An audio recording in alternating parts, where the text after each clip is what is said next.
his own outlook on debt reduction and balance sheet improvement. So let's start with the US manufacturing facility itself. Congratulations on having opened it. How does this align with a broader push by the Trump administration for manufacturing in the US? That's point number one. And secondly, how will you balance the advantages that you have from Indian manufacturing, the cost advantages, versus the higher cost US base? If you could throw some light on this. I think let me go back to 2023 when we had acquired this facility. Of course, the work on acquisition started prior to that. And back then, of course, the world was not talking about tariffs the way they are today. Of course, there are no tariffs yet on pharmaceutical products, but I think this facility was planned to get closer to customers, to provide that supply chain resilience that our customers in the US were looking for. And I think being closer to patients and customers is something which was very strategic move. We manufacture roughly 2 billion tablets in this facility, starting with statins. We've already received 4 approvals from this facility and 2 products are already commercialized. I think in the next 1 year or so, we expect the entire capacity to be utilized for manufacturing products, which are currently being manufactured in India or other parts of the world. So we will be consolidating all the supplies from CMOs or our other facilities into this facility. And of course, this provides us greater control of our own supply chain, quality, cost. Now, when it comes to cost comparison, of course, there is a big difference between the labor cost and other operating overheads between India and the US. And I think today we are looking at ways, how do we get to similar levels as India? Because, the facilities in the US are run in a very different way than the facilities in India. So digitalization is something that we are looking at. We are looking at the right headcount. And over a period of time, we think that we'll be in a break-even position. This facility also offers us an opportunity to participate in the local US federal business, which is an important thing, which is also a long-term contract. Typically, you get 5-year contract if you manufacture drugs locally. And that, of course, should give us an uplift in our volume as well as the revenue and the margin in the coming years, which will offset the higher cost in New Jersey. Siddharth, hi, morning. Prashant here. Just a quick, so what is the, at full utilization, what is the revenue run rate for this plant, from this plant? See, typically on statins, we do roughly $40 million of business. And we think that once it's fully utilized, we should be able to do similar levels of business. Of course, there is annual pricing pressure that happens and the current base keeps eroding over a period of time. But the trajectory of revenue would be between $30 to $40 million. Which you already do, which you will now do from there. That's basically, it's a shift. Exactly. Okay, got that. So, all this basically you were outsourcing and getting it done from elsewhere, which you will now do in-house. That's correct. Okay, and can you give us a margin impact because of this? Because it's higher cost? Short term, there would be an impact, Prashant, but as I said, that it's more strategic move because I completely understand. But since the cost of production, we've been told, we spoke with companies like Lupin, etc. They said, well, like to like. It's not percentage. It is 5 times, 6 times, 7 times higher cost to make in the US for the same tablet. So I'm just trying to understand what's the near term. I know the strategic move, but what's the impact margin wise? See, it will be difficult to quantify, but let me, contextualize in a different way. We have our first oral solid dosage facility in Bangalore, which is at 1/4 the capacity of this facility. We operate with 250 people, and this facility at 2 billion tablets will be operated with 100 people. So you can imagine that, yes, the wages are higher in the US, so maybe 3 times or 4 times, but number of people required to operate the facility is significantly lower compared to what we have in India. So we will have an advantage of that. But short term, again, which is till the facility reaches its peak capacity, we will see a margin impact. Do you expect will you file for a lot of the new Yes. Drugs, etc. through this facility? Do you imagine it'll be easier as a process from the FDA? Absolutely. And that's in the plan. Apart from the products which are currently being sourced from CMOs will of course be moved to this facility, but we are also looking to file many more drugs from this facility because Bangalore facility is running chock-a-block right now. And what are the drugs that you're looking to file? Yes, we will be filing in the coming years. What drugs? Already started the filing, in fact. I'm saying, what drugs are you looking to file from here?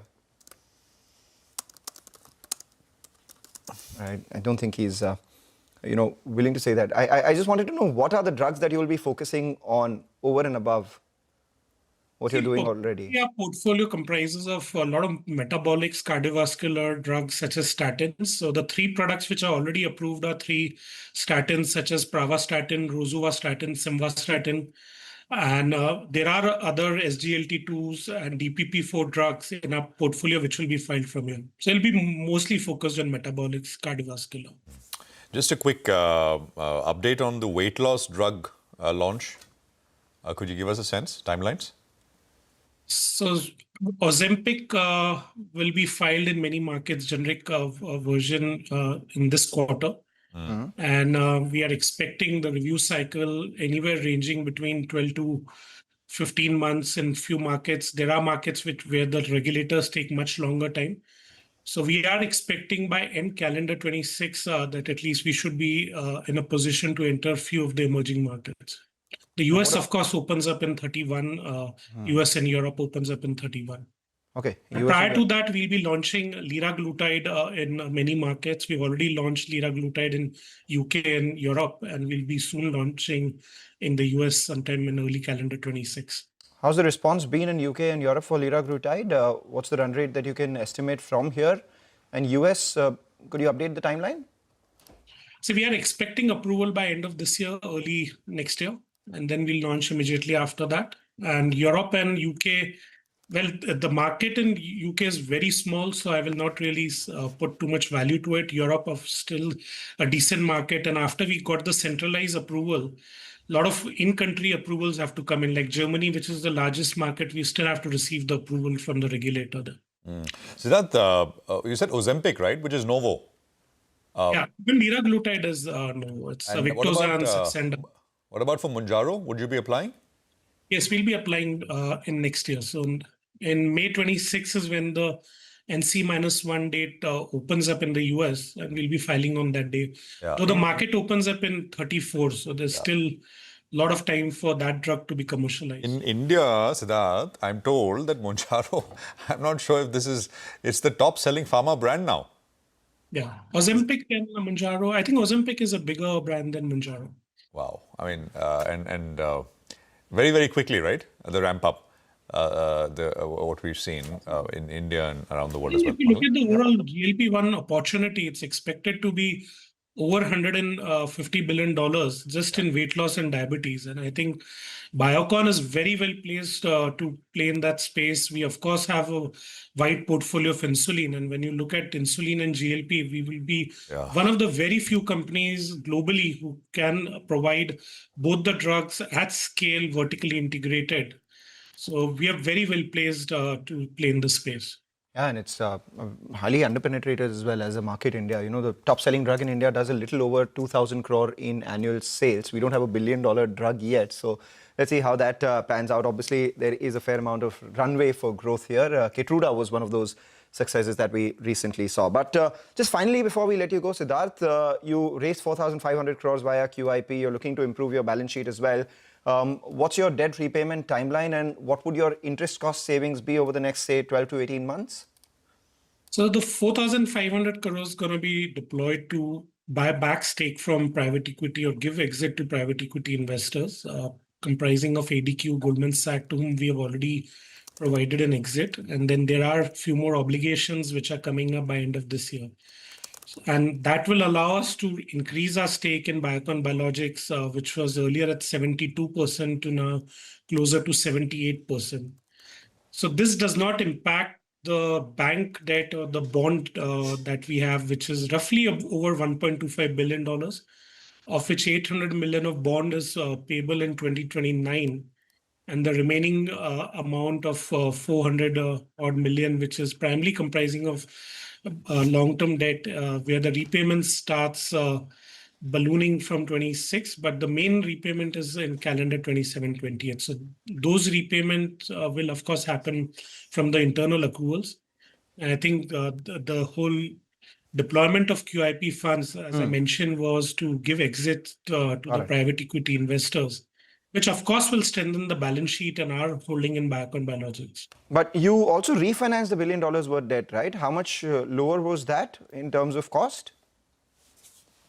I think the current debt is at 6.75%. Earlier was slightly above 7. So we would have marginal cost saving on the bond, but the interest cost on private equity obligations, that would start tapering off. So the Goldman Sachs, which had a coupon of 5% dollar, that would start tapering off from July. And then once we pay the other investors, which has coupon of 12% rupees, that also would start reducing our interest liability. Okay, all right. We'll leave it there. Siddharth, thanks very much for joining in and running us through all those details very patiently. Appreciate it. And we'll touch base again as that US facility ramps up and some of the other applications go in as well. So that is Dharmesh with some perspective. Let's just put the GIFT Nifty up for a quick bit. Take a look at what's happening there. And then we'll sort of move on with our discussion on markets, and we'll sort of start talking about individual names, sectors, stocks, etc. GIFT Nifty will come up. 8 days on a trot, market's been higher. It's unchanged, 30-odd points lower. Okay, now it's a full house, so let me welcome in Surabhi as well, who's with us. Surabhi, wading through deep waters. Literally, seeing things that you never thought you would see 20 years in a completely waterlogged Worli sea phase. But yeah, it was a tough morning for Mumbai. It's a tough morning for Mumbai. You know, it's been raining since, what, 3 a.m. or 4 a.m. And I have, in my life of intense being here, rain, not normal rain, yeah. In intense rain, I've never seen such kind of waterlogging. I don't know, I wonder whether it's got to do with some of the construction that we've seen, some drainage capacity being reduced, etc. What's really taking place? And the area that you're talking about, you know, just a few months ago, we saw the biggest ever real estate deal that took place. Namanzana 2 flats sold for, what, 639 crores. Yeah. So right outside that, I think the building, usually you have buildings which have pools. Now there is a pool outside of the building as well. I'll tell you, Mangalam, no, I don't think any other city in the world can get as much rain as Bombay. I mean, generally speaking, and be, I mean, you know, largely unfazed. Yeah, I'm talking to the wrong people. Yeah, not this morning. No. It's wrong. We, like a lot of Mumbaikars, were impacted. I think it also, you know, with the tide sort of tying in with the time of the rainfall, the water simply was not going in the sea. But the tide is receding now. Hopefully, some sanity over the next couple of hours. Yep, we will keep getting updates on that as well. Santya has been putting out, you know, the BMC has... We'll get fresh morning shots as well. I think you guys shot from your camera. Yeah, we were shooting. No, I was too busy managing the car instead of, you know, shooting. So okay, let's more on rains as we go along, and we'll try and get SkyMet or IMD, right, and get a sense of what's happening and what's likely. Dharmesh Kant is head of research at Chola Securities. He's with us. Dharmesh, good to have you with us here. Thank you very much for joining us. So I just wanted to start by, and we have a discussion lined up in about 15 minutes or so on this, but for the SEBI meeting which took place and all the decisions which came through, from a stock market point of view, Dharmesh, are there any implications for any specific listed entities, and you know, the top 2 or 3 sort of takeaways for you? Yeah, good morning, Prashant. I think it eases the liquidity requirement. So the pressure on the large caps who are IPO bound, even some of the government companies. So the amount of money to be raised would not be that high. At the same time, the time relaxation, which has been there from 3 to 5 years or 5 to 10 years, again, it eases the pressure on the promoters to not to go ahead and come out with the right kind of valuations at the right point of time. At the same time, this kind of easing may again lead to, you know, higher price jumps in the IPOs, because already we have seen the kind of frenzy for any sort of a good IPO which is coming into play, and the type of money which is being deployed or subscribed for the same sort of an IPO. So again, with lesser quantity coming in, the money chasing being higher, so we will have price aberrations on the listing gain kind of what is. So net, I think from promoters' point of view, it's a very good kind of a strategy. It's give them more time to unlock their value at a more appropriate and higher prices. But from, you know, clients' point of view, I mean the investors' point of view, I think now they are done in for a much higher and pricier deals going forward. Yeah, no, absolutely. And I think it's a good point that you make, Dharmesh. As I said, at 9 o'clock, I think we'll be joined by investment banker from Avendus on some of the specific aspects which you highlighted and more as well. Dharmesh, how are we set? 8 days now, the market's been higher.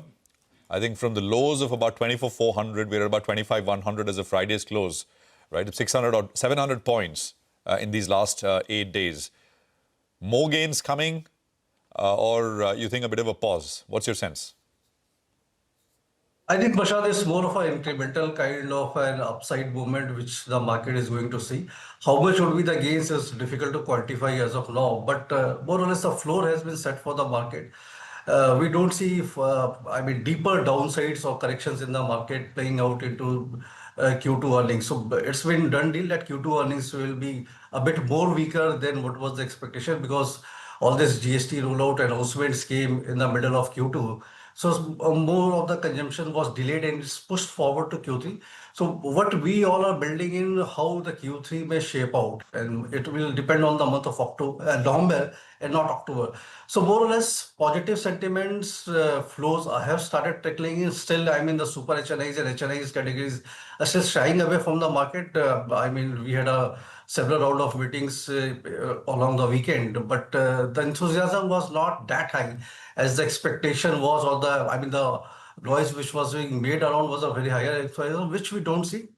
But Prashant, incrementally, I don't think the market is going to correct in a significant way. Any small corrections will be bought into, and the areas where the focus is are the same structural, thematic, strategic stories like defense, railway infrastructure, building materials. These are the plays which are likely to see more of a traction. As far as automobiles are concerned, I think 80-90% of the upside has been captured.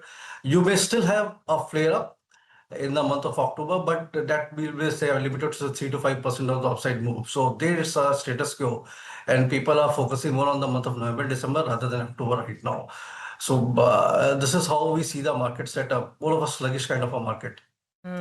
Okay. Dharmesh, just two quick-fire stocks for you. Both are in news. Just want to get your thoughts. Vedanta, they are settling some arbitration, some legal issues with the Chinese company. So, I mean, maybe that much closer towards completing that five-way demerger. So, quick thought on Vedanta. And the other is Tega Industries. Massive acquisition. Now they've announced their plans of raising equity for that acquisition. Your thoughts? Both the stocks. The good morning, Surbi.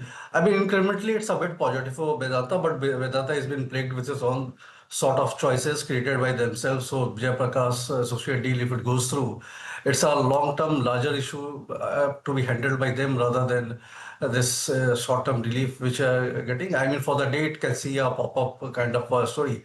As far as Tega is concerned, we haven't studied it very closely. I mean, it's a small company with much higher aspirations. So let's see how it plays out.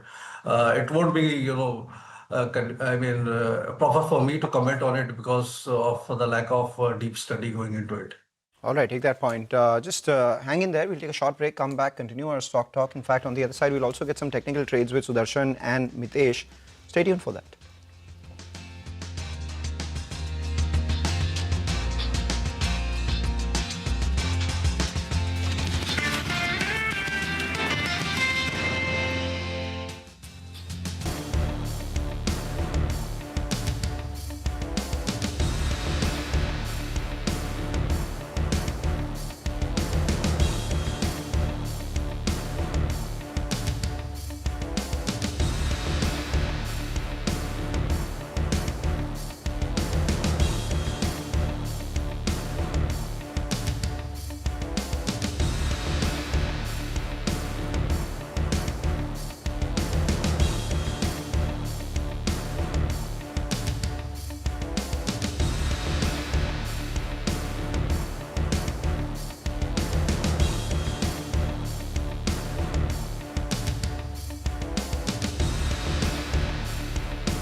Welcome back. By the way, the IMD has now upgraded the Mumbai warning from orange to a red alert. You could have asked Manglam or me, we could have told you that. But now you also have the IMD saying it. So yeah, all Mumbaikers, please be safe out there. This is up till about 11:15. Like I said, the tide is receding. So hopefully things should settle in the next couple of hours. Anyway, back to markets. And Harbaz is joining in with a lot of the key movers that we saw on Friday and any interesting delivery stats on those stocks. Harbaz, good morning. Good morning, Survi. And some news flow-driven names that came into the radar on Friday's session. Hindustan Copper was one of them. It was a 12% move that the stock saw on Friday. It was the biggest single-day gain that it witnessed since December of 2023, the highest volumes the stock had since May of 24. And over 5 crore shares had changed hands in Hindustan Copper on Friday. And if you take a look at the 20-day average, that's just only 22 lakh. And over 95 lakh shares were marked for delivery on Friday. The 20-day average is only 9 lakhs. So significant delivery buying and significant volumes seen in Hindustan Copper on Friday. Defense names were buzzing in Friday's session. They're likely to remain in focus today as well. MTAR Tech was one of them. The stock has been seeing increased trading activity ever since the management spoke to us last week. Friday's volumes were the highest since December of last year. And if you take a look at the one-year period before September 10th, which was last week, the daily traded volume was around 1.7 lakh or so. And since September 10th, the daily volume has now become 13 lakhs. So a significant move seen in the last 3 days. Friday's session, 30 lakh shares changed hands. 20-day average is only a lakh, and out of which over 6 lakh shares were marked for delivery. The 20-day average is only 43,000. High-tech pipes was also among the gainers on Friday, third day of gains there. Over volumes highest in almost 3 months. Over a crore shares changing hands. 20-day average of 7 lakh, almost 40 lakh shares marked for delivery, a 20-day average of just close to 4 lakh. And GMDC has been seeing some interesting moves. The stock fell almost 14% from the highs on Thursday, and was up another 12% on Friday. Look at the volumes here. Now, almost 3.7 crore shares traded, a 20-day average of just close to 90 lakh, and almost 50 lakh shares marked for delivery, and for a 20-day average of just 13 lakhs. So on Friday, the total traded volumes were lesser than Thursday, but the delivery volumes were higher than Thursday on GMDC. So some important names to keep on your radar today. I just want to make a mention, Hormuz. MTAR Tech graphics will come up on your screen. Bulk of the move came after we spoke to MTAR. We spoke to them on the 11th in the morning. Price was about 1450 or so, and I think ended at close to about 1700. Basically, MTAR told us that F528, with lots of new initiatives, new contracts, etc., F528 revenues should be up some 2.5 times where they ended last year, F525. So that was the big sort of, reason for that very large move that we've seen on MTAR Tech. Just wanted to quickly make a mention of it. Sudarshan and Mitesh are with us with what they'd like you to do in terms of specific trades. Gentlemen, good morning. Great to have both of you here. Appreciate it. Mitesh, your thoughts? How we set up 700 points, 8 days on a trot, running into some resistance now. How would you trade it? Good morning, Prashant. I think you're right to highlight that we are now running into some levels which can be important supply pivots, but the structure is positive. So the idea is that you might have a couple of 100 points of pullback given the fact that you're sitting on a 700-800 point kind of a rally. But that should be a situation which will give you a fresh entry point. I believe that we might be able to cross 25,150, if not today, in the coming few days, and head towards 25,260, 320 zones. We also have a falling gap over there. So I think that remains the target for me in the short term. And therefore, I think, if you get in Nifty around 70, 80, 100 points lower during the day, it would be a welcome buying chance. All right. Sudarshan, your thoughts? Yeah, good morning. Well, the trend is up and we have seen small incremental gains, and I have explained earlier that we can't actually order a trend. It's not made to order. We have to accept what the trend gives. If we are giving 50-point gains, 70-point gains, but we see a consistent up move, we stay long. Now, today, there are two different options available to traders. One is stay long or buy on dips, and your stop moves to 24,900. That is the preferred option. And the second is that we are coming very close to what could be chart resistance, somewhere around 25,300. So you take profits. Now, that's a matter of choice for traders. I've also given you the preferred trade, but essentially be only on the long side. Okay, that's a point well taken, Sudarshan. So be on the long side. Let's also talk about individual stocks. Gentlemen, Mitesh, morning to you as well. What's on your stock list, Mitesh? Yeah. Good morning, Survi. I have more of buy calls today. The first one being Aurobindo Pharma. Had a big breakout on Thursday. Friday was a pullback day. Today we might open slightly soft. So I think it will give you a good fresh entry point. Try to buy it around 1080, 82 levels with a stop below 1060. Look for 1125 as the near-term target. A same situation happened on the charts of Bajaj Finserv. A good breakout above levels of 2060. So a mild 7, 8, 10 point kind of decline around 2075, 2072. Take long positions here as well. Keep a stop below 2050 and 2120 is the short-term target for me. One sell call that's on MFSL. Sell here with a stop at 1602 for targets of 1550. And the final buy call is HFCL. After a long time, the stock appears to have given a reversal sign breaking above a trend line. So, mild decline of 50, 60 paisa, I think, around 72.5. Try to buy with the stop below 71 for targets around 75.5 to about 76. Okay, got it. I remember HFCL. Nigel was spotting this Friday afternoon. Given the whole surge in F&O positions, and it had hit some more than 100% of the market-wide open position limit. Let's come to Sudarshan as well. Sudarshan, your stock list. Well, I start with Bajaj Auto, which is actually an intraday short. So consider selling with a stop above 91.60. The rest are all buying opportunities. Cipla, buy with a stop under 15.60. Actually, Dr. Reddy's also has almost the same chart. It's just a matter of choice. Indian Hotels is a buy with a stop under 760. And Hyundai, which could be a positional trade as well as a short-term trade, is a buy with a stop under 2500. And Surbi, I live in Delhi. So people in Delhi like us always wonder, what is waterlogging? All right. What is waterlogging? I think those in Gurgaon know it very well, Sudarshan. I'm pretty sure, right? But yeah, that's on a lighter note. We'll take a quick break. Come back to you closer. We'll probably answer his question also. What is waterlogging? On the other side, we do have guys at SkyMed joining in, and along with him, we also have Gaurav Sood of Avendus Capital to talk about the new SEBI norms of shareholding.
Welcome back. Well, before we continue with the rest of the market conversation, quick pit stop because Mumbai has been getting very, very heavy showers right from the early hours of the morning.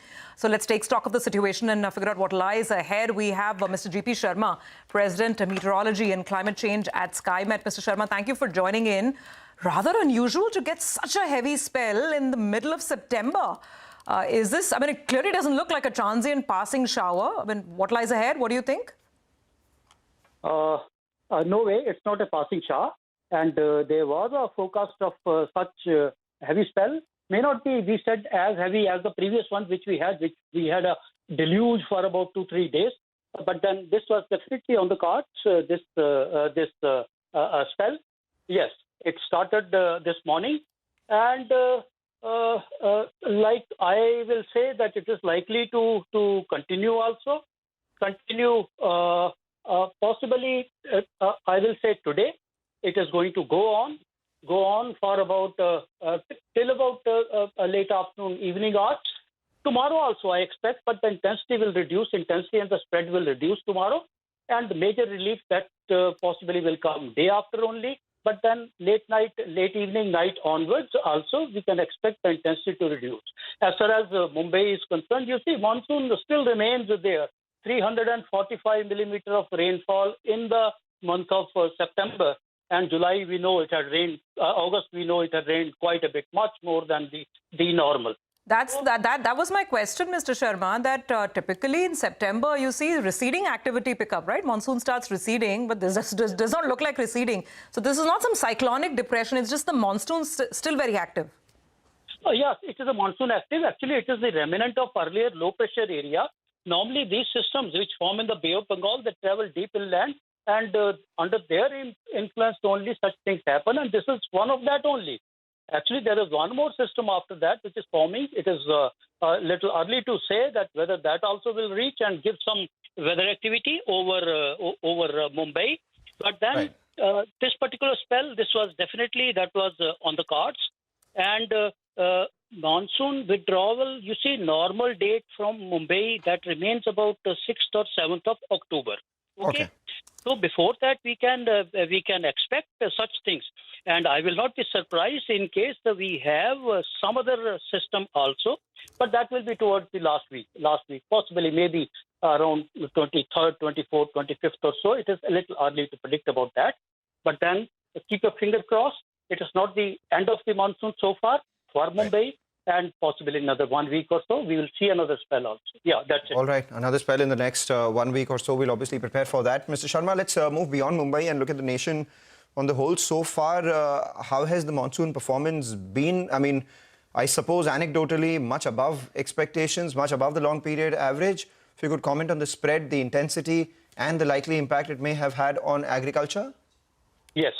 You see, the concern has been limited to very few pockets, Bihar being one. Northeast India, that was Assam, Meghalaya region. Perpetually, that pocket has been having less than normal rainfall, and so is in this season also. This monsoon was a little different from many other monsoons in the sense, normally we get to see a break in the monsoon, possibly sometime two of them, but this time we saw just one break. That was also not really true, that break in monsoon.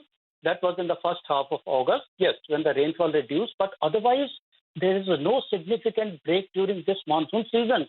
Specialty being all the months, June, July, August, September. Possibly when September ends, it will also be above normal, more than the normal average monthly rainfall. It doesn't happen. All 4 months of the monsoon, it's very rare that they exceed their normal rainfall, which is going to happen this particular season as such. Spread is good. From the agriculture point, I will say it's a good spread. Right from west to east and north to south, all the pockets. Yes, there was one spell which possibly may have given some damage. That was a dry spell which I talked about, the break monsoon condition in the first half of August or so. So parts of Gujarat and Rajasthan, they did experience. But other than that, it has been a wonderful journey, this monsoon so far. And obviously now it has started closing, it has started withdrawing also, but notwithstanding, Mumbai still remain on cards for another spell. Yes, that's us. The last hurrah maybe, right? Mr. Sharma, thank you very much for joining us and explaining to us what's happening up in the skies, right? And so maybe the last stretch here. Let's talk about the SEBI board meet outcome, which of course, meeting happened on Friday. The key takeaway, Sud is standing by. He attended the board meeting. So take it away. So SEBI on Friday held its board meeting, and some of the major issues that SEBI has talked about, but three focus areas that I have taken. First one is minimum public shareholding and IPO rules. Second one is IPO and anchor investor participation in the IPO. And third is mutual fund exit load. So first talking about MPS and IPO rules. Now SEBI is saying that for large issuers, they can now list with lower initial public floating. So for minimum public, they have revised the minimum public offer norms and also extended the timeline to reach for companies least to meet that 25% public shareholding norm. So for mega companies with a market cap, having market capitalization in the range of rupees 1 to 5 lakh crore, MPO, that is minimum public offer, has been revised to rupees 6,250 crore and revised thing is 2.75% of post-listing market capitalization.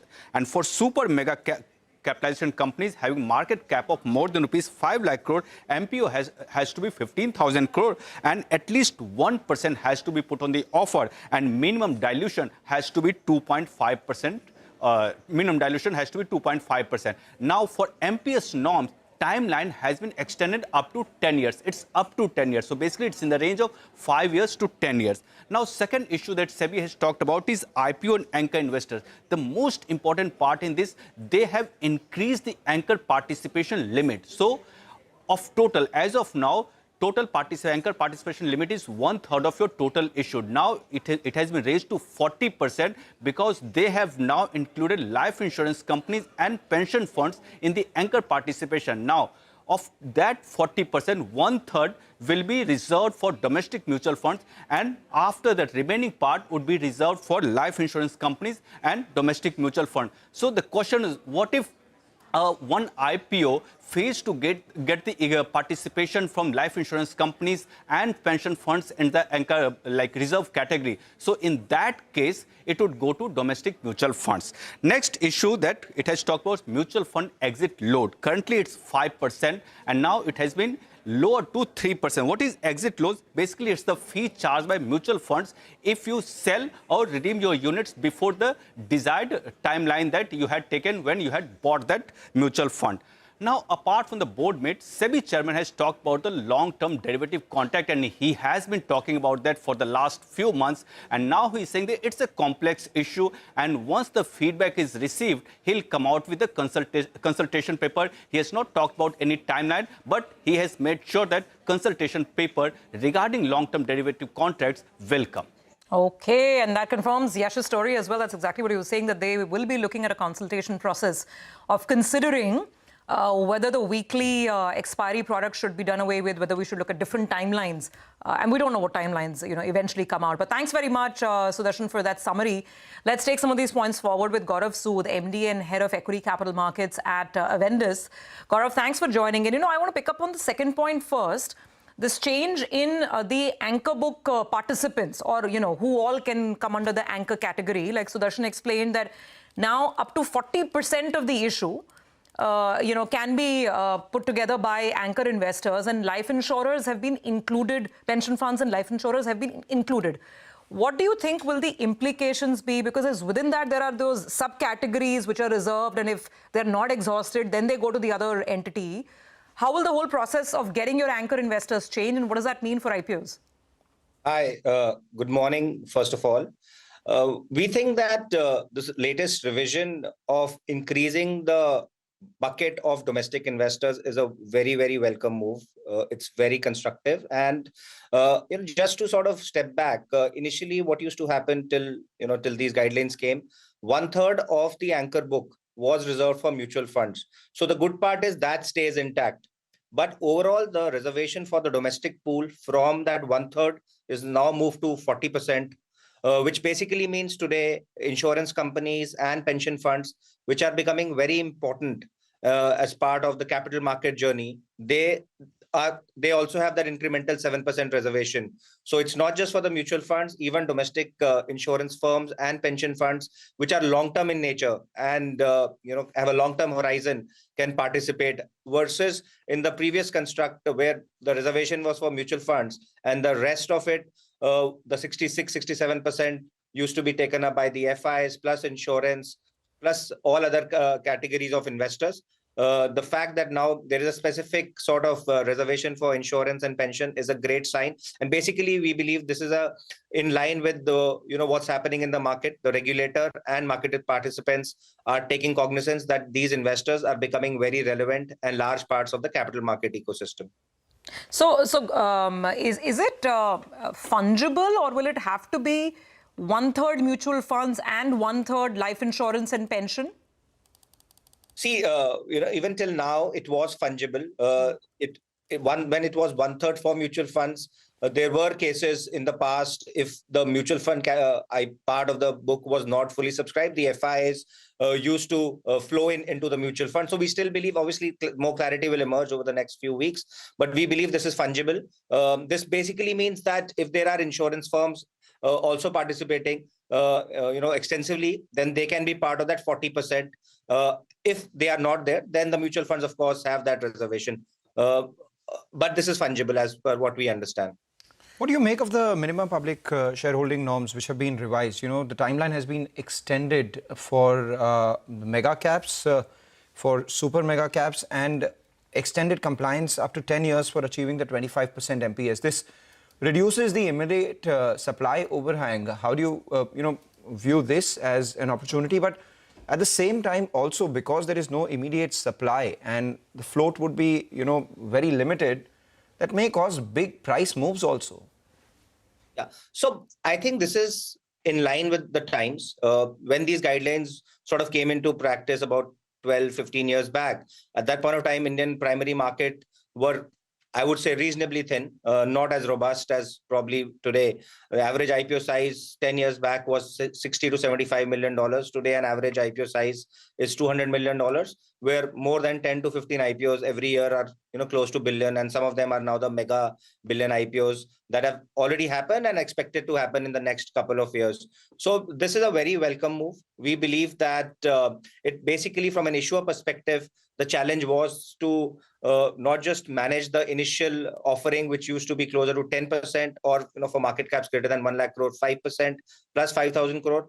The way this has been structured, it's beautifully structured, that you can manage a float close to $3 to $4 billion, irrespective of your market cap, and a longer time frame has been given to these issuers to come down to 25%, which basically means coming down to 25% is more strategic, can be more strategic in alignment with how the company grows and their growth objectives, versus a 3-year time frame where sometimes there might not be enough strategic opportunities for a promoter to bring down the shareholding to 75%. So absolutely a marvelous move by SEBI on this. And basically it is showing that India is getting ready for the next set of IPOs, which will be $3, $4, $5 billion, and companies closer to 100 billion or plus are going to hit the market soon.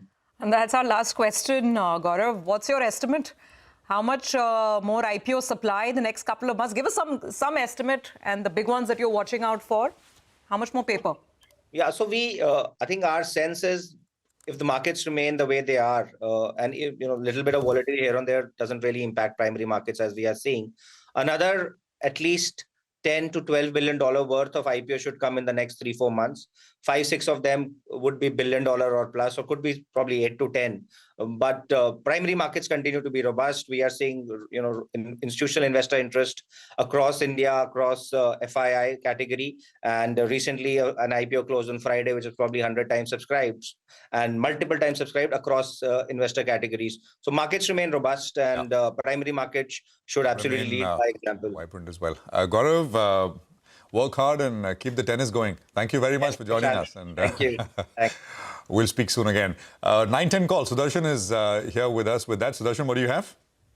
It's Hyundai. Buy Hyundai with a stop under 2,500. Hyundai. And Mitesh, what about you? I'll go with the buy on HFCL for targets of around 75.5 to about 76. Okay, got that. Rima is here to put the spotlight on the Tata Tech acquisition once again. Rima, take it away. Thanks so much for that. So Tata Tech has announced the acquisition of Tech Group, which is a German-based company, and they will be paying 75 million euro. The two key reasons for making the acquisition: one is capability. The acquired company has very strong capability in ADAS, so strong on ER&D. And secondly, its market access to Germany and the Volkswagen Group, which is one of the largest spenders in terms of auto OEMs. The acquired company last year, calendar year 2024, had revenues of 36 million euros, and it has grown at a CAGR of about 20%. JP Morgan says the acquired company, once Tata Tech acquires it, will add about 2% to FY26 revenues, 5% next year. But they believe S-Tech's margins, because they're so on-site centric and heavy on that front, could be on the lower side. That said, Tata Tech has clarified in the press release that margins will be EPS accretive from year one. Now, Tata Tech has underperformed. Its all-time high level was 1400. So the stock is practically halved from those levels. Last year, it's down 35%. Year to date, it's down 20%. Tata Tech stock we should definitely put up. Arima, thank you very much. Right in queue, but the market as well, right?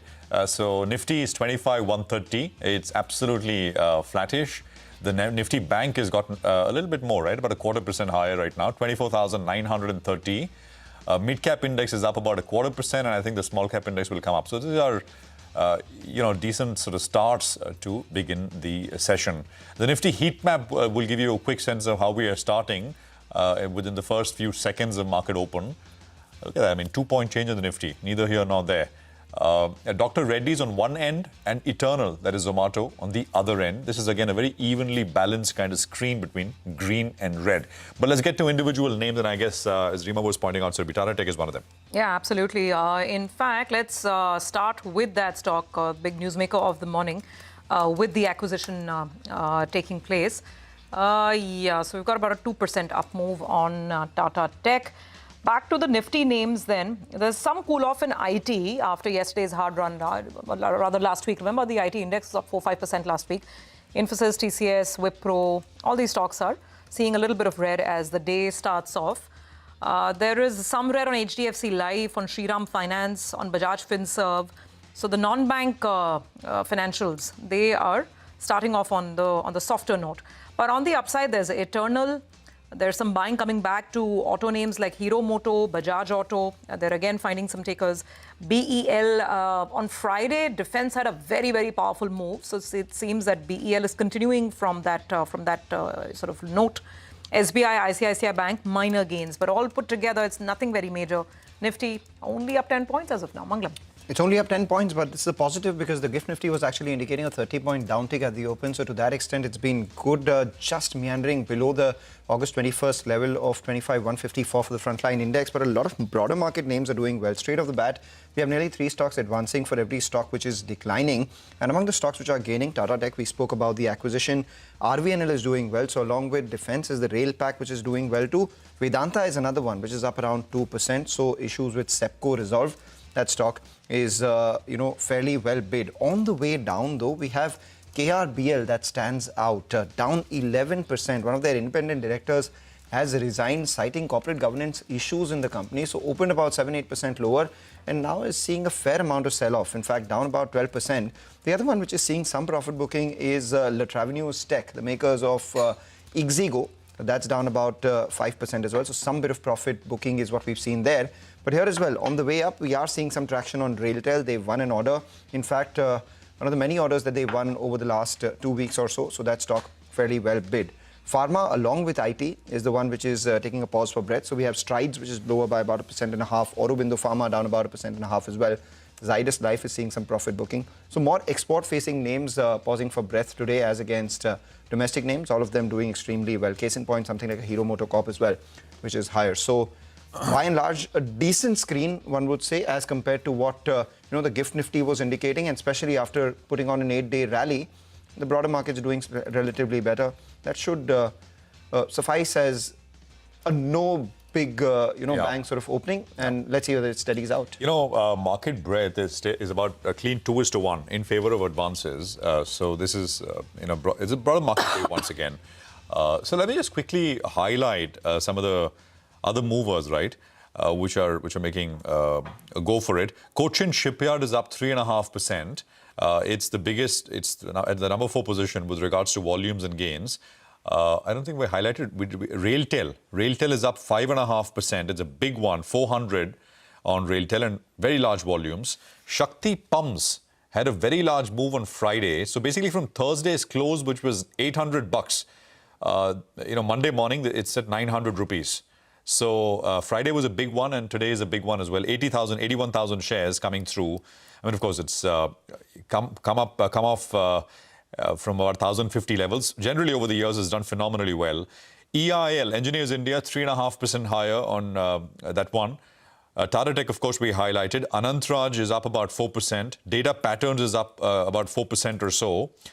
Astra Micro is up about 4.5%.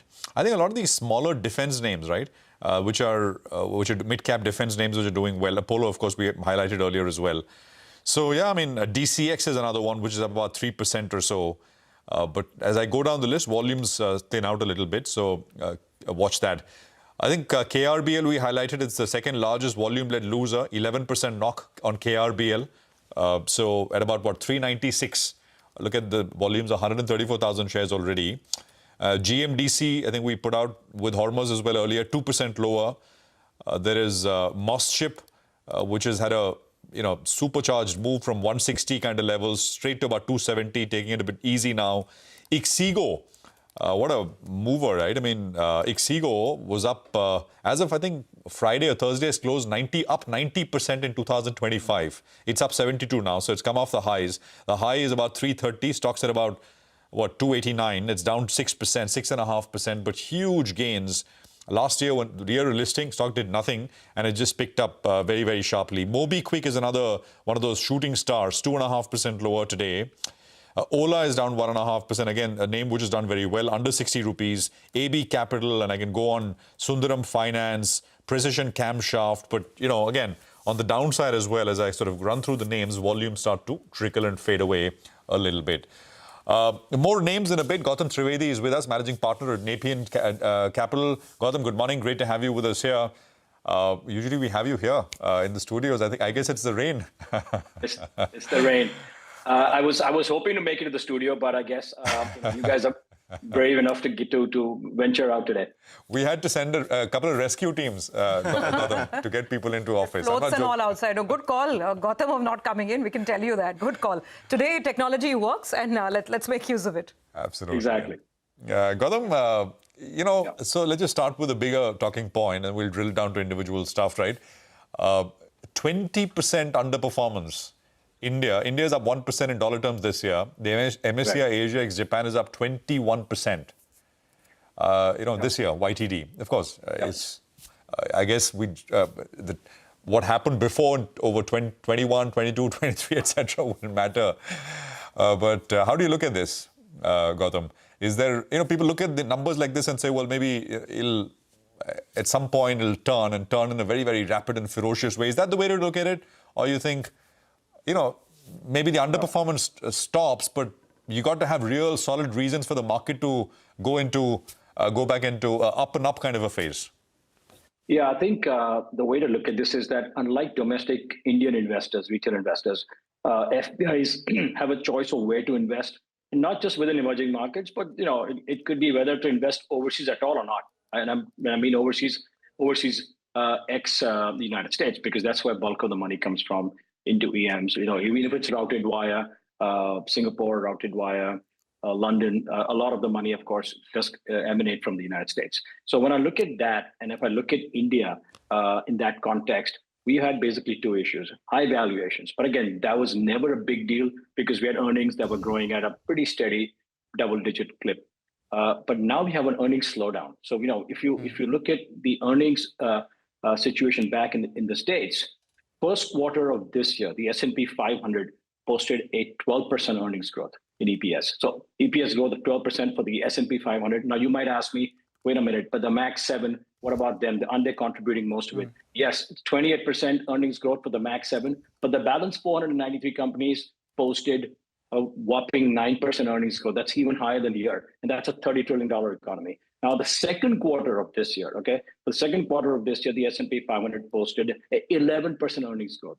So if you've got strong earnings growth in your home market, of course, that may slow going into the third quarter. But if that's the kind of intensity of earnings that you have back home, you think twice about potentially putting money into emerging markets with all the political risk, currency risk, and other issues. So I think from an India perspective, and more pointedly to your question, FPIs need to see earnings growth come back. And if that doesn't come back, I suspect they will continue to sell. We've seen roughly about $16 billion of selling year to date. But if I look at it over the last 12 months, it's $28 billion. So India suffered the highest in terms of FPI selling across all emerging markets. But Gautam, sorry, allow me to come in over here, but that's exactly the point, right? We know that it's earnings which is the missing piece, which is why FPIs are going, elsewhere, wherever they're getting better earnings and better valuations. But that's the point. what is the kind of earnings pickup? Because we've got the RBI cuts, we've got the income tax cuts, we've got the GST cuts. So now what is the kind of earnings pickup that you are estimating? I asked the same question to Vetri Subramaniam last week on the show, and he was actually not expecting a very big bump up, a huge surge in earnings. That was a sobering thought. But what's your view? Yeah, so, my view is that let's look at where the rest of the world is, or rest of at least Asia is, with respect to earnings. And I'm talking about calendar 26 next year, consensus earnings estimates. Korea, 17%. Taiwan, China, 16%. We're between 12 and 15%, depending who you talk to. So I think those markets are trading at half the valuation of where India is. And they've got, if not the same, but a higher earnings growth for at least next calendar year. So if you look at those numbers, frankly, if you were sitting outside taking a decision in terms of allocating assets, where would you rather put your money? So that's one. Secondly, if you even look at just the absolute performance year to date in dollar terms, Korea is up a whopping 54%. Taiwan's up 25%. China's up 38%. And as Prashant just said, we're up literally 1% in dollar terms. So I think to expect FIs or FPIs to come back anytime soon would be a bit of a struggle. With respect to what you said about earnings growth improving, the big hope trade here is that GST 2.0 will actually help significantly improve earnings for the second half of the year. I personally wish that happens. And if not, I think we will have a systemic problem on how to revive the broader economy. We take that point. And so, be that as it may for the markets and the overall earnings, etc., we're here to look at individual sectors and opportunities where one can deploy money and, make it irrespective of where the institutional flow is coming from. Financials is one space that people have been incrementally positive on. In fact, for a while, they say that if the GDP has to improve, if things have to look a lot better, financials is one space which is offering that sort of comfort. And in that also, I'm looking at a couple of these individual names. Northern Arc, something that Prashant spoke about in terms of volume gainers. It's up 5%. There were a couple of brokerage initiations over the weekend. We had ICICI Securities believing that the company trades at sub 1-time book, deserves to trade at 2 times at least. And we have DAM Capital expecting a 39% CAGR over the next couple of years for this counter. So, Gautam, while the overall market earnings are expected to grow between 12 to 15%, there are individual pockets where growth of over 30%, and in this case, 39% is expected. Yeah, no, I take that. But I still think that this reform in GST really is going to be the key to broaden the earnings growth. And if that doesn't pick up for whatever reason, then like I said, we have a problem. So it impacts everything further down. So somebody asked me the other day, isn't this going to be great for cement companies? I said, well, cement is a B2B business. So it's great for people who are using cement, but that doesn't necessarily translate into lower, for example, real estate costs for people looking at buying a home. But when you look at the B2C businesses or B2C products that have now gone to 5% or even 0%, that's really what I see the big pickup coming. And frankly, if that's going to result in savings for individuals and that money gets plowed back in some other sector into the economy, that's, I think, when we'll see the pickup in financials. I think it's a little early to start betting so strongly on financials, unless the DAM Capital note that you're referring to does talk about the full impact of GST being morphed into a pickup for that NBFC. Right. And so in that case, what other sectors are you betting on? If it's GST, then obviously the intuitive ones are consumer staples, some of the auto names which stand to benefit the most. And as we move into the festive season, what are your thoughts here? I think white goods, automobiles, again, it's a hope trade, as I said, and the fact that people will end up, buying these a lot stronger than they ever did before. So I was talking to a bunch of automobile dealers over the past about few weeks after the GST announcements, and they really had, were upset about the fact that the effective date is September 22nd because most of their customers basically are holding off buying cars. So this should be a huge positive, I think. Frankly, I'm a big fan of this GST 2.0, and I think that will significantly help improve economic growth in the country and bring consumption back. But like I said, it's early days. Let's wait to see how this pans out. We'll know so in the next 5 to 6 weeks. Yeah. Just make a couple of mentions, stock mentions here. Pull up Anantraj if we can. Anantraj is up 6%.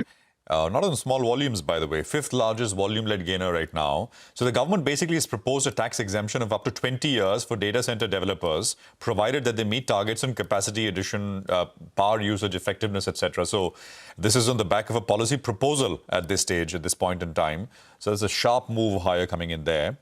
I mentioned Railtel, but it's Railtel, it's Ircon, and Texmaco Rail, RITES. The entire railway pack is once again, I remember year and a half back, that entire space topped out, but after going up, 5, 6, 7 times. There is, Cafe Coffee Day, 14% higher, $25, has got volumes on it. And that's why I'm making a quick mention of it at this point in time. So there is that. Which is going on as well. Surbhi, yeah. Since you were pointing out KRBL, just very quickly mentioning this, if you're wondering, I pulled up the resignation letter, which the company obviously has to file with the stock exchanges, and just some of the points of what this independent director has alleged in terms of corporate governance. So he's saying unjust write-off of certain export receivables without adequate deliberation, instances of information being withheld, impacting decision-making, concerns regarding the use of CSR funds, arbitrary distribution of variable pay to persons holding office or place of profit. So those are the kind of, that's the nature of allegations. Let's see, we've reached out to the company as well, and hopefully they will come on air and clarify their stance on this. So some stocks in focus. Since we're talking independent stocks, Sud is back with us to talk to us about Vedanta, at least one of their arbitrary issues or arbitral issues with the Chinese entity, that seems to be getting resolved. Sudarshan? So it was a long pending issue related to Sepco, and it's for the power business of the company. Now over the weekend, company has announced that that issue is resolved. And now, basically, for this NCLT hearing is no longer warranted, and it helps in companies' demerger plan that company might go ahead going forward as well. But the another issue that everyone would be focusing is the next NCLT hearing, and it's related to the plea that was filed by Petroleum Ministry, or say MOPNG, and that hearing is scheduled for September 17. So over the last few months, stock has been in the focus for the various reasons. But for now, September 17 is the most important date for the company. All right, we take that point. Meanwhile, Prashant spoke about Revenues Tech, which is Ixigo. I think it's a sector-related thing where we are seeing some profit booking. We have Yatra, which is lower. We have Revenues Tech, which is lower as well. So a couple of these holiday makers, travel companies, seeing some bit of a decline, anywhere between 4 to 5% on either of these stocks. Yatra comes up for you. That's lower by 4%. We have Revenues Tech, which is down by 5% as well. And both of them have actually seen a big move in the last few months itself or so. 70% plus for this one, and Yatra itself is up nearly 40%. The one that was lower though, KRBL, it's down 9% now. Vamakshi joins in. Vamakshi, not looking very good from a corporate governance standpoint here. Absolutely, Mangalam. The news flow in KRBL is that independent director, who is Anil Kumar Chaudhary, has tendered his resignation. Now, in his resignation letter, he has actually written that the present dynamics of the board are inconsistent with the principles of effective governance. In fact, some of the key issues that have been cited by him in his letter include inconsistencies in the recording of minutes of the board as well as the committee meetings, instances of information being withheld impacting the decision making, which is a very serious matter as far as governance is concerned. Unjust write-off of certain export receivables without adequate deliberation, concerns regarding the US use of CSR, as well as significant changes to object clause undertaken without comprehensive discussion. These are just some of the few concerns that he has highlighted in his letter, and he has further written in his letter, and I quote, that in such an operating environment where dissent is suppressed or sidelined, remaining on the board would compromise both my professional ethics and obligations. Largely some governance concerns creeping in for KRBL, and resultantly the stock is lower. All right, and lower sharply. Vamakshi, thank you very much. So that's context for what's going on at this point in time. We've got about 1,600 stocks on the NSE which are higher, and about 950 odd stocks which are lower right now. So that's the picture. ITI is shooting about 6% higher right now, 327 coming through. Gabriel, 1280 on Gabriel, 4%. So, many names. There is Themis, which is a recent listing, THEMIS, 10%, 134 on very large volumes coming through. There you go, on your screen now. Inox India is coming up with about a 3-odd% pop. So it's a fairly broad kind of list, but I must say, it's early actually. I mean, I don't think one can make a judgment of volumes or anything, and usually it has broadened out and volumes have picked up. For now, beyond the top 15 odd names on the NSE, volumes are kind of lackluster. You spoke about Anant Raj. On that, the volumes have actually been a lot higher in the first 15-20 minutes as compared to what we've seen earlier as well. So first 15-20 minutes on Anant Raj, the volumes have been nearly 2 or 3 times what we usually see on the company. 21 lakh shares traded already. On a regular basis, you see about 7 to 8 lakh shares trade on that counter in the entire day. And we have 20 minutes of trade so far, and 22 lakh shares have been traded. But let's talk about the consumption space. Sanjeev Asthana, who's the CEO of Patanjali Foods, joins us now. And we'll be obviously focusing on the consumer sentimeter, the consumption centimeter. Main points to discuss: the impact of GST reduction on their business, the sentiment ahead of the festive season, and more importantly, outlook on raw material prices and the company's plans to scale up their home and personal care business. Thanks a lot, Mr. Asthana, for joining in. For a business like yours, where you do have the entire portfolio, right from edible oil to home and personal care to toothpastes, and also at the same time you have food, etc. If you could give us on a blended basis, what's the reduction in your GST? Because from what we look at your portfolio, it seems like your entire portfolio has now come down from 5%, some from 12%, some from 18%. So if you could give us a sense on what the overall blended reduction of this is, and what is the likely incremental volume expected from these lower rates? So 2 parts to your question. One, that reduction, what has happened is edible oils has largely been untouched. It used to be at 5%, so pretty much it remains at 5%. On most of the HPC products, it used to be 18%, barring a few, which were at 12%. So they have got down to 5% now. A lot of food products, which were earlier at 18%, they are at 5%, and some were in the category of 12%, which has gone to 5%. So on a portfolio basis, our estimation is that close to about 10,000 crores would move towards a 5% bracket, and about 2/3 of the business will pretty much remain at 5%, which used to be. In terms of the growth, what we are estimating is that sudden decrease in the GST would not mean an uptick in the consumption straight up. But 2 things are supportive. One is that, the festive season is around the corner.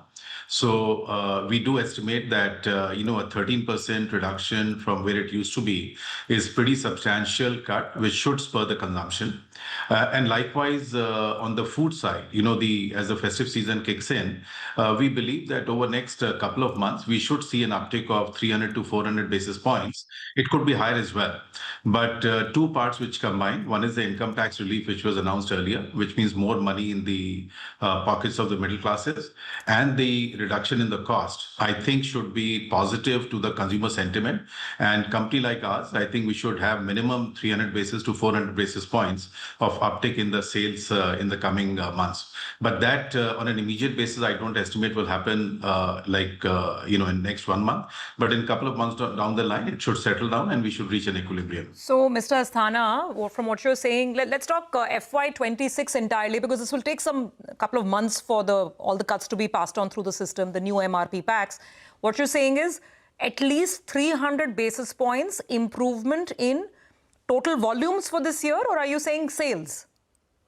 Both volume and the revenue itself. So because we have passed on the cut to the consumers and the revenues are captured net of taxes. So irrespective, the benefit when I'm talking of 300 to 400 basis points is basically on the revenue side, on the volume growth. How do you ensure passage of these lower costs? What proportion of your sales comes from these price packs, which is the 5, 10, 15, etc.? And by when will new MRP stocks hit the market earliest? So that is 22nd September is the date. So we've already reduced prices on most of our products. The consumer, the distributor stocks, we are tending to taper off to get ready for the 22nd September. And in terms of 5 and 10 rupees packs, that is a more complex planning which has to go in. So that the benefit is being passed on through the weight increase measures. So for example, on a Nutrela, the soya chunks and soya nuggets business, we are increasing the grammage.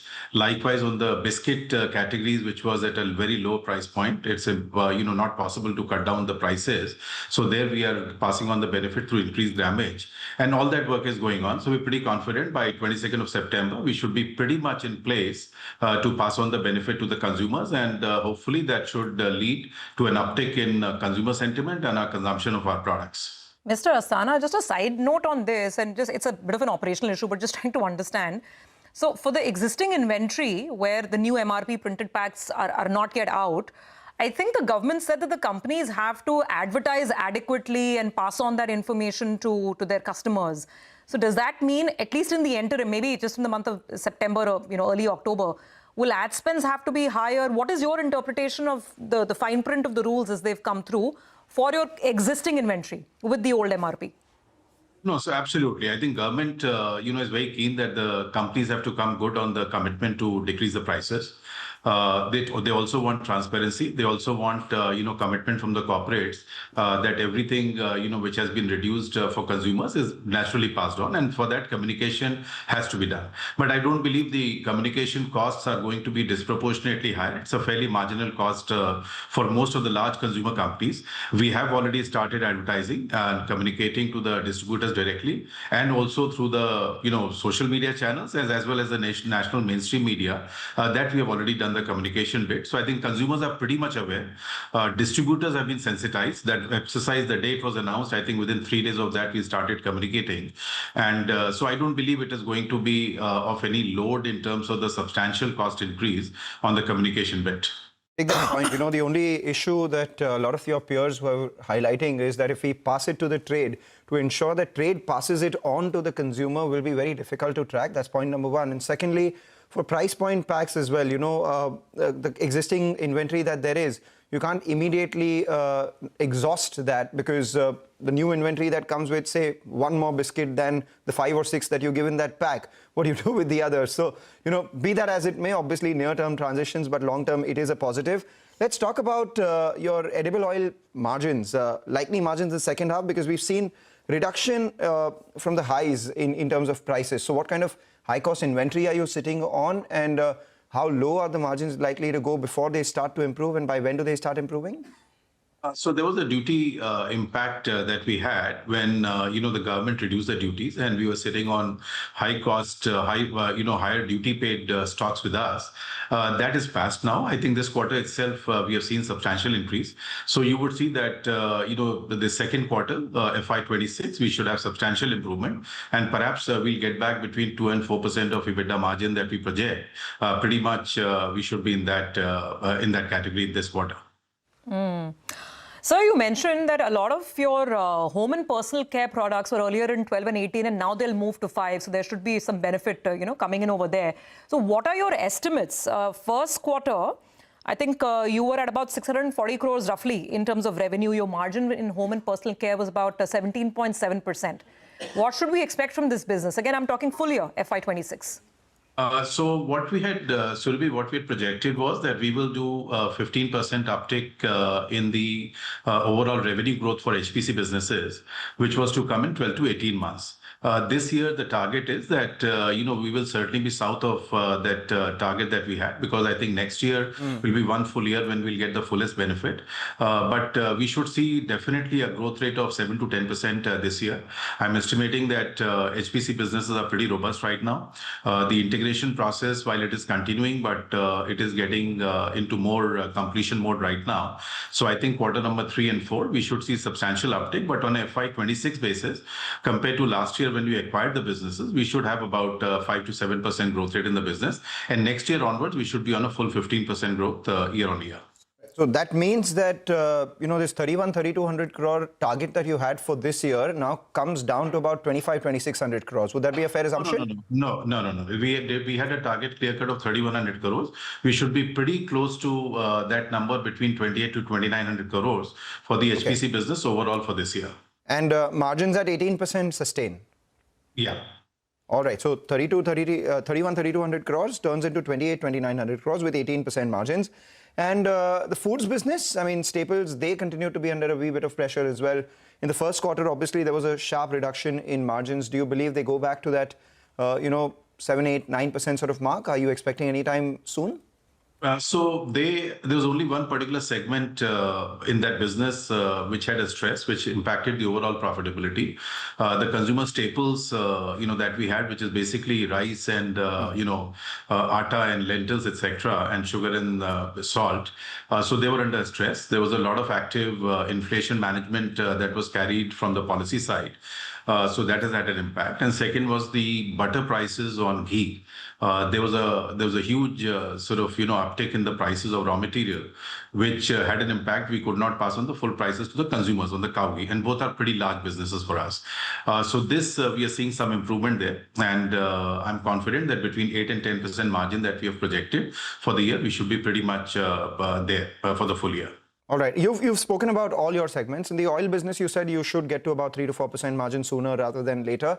In terms of volumes, what is your projection here? Because, the Prime Minister, when he speaks from the ramparts of the Red Fort, says that everyone should reduce their oil consumption. The next fight really is on obesity, etc.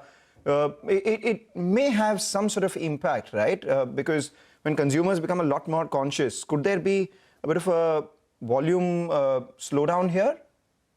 So we are pretty sure that, whether it was Prime Minister's exhortation or otherwise, there was a reduction in the edible oil imports, for the full year by the country itself. So there was some sort of downtick what we saw on the imports, and that also reduced the overall revenue itself in the terms of volume term. But I think this year we are expecting a pretty normal year, and we should see between 2 and 3% increase in the country's volumes, and which should be pretty much reflective of the volumes that we will do as well. Okay. Mr. Asthana, as we wind up, I have a slightly bigger business/philosophical question for you. I mean, you've mentioned that for you, your business will see better revenue to the extent of 300 or 400 basis points this year. But largely, there are those who argue that when you talk FMCG, those items anyway will be consumed. It's just that there'll be more savings now because instead of paying 12% tax or 18%, now it'll be taxed at 5%. So the incremental benefits of GST, do they really go to staples, or do they actually go to other, discretionary consumer companies, whether it's, ACs or TVs or anything else for that matter? How much do you think that the FMCG sector, your company included, will benefit on a durable basis, if at all? Which is what I said as well earlier to your question, that I'm not seeing an immediate uptick. So people would not start, for example, using more skin cream or more dental products or otherwise on an immediate basis. It is on an overall economic sentiment for consumer companies, especially on consumer durables, will certainly tend to benefit more, because as you do see that multiple number of consumers have postponed their purchases to do it after the price reduction is fully passed on to the consumers. But my sense is that overall, once there is more income in the pockets, once there is saving, there should be some uptick, and that's why I've said it's not going to be entirely, large numbers will start moving in. But yes, certainly overall, what we saw very distinct slowdown in the urban consumption, and for several quarters, and we saw some increase in the consumption in the rural areas. But broadly, my sense is that any kind of saving of this kind, 30% is very substantive saving in terms of cost reduction what the consumers will have, should increase to sales, the demand for the latent demand which is there already in the with the consumers. I think it should certainly benefit. We are estimating it should be about 400 basis points, and which is pretty much a normal expectation that consumers would tend to consume more, perhaps be incentivized to experiment more with the newer product launches that might be done, or increase their basic consumption, which we saw distinct slowdown prior to in last almost 5-6 quarters we have seen that the urban demand was slowing down. I think that should start to pick up. Take that point, Mr. Asthana. Thank you so much for joining in and giving us an outlook on that. To your point, Surbhi, we had Mr. Sanjeev Asthana's namesake, Sanjeev Mehta, join in on Friday. He said that instead of looking at what individual companies benefit, etc., just look at what the government has foregone in terms of revenue. That will be a little over 40,000 crores. What his assumption is that a little more than that 40,000 crores will come back in the form of consumption, because that would be at an aggregate level. So if you look at your consumption component in the GDP, that should increase by upwards of 40,000. Where it goes, how it goes is something we have to see. that, we'll know. And the other part is that beauty salons, you don't know where that and even in the goes, staples, right? the volumes will actually increase optically in the staples for the simple reason because nearly 30 to 40% of our sales value comes in from price point packs, which is 5 rupees, 10 rupees or 15 rupees. And when you're buying a 5 rupee biscuit, you are consuming that entire pack. Or when you're buying a 1 rupee, 2 rupee shampoo sachet, you are consuming that entire pack in one go. Just because there is, one extra biscuit or a few grams more of shampoo does not mean that you will save up on that. So incrementally, there would be volume growth coming in on those price point packs itself. But be that as may, what we'll do is we'll take a short break, come back, continue our consumption conversation. And this time around, we have Rajiv Rajgopal of AkzoNobel joining in. There is a consumption boost that is likely due to GST cuts. Does that happen on paints itself or not? Rajiv will answer that. And whether competitive intensity has come down or not, how does life feel after JSW deal? All these questions we'll post to Rajiv Rajgopal at the bottom of your screen right now. Comes back after this short break.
Welcome back. You're with us on Corporate Trader. We are tracking, of course, a lot of the corporate commentary, and we're focusing on GST really today and what that is going to mean for the consumption sector. The next company on our radar is AkzoGlobal. Mr. Rajiv Rajgopal, Chairman and Managing Director at AkzoNobel, is with us. Mr. Rajgopal, thanks so much for joining in. Of course, focusing on 3 key points, we definitely want to understand what your interpretation is of these GST cuts and what it really means for the paint sector. And then, of course, we're looking at the company's strategies of tackling intense competition in the market. And, of course, want to get an update on the integration with JSW Paints. So thank you very much for joining. And actually, let me start with the last point first, because, there is a lot of, corporate change in the works now. It's been a little over 2 months since the deal was announced. So where are you? If you could just understand in terms of the integration, any change in employee structure, and have the talks on strategy really started in terms of what the strategy of the entity is going to be, which kind of gives us a segue into the other question as well about heightened competition in the paint space? Morning, Surabhi. Morning to you, Nigel, Prashant, and to all the viewers. Thank you for having me on the show. Coming to the JSW integration, it's very early days, as you would understand. We are right now under CCI. So from both ends, we have certain limitations on what we can do, what we cannot. What's allowed is to look at the structures, etc.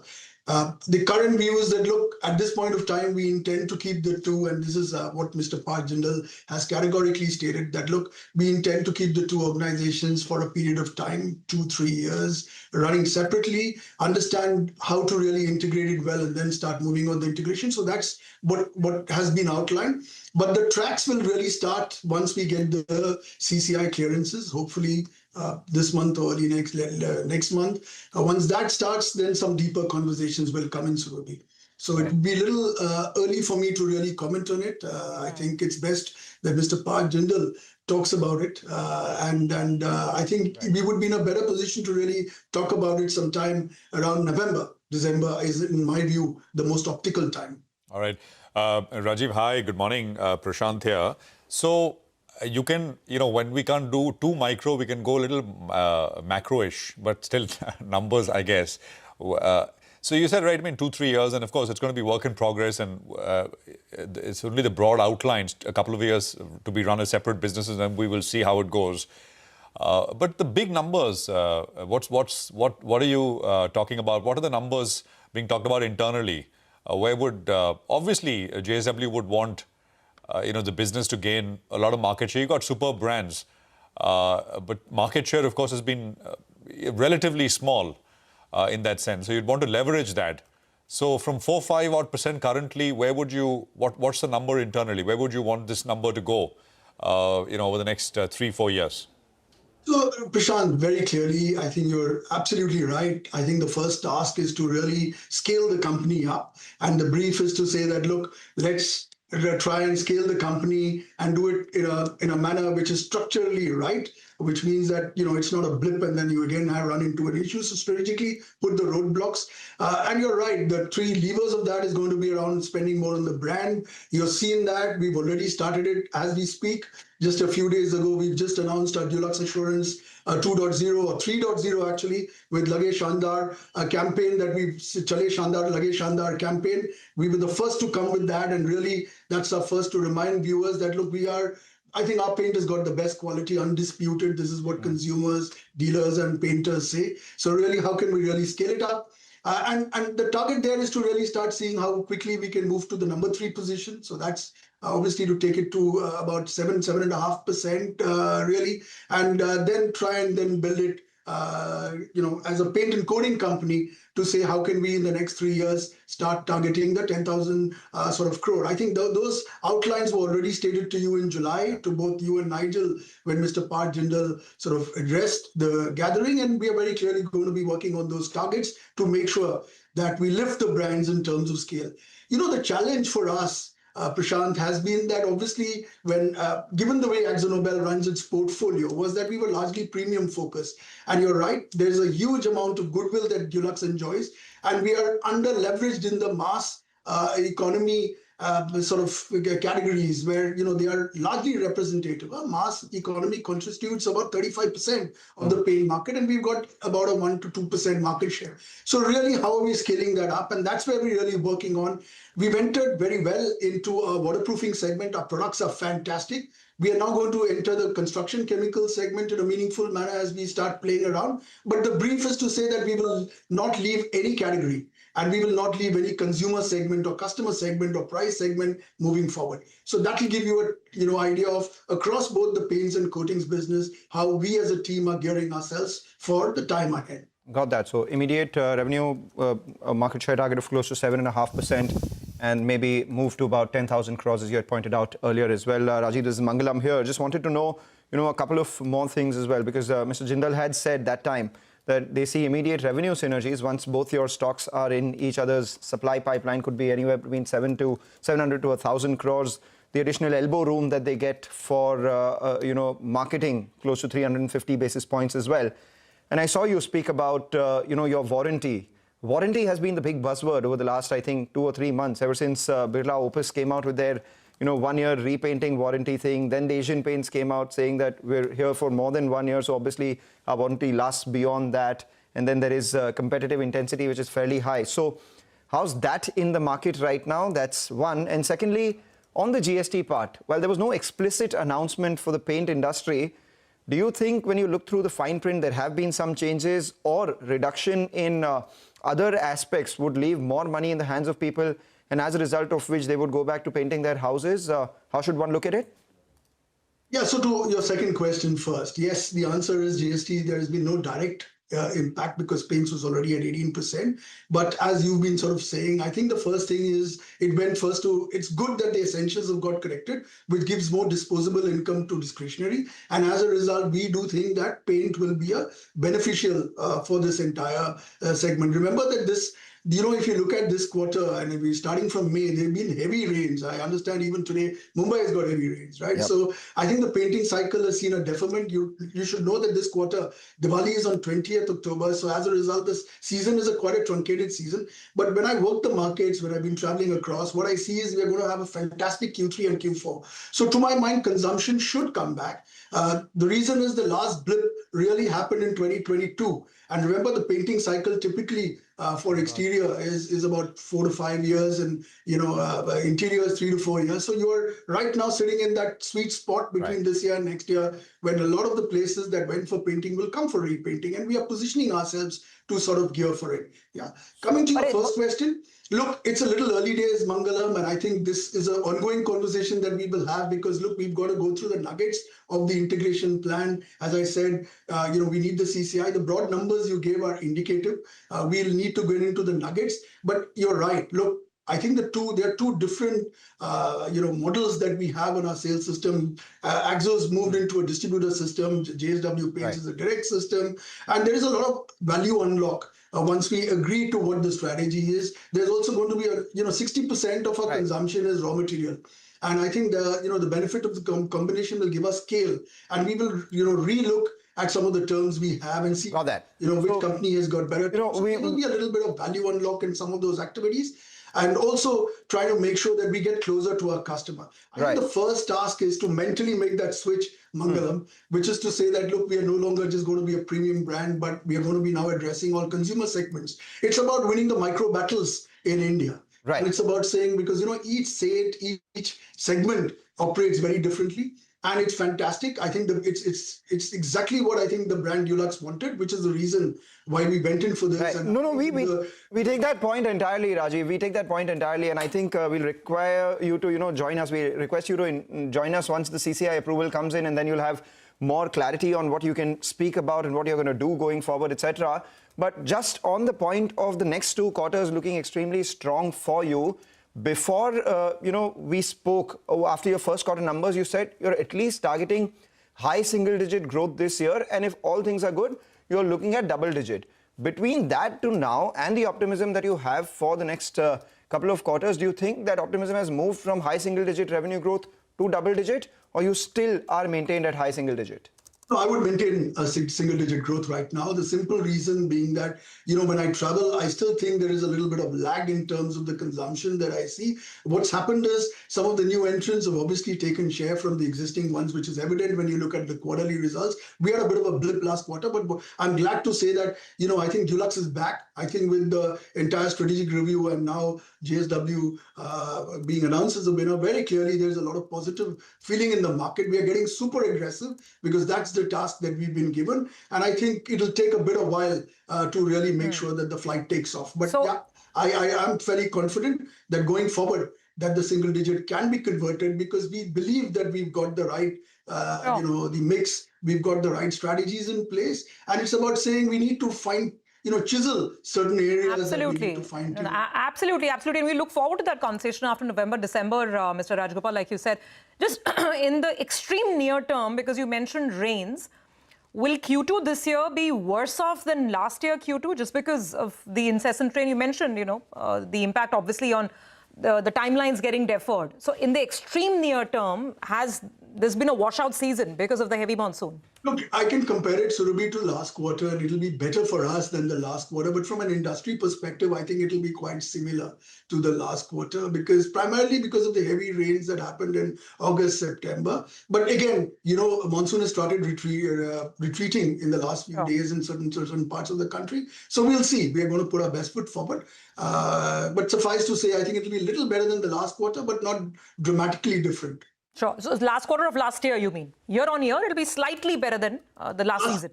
I was talking of the first quarter. Q1. Quarter. Yeah. Okay, it'll be slightly better than Q1. Got it. Better than Q1, but it will not be dramatic because, still remember that on the profitability side, we've also had the ad, which has got on the TiO2, which has taken a bit of sheen on the raw material pricing. Yeah.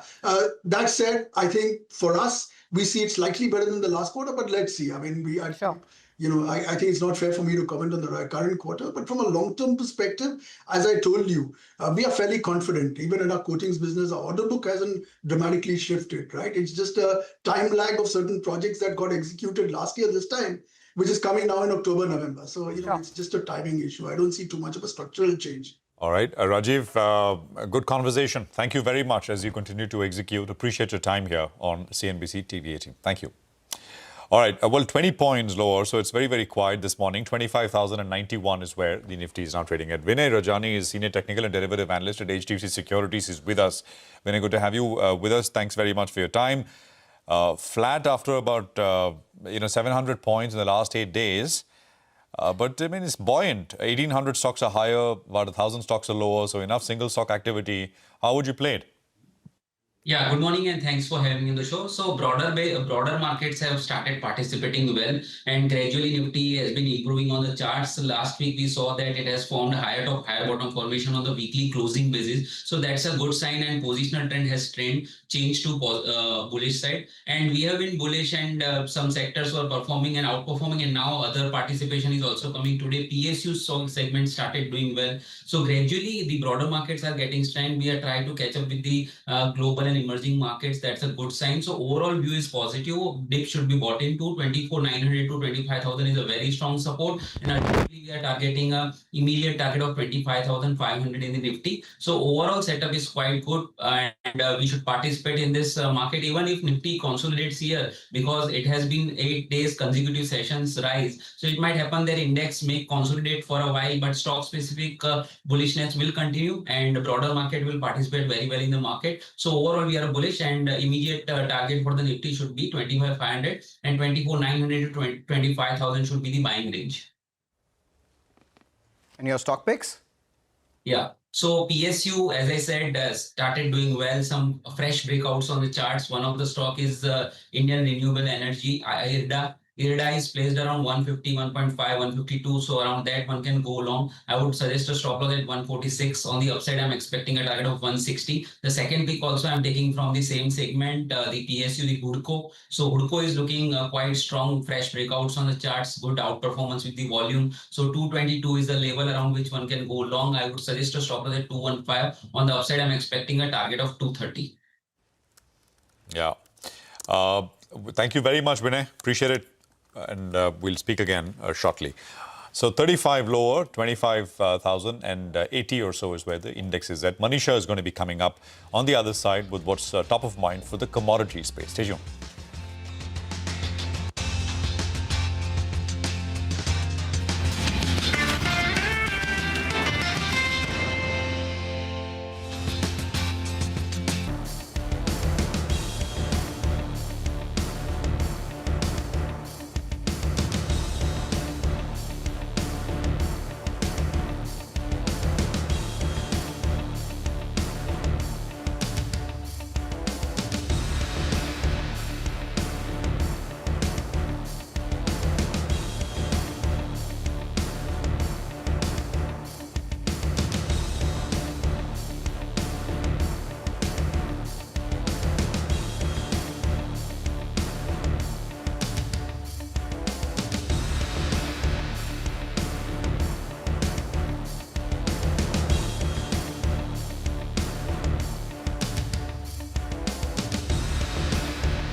quiet morning for the equity market, but let's find out what's happening in commodities. Manisha is here with us. Manisha, good morning. So what's the big headline for you?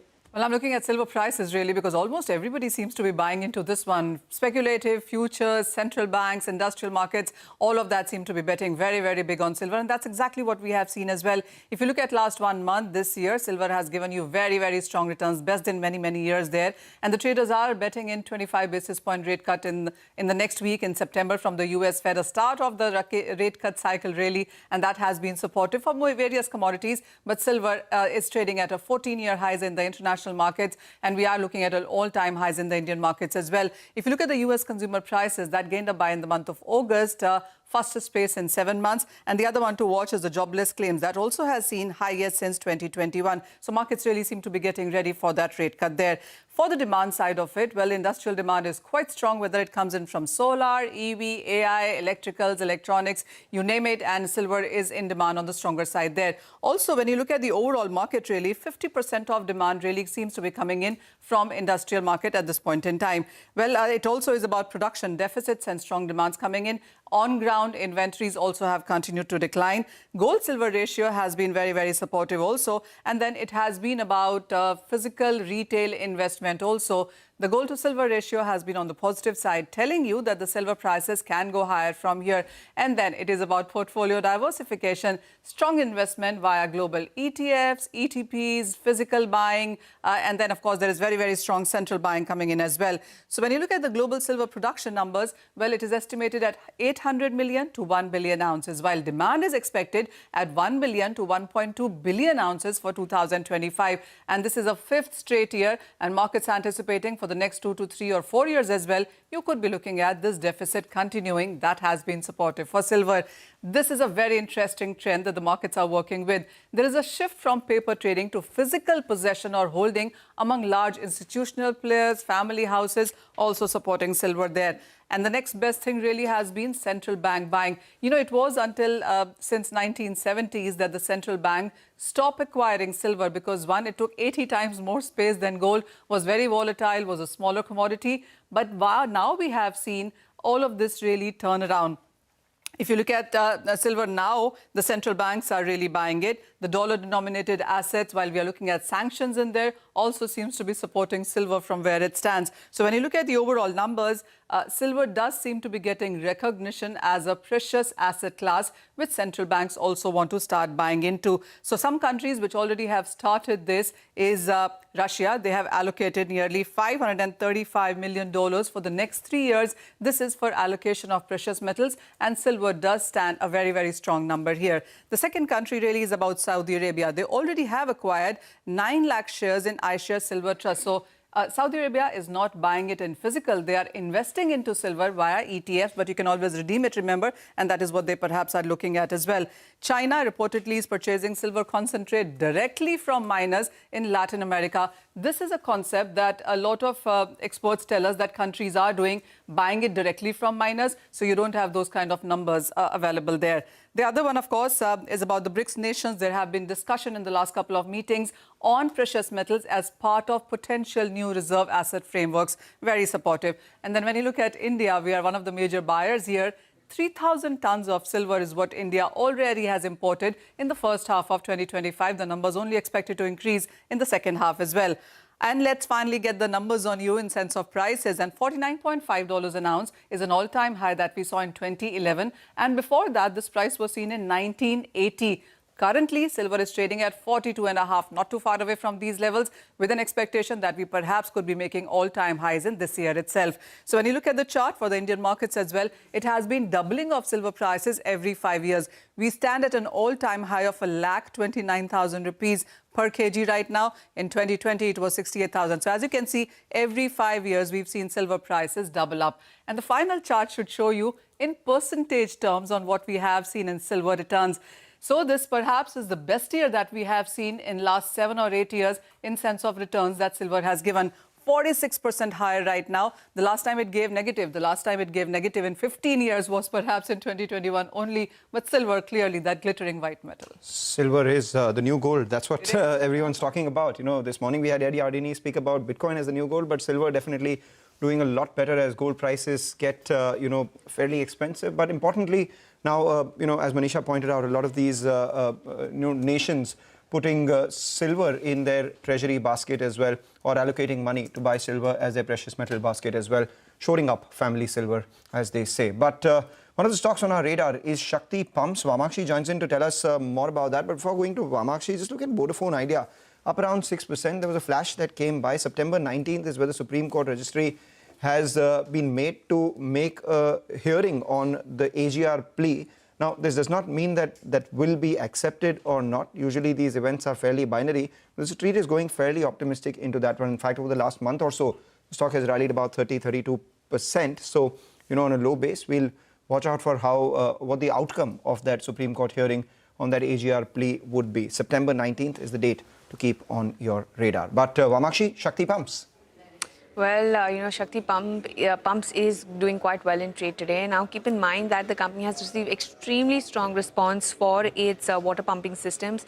Now, they received a letter of empanelment from the Maharashtra State Electricity Distribution Company. This was on August 12th, and this was for supply as well as installation of nearly 34,720 off-grid DC solar photovoltaic water pumping systems. Now, this was under the Magel Tyala Saur Krishi Pump Yojana, or the PM Kusum B. Now, on August 27th of this year itself, the Maharashtra State Electricity Distribution Company had opened its portal for the first tranche of the 10,000 water pumping systems, and this was fully booked by the farmers in just 1.5 hours. This is something that the company had reported earlier, and the total value of this tranche was somewhere around 269 crores. Now come to the announcement made by the company over the weekend. Now the MSEDCL had opened the portal for the second tranche, and this was for 12,451 water pumping systems.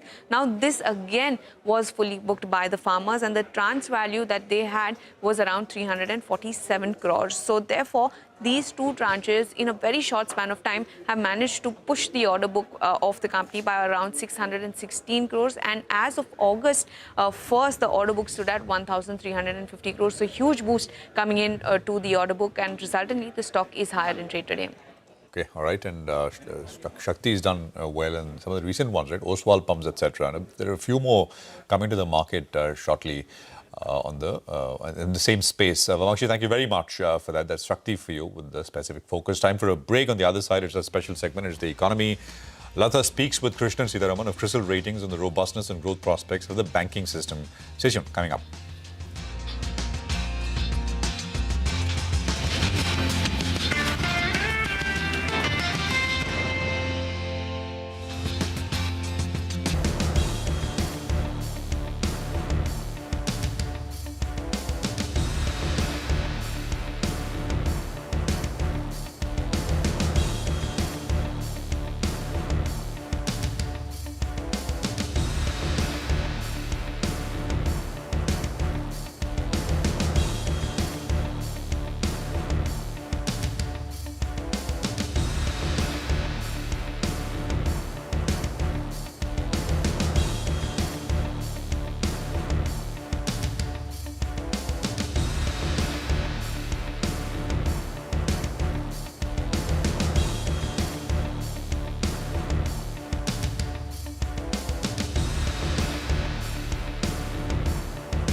Welcome to It's the Economy. While the Nifty Bank is down about 5% from July 1st, in the month of September, it is up about 2%. Rating agency CRISIL, in its annual report on banks, says that bank credit growth can jump to 11 to 12% this year from the under 10% that it is clocking in the first half, April to August. They, however, see another 15 basis point pressure on bank margins this year, and also advise some caution on unsecured loans. Otherwise, they see asset quality as very good. But that's some of the key highlights. To get a comprehensive view of CRISIL's view on banks, their profits, their asset quality, that will pan out. I have with me Krishnan Sitaraman, Chief Ratings Officer at CRISIL Ratings. Krishnan, thank you very much indeed for joining me. While you have put in, added on many dangers in terms of cyber risk, etc., I think now we should add weather risk the way Bombay is treating us today. But okay, to come to your report itself, you're confident of an 11 to 12% credit growth this year. Is that a full year average, or is it 11 to 12% for second half? A very good morning to you, Lata, and good morning, everyone. Thank you for having me on the show. So the 11 to 12% number is for the full year fiscal. So we have seen, as you mentioned, somewhat muted credit growth in the first quarter of the year, which came in at around 10-odd%. So we do expect pick up in the second half of the year, and that would be mostly driven by the retail segment. We do expect consumption-related credit to go up because of the number of tailwinds which have come in, both from the government side as well as from the regulators. So the tax cut, the GST rationalization will definitely help. In addition to that, the personal income tax rationalized cut in the beginning of the year, that will play out. We also have a low interest rate regime, a low inflation regime, and the monsoons, the normal monsoons, the weather that you talked about, that is helping rural incomes pick up. So all that will help to enhance consumption level. Retail credit should move up, and that will drive the overall credit growth. The other segments would be more or less range bound. Okay, I'll come back to credit growth, time permitting, but more importantly, how do you see margins? Because it appears now that the inflation numbers are coming in lower than forecast. The forecast for the number that came on Friday was 2.2. That's the CNBC TV18 poll. It came in at 2.07. This is about the third or fourth month in a row that inflation is undershooting, and we have not even factored in the the GST cuts. So, most people are expecting inflation to undershoot. If there is another rate cut, what may be the hit to bank margins? So we have factored in another 25 bips cut during the course of the fiscal. Having factored that in, we believe that bank margins would be less by around 5 to 15 basis points vis-a-vis last fiscal. Last fiscal was a nearly all-time high in terms of ROAs that the banks displayed. That was at 1.4%. This fiscal, we expect that to come in at 1.25 to 1.3 odd%. And in the first quarter, if you see the numbers at around a little over 1.3% ROA, that did get some benefit from treasury income because of the falling interest rates. Now that will level out during the course of the year. But in general, if you see historical track record, because the structural construct of a bank's balance sheet, when interest rates start going down, the lending book reprices downwards almost immediately, whereas deposits reprice with a lag. So in the initial period of the interest rate cut, the profitability does take a hit. At the same time, there is some offset provided by the treasury book or the investment book, which shows an appreciation when interest rates start coming down. On the whole, factoring in another 25 bips cut, we do expect margins to be down by around 10 odd basis points. 5 to 15 basis points is the range that we are giving.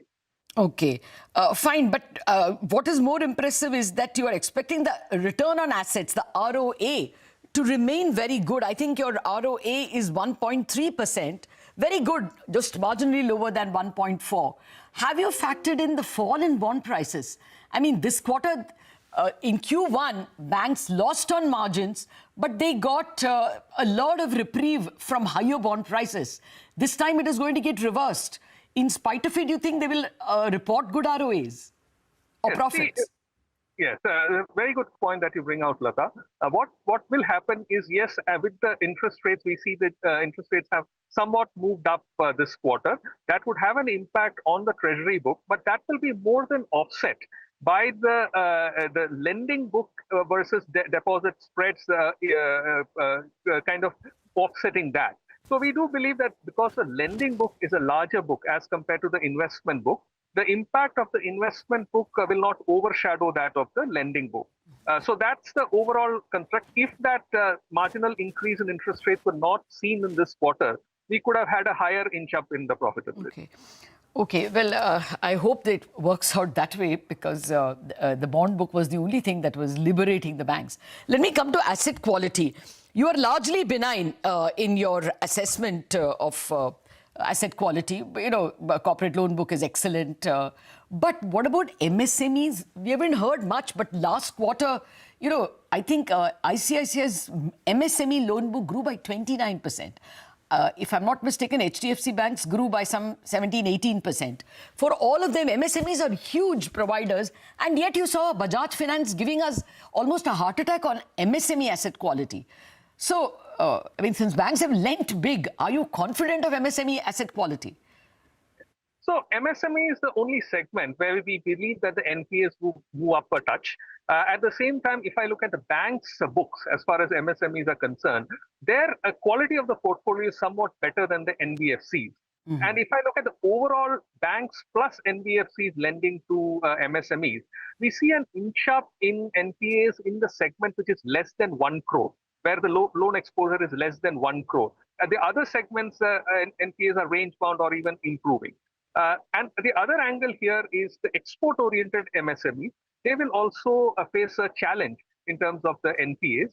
But when we see the overall mix of the MSME exposure, a bulk of the less than 1 crore exposure is from the NBFC side. What is sitting on the banks is much less.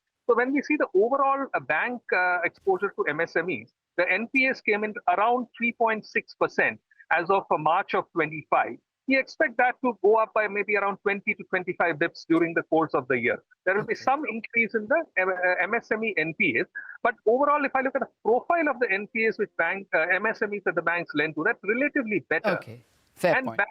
And banks are also having another tailwind on the MSME side with increasing formalization and digitalization.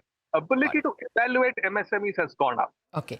I'm sorry I'm interrupting you because I have only a minute left, but I want to ask you about the deposit profile. You give some very interesting statistics that bank deposits are now being held less and less by households and more by corporates. What are your fears and your observations? But a little quickly.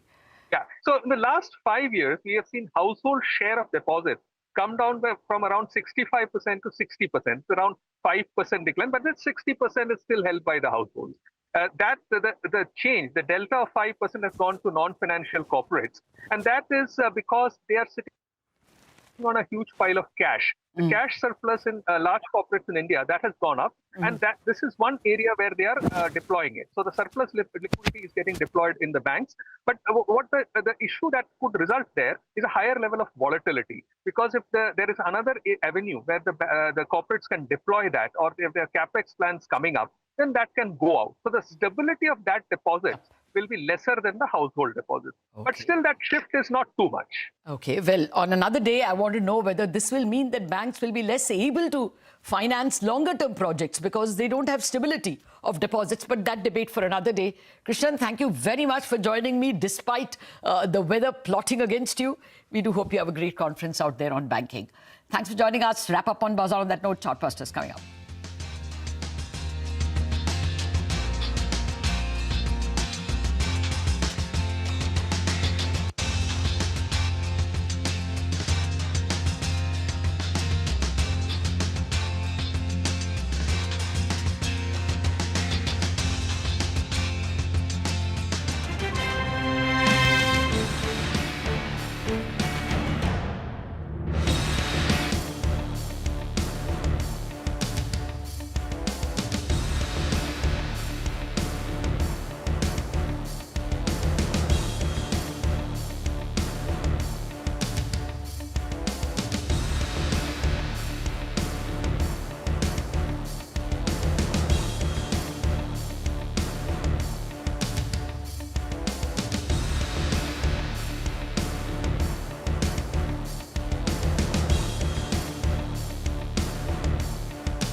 Shares of Vedanta have rallied about 1.5% as it's resolved a long-standing dispute with Sept, clearing a key bottleneck for their demerger plan.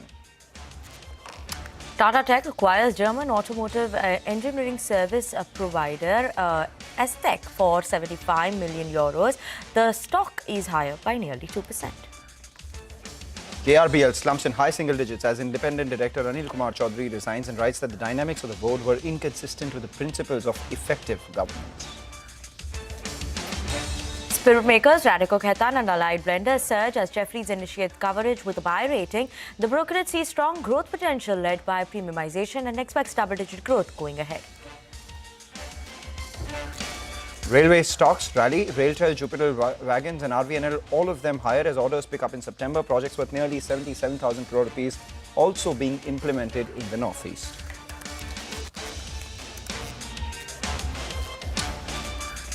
Morning, you're watching us here on Chartbusters on CNBC TV18. We come to you live from the CNBC TV18 Motilal Oswal studio. I'm Mangalam Malu, with me Vinny Motiwala. Not particularly bad for the market, given the fact that we've rallied for 8 straight days. Some consolidation is something that the bulls would have liked, and that exactly is what is taking place right now, with two things doing better for the bulls. One is the Midcap index, which is higher by 1/3%. So your portfolios are feeling a lot better. More stocks advancing versus the number of stocks which are declining. And secondly, the Nifty Bank. For the last 2 trading sessions, the Nifty Bank has been doing well. So now, from a technical standpoint, there's a clear 700-800 point runway for the Nifty Bank before the 50 and the 100-day moving average kick in. Just look at HDFC Bank, the highest weight on both the Nifty Bank as well as the Nifty, currently at the high point of trade. So if that continues, then we may see a further up move on the frontline indices, and as a result of which, maybe some further short covering as well. Hi, Vinny. Hi, Mangalam. Good morning. You've covered up most of the market. Just a couple of sectors I would like to highlight today. Nifty Realty, that's the one that's buzzing in trade. Keep an eye out on that, 0.8% of gain. On the flip side, we have Nifty IT. Obviously, last week we had seen a bit of a run-up coming in for the Nifty IT. Today, it's a bit of an underperformance, down almost 1%. And other than that, in terms of trends, we're seeing the railway stocks, they have picked up pace. Last week, we had seen a lot of order wins. Now, seems like, that's still something on the back of which we're seeing a run-up coming in for these railway stocks. So that's something we'll be keeping an eye out on. But let's also welcome Shivangi Sarda of Motilal Oswal for a check on the market on the technical front. Shivangi, good morning. Thank you so much for joining us on the show. Quick check in terms of the levels now that one should be keeping an eye out on for the Nifty as well as the Bank Nifty. Good morning. Thank you, Mangalam and Vinny, for having me. So we've seen that, the indices have shown quite a lot of strength in the last 2 weeks. And the put-call ratio now stands above 1.2 levels, which is clear indication that put writers have made a strong base. Now, call writers have shifted from 25,000 to 25,200 sold. So we can clearly see that the shift has, been seen across the board. Now, of course, there has been some sort of consolidation post-opening in today's session, but overall the markets look quite positive, and we are going for buy and decline strategy going forward. Now, we're looking at 25,000 as an important support here, which was earlier a psychological barrier. Clearly, role reversal has happened. So now, taking this as support, we're looking at the upside levels of 25,200 immediately and then 25,350 levels.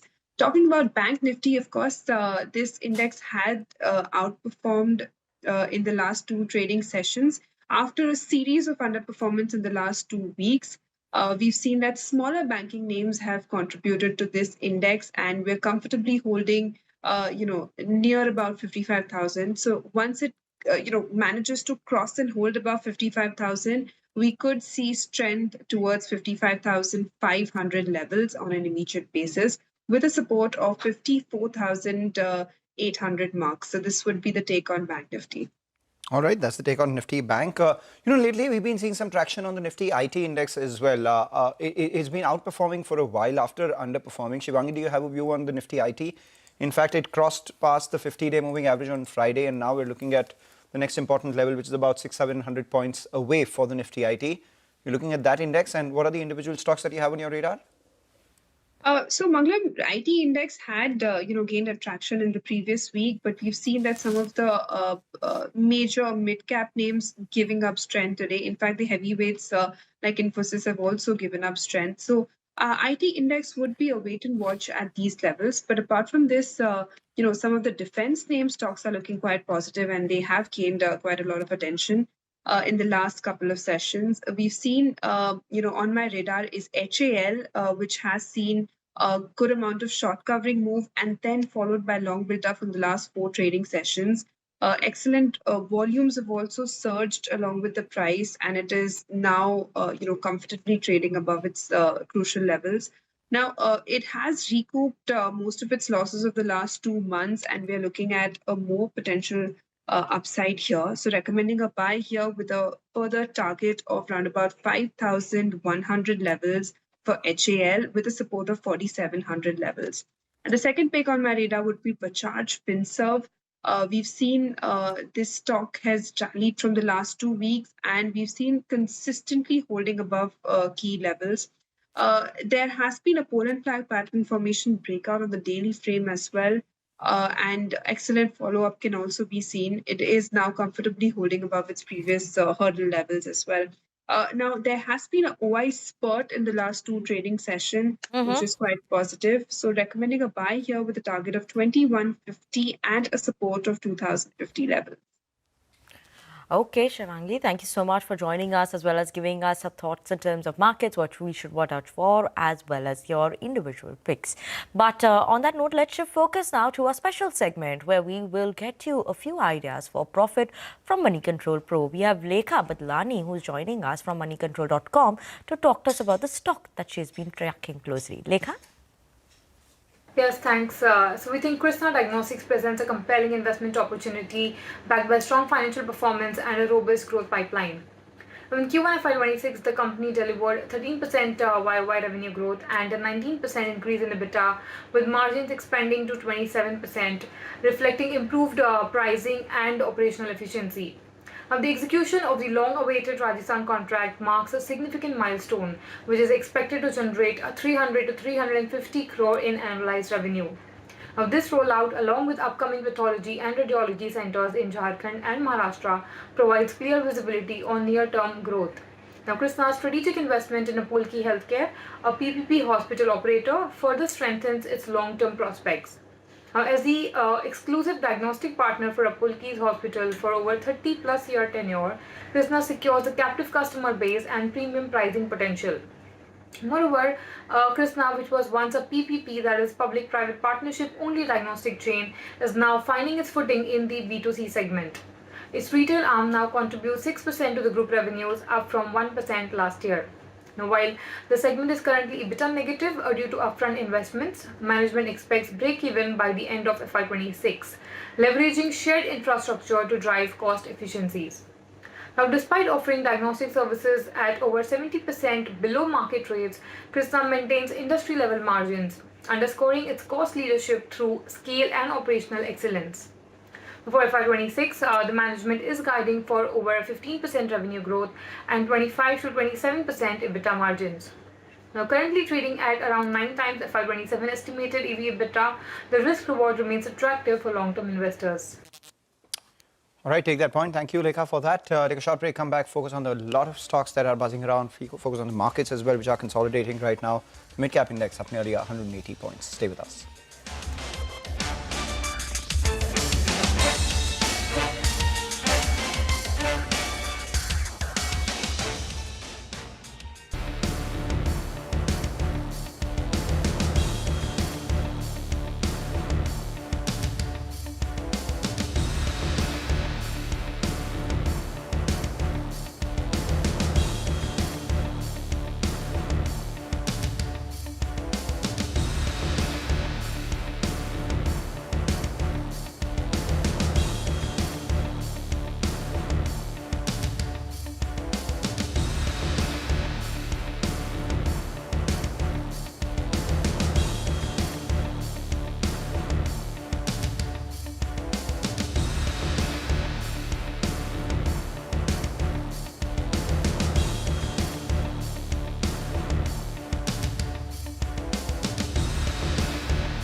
Welcome back to Chartbusters on CNBC TV18. Nifty is managing to hold on to 25,000 levels even as of now, so no complaining on that front.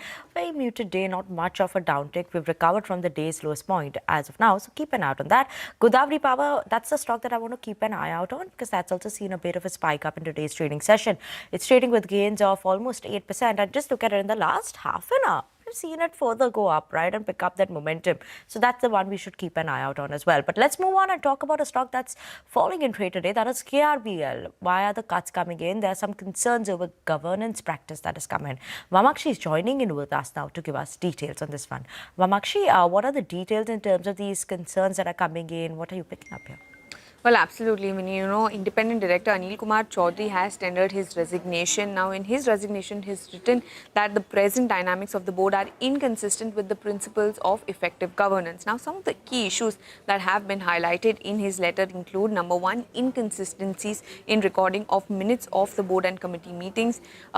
He's also alleged that there were instances of information being withheld, impacting informed decision-making. He also alleges that there were unjust write-off of certain export receivables without adequate deliberation. There were concerns regarding the use of CSR funds. Other than that, he's also highlighted arbitrary distribution of variable pay and annual increments to persons holding office or place of profit. Now, significant changes to the object clause undertaken without comprehensive discussion, as well as undue interference by invitees in the proceedings of the board and committee meetings. These are some of the key concerns that have been alleged by him. In fact, he also said that and I quote, in such an operating environment where dissent is suppressed or sidelined, remaining on the board would compromise both my professional ethics as well as obligations.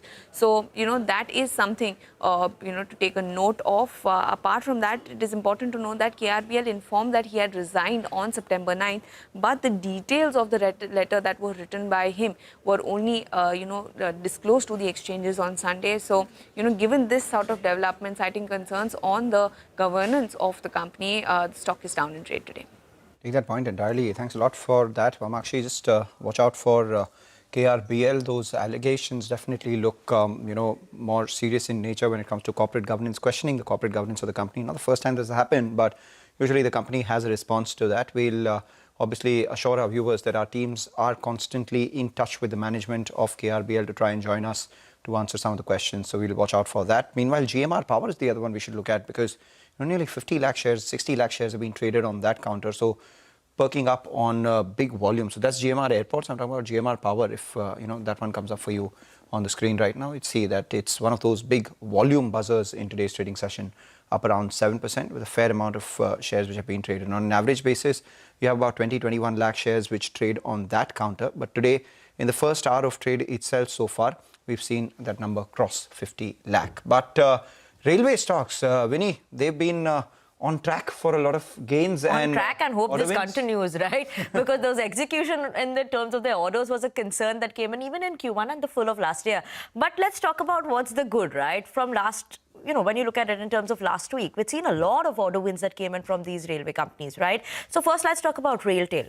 Just over the weekend, they had an order win that came in as well. So that's an important one. That was also from State Project Director of Bihar Education Project Council of around 200 crores, about that. September 9th and September 8th also they had order wins that came in. One was again a 700 crore order from Bihar Education Project Council, and the other one was an order of around 18-19 crores from IRCTC. RVNL too had an order win last week. Their order win was of around 169 crores from the West and Central Railway. So that also was a positive for RVNL. Jupiter Wagons also an order win that came in over there of around 100 crores last week. And key triggers now what we're watching out for in terms of a lot of commentary that has come in, what we're seeing from Ashwini Vaishnav. He said that railway projects worth 77,000 crores are being implemented in the northeast. So the northeast side of railways and more development in terms of railways, that is something that is a big trigger. We have also PM Modi, who had recently inaugurated one of these railway lines in Mizoram, and there are projects of worth around 9,000 crores that will be coming in there. So the northeast region where we'll see a lot more development. To not forget, managements have also highlighted in terms of commentary, whether they've spoken to us or in the Q1 con call, that now that wheel set availability issue which was there, that started easing, that started improving. That means that we could start seeing an improvement coming in terms of the execution for the order, and likely there could be an execution improvement going forward. So that is a positive that comes in for these companies. All right, so basically order win is the engine and execution are the wagons. If the order win comes by and execution follows, that happens, then the gains are on track. Then we're going in a super fast train then, Mangalam, if that works out well for them. All right, if they're going in a super fast train, let's keep the spirits high as well. That's what we were talking about right now. The spirits, all those stocks are up and about in today's trading session. Jefferies actually initiated coverage, or how do you say that, opened the bottle on India's Alcobev space. They have a target of 1570 on United Spirits. Radico Khaitan is about 3500 and Allied Blenders is about 620 rupees as well. The basic thesis for this, India's demographics are favorable for the Alcobev industry. Well, globally, we are seeing a bit of a slowdown. India's low per capita consumption and premiumization are things that would, favor more than double-digit sort of value growth come by, at least in the P&A segments of all these companies. They believe that United Spirits, which has been the market leader, has obviously become a lot more attractive after a 20-25% downtick from the peak, and they see double-digit top-line CAGR and a meaningful room to expand margins for the likes of Radico Khaitan as well as Allied Blenders. So for Radico Khaitan, they expect the EPS CAGR to be over 35%, so that's a positive. Allied Blenders, they believe, with regards to their margin expansion and some of their portfolio products that they are launching right now and gaining market share in there, could be a bit of a dark horse and provide a fair amount of up move as well. So United Spirits on price correction, the industry on favorable demographics, 35% EPS CAGR for Radico Khaitan, and Allied Blenders on margin expansion as well. So those are a bunch of Alcobev stocks which are buzzing around today. Let's go across to Sudarshan. Northern Arc is the one which is surging. DAM Capital has initiated coverage on the stock. Sudarshan, for Radico Khaitan, it's expected to be a 35% EPS CAGR. But for Northern Arc, it's 39%. That's correct. And as far as the stock price is concerned, DAM Capital is saying that from this level also, it's expecting a return of almost 40%. So it has initiated coverage with a buy call, and target has given is of rupees 335. It's saying the stock is currently trading at an attractive valuation, and mentioned few of the catalysts. First one is increasing share of direct-to-customer lending. Second one is easing interest rate environment, and it believes that it will help company to expand its margin, and fund management and placement business will enhance company's fee income, and it expects asset quality headwinds to abate by H2 of FY26 and normalize by the next year, that is FY27. And considering all these factors, it expects EPS CAGR of more than 39% over FY26-27. Okay, Sudarshan, thank you so much for that. Northern Arc, as of now, managing to hold on to gains of almost 6.89%, that we're keeping an eye out on. But on that note, let's just sip into a very short break. And after the break, we'll get you more on the markets and stock-specific action. Stay tuned in.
Welcome back. Hindalco is one of the stocks which has now moved higher. Alongside that, in the broader markets, Angel One is seeing some bit of traction as well. Remember, these capital market stocks are something that we'll watch out for going forward. There was no conclusive, decision on whether daily expiries or weekly expiries would be stopped by the SEBI. They will issue a consultation paper on the possibility of that happening. These stocks had seen a big downtick. BSE is the one that should come up for you as well. So let's see whether that, sees some build-up now or a bit of a relief rally on account of the immediate fear of that being dispelled. In fact, we're speaking about the SEBI board meet outcome itself. Sudarshan joins in with some of the key takeaways out there. Sudarshan. So on Friday, that is September 12th, SEBI held its board meeting and announced some major changes as part of ease of doing business. So I have taken major three issues. First one is minimum public shareholding and MPO rules. Second one is IPO and anchor investor participation. And third is mutual fund exit load. So first talk about MPS and IPO rules. So now even large issuers can now list with lower initial public float. So they have revised the MPO, that is minimum public offer rules, and also extended timeline to meet MPS. And now that is MPS meeting norm is 25%. So first talk about for mega capital companies, that is mega companies with a market capitalization in the range of 1 lakh to 5 lakh crore. For this MPO, they have revised it to rupees 6,250 crore. And for post-listing, post-capital market issue, it should be of 2.75%. And for super mega capitalization companies, and for that range is more than rupees 5 lakh crore. For that, MPO is rupees 15,000 crore. And it has to be at least 1% of post-issue market capitalization or 2.5% dilution. Or it has extended compliance timelines, that is up to 10 years for achieving 25% minimum public shareholding norms. So they have given the range, that is 5 years to 10 years. Now, second issue was IPO and anchor investor. So the important part is they have increased, basically expand the anchor allocation. Now they have included life insurance companies and pension funds. So they are saying that out of 100%, 40% will be reserved, and of that, 1/3 of 40% will be reserved for domestic mutual funds, and remainder of that will be reserved for life insurance companies and pension funds. So what if some of the issues remain like unsubscribed? So in that case, it would go to domestic mutual funds. One issue was mutual fund. For that, exit load capital has been reduced to 3% from 5%. Basically, exit load is the fee basically mutual fund charge you. And apart from this, one issue that SEBI chairman has talked about is the long-term derivative contract. For that, he has said that consultation paper will come because it's a complex issue, and now the paper will come after the feedback he receives. Okay, Sudarshan, thank you so much for that. And addressing the media, the SEBI chairman, Tuhin Kanta Pandey, confirmed that the CNBC TV18 news break, when asked about futures and options, SEBI chief promised to circulate a consultation paper on longer tenure derivatives for public comments. Listen in. कि हम अपना काम करें कि हम रोज़ यही बताते रहें कि आज हम नहीं बता रहे हैं, कल आएगा। आपको हम बताएंगे। हम जितना सेबी ट्रांसपेरेंटली मीडिया से बात करता है या भारत की जनता से बात करता है, उससे अधिक हम क्या करेंगे? हम हर चीज़ डिसीजन लाने से पहले हम कंसल्टेशन पेपर लाते हैं। उसमें भी हर प्रपोजल पे हम कमेंट लेते हैं, प्रपोजल वाइज लेते हैं। उसके बाद हम उसका अध्ययन करते हैं और फिर हम अपने रेगुलेशंस लाते हैं। तो हम सब तरह के फीडबैक लेते हुए काम करते हैं। All right, so important comments coming in from Tuhin Kanta Pandey. Just keep an eye out on delivery. That stock opened in the red, now has moved higher. All these express parcel delivery companies doing better ahead of the festive season. So maybe we'll watch out for how this one pans out too. But speaking about the markets, by and large, we have a conversation that we had with Manish Chokhani of Inam Holdings. He expects the final US tariff on India to be around 20%, but a little cautious on the Indian market right now. Why is that? Listen in. What's happened with US and India was a surprise to everyone, I think, including to the protagonists over here. Yeah. Something changed during Sindoor. Yeah. And then I'm guessing something's changed over the last 1 week again to bring things back to what looks like even keel. But yeah, I mean, if you zoom back in a larger context, India and US have been the two best performing markets in the world, the best democracies and the best sort of places for capitalism to thrive. Even if you get to the 15 which the allies have, which is Japan, Korea, UK, I don't think we get to 15. But if you're at 25 and you have some way around that, let's see, maybe we end up at 20. All right, with that, we'll wrap up on this edition of Chartbusters. Thank you so much for watching. Stay tuned to CNBC TV18 as Trading Hour comes up next.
Good morning. Welcome to a brand new week of Trading Hour. We're coming to you live from CNBC TV18 Motilal Oswal studio. I am Reema Tendulkar. With me is Hormus Patakia. And things are very, very quiet. It almost feels like people are sitting at home, taking a U-turn and getting back. It's just, we've sort of drifted lower now into the red for the Nifty and the Sensex. So we're down close to about 35 odd points in the Nifty and the Sensex lower by close to about 90 odd points. But just sideways, quiet kind of a session so far. We'd spoken about this in the morning, Reema, when we were doing our trade setup on Power Breakfast, that there would come a point where there will be some exhaustion for the buyers at higher levels. And it only apt that after 8 days of gains, and the index has gained almost 400 to 500 points, there will be some point where the index would take some breather. Again, that August 21st swing high of 25,154, proving to be the hurdle for the index as of now. So we are below that 25,100 mark for the Nifty at least. It's a very narrow range yet again. It's only 70 points. And the first couple of hours of the trading session, the Nifty Bank is something that is holding out in the green, and it is also nearing a very important level, 60 points away from, actually 70 points away from 55,000, and it has not closed below the above the 55,000 mark since the 25th of August. So that's another very important level to watch out for on the Nifty Bank. What's putting pressure on the index today are the IT names. The Nifty IT index is the one that is trading lower. Of course, there are some stock-specific news that has come in with regards to Tata Tech or with some positive brokerage commentary coming in as well, but having no bearing on the reaction whatsoever. The Nifty IT at the lowest point of the day. And some of the other movers, of course, there are news flow-driven names as well. Look at Anant Raj. Anant Raj is now up 9% among the top gainers on the small cap index. And Northern Capital, there was an initiation that came in from DAM Capital earlier in the day. That is also seeing gains of around 8% is Northern Arc, and DAM Capital projecting a potential upside of around 36% on the stock. Doing well, railways, defense carrying on from where it left off last week. Railways doing well as well. We'll speak about the railway names in just a bit. But there are a lot of specific news-driven movers on the positive side. But of course, it is IT that is putting pressure on the index. Even Infosys is seeing a bit of a leg down. It rallied towards the beginning of last week on that buyback announcement, but over the last 2 days, Friday and today, it continues to see a bit of a correction. But if you pull up a 1-week chart or a 10-day chart, you can see the rally on Infosys started around 14:30, which was the day the company said that, they are going to meet on 11th of September to consider a buyback. So about 14:30, 25:30 was the low that day. So we're still higher than that level, though some amount of profit booking is visible now over the last couple of days. In fact, even mid-cap IT names are under pressure today. You've got Zensar, Persistent, Sonata, Coforge, a Tata LXC. So a lot of these mid-cap IT names too are weighing down on the frontline indices. The one which holds up is Tata Tech, and in just moments from now, we'll get chatting with the management about the acquisition that they have made, which increases their capability into ADAS, but also expands their presence in Germany. So, Germany is like the market, right? The key market for automotive. Volkswagen is a big customer. So the acquisition that the company has done will increase their presence in Europe, Germany in particular, and gives them access to Volkswagen, and then gives them a lot of capability building as well. There's some interesting insights that JP Morgan had also shared in its note on Tata Technologies, that although they believe that, okay, fine, this acquisition would be positive for them, but they are believing that the revenues will decline for the company and the growth prospects that they have, that does not justify the valuations that they the stock has corrected so much. The all-time high on Tata Tech was 1,400, and now it's down to 700. In fact, we had a chat with the management, Warren Harris, the MD and CEO. Listen in to the conversation. We began by asking him about the rationale behind the acquisition. The rationale is twofold. It's market access. Germany is becoming an increasingly important market for us. You might remember last year that we announced the BMW joint venture. We've been growing the joint venture here in India, and we've also been making progress in terms of direct business in Germany. This acquisition not only reinforces the team that we've got on the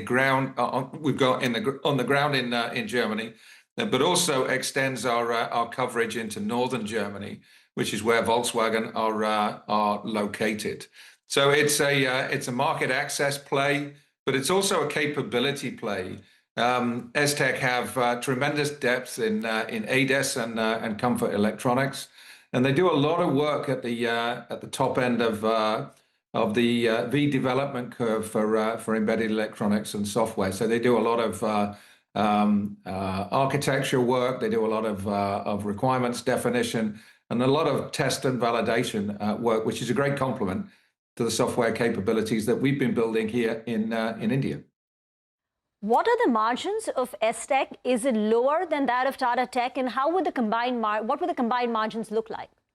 Well, STEC, interestingly enough, and this is one of the reasons that we targeted them, have have margins of 28, 29%. So their margins are actually better than Tata Technologies. And so, this transaction, when it closes in late November, December, we expect it to be accretive from a margin perspective and an EPS perspective on day one.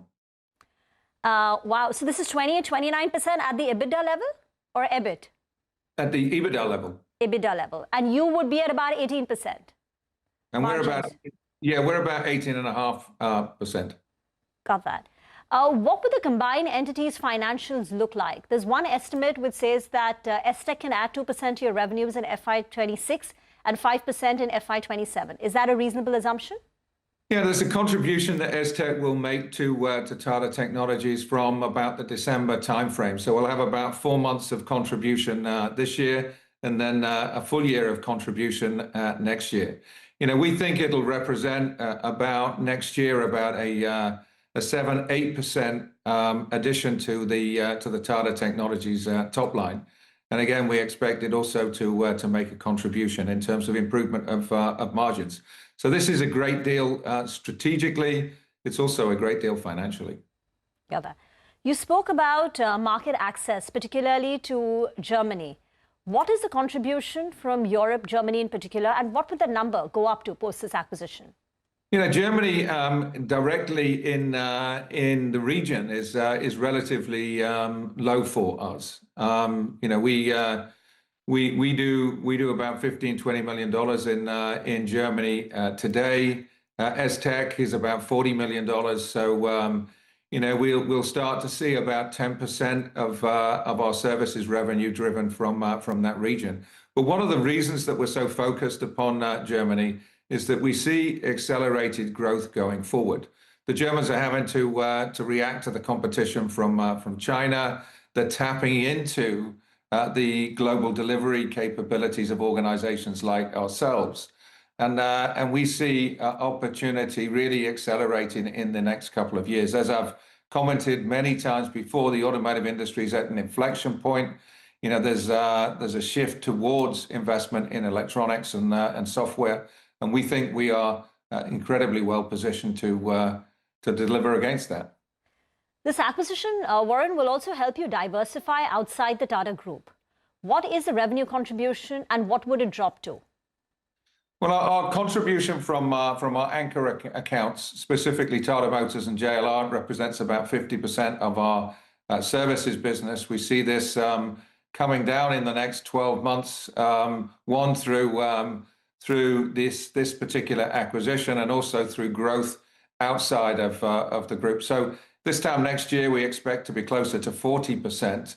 And whilst we expect the Tata Motors and JLR relationships to continue to grow, we see growth outside of the group and also outside of automotive growing at a faster rate. Let's talk about next year, which is when you'll have the full contribution of this acquired entity. Now, last year you closed with a top line of $611 million. Organically, what are you likely to do? Plus this acquisition, you'll have 4 months. What would the numbers look like? And even the combined margins, because Estech has much higher margins, 28, 29%. What are we looking at in terms of a combined size? We're expecting a stronger second half of this fiscal year than we have realized in the first 3 months of fiscal year 26. We expect that momentum to continue into next year, and obviously with this acquisition, we'll further reinforce our commitment to grow. So I'm not going to give any specific numbers, but we certainly expect the industry to bounce back.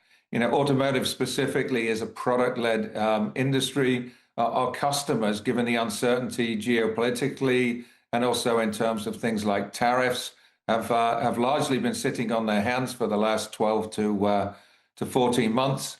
We expect that to change, and we're seeing momentum within some of our bigger accounts as they start to prepare themselves for investment in new products. So we think the headwinds that we've been grappling with over the last, again, 12 to 14 months will likely dissipate, and we're expecting strong market conditions. So we're certainly expecting revenues next year significantly beyond 700 million.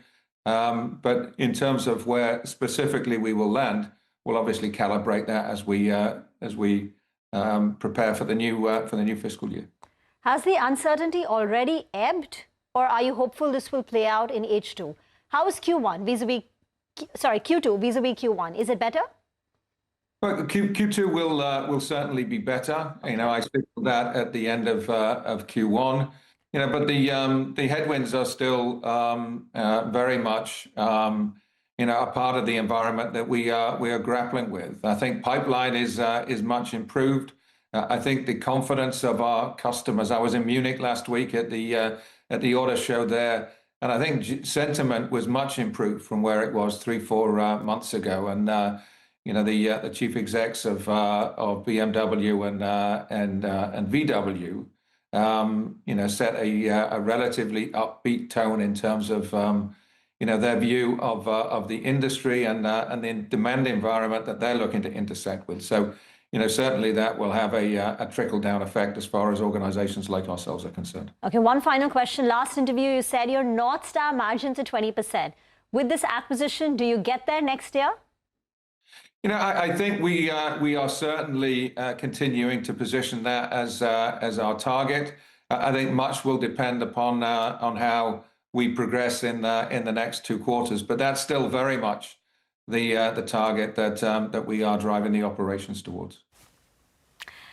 Well, one key takeaway from the interview with Warren Harris about Tata Tech is, contrary to analyst fears, the JP Morgan note which said that the acquired company, perhaps their margins would be lower because more of their work is done on-site rather than offshore. What the CEO told us is the acquired company, Estech's margins are 28-29%, higher than the company's own margins of 18.5%. Secondly, the JP Morgan note also spoke about the acquired company will contribute 5%. Incremental revenues next year, the management saying it should be higher at 7 to 8%. And again, reiterating that it will be EPS accretive from the first year post-completion. And they also reiterated what they told us 3 months back, that they do expect the uncertainty to end and H2 should be stronger for the company. Q2 is looking better than Q1. The pipeline is better. The confidence of the clients is improving and H2 should be stronger. So I think the clarification on margins being on the higher side and how much it will add to the company's top line next year is important. And that stock is up close to about 1.5%. But let's talk about other stocks, the stocks which are moving and shaking right now. Hormuz has moved over to the big wall. A lot of these names in the broader markets are either news flow driven from the weeks gone by or some new ones as well. Parag Milk Foods has sprung up among the top small cap gainers in today's session. And this 12% move is the biggest single day gain since the stock has seen in April. And over the last 7 sessions, the stock has moved up 27%. This is inclusive, of course, of this 12% move today. And you've seen some increased trading activity as well. Now, in the last 6 months, the average daily traded volume for Parag Milk Foods was around 12 lakh shares. Since the 4th of September, which is the last 7 trading sessions, that has moved up to close to 19 lakh shares. So increased trading activity seen in today's session as well. There's close to 50 lakh shares have already changed hands. The 20-day average is only 5 lakh shares. So gains on very strong volumes as well. And September is already turning out to be the best month that the stock has had in 2025. The stock is already up close to 35% this month. The other pocket that has been moving, we spoke about it a few minutes ago, and that is the railway stocks. And Railtel, Ircon, RVNL seeing gains of anywhere between 5 to 8%. But take a look at the volumes. All 3 names have had more than 1 crore shares that have already changed hands in the first 2 hours of the trading session. And the 20-day average ranges anywhere between 11 lakh to 25 lakh shares. Of course, the big news flow driven fall today is KRBL after the fall that the stock has seen after the independent director resigning, the biggest intraday fall in 3 years. Now 11% down on the stock. We've already seen close to 55 lakh shares that have changed hands, 20-day average of between 3.5 to 4 lakh shares. It has broken below its 50-day moving average, and the next important level on the downside is the 100-day moving average of 384. Interestingly, the intraday low today is 387, so it'll be important to see whether it manages to hold on to that 100-day moving average, and it's been an outperformer before today's session. On a year-to-date basis, the stock was up 45% going into today. And the last one being Northern Arc, again, a news flow-driven name, brokerage initiation coming in, 8% higher on the stock, the biggest single-day gain it has seen in 2 months. More than 20 lakh shares have already changed hands today, 20-day average of just over 2 lakhs, sustaining above its key moving averages as well, but an underperformer that is down almost 25% from its 52-week high, which comes up to around 351, Reema. Got that. So many stocks. You get fooled when you look at that index and it's not changing and just up a couple of points here and there. There is so much action in individual stocks, as Hormus pointed out. Get into a break on the other side. We'll focus on the crypto market. Manisha Gupta joins in on the other side.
Welcome back. A lot of these high-flying names from last week are seeing some profit booking in today's session. Ixigo is one of them. Let's Have a News Technologies, 7% lower on this stock. And Yatra Online, a stock that was on a tear in the last couple of weeks, that too is down 5% in today's session. The stock had blown away after its results and seeing some profit booking in today's session. Precision Camshafts as well.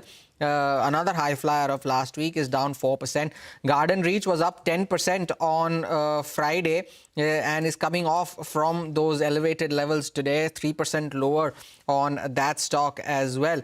Some of the gainers that are springing up, Anant Raj has now extended its gains 11% higher on that stock as well. So plenty of movers in the broader markets, even though the index is down only 40 points. But shifting focus to the crypto space, and Manisha is now joining us with the latest within that market. Manisha. Thank you so much for that. In Crypto Corner today, we are talking about the two major ones when it comes to this sector. The biggest one, of course, is Bitcoin. And the second is an altcoin, Ethereum, which have done quite well in the last many, many years, proven their credibility and have given you the best of returns as well. I will start with Bitcoin first, and it's a digital currency on a blockchain in which record of transactions is maintained. So it never gets lost. And if there's a movement, everybody on blockchain can basically see that. So that is the positivity that Bitcoin really has brought about within the markets there. Also, when you look at the new units which are being generated, which we also call mining, they are done by a computational solution of mathematical problems, which are quite difficult, takes a lot of time, takes a lot of power as well, electricity that is, but this is how this basically works. Apart from that, when you look at it, operations, it does it independently of a central bank, is the reason a lot of banks and constitutions basically do not like it. Remember, Bitcoin was the first ever of a crypto. It was introduced to public in 2008. When it talks about development of this, we do not know if it was developed by one person or a group of developers, but they do use the name Satoshi Nakamoto, is all that we understand right now. It is the most well-known and the largest crypto in the world. the kind of regulations that we have in the recent past many years, some of the countries also have adopted this as a ledger for purchasing goods and services. It also is the largest reserve right now, and this is where that we have seen major ETFs, inflows, and institutional buying come in for as well. This actually has also inspired development of various other cryptocurrencies. If you look at the market cap of Bitcoin, it stands at a tall $2.5 trillion right now. And we have seen all-time highs happen in this year itself. Bitcoin is up almost by nearly 80% when you look at the last 12 or 16 months. And markets do believe that you could be looking at higher highs going forward from there. The altcoin Ethereum is on my list, the second. And this is the second largest of a crypto, with the second largest in sense of inflows as well. We also have ETFs launched on Ethereum now in various countries, including Canada and US. And this is another one. This is also a self-executing programmable blockchain. The programs are written directly into a code and deployed on Ethereum blockchain. What it also does is that it ensures that many of the smart contracts, if that is done with, then it automatically predefined conditions are met and it self-executes it. In this case as well, there's a lot of transparency. We have seen a lot of scalability has come, a lot of goals like NFTs and if you look at DeFi, all of that is basically done on Ethereum as well. It does eliminate need for intermediaries. The security is strong. There is cost efficiency, transparency, and also time efficiency as well. A big chunk of movement in sense of crypto or digital assets is done within seconds there. The developers in this case write in terms of a contract into a code using languages like Solidity. That is the one that is most used here. And then when you look at the markets overall, this is one area in sense of smart contracts. And of course, because it is on blockchain, there's a native code token also by the name of Ether. But what it really does is give you a decentralized in sense of financialization. It is secure, efficient, transparent, and various applications like financial services and decentralized finance is something that we go via Ethereum. Thank you very much for that. CNBC TV18 presents Crypto Corner, powered by Coin DCX.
Welcome back. Let's invite the next management on the show now, Aarti Drugs. Now, the company recently received an order from the Maharashtra Pollution Control Board for a closure of a particular process at their Tarapur unit. Adish Patil, the CEO of the company, will join in, and with him, of course, we'll discuss, this particular closure of the process at Tarapur unit. But the company also recently started production at a facility in Gujarat. This happened on 4th of September, and the company had invested close to about 220 crore. And we'll also get in a check on the API pricing and the demand trends. But Mr. Patil, let me start, firstly with the issue on hand, the Pollution Control Board's order whereby one of your processes will be closed at Tarapur. What exactly is the problem, and what will be the impact? I mean, are we looking at some sort of a revenue loss? What was being produced in that particular process? Yeah.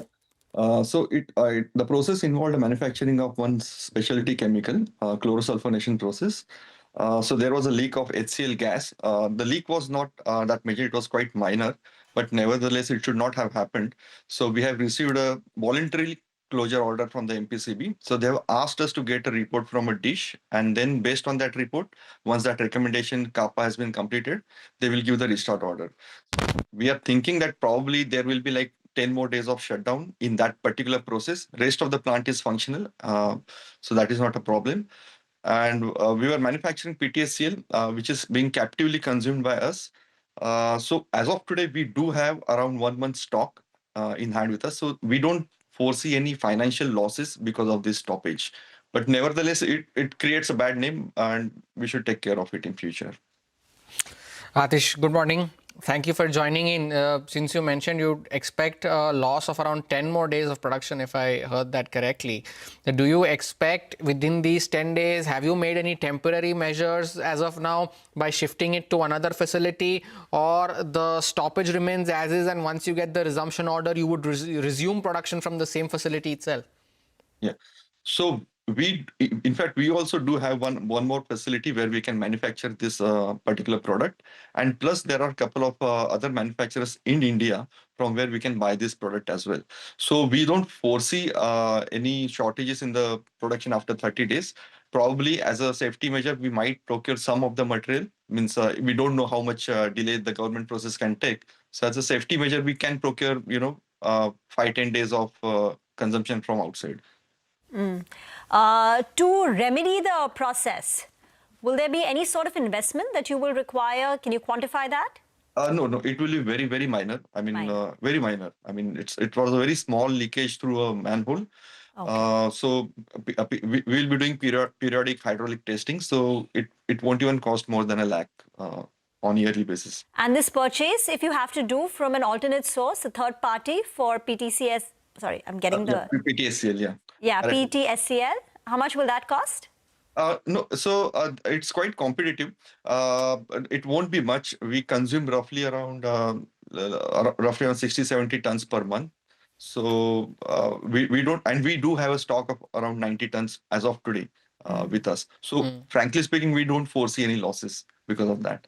On to business then, Ashish. What have been the API demand trends that you have witnessed so far? We are almost at the end of the second quarter.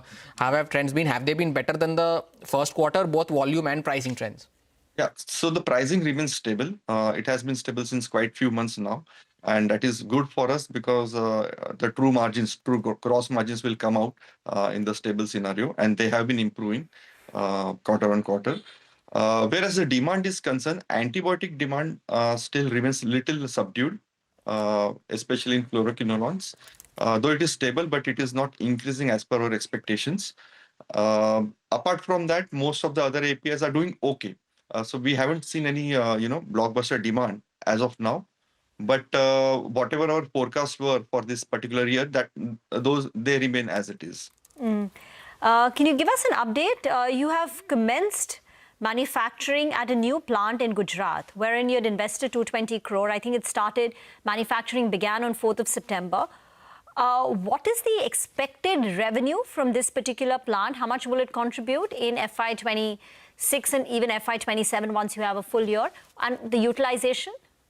Yeah, so we just started this plant. So that this was a second or third trial what we did. And now the production is quite smooth.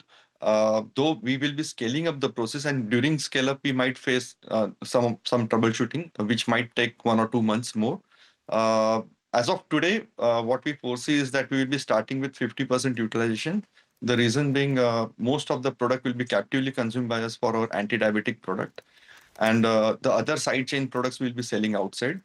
So the main reason for this particular plant was backward integration and to enhance the margins more than the outside sale. Though around 40-50% of the production will be selling outside of the side chain products, and it can give rough revenue of around 200 crores per annum at a full scale. In this particular year, we will have 6 months next second half of this particular financial year, and we will be ramping up slowly. So third quarter might be little less, but from fourth quarter itself, I think we should start with 50% utilization of this plant. Pleasure having you as always, Adish. Thank you for sparing time and joining us today. Wish you good luck for the rest of the year. Looking forward to speaking with you after your second quarter results. The management there of Aarti Drugs on the pricing, on the API demand, and of course the issue at hand that the company currently faces. But good time to get in a chart check as well. Now back to the markets. The Nifty remains quiet as quiet can be. Nagraj Shetty of HDFC Securities is now joining in. Nagraj, good morning. What are the charts indicating now for the Nifty? Seeing some exhaustion at higher levels. Do you expect a pullback to supports, or the consolidation continues? One, and of course your stock recommendations for the morning. After a stellar move from the lower levels, is showing some consolidation at the highs. 25,150 is currently facing as a strong resistance, and I'm not expecting a bigger decline from here onwards. Some more consolidation or a minor dip is going to be a buy and dips opportunity. Once it moves above 25,150, 200 levels, we could see Nifty quickly moving towards 25,500, 600 level, which is the next set of hurdle for the near term. And on the stock side, mid caps, small caps, and most of the sectors are moving up very well during this upside rally, even broader markets as well. I have two stocks from my side. One is Tata Technology. Chartically, Tata Technology has been in a larger consolidation pattern. Recently, it has moved up, bounced back very well from the lower levels. Currently placed at the upside breakout point somewhere around 710 to 715 levels. Currently trading around 710. One can look to buy at this point of time. Immediate target would be around 750. One can place a stop loss at 690. Second one is Hudco. Hudco has been in a range-bound action below the 200-day EMA. Today's upside breakout is indicating a shift in momentum towards the upside. I'm expecting more upside in the near term. Currently trading around 224.50 odd levels. One can look to buy at this point of time, and 240 is going to be the immediate targets, and one can place a stop loss at 215. Thank you very much for that. Let's get a handle on the latest trends from the futures and options space. Mangalam's at the F&O desk. Well, if you look at the indices, the Nifty as well as the Sensex, they're consolidating. The banking index and the Midcap index are mild outperformers in today's trading session. What's actually taking the overall, mood lower is the IT pack, which after a big move that we've seen earlier is now coming in for some bit of profit taking. So the IT pack, after having conquered the 50-day moving average on Friday, is now below that level. The next support to watch out for will be the 20-day moving average of 35,435. So that is an important mark to watch out for. The good part is that the Nifty bank is powering ahead. In fact, it crossed past important levels on Friday's trading session, the 20-day moving average. But now we have to watch out for a 50 and a 100-day moving average. We are very close to each other at 55,663. So, if we do cross that, then you have a decent runway of almost 800 points from where we are in the Nifty bank right now.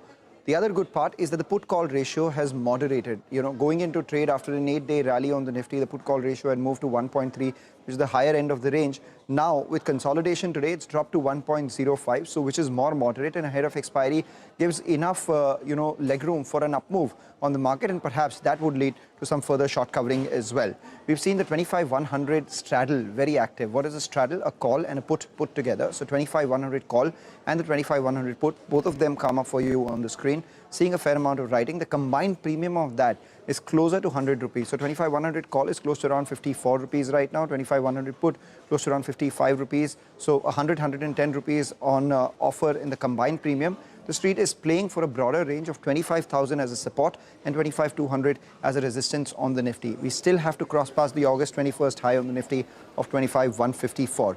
Enough stocks on our radar right now, and they belong to the defense and railway pack. Typically, when these stocks rally, we see a risk on in the overall market. So we have Mazagon Dock, Titagarh Rail and RVNL, all of them very well bid in trade, seeing some long positions being added.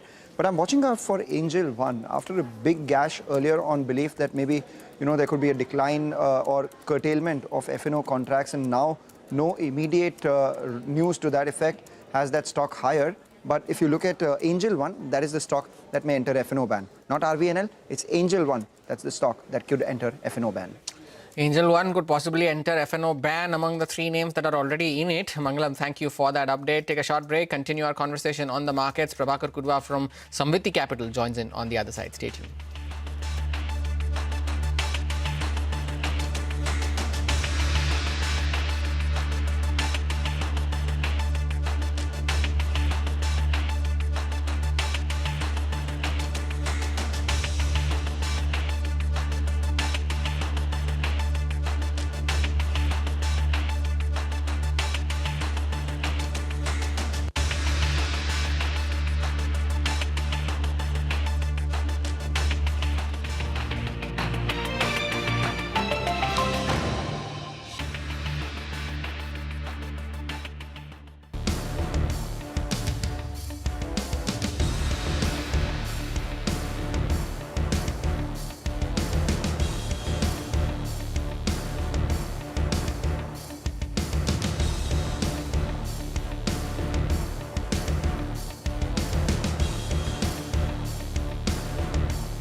Welcome back. Continuing our conversations on the markets, Prabhakar Kurwa from Samviti Capital is now joining in. Prabhakar, good morning. Thank you for joining in. I was looking at some of your holdings, and the interesting name that comes into sight includes a lot of these mid-cap names such as Vari Energies, some mid-cap pharma names as well, Synors Pharma, Newland Laboratories, Strides Pharma. Is it because of their domestic orientation is what is driving you to be bullish on these names compared to a lot of other large cap pharma names that considering their US exposure and the tariff uncertainties and so on? Good morning. Thanks a lot for having me. No, actually, most of these names are not so much focused on the domestic markets. I think they're a mix of 2 or 3 themes. One of the larger themes that's playing out both globally as well as in the domestic markets is the theme of GLP-1. So a few of these companies actually manufacture the APIs and act as downstream API providers for a lot of GLP-1 drugs. So that is one. Second is, certain companies like Sensex, have been working on certain large molecules, and they also have setups that are there in the US. So they are pretty much immune from any tariffs. So I think, to summarize, basically these ideas are a mix of the tailwinds seen in CDMO, primarily in the GLP-1, and certain, API manufacturers which are immune from the tariff restrictions because they have facilities that are up and running in the US or likely to be up and running in the next couple of quarters. Last year, it was a tough year. I think your revenues were down 10%. If you could go back, Prabhakar, and do it differently, I mean, where did you get it wrong in terms of the market performance? Yes, I think we would look at a market in terms of a cycle. I think the right way to analyze the performance of any fund is basically across a cycle. So if you step back and take a look at our 3-year, 5-year track record, then the numbers are significantly better. We've done almost twice that of the benchmark. Last year has been tough across the board, and the reason why we have underperformed, is because we have been primarily exposed to the mid and small cap space, right? And mid and small cap space typically gets punished more during a difficult market environment, and that's exactly what has happened. So if you look at this return over a cycle, right? So if you put that's true. No, I understand that there are cycles and you need to see a longer term return over 3 years, 5 years. But it's a 10% decline in the last 1 year. I meant that with the wisdom of hindsight, could you have done things differently? Which were the stocks, which were the biggest drags? And are you still holding on to them or have you changed your thinking on them? No, I think most of the stocks that were there in the portfolio still continue to be there. So I think there is no real lesson per se because, like I said, right, we have a thesis that if you want to generate alpha in the market, then the alpha is typically found in the mid and small cap space. So the good thing about the mid and small cap space is when the market cycle is good, you make a significantly large alpha over the broader market, which includes the large caps. And when the markets are bad, you take that hit. So that's what I said. So so I would look at it, or I would urge investors to look at it from a full cycle point of view. So it's very difficult for anybody to change the composition of the portfolio depending upon the regime change in the market, right? It's very difficult because a lot of it is known only in hindsight. So I don't think there was any structural mistakes, per se. It is just that we were operating, or we continue to operate in a space which typically underperforms during a sharp correction or a bearish phase, and outperforms during a bullish phase. One space that has been picking up traction again after the beating that it received from their all-time highs is defense, and BEL is among those that are in your top holdings. Is BEL the only defense name that you have exposure to? Because a lot of these smaller names have also started to gain traction, say the Apollo Micros, the DCX Systems and the kinds. What's your call here on defense? We own quite a few other defense names. Notably, we have a couple of these shipyard companies also. So I think defense is a decadal theme, right? Defense is a multi-year theme. So I think defense is likely to play across multiple cycles, and there is the opportunity is so big that the earnings of these companies, although will grow steadily, but I think the addressable TAM is very, very large. So we continue to hold them. Okay, we leave the conversation here. Prabhakar, thank you very much for joining in. Look forward to more such. But by the way, heavy rains in Mumbai continue to disrupt operations. People are getting stuck, turning around. And IMD has now issued a red alert. In the morning, it was an orange alert. Santya is now joining in with what she's learned from the Indian Met Department and what's happening, on the ground. Santya? So as you rightly mentioned, Mumbaikars woke up to heavy downpour and waterlogging in multiple parts of the city this morning. And the worst part is that it happened during morning peak hours on a Monday morning, which meant that Mumbaikars who were traveling to their offices, schools and colleges were inconvenienced. Local trains on Central Line were running with a delay of 5 to 10 minutes. And there were traffic jams in multiple parts of the city. And what made matters worse for parts of central Mumbai was the closure of Elphinstone Bridge. Right now, we are at the lower Parel end of the Elphinstone Bridge, and here you can see that the bridge has been closed. It was closed on Friday midnight, and the traffic was diverted to already overburdened Curry Road Bridge, Chinchpokli Bridge and Tilak Bridge. So the traffic situation in those areas became particularly bad. And not just central Mumbai, there were waterlogging in multiple parts of the city. Andheri Subway, Milan Subway, Dadar, Hindmata, Sion, Gandhi Circle, all these areas, low-lying areas where the waterlogging always happens whenever there is rainfall, heavy rainfall in the city. Now there are three weather factors responsible for this. One, there is a low marked area, low pressure area, which has now weakened into a less marked area over North Telangana and adjoining Vidarbha, with an associated cyclonic storm and a trough running towards Madhya Maharashtra, as in central Maharashtra. As a result, there is heavy rainfall in Mumbai, MMR and parts of central Maharashtra. Keeping this in mind, IMD has upgraded its alert category for Mumbai from yellow to orange, and for nowcast warning till 1 p.m. IMD has issued a red alert for Mumbai till 1 p.m. and orange alert for other parts of MMR, Mumbai metropolitan region. Thankfully, right now the rains have reduced a little bit, and IMD says that the intensity is likely to further reduce by the end of the day.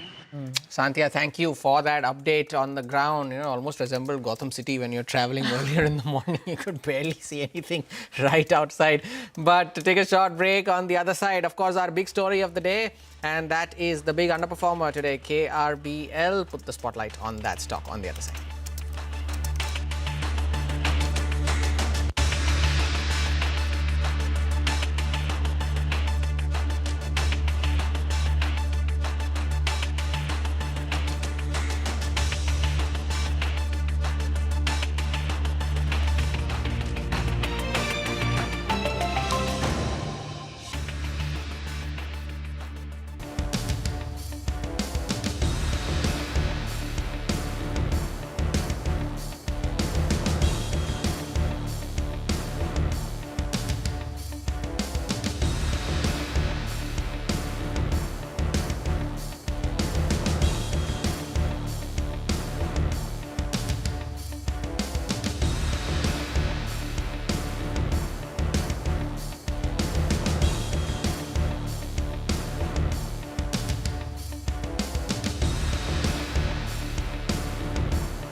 Welcome back. The Midcap index is up close to about 0.25%. One MobiKwik continues to see some very, very large moves. It's now back in the green, seeing some buying, 36% up for the month, though it's down 50% for the year. There you have it, that up move. Anant Raj is another one. We've been talking about it, 11% higher, moving up on large volumes. Ujjivan Small Finance Bank, GMR Power, Apollo Microsystems are some of the other stocks where you are seeing some interest. But let's get to the big story then. And the stock on our radar right now is KRBL. Stock is down 10%, very, very large volumes. First, let's get the news. Vamakshi is now joining in to talk to us. Vamakshi, an important director has resigned. Why is that? Well, absolutely. So this is an independent director who's Anil Kumar Chaudhary. He has tendered his resignation, and in his resignation letter, he has actually written that present dynamics of the board are inconsistent with the principles of effective governance. Now, just to give our viewers some context, board committees that Anil Kumar Chaudhary was a part of include the Audit Committee, the Nomination and Remuneration Committee, as well as the Risk Management Committee. Now, some of the issues that have been cited by him in his letter include inconsistencies in the recording of minutes of the board and committee meetings. Other than that, he's also alleged instances of information being withheld, impacting informed decision making, unjust write-off of certain export receivables without adequate deliberation, concerns regarding the use of CSR funds, as well as arbitrary distribution of variable pay and annual increments to persons holding office or place of profit. Other than that, he has also highlighted significant changes to the object clause undertaken without comprehensive discussion and undue interference by the invitees in the proceedings of the board and committee meetings. So these are some of the key concerns that he has highlighted in his letter. Now, other than that, what he has written in his letter, and I quote, "In such an operating environment where dissent is suppressed or sidelined, remaining on the board would compromise both my professional ethics as well as obligations," end of quote. Now, it is also important to note that KRBL had informed about the resignation of Mr. Chaudhary on September 9th, but it is only on Sunday that the details of this particular letter were made available. Indeed, that's the bigger observation, right? Announcing that the independent director has quit last week, but it is only last night that the details of the letter were shared. But Vamakshi, you've gone through the annual report and a lot of other documents of KRBL. Is there anything that you've noticed within that? Okay, so Hormas, there's one concern that is worth highlighting, which is arbitrary distribution of variable pay and alleged increments to persons holding office or place of profit. Now, this is one allegation that is being made by Mr. Chaudhary, and just to put some perspective to this, take a look at FY25. The consolidated net profit for the company declined by almost 20% this time around, and in that very year, we saw increments of 16.41% to Anil Kumar Mittal as well as Anup Kumar Gupta. Arun Kumar Gupta also received a nearly 14% increment, and Priyanka Mittal received a 16.34% increment, while the median increase was around 9.78%. Similarly, we saw a similar sort of instance play out in FY24 as well, wherein the net profit declined by 15%, but the increments taken by some of the top management was around 30%, with the medium still remaining low at 9.06%. Interesting observation there. But finally, you've looked at the company in the past. Have there been any other instances of corporate governance or lapses? So, Rima, I was going through the Q1 FY26 results, in which the auditor has given a qualified opinion. Now, in that, it is mentioned that Enforcement Directorate, which is the ED, is investigating the holding company's joint MD under the Prevention of Money Laundering Act 2002.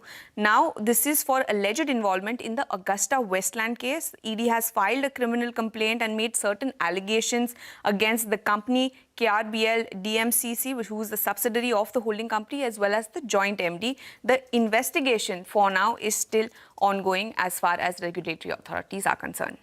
Oh, interesting observations there. Vamakshi, thank you for that update.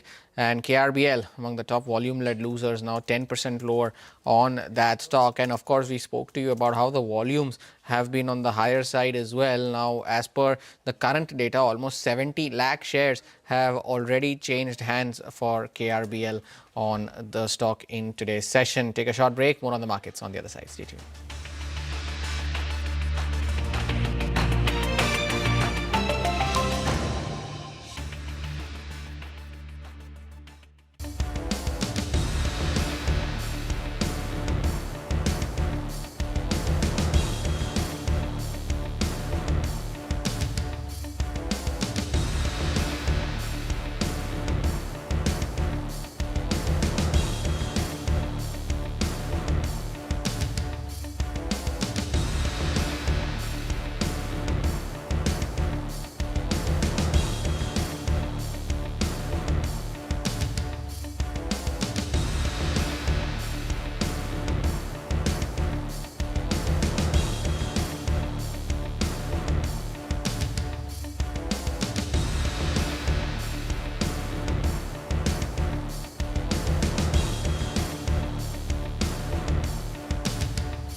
Welcome back. Some very interesting moves coming in the broader markets. Aegis Logistics has now moved to the highs of the day, 8% higher on that stock. Rima just spoke about the move seen in MobiKwik, and MobiKwik's volumes are also picking up now as the stock has seen a one-way move higher, a 4.25%, and that's a significant recovery, almost a 20 rupee recovery from the lows of the day for MobiKwik. So that's another interesting mover. Themis Medicare, THEMIS, Themis Medicare, the stock was up 20% on Friday. We highlighted this in the show as well.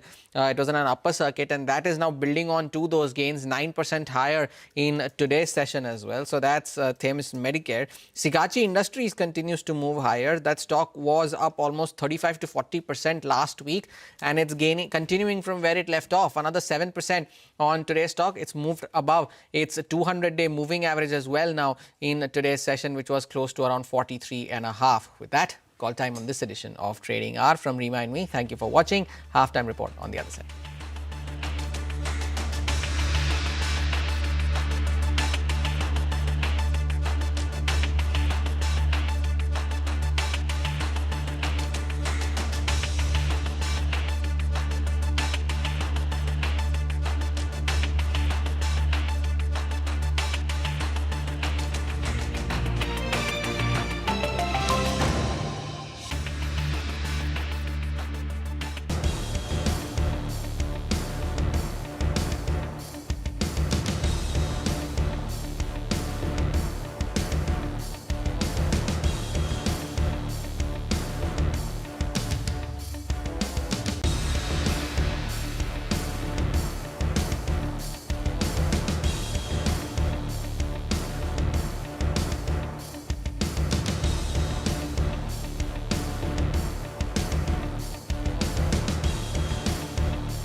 Stocks trade in a narrow band, but the market breadth remains positive. Realty and industrials eke out gains, while IT, consumer durables and healthcare drag. The KRBL stock tanks after an independent director resigns, flagging governing concerns, as well as Railtel. That's the one we're keeping an eye out on with other railway stocks, as we see a run-up coming in for all these stocks after large contract awards, while brokerages, a buy call lifts Northern Arc. SEBI has relaxed minimum public shareholding norms for large companies, linking dilution to market capitalization. It has also included pensions and insurers in the anchor IPO investors and revised key rules for mutual funds, REITs, as well as SBI. SEBI Chairman Tuhin Kanta Pandey warns against speculation on rules for futures and options. He adds that a consultation paper will be issued and feedback will be sought on the complex issue before the regulatory framework or any rule comes in.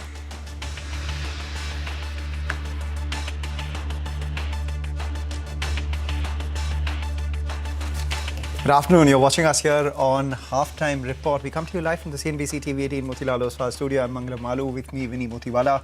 Looking good for the markets. Why do I say it's looking good despite no major move on the frontline indices? Is because one, we were bracing for some bit of a profit booking after 8 days of rally. That hasn't taken place. There's some consolidation. All the key overbought parameters, which is like the put-call ratio, etc., now they've moderated a little bit. And the other part is that the Nifty bank is picking pace once again. After crossing the 20-day moving average on Friday, it had a near 1,000-point runway ahead of it, of which 250 or 300 points are done already. We're at 55,000. The next important technical levels for the Nifty bank come in around that 55,600 mark. So we'll watch out for this index as it's supporting the front line end of things, even as the IT pack is seeing some bit of profit booking. So all said and done, a good day of trade so far, despite what the frontline index would have you believe. Absolutely. And, good afternoon, Mangalam, firstly. And let's look at the advance decline ratio today as well, right? That's clearly in the favor of advances versus decline. So no complaining on that front. Broader end of the market doing very well. And like Mangalam mentioned, IT along with that Pharma, that's also the one that's seeing a decline today. So keep an eye out on that. Real estate, that's doing well. So Nifty Realty, that's the one that we're keeping an eye out on.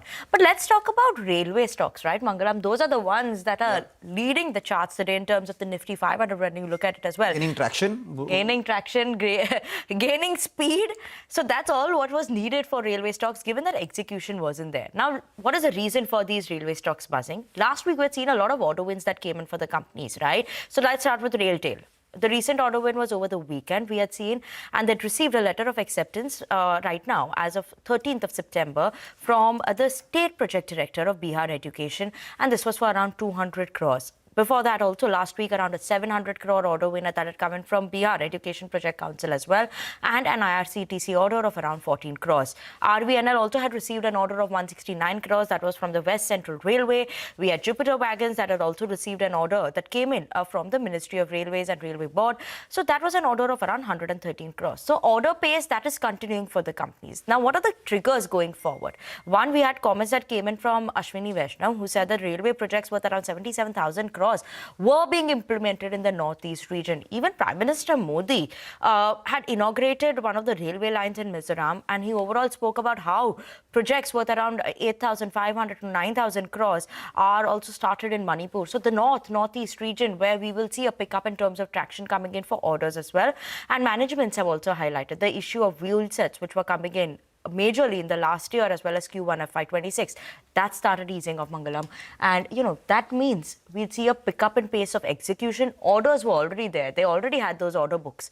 But this, in terms, will mean better execution, better revenues, and maybe we'll see some bit of a growth that is coming in for these companies. All right. We will monitor that as it comes. But we're awaiting the WPI data as well this time around. Remember, the number in July was a negative 0.58%. Let's see what, the street is estimating this time around. The poll was, the few pollsters that there are for WPI right now, 0.3% is what the expectation was. And there you have it at the breaking news, 0.52 versus a negative 0.58. A mild inch up higher, but that's something that I suppose a lot on the street were expecting. This was just a little more than that. The poll was 0.3%. Now it's come at 0.5%. Lata's here with us in the studio. Lata, does this, warrant any attention, the mild uptick versus the poll? Well, it actually merits attention for the GDP, not so much for inflation itself, because the mandate of the Reserve Bank is to follow the consumer price inflation. However, WPI is an important conduit of inflation, but more importantly, it is the number with which you deflate many products in the current prices of GDP and arrive at the constant prices.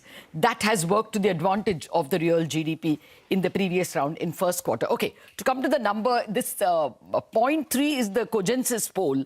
Our poll said 0.4. It has come in at 0.5. And everybody in the street will take it with both hands, because the fall of WPI is leading to a fall in nominal GDP. And when nominal GDP falls, or rather slows, not falls really, slows, then you have an impact on corporate earnings, you have an impact on tax collections. So you don't want the nominal GDP to fall too much. 0.5% is actually a worry even for manufacturers who want to manufacture those products. By the time you manufacture, if you don't have an advantage and products are just about 0.5% higher or even lower, as it was last month, minus 0.58, then that is actually a deflationary hit to ambitions of productivity. Manufacturers won't like it. But at 0.52, we will take it with both hands, the marginal uptick. Core inflation also is up 1.7 compared to 1% last month. So there are some of those positives. Food inflation is also higher. It was, minus last time, and I think now it's coming at plus 0.2. It was minus 2% in July. So all those are positives. Number, Lata, I'm not sure how much of that would be the reason why the food inflation is higher as well. The India August vegetable index is up 5.6% on the month, and that's the highest gain that we're seeing across all the parameters. If you look at manufactured products, it's 0.2%. Fuel and power is up. Let me stop you there, because vegetables are not too much. Month-on-month comparison is wrong, because as the monsoon advances, there are supply dislocations. Trucks don't move so fast. So if you have to compare these products year on year. It is a very, very seasonal product. So year on year, I don't think this will be very much. In fact, I wouldn't be surprised if vegetables will be far lower, because last year we had a raging onion inflation and potato inflation. So in year on year terms, this will not be worrying. That is why the overall food inflation is only 0.2. So clearly, in year-on-year terms, it's not very big. But maybe we should quickly get to Aditi Nair, the chief economist at ICRA. Aditi, I guess you are able to see on your own screen some of the important numbers. 0.52 as far as the headline inflation, WPI is concerned. Food inflation, again, 0.2% higher compared to -2 in July. Manufactured products inflation is fortunately at least a little better at 2.56% compared to 2% again in July. What have you made of all these numbers? Should we see WPI going up, or is this a blip and you will again see minus numbers in the next couple of months? Thank you, Lata. So overall, we were expecting the number to come in at 0.5%, which is where it has come in. And the broad internals for food and core inflation seem to be in line with what we had expected. Now, in terms of the outlook, I do think that the overall food inflation will slip back into a deflation in the month of September. That's what the early numbers for food items are suggesting right now. However, I do think that the headline inflation is going to inch up further. It's probably going to remain sub 1%, but it's going to inch up further in the month of September and perhaps come down after that. So a bit of a mixed trend in terms of the headline and the food inflation trajectory that we're expecting over the next month or two. But overall, I think the WPI is still just about going to be an average of 1% for FY26. So still going to be a very, very low number this year. FY26 is 1%. Okay, not just this quarter or something. So we should therefore expect a good real GDP number for July, August, September as well? Well, in terms of the real GDP number, I think it's going to step down from the number that we got for Q1. That surprised us quite positively. And a couple of the areas where the momentum is going to be very different in Q2 as compared to Q1. One is the government capex, where there was a lot of front loading in Q1 on a low base, and that's going to automatically turn. And the second is the upfronting in shipments that we saw, particularly to the US. That momentum will also dry up a little bit in Q2 and thereafter. So my sense is that the real GDP number in Q2 is going to be significantly lower than Q1. Q1. Okay, but there is an advantage of a low base. Last year, it was only 5.6% Q2. So perhaps a little bit of help from that. But Aditi, a final question to you. What should we expect from the Reserve Bank on October 1st with CPI below expectation, WPI still near negative or flat? So Lata, quite an interesting scenario for the MPC, particularly with the GST related changes, expected to bring down the CPI inflation below what had last been projected by the MPC. While that would suggest that there is room for a rate cut, the expectations on growth are better now. I mean, my sense is that we'll get a pause at least in the October policy. We do think that the extended pause is here to stay. Okay. All right. We'll leave it at that, Aditi. Thank you very much for joining us. So WPI inflation coming in at 0.5%, a little better than the -0.5 month ago, but still going to be barely 1% for the full year. Just a word more on the GST cuts that Aditi alluded to. Because of that, a lot of economists are lowering their already low full-year CPI number. The CPI number was standing at 3.1, 3.2. The Reserve Bank is at 3.1. But now, today, we had a Citibank forecast that it could be 2.9 because the GST-related price cuts will mean at least about 15-16% of CPI is going to become cheaper. And therefore, that makes the October 1 policy once again live. I wouldn't be surprised if we get a deeply divided poll when we present it. So it's going to be an interesting October 1 policy. But on WPI, we once again remain subdued, except that food inflation has inched up a wee bit for the better. That's it from WPI. Absolutely. But Lata, thank you so much for that. Keeping an eye out on WPI, CPI, as well as that October meeting. That's going to be the key now, right? Where we're going to be headed. Thank you so much for that, Lata, as well as the interaction as well. But on that note, let's just slip into a very short break right now. And a reminder for our viewers, right? Unlock the world of exclusivity, expertise, and influence. Become a member of CNBC TV18 Access, our premium members-only experience on CNBCTV18.com. The membership includes access to CNBC TV18's flagship events, interactions with our journalists, along with curated studio tours, e-learning sessions and masterclasses, and curated lifestyle benefits.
Welcome back to Halftime Report on CNBC TV18. No complaining in terms of the markets as of now. Not an up move, but not a down move as well with that we're seeing.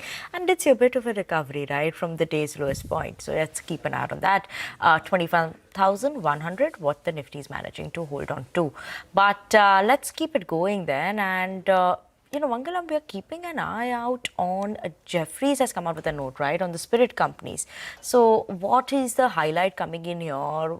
Are there any positives that we're watching out for now going forward? We're too early in the week to talk about alcohol, but Mangalam, I'm already enjoying. I'm ready for my weekend as well again, so it's okay. If you can give me those pros for it. Okay, I'll tell you a few of the pros. In fact, to be very honest, before Jefferies, we spoke with Praveen Someshwar of United Spirits, and he said that premiumization is the way to go, and they are, very confident of double-digit revenue CAGR over the next 4 to 5 years. And Jefferies says that as well. In fact, they've, initiated coverage on this entire space. They have a buy rating on United Spirits target of 1570, Radico Khaitan 3500. They believe Allied Blenders could be a bit of a dark horse out there. Why is it that they like the sector? One, favorable demographics, favorable macros, lower per capita, indicating a fair amount of growth potential. Premiumization is the underlying macro trend out here, which believes that maybe for this industry we can see double-digit growth for the players. For United Spirits in particular, from 1,800 rupees, the stock has come down. So they believe that this correction of almost 20-25% is a very good entry point for the market leader. So that's a positive. They expect for Radico Khaitan, the earnings to compound at around 35%. So that's a positive as well. They believe that, the stock is pricing that in and has a fair amount of value unlocking left out there as well. And the dark horse, which is Allied Blenders, they believe, margin expansion out there along with premiumization could be the key to a meaningful upside on that counter. So positive across the board, favoring macros, but underlying micros as well on individual stocks. There are a fair amount of triggers. So cheers. Cheers to that, and cheers to, having more holidays also. I think I want that also. Midweek holidays, then I can do more cheers, right? Whether they're holidays or not, for me, this is the glass that I choose out of, for poison, that's water. So, yeah, I don't think Jefferies included me in... you are not a part of that, for sure. But let's move on and also go across to Vamakshi now. A lot of stocks are buzzing in trade today as well. Vamakshi, which are those lists? What are we keeping an eye on today? Well, absolutely, Vinny. You guys are speaking about alcohol beverage stocks, but these stocks are surely in high spirits. Anantraj, biggest intraday advance since October 8th, 2024. The trading volumes more than 20 times the 20-day average for this time of the day. However, on a year-to-date basis, the stock has not done much. In fact, it's down almost 31%. The other stock I'm watching out for is Godavari Power. The stock has managed to hit a record high intraday. In fact, this is the biggest intraday advance that we've seen since March 6th. RSI on the stock is above the 70 level, indicating the overbought zone. The trading volumes also on this counter almost 6 times the average for this time of the day. So the up move being driven by very strong volumes as well. The next stock we're watching out for is Eichers Logistics. Keep in mind that JM Financial has initiated coverage on this counter with a buy rating. They have a target of 965 rupees per share, which implies an upside of around 40%, a little lower than that as compared to the closing price we had on Friday. Trading volumes are almost 9 times as compared to the 20-day average. The stock also is an underperformer. Year to date, it's down over 7%. And lastly, take a look at Ixigo. The stock is down for the second consecutive trading session after advancing in the earlier 7 sessions. Now, keep in mind that year to date, the stock has already surged by almost 62%. And in fact, if we compare the previous 7 sessions that I was mentioning, the stock had managed to post a gain of almost 16%. And in the last 2 sessions or so, the stock has corrected and lost most of its gains. All right, Vamakshi, thanks a lot for that. So that's about buzzing stocks in today's trading session. Let's take a short break, focus on the markets at large. We have Manish Athiramani joining in for a quick trading strategy, his view on the Nifty on the other side.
Welcome back to Halftime Report on CNBC TV18. While we're seeing that the Nifty is managing to hold on to 25,100 levels right now, but what is the setup looking like in the world of F&O? What should we be keeping an eye out on? Mangalam is here to give us all those details. Mangalam? Well, if you look at the setup in the F&O space, it tells you there is consolidation at the front line, but there are strong internals. Why do I say that? Because the Nifty is managing to not fall so much, down about just 12 points. So the Nifty Bank, which is picking pace, over 160 points in terms of gains coming in for there. The broader market is doing a lot better as well. And the reason why the Nifty is consolidating is because of the tug-of-war that we're seeing between Nifty Bank and the IT index. Remember, the IT stocks have seen a big move earlier, but now they're lower today. After having conquered the 50-day moving average on Friday, they're now below the 50-day moving average. The next support now comes in around the 435 mark, which is the 20-day moving average on the IT index. For the Nifty Bank, which gained or conquered past the 20-day moving average on Friday, is continuing to build on that. It's above 55,000, and now the level to watch out for will be 55,663, which is the 50 and the 100-day moving average, both of them fairly together, intersecting right now. The put-call ratio has dropped and moderated to around 1.12 as we speak versus 1.3 yesterday. And this is a positive for the bulls because 1.3 was slightly overheated. So now it's moderating 1 day ahead of expiry. While the markets are consolidating, the internals looking strong, it is positive. And if the markets continue to do positively, then we obviously see a lot more short covering than what we've seen in the past two trading sessions.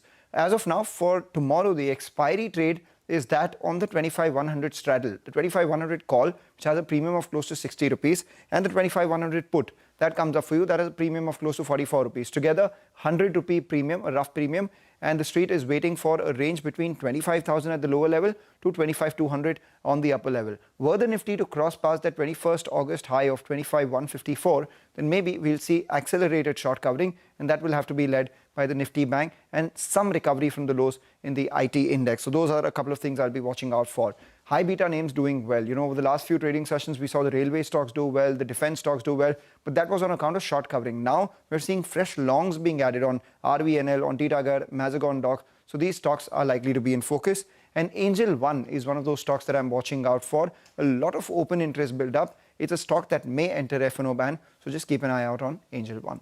Okay, Mangalam, thank you so much for that. Surely you'll be keeping an eye out on Angel One as well as the other names you mentioned. Let's also bring on board Manish Hatiramani, proprietary and trader and technical analyst at Deen Dayal Investments. Manish, good afternoon. Thank you so much for joining us on the show.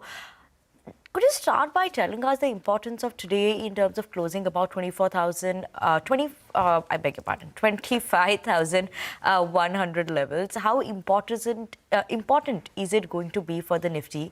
And if it closes below that, then are we watching out for some bit more of a correction now?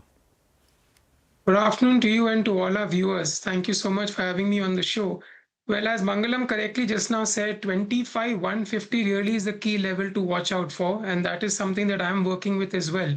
I feel 25,150 is a stiff resistance zone for the Nifty index. One of the reasons is also because we tested that level sometime in August, and that's where we turned around from.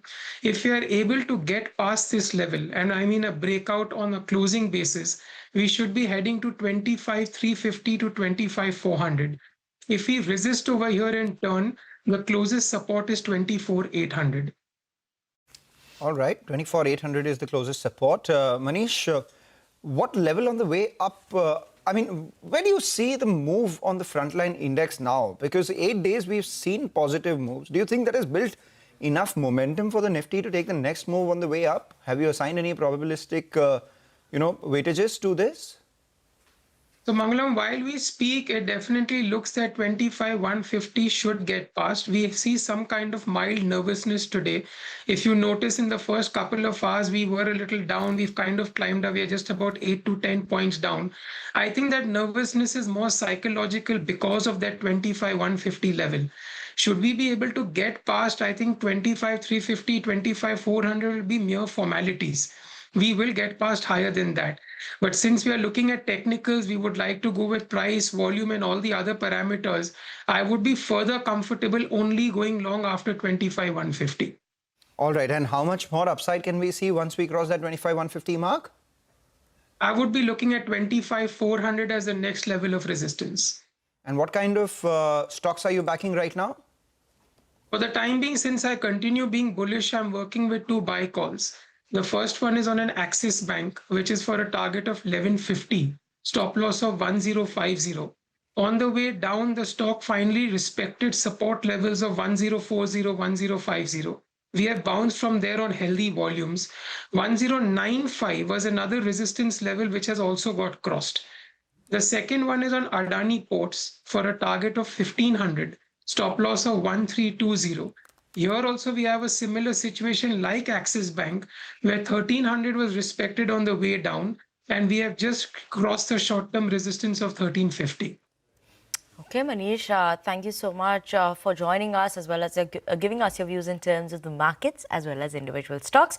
On that note, we're going to step into a very short break. On the other side, we'll have Manisha Gupta, who will be joined with Harshal Barot of Metal Focus as well to talk about commodities, what's happening there. Stay tuned in.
Welcome back. Joining us is Harshal Barot, Senior Consultant South Asia and Middle East at Metal Focus. Harshal, I thank you so much for joining in. It continues to be strong gains when we look at gold and silver, both these prices, and I'll come to prices slightly later. But a lot of industry participants, jewelers now tell us that the strong demand is coming back. Exchange is kind of going down, and many of the physical markets, whether it's gold and silver, now trading at a premium.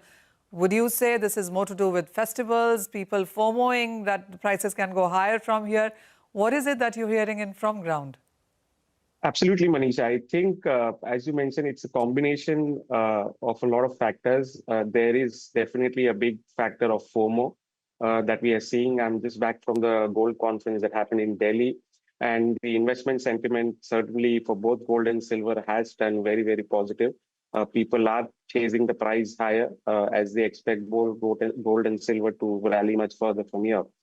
In terms of jewelry, the pickup is largely due to the festive season as well. But on a volume terms, I'd say jewelry demand is still, I would say, down compared to last year. But investment demand is certainly stronger.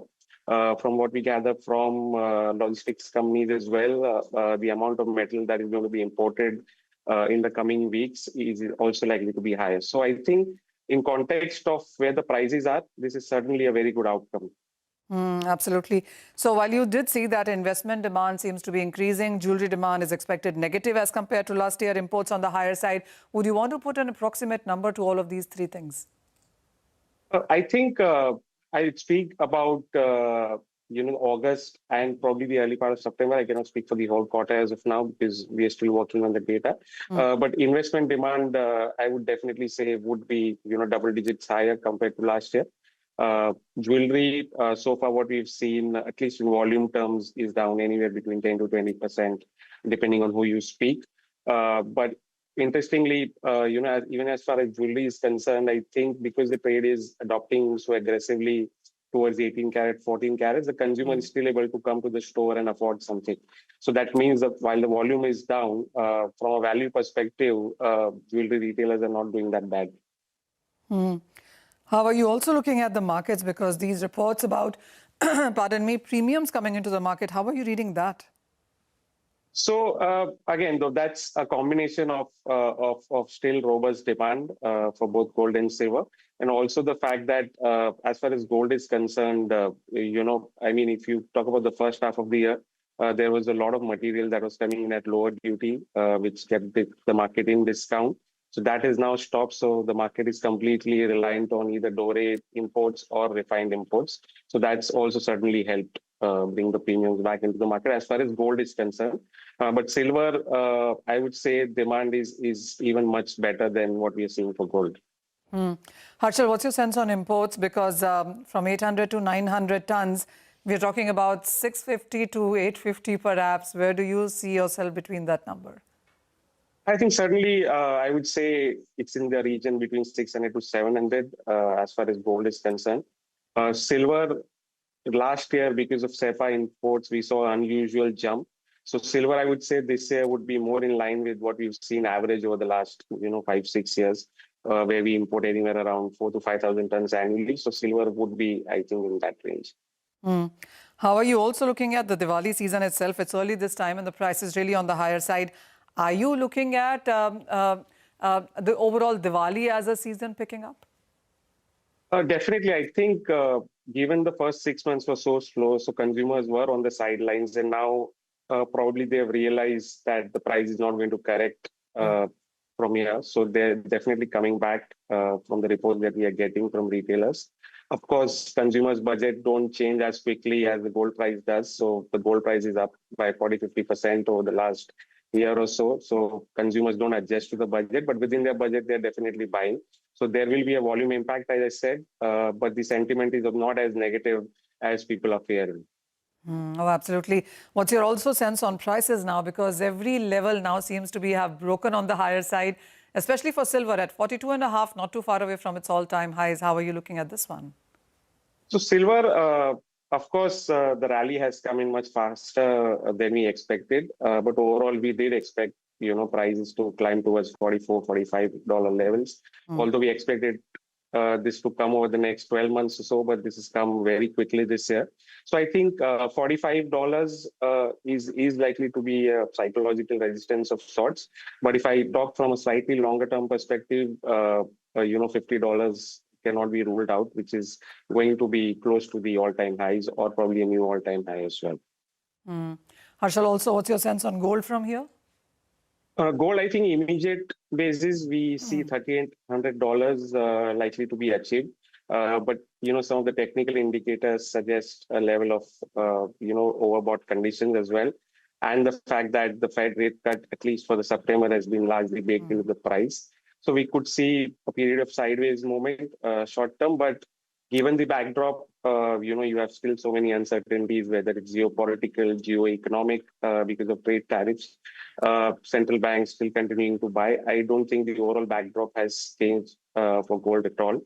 So longer term price expectations are still very bullish for us. All right. Harshal, just one more question, and this is on silver. So gold, of course, as you mentioned, central bank buying has been on the stronger side, but silver as well, with Russia starting it, Saudi Arabia following it, reports of many countries, including China, buying directly silver from minor countries itself.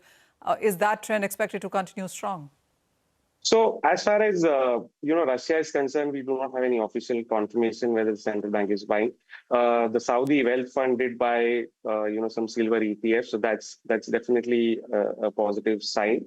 But I think in terms of China, I think it's more because silver is critical in a lot of important industries, especially the photovoltaic, where China holds dominance. So definitely there is an element of that. But I think in general, sentiments towards commodities is also improving because the outlook on the dollar is negative. So I think there are a lot of factors at play at the moment, which will keep the price supported. Silver anyways has been in a deficit for the last 3 years. So I think that's all of that is culminating into even more higher expectations for the price. So we don't see that changing anytime soon. So expect the price to keep edging higher. Okay, price could see some higher moves coming in for silver as well. Harshal as well as Manisha, thank you so much for joining us. But I'm keeping an eye out on that 3,800 as well, right? I think he mentioned 3,800 for gold and maybe could be a bit sideways. So I think maybe can look to add something finally, maybe, and other than Priya Gold, right, Mangalam? Yeah. Maybe 3,800 if it's stable, And then you will look at it. Don't get FOMO'd with Yeah. I am pretty much out of this conversation. This is between the two of you all. So you only want to stick to Priya Gold, right? No, I don't want to stick to anything right now. But to be very honest, I mean, you guys buying gold right now or silver? Silver. You're buying silver? What about I will take her advice, whatever she'll tell me. But yeah, silver seems like it, right? Expected to see an up move, a lot of triggers that he's mentioned as well. So that is something that we'll be keeping an eye out on. I'll just take the director's advice. He's asked me to take a break right now, so we'll do that.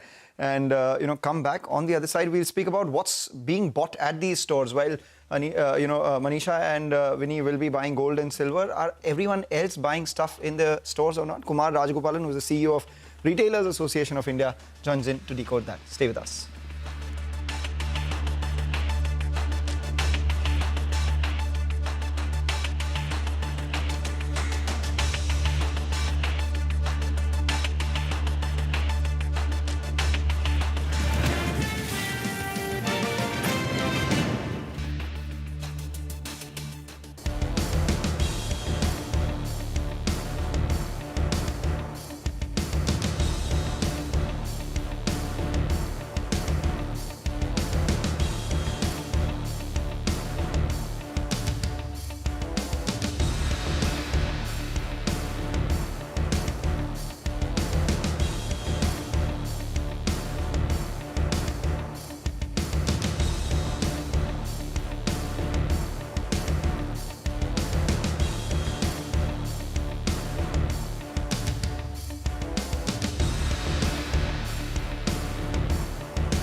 Welcome back. You're watching us here on Halftime Report on CNBC TV18. We're, constantly monitoring the consumption environment right now. So this is our consumption centimeter segment, where we're joined by Kumar Rajgopalan, who's the CEO of Retailers Association of India. Obviously, we'll talk about the impact of GST cuts on consumption and retail offtake, expectations from the festive season, and competition coming in for traditional retailers versus e-com and Q-com players.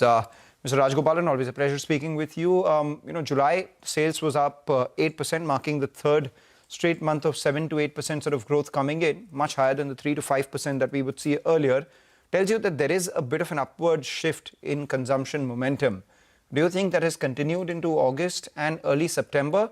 What are your projections for the entire festive season here, especially post the GST cut? Yeah, hi. Season's greetings to all of you, and thanks, Mangalam, for this. I think there has been a bit of uptake from the consumers. Like you rightly said, it's gone to the 8% levels, and we'd love it to become the 10% as days goes by. Currently, as of August, I hear that markets are good. Many kinds of retailers, because there is a value retailer, there are also mid-segment retailers and the premium segment. Premium has always been good. Last 5, 6, 7 months, life has been good for them. The mid-segment retailers were kind of under pressure, but I think I'm hearing that there is a bit of uptake there. And most importantly, as far as the value segment is concerned, there is definitely an uptake. And that's good news, because for the longest time, for the last 2 years almost, value segment of retail was not seeing enough uptake from consumers. So there is a bit of a I think, feel-good factor in the minds of consumers, and I hope that continues. Hi, Mr. Rajagopalan. Good afternoon. You mentioned value segment coming back, mid-segment, that's seeing an improvement as well, right? So now maybe if this sentiment continues, what sort of a growth maybe we could expect in the second half of the year, given these positive cues that have come in? We'd like it to be the upwards of 10%, but it may also be because the various celebrations are starting early this year, right? So it would be too early to comment, but I guess 10% is what everybody would love to hear. We will see some shifts in the way consumption is happening, because obviously there was a bit of a reference around GST. It's not as if all products are going to be cheaper. The essential items, the non-discretionary items are definitely going to be cheaper. When it comes to discretionary spend, it could be very different, because garments and footwear are the large non-discretionary spends. There we are going to see movements, because there are one set of products which is less than 2,500 where prices are expected to come down. But for items that are over 2,500, there is no way prices can come down. In fact, it's going to go up, because the impact is almost 6% there, from 12% to 18% GST. That's a bit of a dampener for many retailers. But wasn't that, the price that was there was 1,000 rupees before, right? So it was still some bit of that benefit was there, right? Now moving it up to 2,500, and if premium was already doing well, then shouldn't be much of a concern, right? Yeah, but if we are buying, let's say, a Salwar Kameez, you're getting it at 2,500, you are paying 12% GST. Now it becomes 18% GST. So that's an upward movement there. It's not anymore 12%. So that does get people worried. When it's absolute premium, when it's luxury products, I guess the impact is not as much. But because we are getting into festival season, there is also marriage season. Many products, especially in the garments and footwear industry, are at the 2,500 and above, irrespective of the kind of class that a person is from. And there it makes a difference. Very interesting, because, a lot of those who are looking to buy for the weddings, etc., they are preponing their purchases. I speak from anecdotal evidence, a lot of, relatives, friends, etc., who might be wanting to buy stuff. They're locking in on their purchases before September 22nd, as the GST will increase post that on items worth above 2,500. So let's see how that impacts the current sale versus those who are postponing their purchases to beyond 22nd September as well. But you spoke briefly about the marriage, market right now. Do you have any early indications on wedding season demand for this year, how much it could generate? Because Ray is fairly famous for putting out a number, how big the wedding market could be. Do you have one for this year? How does that compare with last year? And jewelry, I have to ask you that, because, while Manisha keeps speaking about silver, gold prices from an investment standpoint, they've seen a big surge. What are jewelers doing? Are they a part of your association as well? Do you see any offtake there? Because on the one hand, gold prices are high, but on the other, diamond is lower. So, they're sitting on inventory of gold and a lot of loss on diamond. Are people buying? What's the footfall been there? Yeah, I did happen to hear the earlier session of yours also. So it's quite interesting, because when consumers have to buy for weddings and for occasions, they will buy jewelry. But the point is, how do they really buy? Do they really buy gold for gold's sake? Are they going to buy jewelry as jewelry because it's important for them also? So my guess is there would be slight shifts. Like you rightly said, there could be some more buying of, let's say, diamond-studded items in their portfolio. Consumers may not necessarily want to buy volume in gold or silver, but they may want to kind of look for some designs that's going to be appealing to them.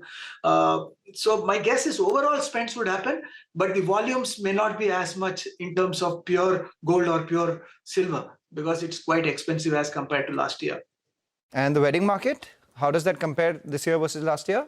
See, the very high end of wedding market would still be buying. So I'm expecting that would continue, and because gold is still looking like a good investment, they'd still buy and give it to their near and dear ones. But when it comes to the mid segment, there is going to be a pause. Like I said, they are going to not buy in volumes. They are going to start thinking about where can they get the best bang for their buck. So which could be, parts of it could be buying diamond-studded items. It could also be some fine jewelry, which is 18 karat to 19, 20 carats. Because there is a bit of a shift there also. Customers are not necessarily buying only gold for gold's sake. And my guess is some of these brands would do better also as we go by. Right. Mr. Rajgopal, and what about consumer durable side, right? What are your early signs that you're picking up here? And normally during this festive period, around this time, you have a lot of sales also that come in. So what is the indication on that front, and any concerns that are still there in terms for GST side? I believe the mobile phones is something that you had highlighted as well. Yes. So this whole thing about using a mobile phone was always under question, because we said that consumers need their mobile phones more than they need anything else in the modern day. However, the GST rates on mobile phones have not come down. So to that extent, I think it's been a dampener. Color TV, etc. If somebody is buying their houses, it's going to be priced cheaper. And also customers, when they start buying, they start thinking, what are the various things that they've got as their capital purchases, and where will they shift their money to? So I think for them, automobiles will become cheaper. For them, buying televisions become cheaper. But buying a mobile phone is not going to be cheaper. So there's a shift that may happen in various forms. Normally, there are also offers that happen during this period, because customers don't necessarily buy only CDIT products. They also buy garments and footwear and various things that they need for going out. There's a lot of greeting that happens. People also spend money on beauty and beauty products. The pure beauty products are becoming cheaper, but salon and others where it's supposed to be cheaper may not be as cheap. I mean, the salon price, the GST is coming down from 18 to 5%, but the input credits are not good enough for them. So they're. But will this lead to better volumes, or are you seeing an uptick in volumes already for maybe these bigger white goods? White goods, it's a mixed bag, like I said. So we are not seeing offtake in phones. Early indications are that people will come and buy televisions, but we'll have to wait and watch. All right, just a final question before we let you go. If you could speak a little about the universe itself. You know, we have about 9 to 10 billion stores. How is the organized versus unorganized panning out right now? How many stores have opened? How many of them have shut versus last year? And how is the shift between e-commerce, quick commerce, and retail, physical retail been? Yeah, that's a good question. See, the thing is that the last count, we thought there are about 17 to 18 million stores in this country. Okay. Typically, we have one store for every 100 consumers in this country. If you take all kinds of stores, small stores that are there nearby, each one of them is a businessman by himself. There is a bit of a worry for many of the smaller retailers, because obviously quick commerce is getting bigger. Already online commerce was marketplaces were doing well. So there is a bit of a worry. When it comes to larger brands, larger retailers, it's not as much a worry, because there's a bit of a price parity that has happened over the last 2 years' time. And many of the retailers have become omni-channel, the larger retailers. So they are able to make sure that it's just one more channel, depending upon where the customer wants to go and buy. In fact, we have seen that some of the D2C brands and some of those online-only brands have started doing physical stores now, because they also realize beyond that 14-15%, the only way they can achieve growth is if they are able to go out and open up new stores, which is offline stores. So it's not like offline is shut, but the traditional retailers are getting under some pressure. We're not hearing of too many of them shutting yet, but many of them are seeing reduction in their sales, and especially for people who are the nearby kiranas. And we may need to think where it goes from here. Right, Mr. Rajgopalan, thank you so much for joining us, giving us insights in terms of, how the consumer sentiment now is actually shaping up what we are watching out for in terms of the on-ground situation as well. Thank you so much for joining us this afternoon. But with that, we're going to step into a very short break and we'll get you more on markets and stock-specific action after the break.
Welcome back. Even as the frontline indices are consolidating, just look at a couple of these broader market names buzzing and with so much volumes and gusto. You look at Anantraj, a big move is what we're seeing out there. Positive for data centers, up around 11%. So, this is a stock which has actually seen a bit of a cut from the highs. So, from lower levels and because of favorable policy, it's coming back into vogue. It's nearly 21 times volumes that we're seeing on that stock as compared to what we've seen over the last 10 dadays or so. The other one is Godavari Power and Ispat. That's the other one which is up around 8.5%. This year has been decent for them, around 31% this year. And today as well, the stock has been seeing volumes of nearly 14 times of what we usually see on that counter. Parag Milk is the other one which has been on a tear. This entire month, it's up 35%. Obviously benefits from lower milk procurement prices, higher revenue coming in from value-added products, the protein variant, etc. But more importantly, the GST on dairy, which is down from 18% to 5% on various parts of dairy, should work well for them. So the entire portfolio would either be at 0% or 5%, as the management of Amul told us. So good growth seen for Parag Milk as well. And finally, we have GMR Power, which too has seen a fair amount of traction right now. And before we leave you on this edition of Halftime Report, pull up Tube Investments. That's up 4% too. But Winnie, you were looking at NetWebs? NetWeb, that has also suddenly seen a spike up, right, in the last few minutes. Keep an eye on that also. Do not forget that it's been buzzing in trade also for the last or 1 odd month. 37% uptick is what we're seeing. But with that, we're absolutely out of time on this edition of Halftime Report. Thank you so much for tuning in. Up next, our Business Lunch.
Stocks trade in a narrow band, but the market breadth remains positive. Realty and industrial eke out gains, while IT and consumer durables and healthcare drag. The KRBL stock tanks after an independent director resigns, flagging governance concerns. Railtel leads railway stocks up on a large contract award, while a brokerage buy call lifts Northern Arc. SEBI has relaxed minimum public shareholding norms for large companies, linking dilution to market capitalization. It has also included pensions and insurers in anchor IPO investors and revised key rules for MFs, REITs and FPIs. SEBI Chairman Tuhin Kanta Pandey warns against speculation on rules for futures and options. He adds that a consultation paper will be issued and feedback will be sought on the complex issue before the regulator frames any rules.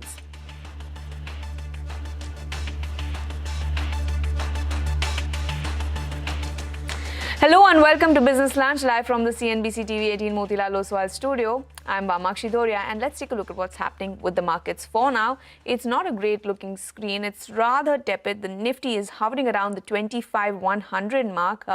But the advance decline ratio is largely in favor of the advances. We have around 1,500 to 1,600 stocks advancing as compared to 1,160 stocks that are declining in trade. And that can be seen on the broader market indices because the mid-cap index in such a market is up almost 0.4%.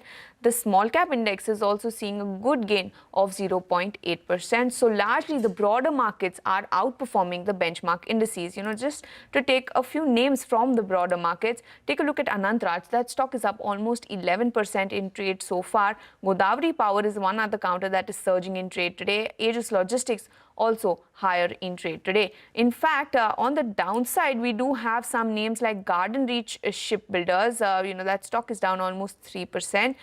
Craftsman is also seeing a dip of almost 2% in today's trading session. So that is roughly how the markets look like today.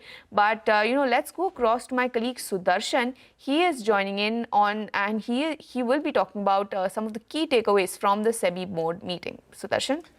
So on Friday, there was a SEBI board meeting and SEBI has announced some of the major changes as part of its ease of doing business. And so first one was changes they have made to minimum public shareholding norms and IPO rules. Second was IPO and anchor investor participation. And third was about mutual fund exit load.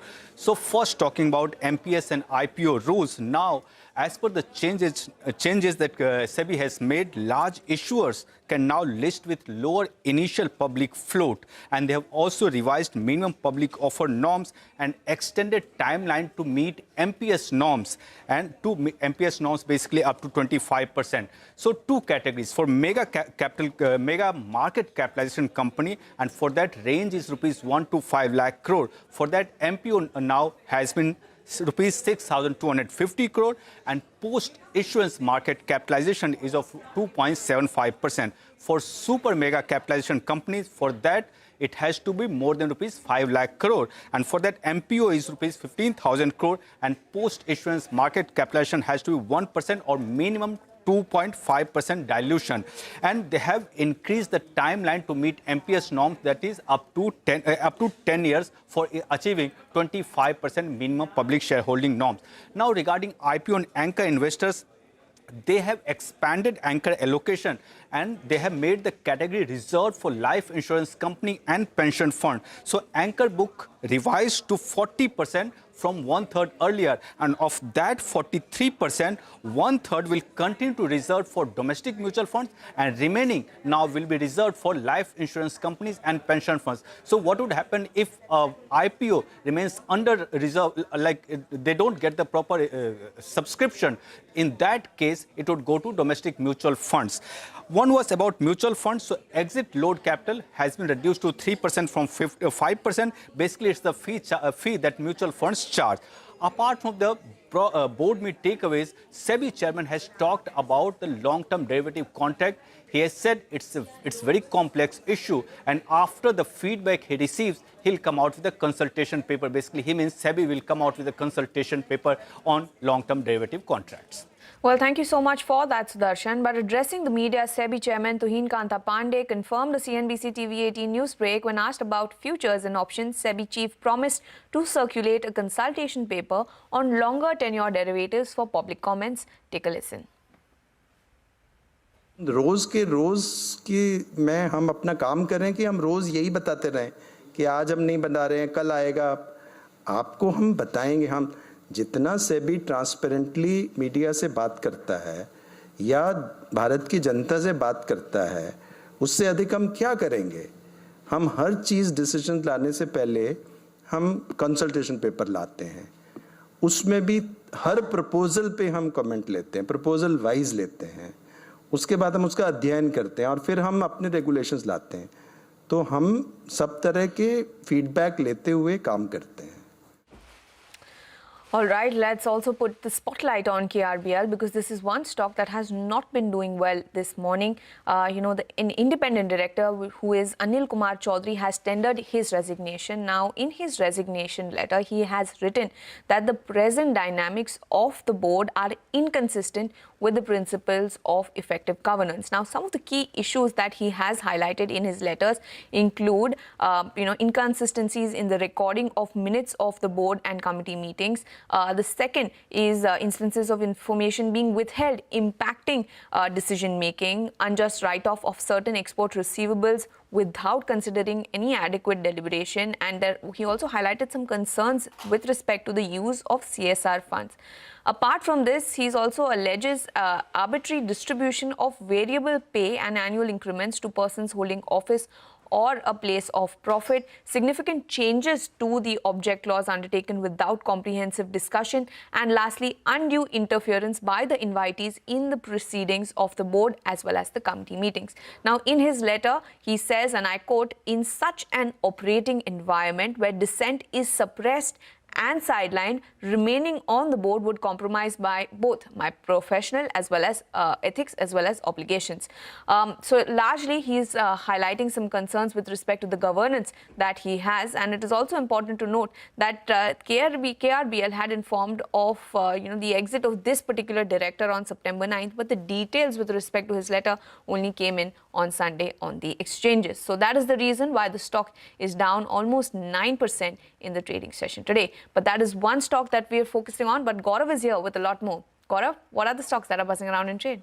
Well, yes. First, let's talk about L&T. The company has won a large order, which is going to be anywhere worth 2,500 to 5,000 crores. And this order is for the bullet train project from Mumbai to Ahmedabad. Now, this order is to design, supply, construct and test of the track works between Mumbai and Ahmedabad. And company has also indicated that this is the second project that they have got in this overall Mumbai to Ahmedabad bullet train project. Other than that, Titagarh rail system, now this stock is also up in trade. And the reason being that company has launched their third indigenous built diving support craft for Indian Navy.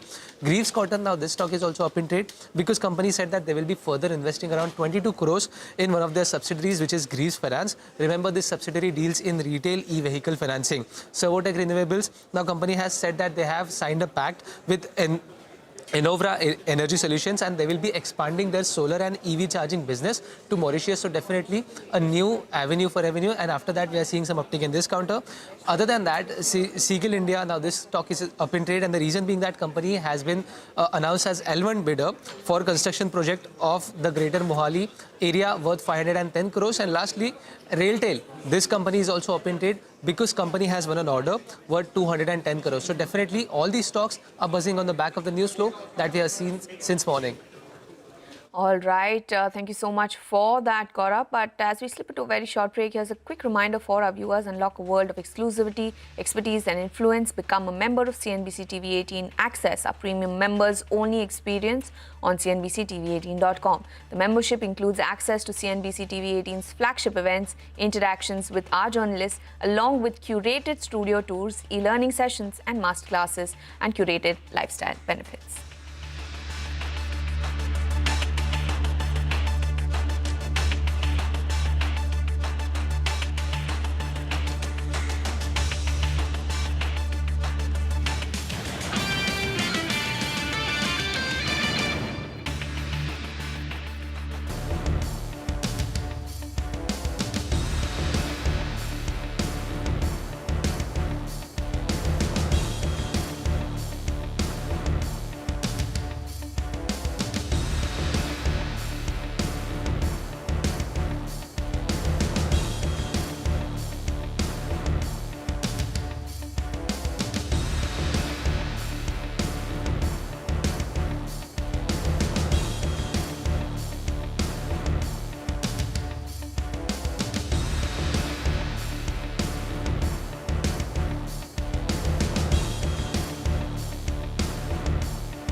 Welcome back. You're watching Business Lunch on CNBC TV18. Now, before we talk about the heavy rains in Mumbai, let's take a look at some stocks that have seen a slight bit of a spike in today's trading session. Take a look at Jio Financial. It's almost over 1% off from its lower trading at the 315 odd mark. A sharp spike coming in there for this particular counter. Apart from that, what's also seen a good recovery is Infosys. Pull that stock up. The stock, though, is trading in the red. The stock has managed to see fair bit of recovery. Now, from the mid-cap end of the market, though, take a look at Vodafone Idea as well as Linde India. Now, Vodafone Idea is doing quite well for itself. It's up almost over 8% in a month or so. The stock is up almost 35%. Take a look at Linde India as well. You'll see a very sharp spike that has come into the counter. That stock is up almost 1.57% and has managed to recover almost 2% from the day's lowest point. So those are some of the counters that have seen a fair bit of recovery. Now, moving on then, it has been pouring since morning. Heavy rains have lashed Mumbai and that has resulted in streets being waterlogged. The IMD has also issued a red alert in the region. We are now joined by Santya, who is here with some of the latest developments. Santya. Mumbaikas woke up to heavy downpour and waterlogging in multiple parts of the city this morning. Heavy rains have been lashing Mumbai, MMR and parts of central Maharashtra since last night. Now, there are three key weather factors which are responsible. One, a low pressure area which has now weakened into a less marked area over North Telangana and adjoining Vidarbha, along with an associated cyclonic circulation and a trough running towards Madhya Maharashtra. Keeping this in mind, IMD has upgraded its warning for Mumbai from yellow to orange for the rest of the day. Keeping the current situation in mind, IMD has also upgraded the alert warning for other parts of Konkan belt as well, and it's likely to go for an orange alert for North Konkan as well. Now, the heavy rainfall lashed Mumbai during morning peak hours on a Monday morning, causing massive inconvenience to Mumbaikas who were traveling to their offices, their colleges and their schools. First, local trains on Central Line were running with a delay of 5 to 10 minutes. There was one monorail carrying 17 passengers. It came to a halt on tracks near Wadala region due to a technical snag. Those 17 passengers were evacuated and rescued.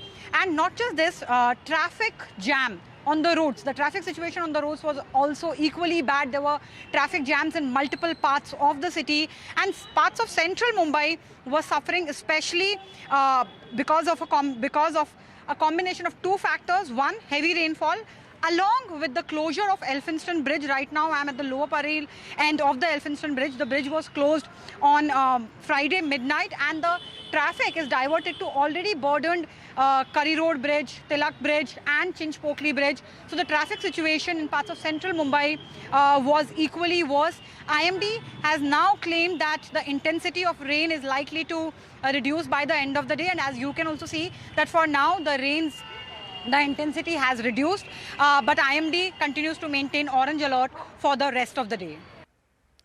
Thank you so much for joining us with those details, Sandhya. But in fact, we also spoke to the head of the IMD's Western Zone to know more about the rain forecast for Mumbai. Listen in. For Mumbai, we have kept orange alert, and then rest of the means North Konkan is likely to go with the orange alert today.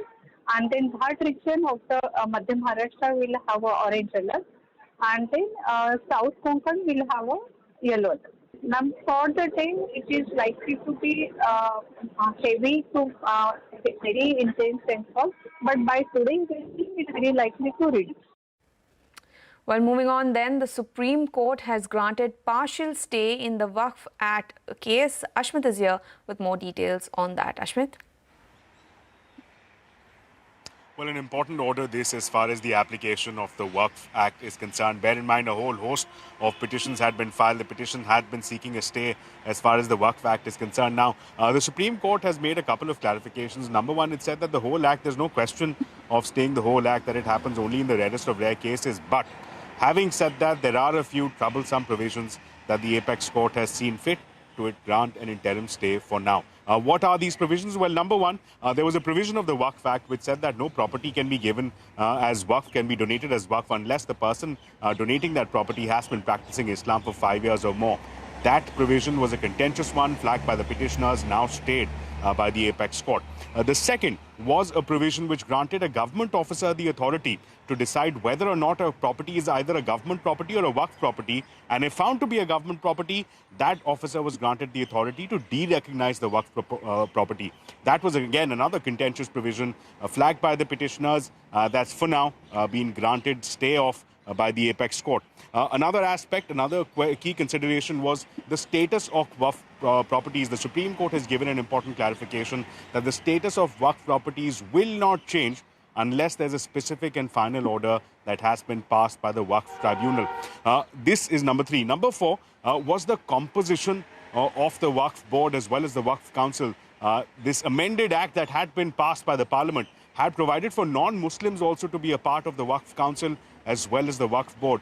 To that end, the Supreme Court has granted the protection that from the Waqf council, which has 22 members, not more than 4 can be non-Muslims, and the Waqf board, which is 11 members, not more than 3 members will be non-Muslims. And not just that, the Supreme Court has also said that while it's not passing any binding direction on the CEO of who should be the CEO of the Waqf board, what the Supreme Court has said is that as far as possible, the person should belong to the Muslim community. Back to you.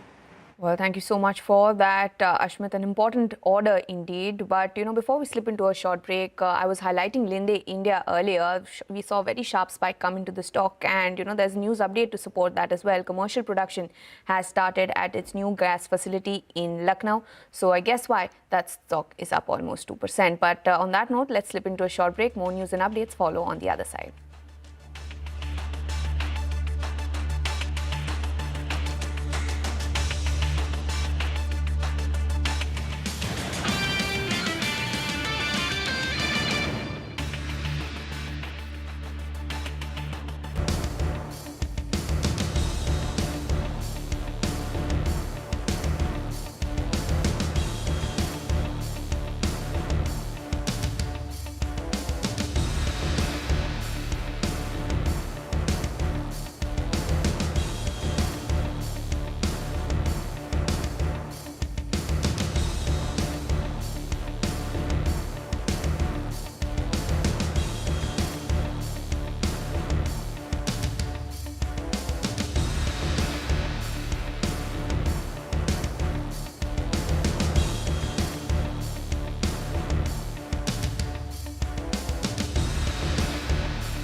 Thanks for staying tuned into Business Lunch. The Niti Aayog has released a report on how India can leverage the AI economy to boost growth. Shivani gets us the details. Shivani?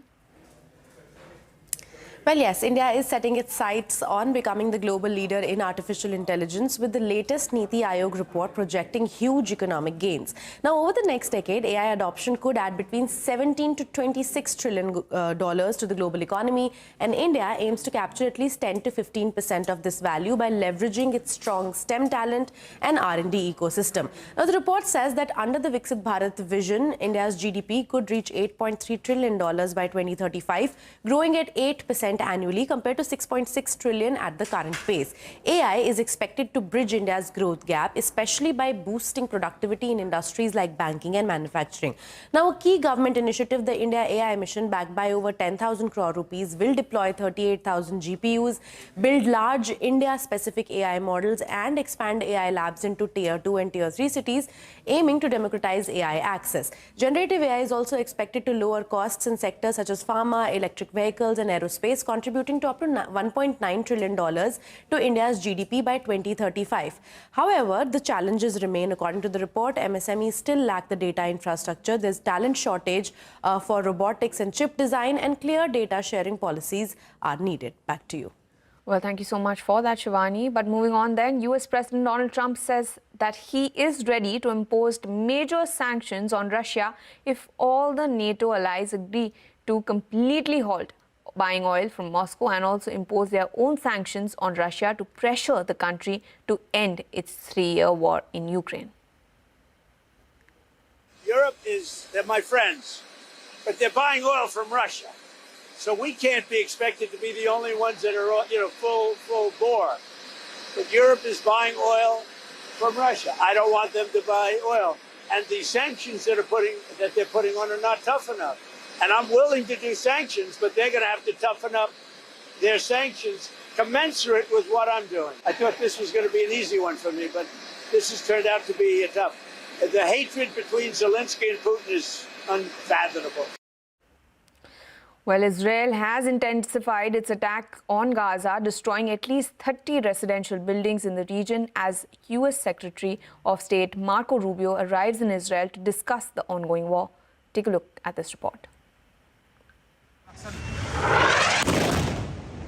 Israeli forces destroyed at least 30 residential buildings in Gaza City and forced thousands of people from their homes, Palestinian officials have said, as U.S. Secretary of State Marco Rubio arrived in the region for talks on Sunday.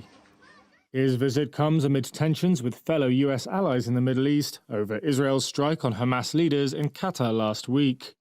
U.S. officials have described Tuesday's strike on the territory of a close U.S. ally as a unilateral escalation that did not serve American or Israeli interests.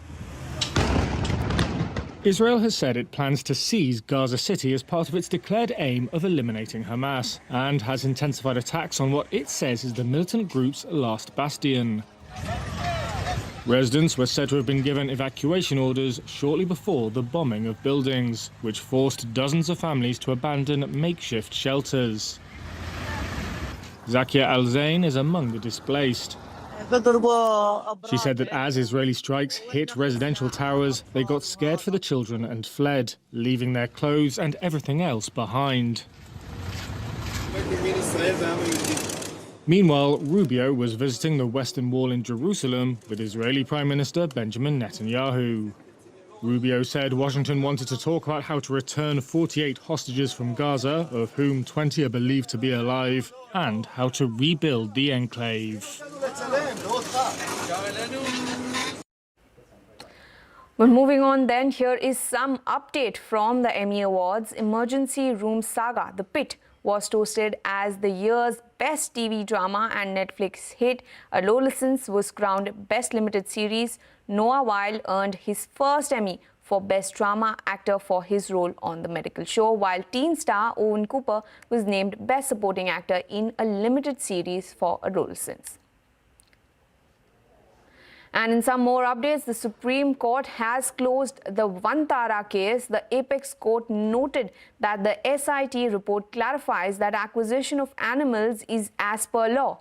Remember, the SIT was constituted by the court on August 25th to probe allegations of unlawful procurement of animals, mistreatment in captivity, and financial irregularities. All right, and before we close down on this edition of Business Lunch, take a look at Blue Star. That stock has seen a very sharp spike just a couple of minutes ago. That stock has gained over 0.5% ever since the show started. It's now trading with a gain of 0.3%. It was earlier testing levels of around 1,878 or so. Apart from that, take a look at Easy Trip as well, because once again the stock is trading close to the day's highest point. That stock, Easy Trip Planners, is up almost 1.5%. Doing quite well in trade. Apart from that, take a look at Akums Drug as well. That stock for now is trading with a gain of 0.5%, but it has seen a very sharp spike. Akums Drug right now trading at around 465 odd levels. But with that, that's all the action we have on this edition of Business Lunch. Don't go anywhere. Midcap Radar takes the action forward.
You're watching us here on Midcap Radar. I'm Mangalam Malu. With me, Hormaz Fatakia. We come to you live from the CNBC TV18 Motilal Oswal studio.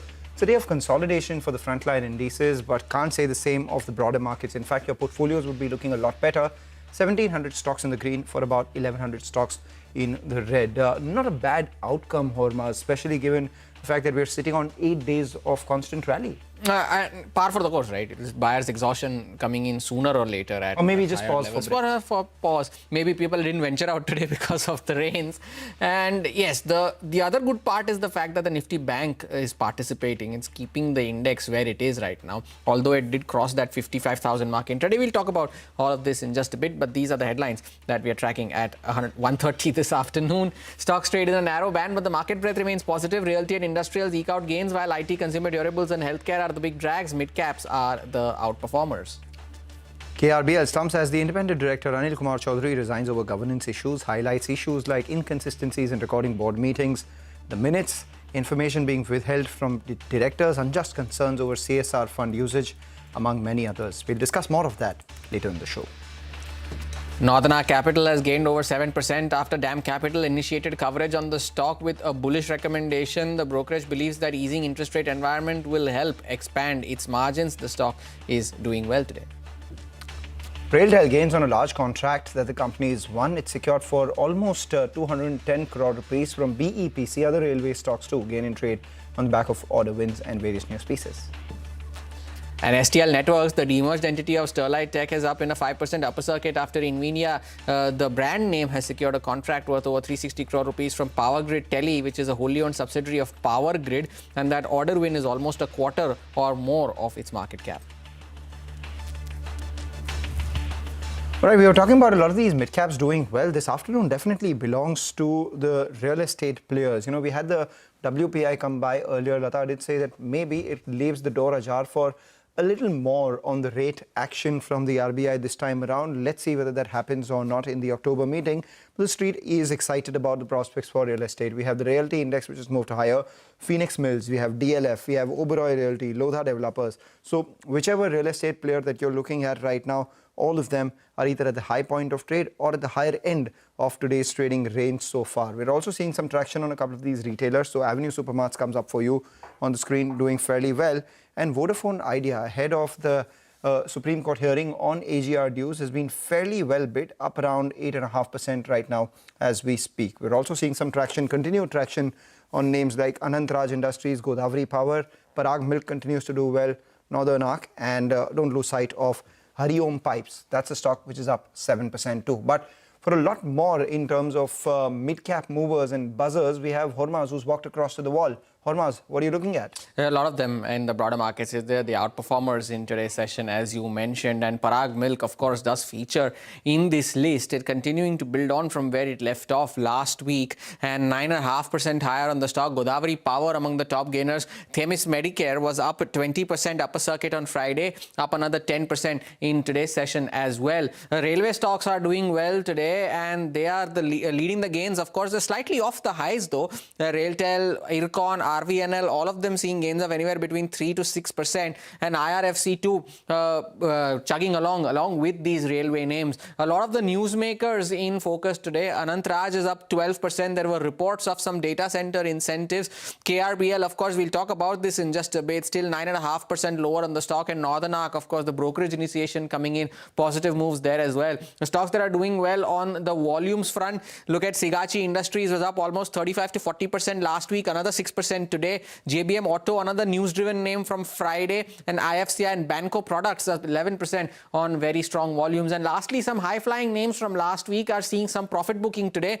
Let Revenues or Ixigo is down 6, Precision Camsafts is also down. Yatra, after the tear that it saw after its results from levels of sub 100 to 160, also witnessing some profit booking in today's session, Mangalam. Take that point. Thank you, Hormaz, for putting up all those stocks which are buzzing around. Meanwhile, the bottom of your screen tells you that India-EU FTA talks are proceeding well, on track to be concluded by year-end. That's about the trade talks.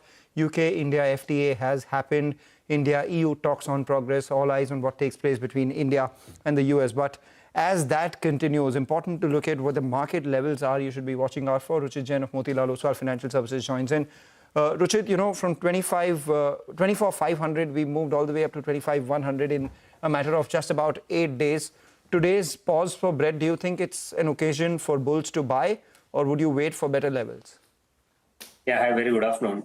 So we think that the short-term trend for the market has definitely turned positive, although we are witnessing some consolidation in the index because the 21st August high, which was 25,150, is acting as a bit of a resistance. But you look at the broader markets, then clearly we are witnessing a good buying interest over there. So I think that till this 20-day on the Nifty is intact, which is around 24,850, there's nothing much to worry about once 25,150 is taken out. So I think the momentum would see a resumption of the move in the index as well. But for now, focusing more on stock-specific strategies with a positive bias, I think that's the key to get some short-term opportunities. All right, and what are those stocks that you're looking at right now? So a couple of names, which are looking quite positive. One is Jio Finance. If you look at the positional chart, we have seen some correction in last couple of weeks. The stock has good support around 310 rupees. And from that support, the stock seems to be resuming its positive trend. So within an overall uptrend, we say that one should look for buy on dip approach whenever the trend is positive. And I think this dip provides a good opportunity to take fresh entries in Jio Finance.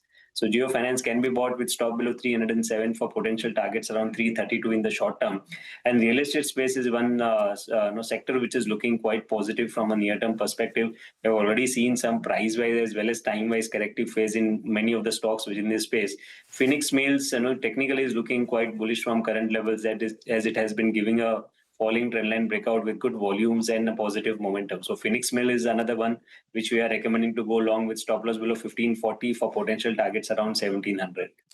Ruchit, thank you for sparing time and joining us today with your views on the index and specific stocks as well. Phoenix Mills among the recommendations there from Ruchit. The real estate index now at the highest point of the day, 3% higher there in today's session. Take a short break. More on the markets on the other side. Stay tuned.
But a couple of signs that may make bulls feel a little better now, even as we're consolidating. Reliance, the top contributor to the Nifty, in fact, the top weight on the Nifty, has moved to the high point of trade. So that's a positive. The other sector which was underperforming, the IT pack, still under a wee bit of pressure, but fairly off lows. In fact, Infosys has seen a good amount of recovery. Almost half of today's losses have been recovered. So Infosys is still, off about 1% from the lows today. That's a positive. And the third part is that the Nifty Bank continues to hold on to that 54,900 mark. But a bunch of stocks which are under pressure right now include the likes of Metro Brands, and we also have KRBL, which has been under pressure right from the word go ever since the director's resignation citing corporate governance issues came by. Hetal Dalal, who's the president and COO at Institutional Investor Advisory Services, joins in now. Hetal, thank you so much for joining in. This is something which is usually unheard of, one of those rare cases where the director has tendered the resignation citing corporate governance issues in the company. The question from a shareholder standpoint is, what happens next? Do they deepen the inquiry? What do the regulators do? Do they take note of this? And what is usually the course of action from here on? Sure. So, good afternoon, everyone, and thank you for having me on the show. If you look at KRBL, essentially what's happened is you have an independent director, like you rightly said, talking about or raising concerns over corporate governance issues at the time of resignation. And this is a regulatory requirement in terms of the fact that independent directors have to sort of articulate what is the reason for resignation. He's resigned within a year of joining. There's another director, Ashok Pai, who's also resigned just about a year, not having completed the term. And resignations of independent directors so quickly are never a good sign. I think one of the things which is being sort of suggested in the letter at this stage, and it's an accusation at this stage, is the fact that there are significant governance concerns in the way the board is functioned. There's essentially dysfunction at the board level. And there is also, in terms of spending money, right, money being given to office of profit positions, which is essentially relatives of the promoter, and how CSR spends are being actually used. Now, the chairperson of the board is the promoter. Promoters have about 60% equity in the business, 13% is with institutions, and the remaining 26% or 27% is essentially with retail shareholders. So what you really want, essentially going forward now, is an independent investigation into whether these allegations are, or whether there's merit in any of these allegations. Now, how will you run an independent sort of investigation? One option is, of course, for the independent directors to run an investigation, but given the fact that there is an accusation of board dysfunction, you question whether the independent directors are essentially whether it sort of signals a certain degree of objectivity in terms of the investigation going on. So therefore, the only option you're now left with is the regulator to step in, perhaps, and sort of address these issues, or at least ask the board to address these issues and take note of it and see whether an investigation is actually required. I think one of the things that we should also note is when the independent director resigned, which was on 8th of September, there was a very cursory filing on the stock exchanges without the letter being attached, which is actually not in line with what regulations want. It's only on the 13th of September, which is yesterday, that we found that the entire detailed letter has been filed. So all of these are not very good telling signs, whether there is any merit, and the degree of accuracy to these allegations again remains to be seen, but an independent investigation certainly needs to be called for. Hetal, thank you for joining in. That's the bigger issue, right? The disclosure about the resignation was made last week. The details were only made public on Sunday. That's right. And so as part of the next step, does the independent director, or should he be asked to detail the allegations or put them out in greater detail compared to what he has shared in his resignation, to know the kind of issues that are plaguing the company currently? No, I don't think that's the way to go. I think what the independent director has done is rightfully articulated the issues based on which he has resigned. I think now it is up for an independent investigation to actually assess whether those allegations are indeed accurate and the degree of accuracy to what is being said. Right, and what proportion of that is measurable? Because some of the data points that you're speaking about, or some of the allegations that we're speaking about here, can be measured looking at the annual report, etc. Our colleague, did put out that increments to some of the key managerial personnel were to the tune of 16 to 30% over the last 2 financial years, even as the median increment was 9% and the profits of the company actually declined. So some of the allegations around pay and all of that could be backtracked and corroborated. What about the not recording meetings of board minutes or all the others, which are slightly more qualitative in nature as well? How do you corroborate that with an independent audit? See, whether board minutes are being accurately written out or not is a function of what directors finally say happened in the board meeting and what the minutes really say. See, today, if board meetings happen with video conferencing, then there is a recording which is available. If they've happened physically, then it does become a little bit of, we said, but it was not recorded. But if it happens consistently and directors are sort of raising this as a concern, then there is at least some degree of establishment of this issue. Today, the KRBL's board is not even compliant with regulations, right? Having 2 independent directors resign in quick succession in less than a year, having not completed their tenure almost around a year. You have the chairperson who's a promoter. Ideally, 50% of the board should be independent directors. It's not. It's a 7-member board where there are 3 independent directors. And I think given the allegations which are now out there, for them to get credible independent directors to join itself will be a little bit of a concern. But that's really where it is. I think the inside functioning of the board is not... Stakeholders outside are not privy to the inside functioning of the board. So if there are allegations saying that the minutes are not properly handled or all of it is not getting communicated into board minutes, that's something that an investigation the regulator will be able to handle. But sitting outside for stakeholders to be able to assess that is a bit of a challenge. Indeed. And it's, of course, has there been a precedent prior to this? Is not very often that you see an independent director resigning as quickly as this person has and citing corporate governance issues.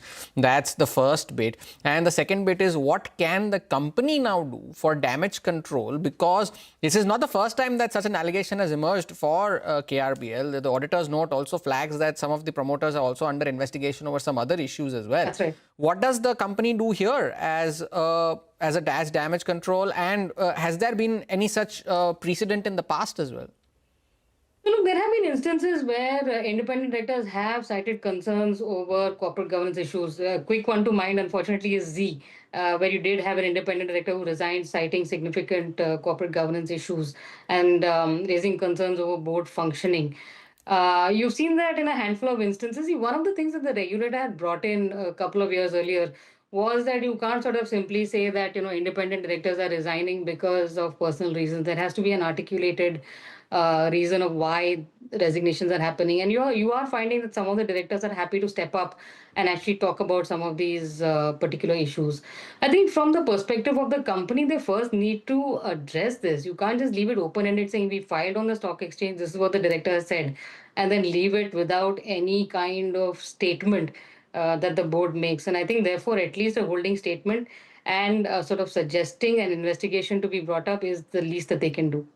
I take that point entirely, and I'm looking at their shareholding pattern right now as well. Yes, you did point out that institutions are holding stake in the company, but no notable institutions out there as well. Yes, FIs hold about 6.7%, but no one entity above 1% that needs to be disclosed. The domestic mutual funds are 0.6%. Again, no one entity which has been disclosed. And finally, we do have the government holding about 6% stake, which is obviously the Enforcement Directorate, which has about 6% stake in the company. So let's see where this goes on from here, and what sort of relief would shareholders in this company, the minority shareholders, get out here. Hetal, thank you so much for joining in. Obviously, this is the start of a series of conversations that we will be having on this issue. I'm sure we will be watching all the developments out here very closely, and we'll keep inviting you as and when there are fresh updates on that one. With that, take a short break, come back, get you more of the markets, stock-specific action, a lot buzzing, a lot falling. We'll discuss all of them threadbare.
Welcome back. A lot of movers in the broader markets as of now, even though the Nifty has seen a bit of a dip and was down around 30 points currently. Saw a big dip and now has seen some buying emerge again from the lower levels. Yatharth Hospitals is one such stock. The stock did well in the initial part of the session, slightly off the day's high today, but still holding on to gains of around 4%. Vinny is here to tell us more about what is causing this 4% up move. Vinny. Hi, yes, Yatharth Hospital, that's the stock that we'll be keeping an eye out. We're keeping an eye out on is because they've acquired 100% stake in Shantived Institute of Medical Sciences. This is in Agra. Now, this is a cash deal, 260 crores. The hospital they have acquired, that is, they currently have 150 beds. That can expand to 250 beds. Now, other than that, the revenue for this Shantived Hospital, that's around 50 crores. And they have around 35% occupancy as well as an RPOP of around 31,000 crore rupees. Now, we have a note that came in from Centrum on this as well. They're maintaining their reduced rating but increased the target price to 800 rupees from previous target price of 740 rupees per share. They expect Yatharth maybe, to further actually leverage its brand and in terms of positioning in Agra. What Centrum also highlights that this brand has a very good value proposition in terms of also the name of this brand is quite good and in terms of the following that they have for the brand and the name, that is quite big. So that is something that Yatharth could capitalize on. They will optimize in terms of the payer mix that the company has as well as in terms of RPOP. They expect that Yatharth could improve the RPOPs and bring them to by 10 to 8% in the next couple of years. Other than that, the factor that they say is for Yatharth Hospital that could do well is in terms of overall the majority of positives that are much higher than the negatives for Yatharth Hospital, and that is why in terms of upgrade that comes in for the EPS side as well, and they're positive on Yatharth Hospital. All right, take that point. That's about Yatharth Hospital, where they serve medicines from Dawa. Let's go to Daru. Let's talk about all the alcohol beverages stocks. We have Radico Khaitan and Allied Blenders in particular. They're doing well. United Breweries, or rather United Spirits, just under 1%, not particularly bad on that one as well. We've seen a Jefferies initiating coverage on this space today. United Spirits, their target is 1570, Radico Khaitan 3500, and Allied Blenders 620. Hormaz, you and I are not part of the group that they're talking about when it comes to consumption. They believe that premiumization is picking up. India's low per capita consumption and favorable demographics work for this industry, and they don't expect any less than double-digit CAGR to continue for this entire industry. But in that, because United Spirits has seen a correction of almost 20-25% from the peak, they believe it's a good entry point. Radico by itself, on account of premiumization and margin expansion, can deliver EPS CAGR of 35% over the next few years. And Allied Blenders, a recent entry into the stock market, has showcased how the gross margins, EBITDA margins and net profit have expanded for them. So they believe this can be a dark horse with meaningful upside. The execution on margins holds the key for this one. So they're taking a big sip of the Alco Bev market on a Monday morning itself. United Spirits, good entry point. Radico Khaitan, 35% CAGR. Allied Blenders, maybe a bit of a dark horse. I think on that note, we'll have to call cheers on this show. Cheers on this show. And Dawa and Daru always go hand in hand, don't they? And that's all the time we have on this edition of Midcap Radar. We leave you with the Nifty, exactly where it was when we started the show off, slightly 30 points lower. And from Mangalam and me, thank you for watching. Your stocks on the other side.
Well, hello and welcome to Your Stocks live from the CNBC TV18 Motilal Oswal studio. I am Vamakshi Thoria.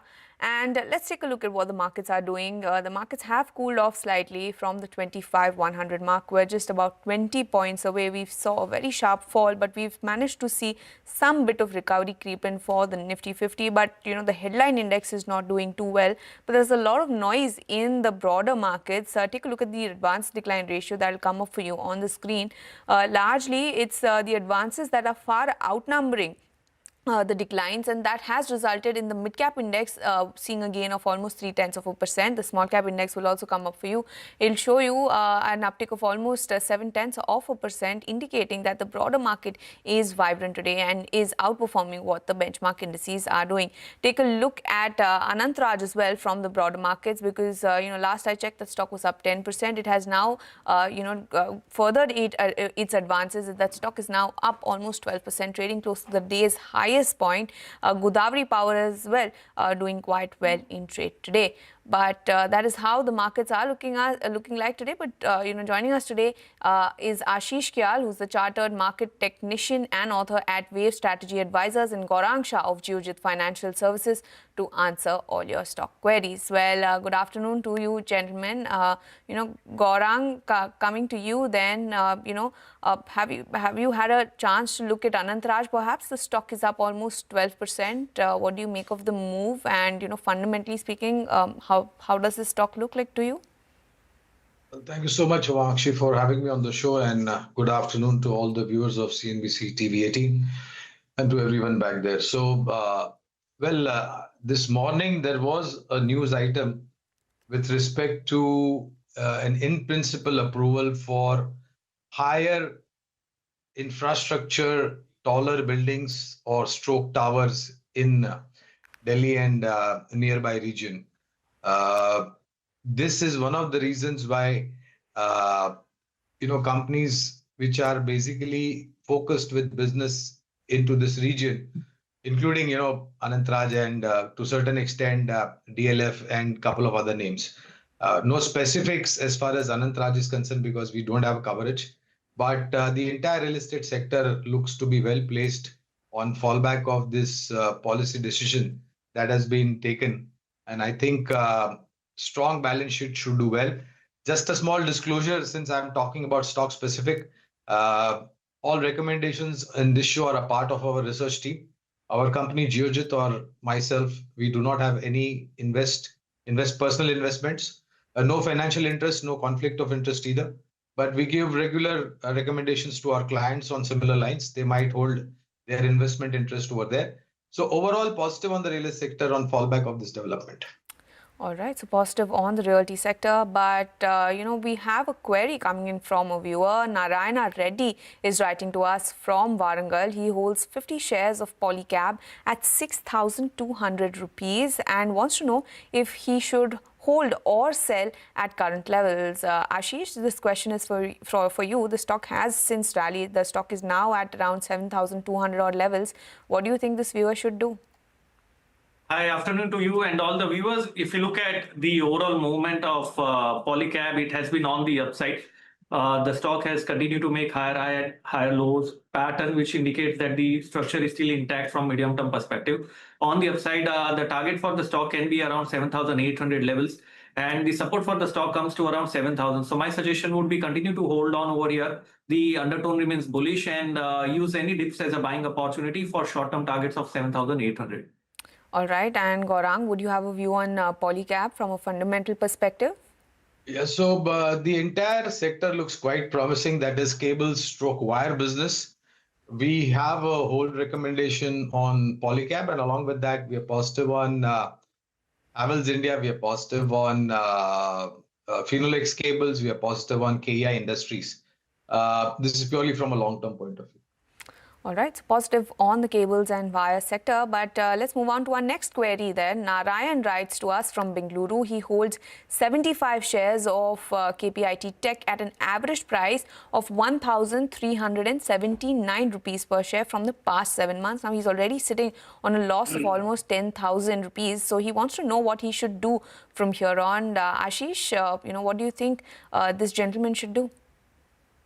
See, overall IT space we can clearly see has been in consolidation. So my suggestion would be once the overall sector might be started to turn, and there can be some green shoots. We clearly saw last week that there is some kind of a positive traction on the IT space with Infosys leading the rally.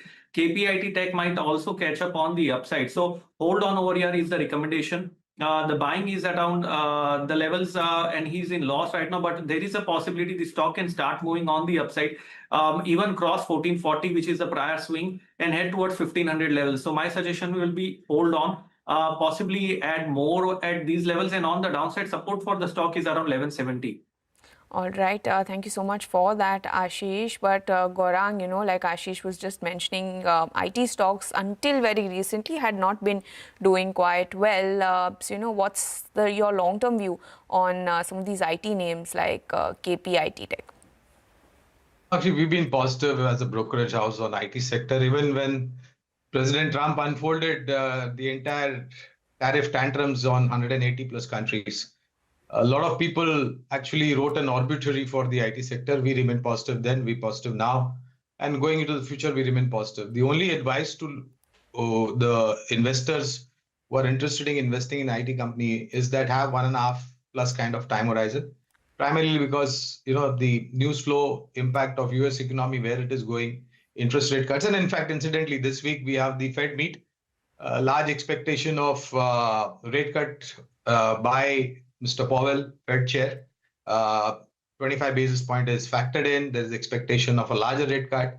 This should have a positive impact on the entire IT sector. And going into the future, if there are further rate cuts coming in, if slowdown doesn't impact, if inflation doesn't go out of the window for US, then I think you can expect further rate cuts. So specifically on KPIT Technologies, we have a buy recommendation. I concur with Ashish's view that since he got in at high levels, look, small losses from a short to medium term should not be a major point of botheration. If your view is long term and if you invested in good sound companies and if you have investable amount, I think an averaging at current levels or at lower levels would make great sense and hold on to it from a long term point of view. All right, so the advice from both of you is to hold on to the KPIT Tech shares. But let's move on to our next query then. Lily Sakhuja writes to us from New Delhi. She holds 30 shares of one MobiKwik. She bought them at 350 rupees. For now, it's a small loss of around 1,000 rupees. So she wants to know whether she should remain invested. Ashish, what would the stock look like on the charts? See, MobiKwik formed the multiple bottoms around the zone of 221 and bounced back sharply from the 1st of September onwards. And the stock has rallied sharply post that. It's forming a flag kind of a pattern, which is a continuation pattern on the upside. And I think we continue to hold here. We can expect the stock to reach towards the level of around 360 over near term. And on the downside, maintain a stop loss for the stock at around 280 levels. All right, and Gaurang, should this particular lady sort of, average out, buy in more? What would your recommendation be as far as one MobiKwik is concerned? So this company hit the street with an IPO in December 24, which is not too long ago. Price band was between 265 to 279. 279 was the level where the stock was allotted to investors. During that time, our research team had come out with an IPO note and we had given a subscribe recommendation. So if I have to go by that IPO note, first of all, hold on to it. If you got in at an elevated level, then possibly at these levels or on lower levels, you can average purely from a long-term point of view, keeping the IPO note as a base of my view. All right, let's also, focus in on Eternal because Ramandeep Singh writes to us from Karnal. He holds 60 shares of Eternal at 200 rupees is when he purchased them. So he wants to know whether he should remain invested or he can switch to some other stock. Ashish, on the charts, how does Eternal, which was earlier known as Zomato, look? If you look at Eternal, first of all, his buying price has been very good. Since then, the stock has rallied up and currently trading around 323. Secondly, the stock is also trading at around 52 weeks high. So there is no point of getting out from something which hasn't been an outperformer. where the overall mid-cap index has still been a laggard, this stock has outperformed. And the overall sector, I think, is going to also grow from here on. So the outlook remains positive for Eternal. Continue to hold on to the stock here. We can aim for the target of around 360 on the upside. And the support for the stock on the downside, which is the prior price action support area, is around 306 levels. All right, Ashish, and Gaurang, so the investor is asking whether or not he should switch to some other stock. Perhaps, how would you compare Eternal as well as Swiggy, and is there any recommendation to switch or perhaps just stick to Eternal? Honestly, I think it would be prudent to stay with Eternal stroke Zomato, which was earlier known as Zomato. Disclosure, we have a hold recommendation. Vamakshi, our sense is that more than the food delivery platform, the quick commerce, that is Blinkit, is going to do wonders coming into the future in terms of earnings and contribution. Dark stores being added at a faster run rate is a big positive. Venturing into newer geographies will add on to the market share and at the same time give a boost to their subscriber base. And like Ashish mentioned, he got in at 200 levels is what you mentioned, Vamakshi. So I don't see any reason why he should, do a flip-flop. I think you stay invested from a long-term point of view, and this should this should turn into a good returns from a long-term point of view. All right. Thank you so much for that, Gaurang. But, take a look at the screen, the flash at the bottom of your screen. It is something that has come in from KRBL, wherein the company says that third party will be appointed in order to conduct, some sort of review of what the allegations that were made by the independent director who resigned. The company today held meeting of independent directors post Anil Chaudhry's resignation. So we'll take a look at that. The third-party firm will be appointed to conduct review of observations made by the directors. But I believe we do have the management joining in with us. I'll just wait by phone. All right. Let's, sir, can you hear me? Am I audible? Yeah, you are audible. All right, Mr. Mittal, thank you so much for joining in with us. And, I'd just like to ask you about this development. The independent director has, made some allegations. How do you respond to these? And, you just announced that you will be undertaking, a third-party review. So how will that pan out? Ma'am, we today had a meeting. Prior to our board meeting, the independent directors also, they met with each other, and it was finally decided in the board meeting that we are going to have external auditors to vet the allegation made by Mr. Anil Chaudhry. And it will take about 30 days time to go into the details of those allegations. And there are about 6 or 7 allegations made by him. And I think so that things will come in a transparent manner after 30 days. See, if I say there is nothing inside it or there is this, let the independent auditors make their review on the subject, and that will be more authenticated. According to me, only one director has made those type of malicious allegation, which according to me, as a management head, I would say it's all wrong. They're all false. All right. So you're saying all the allegations are false. Can I take that on record? You can take that on record.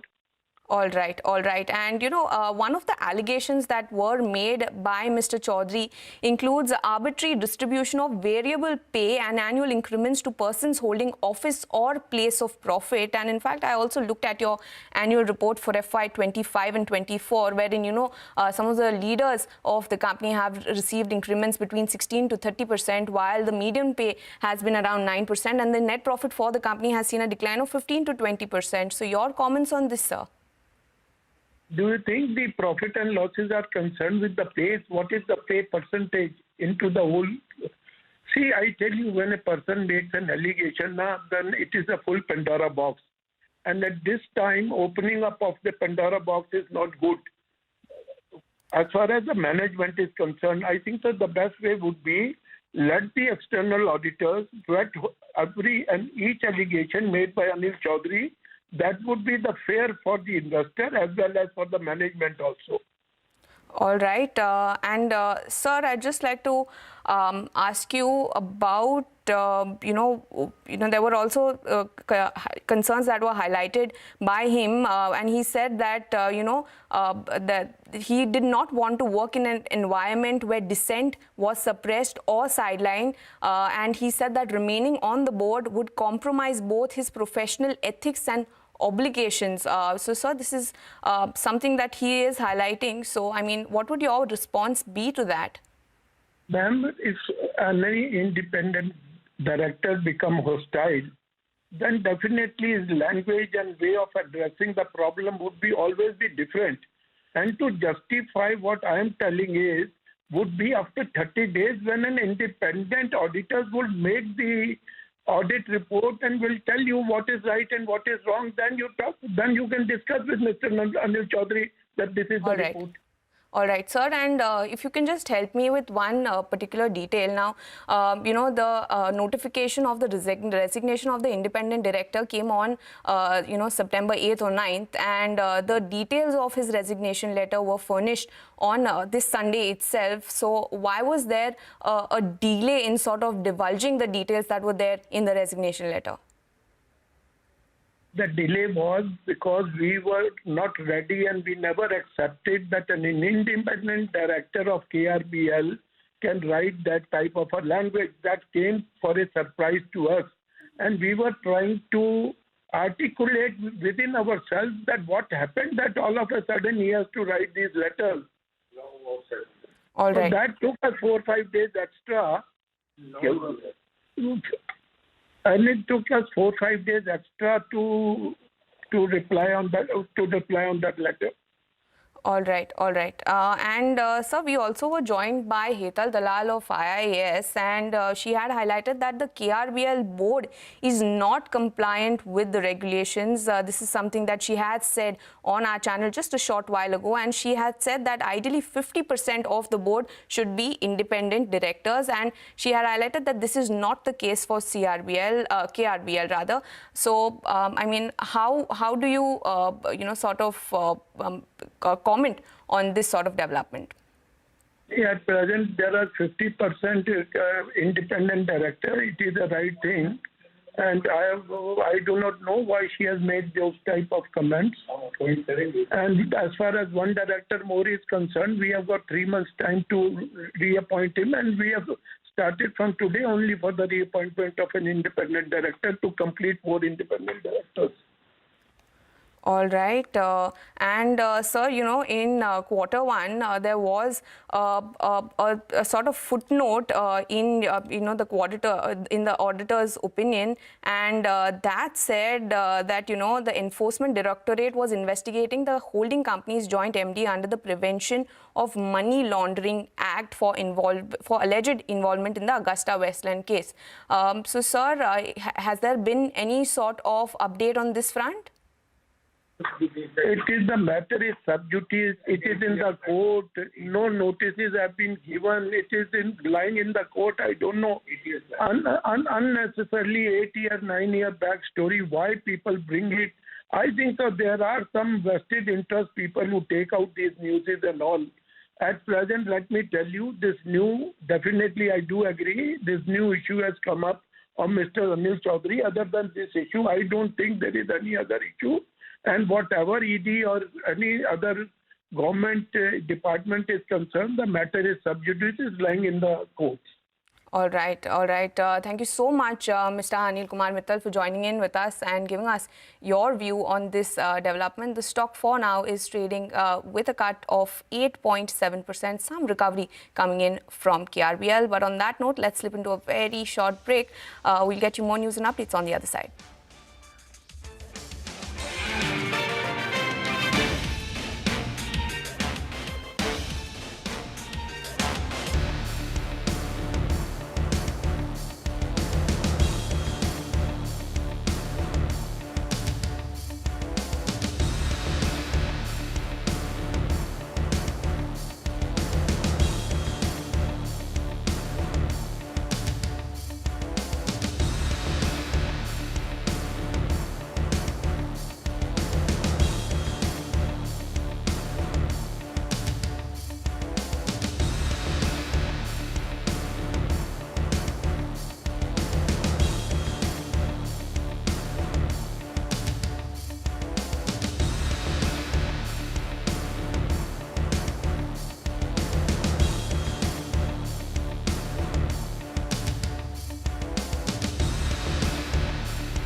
Well, thanks for staying tuned into your stocks on CNBC TV18. We still have with us Ashish Kyal, who's the Chartered Market Technician and author at Wave Strategy Advisors, and Gaurang Shah of Geojit Financials to answer all of your stock queries. Thank you so much, gentlemen, for waiting by as we wrapped up that interview with KRBL.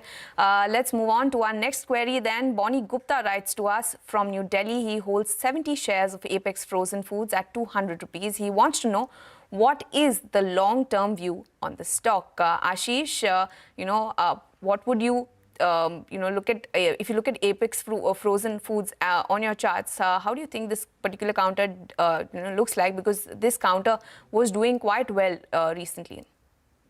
If you look at Apex Food, I think the stock is currently quoting at around 240 levels, and it has been around this level for quite some time. And rather, if I go back in the chart and check that, the stock was quoting at these levels even in 2023. So there is absolutely no movement, no momentum in the stock. And my suggestion would be to be out from here, and we don't see any kind of a positive price action also. On the upside, 290 becomes a very major hurdle that the stock has multiple times failed to break out, and there is no trend. So suggestion would be to be out from something like an Apex and invest in something like an Eternal. All right, and moving on to our next query then, Shweta Jain writes to us from Pune. She holds 80 shares of Indian Hotels at 300 rupees. Now, she wants to know the long-term target for the stock. She's currently sitting on a profit of around 39,000 rupees. Gaurang, your view on Indian Hotels? Well, first of all, the acquisition price is very attractive, 300 rupees. Secondly, we have an accumulate stance on Indian Hotels. We believe that the entire hospitality sector is going through a major change. And along with that, there is a lot of capex that has been put in place by the hospitality sector, including Indian Hotels. A conservative target, if you ask me, would be somewhere in 850 plus kind of levels, with a disclosure that if the earnings are going to come in better than expected, then these targets would get revised. So stay invested. All right, so the advice is to stay invested in Indian Hotels. Thank you so much, Gaurang, as well as Ashish, for joining us and helping our viewers. But that's all we have on this edition of the show. But do remember to email us your queries and we will address them with our experts. Stay tuned for Closing Bell to take you through the last hour of trade.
headlines.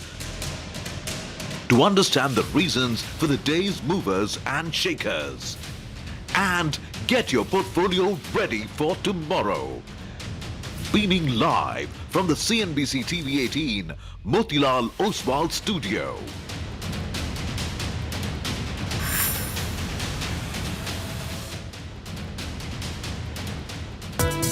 Taiwanese index is down almost 0.08%. We have developed magnets using heavy rare earth free magnets. India's YTD performance is the largest, the weakest, whatever you want to call it, however you want to describe, in 30 years. Nifty is 25,130. It's absolutely flattish. I think to expect FIs or FPIs to come back anytime soon would be a bit of a struggle. We are under leveraged in the mass economy sort of categories. Things are very, very quiet. It almost feels like people are sitting at home, taking a U-turn and getting back. Not just central Mumbai, there were waterlogging in multiple parts of the city. 0.52 versus a negative 0.58, a mild inch up higher. They have consolidation for the frontline indices, but can't say the same of the broader markets. In fact, your portfolios would be looking a lot better.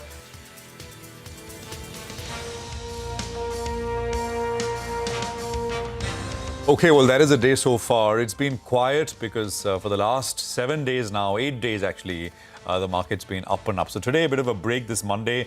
It's rainy, it's sort of rained out in that sense, and here in the market as well.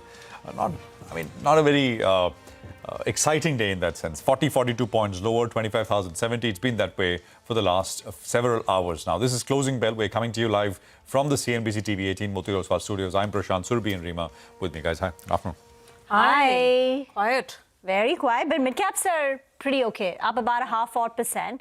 Pull up that intraday chart. It's come off in the last 1 hour, but again, it's trying to climb back up. Let's see. 1 hour to go. That's true. Today, actually, global markets are also a little directionless. There's no major move building on either side. If you're looking at Asian screens, it's some up and some down.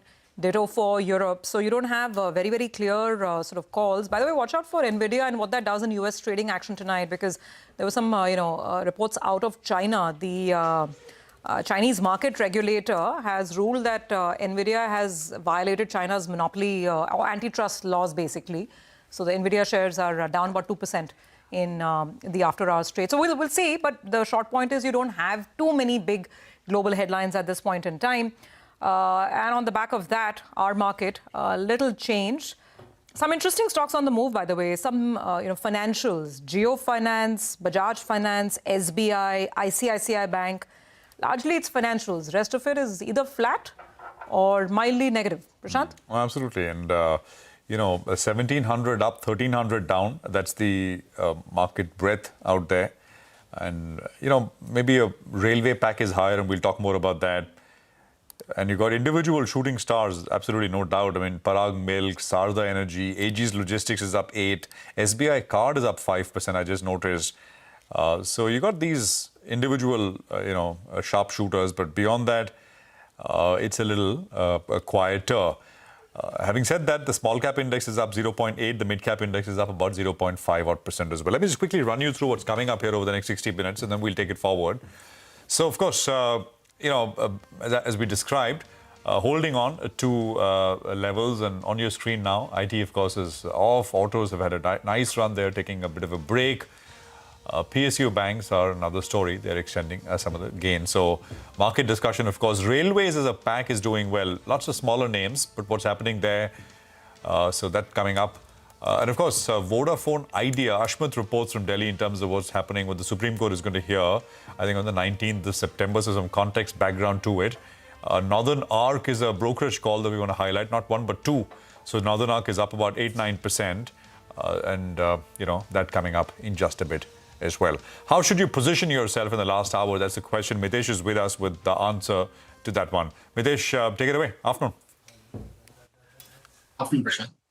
So, earlier in the day, I was talking about any kind of a pullback, if it is roughly around 80 to 90 points, I think that should be a good buying opportunity. So, roughly the transpired broadly 25,000 zones. That has not happened. We've got a low of around 25,048, but the directional bias in the structure remains positive. I think, if you get another 30, 40 points lower, maybe you can take a long position, then take a 70-point stop loss from there. And I believe that on the upside, we might see the Nifty head towards 25 to 6320 zone. Having said that, on the stock side, I have two long calls. One is DLF, which is reversing after a good correction in the base building. So buy here with the stop at about 762. Look for a target of around 800. And the other one which I like, that's a buy on Container Corporation. Again, very similar setup to DLF. The stock corrected and last 2 weeks it's been sideways. Now trying to break out of that range. So buy here with the stop below 549.5 for targets of 570. Mitesh, one more question on PSU banks. Big spike seen. Pull up a Union Bank or a Bank of India, a PNB. In the frontline pack, you've got State Bank of India. These stocks spiking just as we speak now in the last 5-10 minutes. Any trade on PSU banks? We had a buy on Bank of India, I think, on Wednesday, and then the stock was sideways. It went up to about 121, came back to 117. But the structure is extremely good over here. So once it crosses 121, I am looking at a target of 126 to begin with, but then 132 is the more logical target. So the view is very positive. The other stock which I like a lot is Canara Bank. A lot of positive crossovers on the hourly, 2-hourly indicators and charts and moving averages. Very likely that Canara Bank will head towards 117, 118 to begin with, and then maybe even higher levels. And you can add Bank of Baroda. It's slightly underperforming, but I think it can bounce back to its earlier highs of around 248 to about 250. State Bank of India also looks good to me, but again, I need to see the stock get past 834, 835. It peaked around those levels first on 16th, 17th of July, and then back again on 20th of August. So once it clears these hurdles, the stock should do well. But yeah, I think structure-wise, all the PSU banks look very interesting. Making some moves now. The other one is Anantraj. Stock is up 13%. It's moving up on very large volumes. Volumes today are, I think, close to about 2.7 crore shares traded today versus a 10-day average of less than 10 lakh. So its up move has come in on very large volumes in trading action. Sonal now joins in with what she's learned on the stock and what explains this up move. Sonal? Thank you so much for that. Now remember, Anantraj is a real estate company which is expanding big into data centers as well. And there is an update which has come by. It's a business standard report which CNBC TV18 has not independently verified, but it talks about proposal that the government is going to give for data center expansion. It says that there are potential incentives which will be allowed for data centers expansion.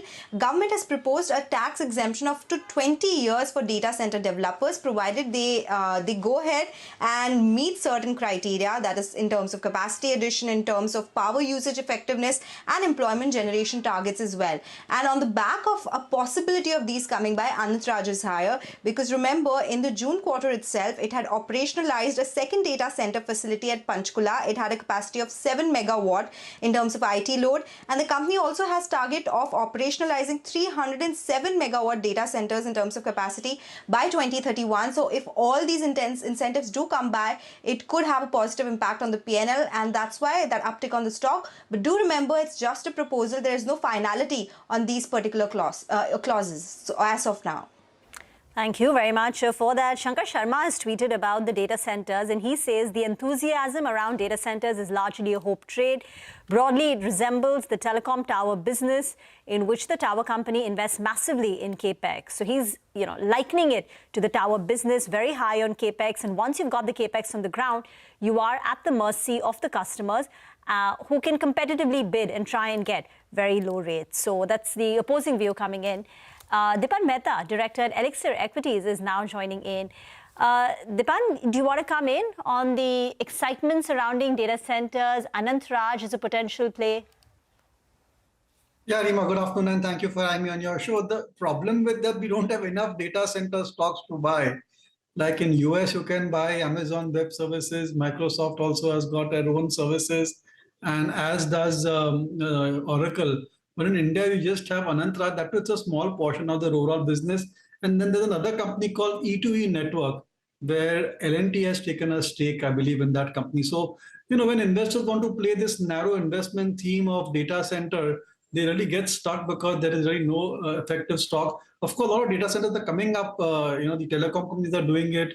Reliance is doing it. Adani is doing it. But that's all part of a larger conglomerate. So from that point of view, I think the excitement is justified. And data centers look are the future. And if you can find a solid investment stock, which is a good play on this theme, I would certainly look at it. There's also Lodha. Lodha announced a big tie-up with the Maharashtra government on this last week. So I don't know. I mean, we don't know in terms of, and we were discussing this with the Prestige Estates last week as well, Deepan. Hi, afternoon, with the Mr. Irfan Razak, because they have some plans on this side as well. But from a developer's point of view, now with the added incentive, do you think it'll make more sense? Will it be more lucrative? So, I mean, how do you look at this as a more pure and direct play, if at all? Because these developers are doing a mix of everything, right? See, I don't know, how this business really is run, whether a real estate company can be a successful data center provider. I think Anantraj has shown it, but it has to be demonstrated by others as well. So it's a bit of a new industry also. One is not able to understand what are the dynamics and what are the factors which lead to growth, and how it actually plays out. Is there a technological barrier? Is there a customer centricity? So it's a bit difficult to comment. And just because a company has announced that it is going into data centers, I don't think that merits a fresh investment. Look at it. They have to make a success out of it, which is easier said than done. Okay. All right. So that's one piece of news that we're looking at in the market today. Let's move to the other one. The other piece, which is really buzzing with a lot of action, is the railway space. A lot of railway stocks are up and about. RVNL, you have, in fact, let me just pull up some of the movers of this hour. Many of them are moving because they've announced order wins as well. That's RailTel, which is up, RVNL, Jupiter Wagons, all of them are up and about. Even the others like Ircon, for instance, almost 5-6% higher. Vinny is joining in to tell us what the buzz is all about. Vinny, fill us in. Hi, afternoon. So yes, we're seeing all these stocks that are buzzing in trade today, and overall the main reason is now we're again seeing a pickup in terms of order wins, especially in the last week to now. Now let's start with RailTel. That was the most recent one in terms of order wins that came in over the weekend. They received a letter of acceptance of around 200 odd crores, and this was from the state project director of BR Education. Even last week they had a couple of order wins. One was around a 713 crore order that was from BR Education Project Council again. Another one was on 9th of September, which came in from IRCTC, and that was of around 19 crores. RVNL last week, again, order wins that came in for RVNL as well, around 170 crore of order win that came in for the company. Jupiter Wagons, around 113 crore order win that came in for Jupiter Wagons. This was from the Ministry of Railway that they saw coming in last week. Now, what are the triggers going to be going forward, right? We had all these execution issues that came in for most of these railway companies in FY25, and Q1 FY26 also was a bit of a concern. But going forward, now, Ashwini Vaishnav in a recent comment said that, railway projects worth around 77,000 crores have been implemented or are going to be implemented in the northeast region of India. So that is a positive there. There'll be a lot of work that will be going on in the northeast region. Even Prime Minister Narendra Modi recently inaugurated one of the railway lines in Mizoram, as well as he said that there are going to be projects worth around 9,000 crore in Manipur as well. So a lot of deals and projects that one could expect from the northeast side. And other than that, the wheel set issue, which was a major reason because of the lag, in terms of the lag that we saw in numbers, was because of the wheel set issue, and that has now started improving. The availability is coming back. So execution for all these companies will pick up. They already have a very strong order book, most of these railway companies. Vinny, thanks very much for that. Deepan, anything you like here in the space? Yeah, RailTel looks interesting. And I also saw the order wins. They are quite impressive. And I think a lot of government, quasi-government, even municipal, state level are implementing, computing and offering a lot of services on the digital side. And RailTel being a PSU certainly benefits from that PSU tag. There's comfort to get the orders as well. And a business of RailTel is such that already they have the infrastructure in place. And that certainly they can optimize it and increase the yields. And they're great at implementation as well. And of course, they have the advantage of being part of the railway. So a lot of the, the channels which they want to put through, the right of way that is available to them. So it's certainly a company which is on our radar. Not that expensive, also about 39 times trading 12 months, which is reasonable, and good scale-up opportunities. Recent track record also has been pretty decent. So I would look at that company, but it's not technically a play on railways. It is more of a play on more and more e-governance taking place at the state and center and the municipal level. actual railway equipment companies are different, like say Jupiter Wagons or a Titagarh for that matter. And one more company comes to mind is this Kernex Microsystem. It's a very small cap company. Usual disclosure that it's a high risk, high return type of position, and it is into this Kavach. And I think it's got an astounding order book position. I'm not sure the number, but it runs into 10, 12 years or so. So that's also on our radar, just as a measure of disclosure. But I'm just waiting for better numbers to come through and more information to come from the company. Just getting back to the entire data center play, you said there are only two opportunities. One is Anant Raj and the other one is E2E networks.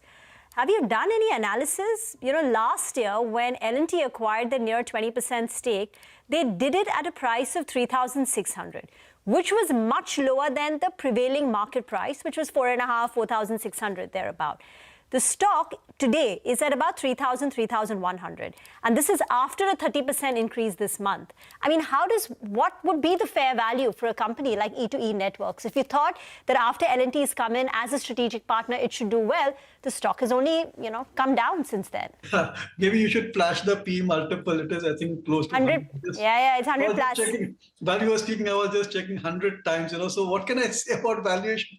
See, this is the thing. There is kind of a madness for these data center, artificial intelligence stocks because of what is happening in US. And we poor investors can't buy NVIDIA, we can't buy Oracle, we can't buy Amazon Web Services or Google. So we try and find small stocks where there is a scope to ride this particular investment theme, by the way, which is extremely strong because government laws insist on Indian data to reside in India. So I'm sure the data center industry is going through a fantastic growth phase. It's just that there are not enough listed stocks that investors can play. Sooner or later, something will get listed. Existing companies also may just strip out and split their data center business as it becomes big and list it. They can look at it at that point of time. But right now, we just have a couple of companies, and the scarcity value is what is driving these stocks up. You remember, Rima, we did that show on data centers, right? And I remember the CEO of L&T L&T data center business. She said that the maximum value in a data center. Otherwise, what is a data center? I mean, it's like a physical facility housing servers. Yeah, it's like it's a concrete box with wires going in, essentially, right? Without the stuff inside. Yeah. So the stuff inside actually constitutes a large portion of the value of the data center, which is basically, mechanical wiring which goes in, cooling systems, etc., etc. So I know for a fact that in the unlisted space, there is a lot of action which is already, and I think we will see listing. These are specialized niche companies. And there are only 4 or 5 of these companies which are doing the back end. Which is the data center management part of it? No, supplying stuff for what goes in there, apart from the chips, apart from the GPUs, electromechanical, I think it was that which was the value add. Yeah. So, I mean, there is, I think, Blue Star, etc. The point is it won't move the needle for a company as large as Blue Star, etc. But there are more specialized kind of companies, which I think... Which is the thing, which is why I asked that question to Dipan as well, that from a real estate point of view, you're just creating the real estate outer shell. Yeah. That's not the value. I remember I put it like that to somebody who operates, they said, not very pleased. Yeah. So... it's the hardware, right? I mean, ultimately, it's the software, those servers, the chips, and the wiring that's going into keeping them running. That's where the value creation is really happening. Yeah. Okay, all right. Dipan, any other ideas before we let you go? So just my one little bit, 2 bit on this data center thing. Another very interesting company, just disclosure again. Another very interesting company called NetWeb Technologies. And we must present that company because it's one of the pioneers in manufacturing supercomputers in India. And, I can see all the parallel in India, and they have got some fabulous computers in place, and they've got some amazing awards as well. They are the favorite with a lot of the research being done at universities in India and fantastic track record. And when you're looking at this whole AI play and data center and computing power, it's like a mini NVIDIA for Indians, who cannot buy NVIDIA. So must have a look at this company, and if you can get the management to explain the business better, I think that will be all the more better. And trading at what valuation, Dipan? That's all. By the way, it is like a smaller NVIDIA. The point is, NetWeb is partners with NVIDIA. Yeah, it does. Yeah. I remember when Jensen Huang was here, it was NetWeb or E2E. I think it was NetWeb. NetWeb India's CEO was on stage There were a bunch of CEOs. They were like, because NVIDIA said these are our partners, and there was Network up there on stage.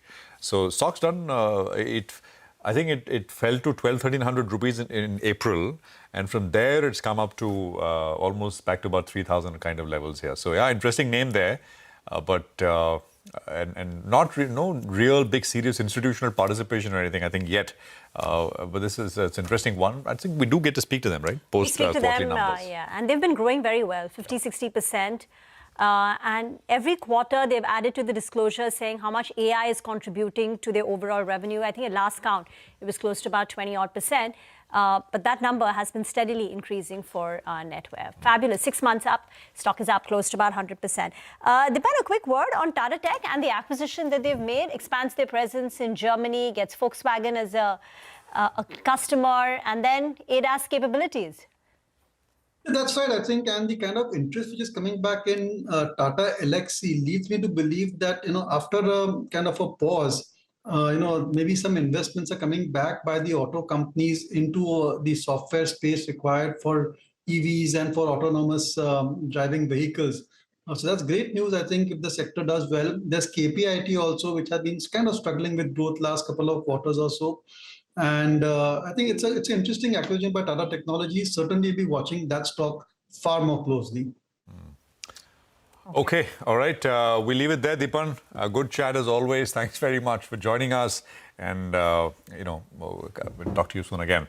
I think we'll take a break, right? We'll come back with Vikas Khemani on the other side, and we continue talking markets with him in just a bit.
Welcome back. Well, before we bring in our next guest on the show, let's put the spotlight on a couple of buzzing stocks, and Vodafone Idea has definitely been one of them. The stock has moved from about 6 odd rupees to just around 8 rupees, actually over 8%. And because those sums are so tiny, or the numbers are so tiny, in an absolute sense, it will be like a 30% move on the stock in the last few weeks. Ashmit is joining in. What we do understand is that this case, the AGR case, has been listed for the 19th of September, which is a Friday. But Ashmit, we really need context here, because the AGR matter has been thrown out by the Supreme Court so many times, and there are, I think a review petition, a curative, so much has been filed. So now, on what grounds is VI approaching the courts, and what sort of relief are they hoping for? Well, interesting use of language as far as Vodafone Idea is concerned in their petition. On the face of it, it appears to be a challenge for against additional AGR dues. At the outset, what Vodafone appears to be arguing is that, look, there's a figure, the original figure that was confirmed by the Supreme Court was about 58,000 crore rupees. Subsequently, we had seen the moratorium and then the relief that had been provided by the government. But the broad thrust of Vodafone Idea's argument is that that's the figure that was agreed upon. What they are challenging, at least on the face of it, is an additional demand of about 5,900 crore rupees that has now been slapped on them again by the DOT. Now, they're questioning this additional demand, but the use of language is interesting. They go on to say that the DOT is adding to the original demand that was confirmed by the Supreme Court, that it's not in keeping with the Supreme Court verdict, but then also goes on to say that this additional demand comes despite the fact that there's been no reassessment of even the original AGR dues. They go on to say that with the original AGR dues itself, there were issues of arithmetic errors, computational errors, double counting of certain entries. And then there's a reference made by Vodafone Idea that even in the original one, there was no change made to these arithmetic errors, to the double counting errors. And therefore, going on to seek quashing of this additional AGR, saying that this total AGR burden is too heavy for them, that it will result in the company going out of existence. And that's where things get even more interesting.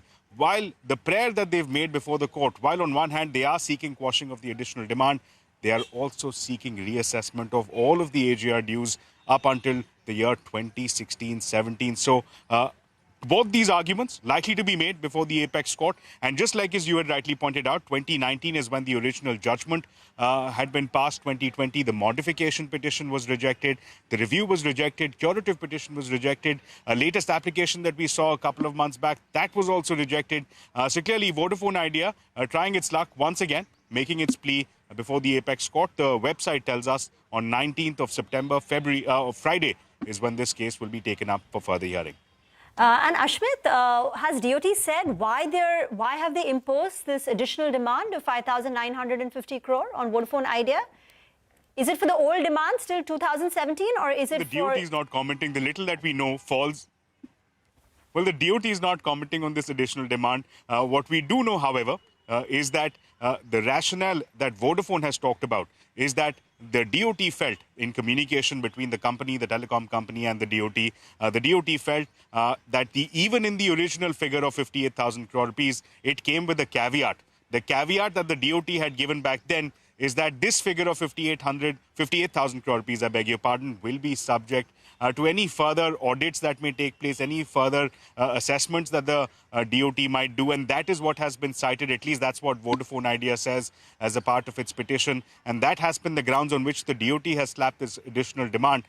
So Vodafone Idea coming back to the court once again, questioning that additional demand, and also, along with the additional demand, questioning raising the issue of a potential need for reassessment of the overall AGR dues up until 2016. Oh, so though the scope of the main plea is just under 6,000 crores, VI is perhaps hoping that this will allow them to make a larger case about, the threat to the company to continue as a going concern, so on and so forth. I mean, this is stuff they've said in the past as well.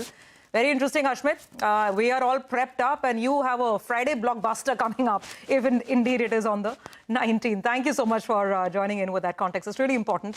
And like I said, it's led to a rally of about 30-odd% on the VI stock from under 6 rupees to now just over 8 rupees. But we're staying with telecom. Rima, you're looking at Indus Towers?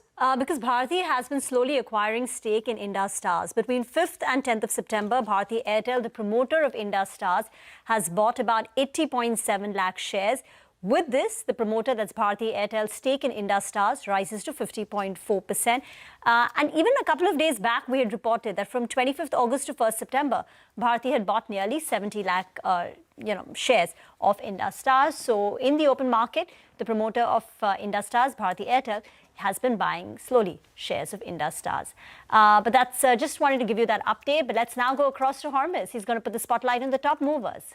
Index may be in snooze mode, but specific stocks are not. And Godavari Power is one of them. Not only has it hit a record high in today's session, it's also the biggest single day gain that the stock has seen since March. This 11% moves gained in 3 out of the last 4 sessions. The volumes in today's session are the highest since June of 2023.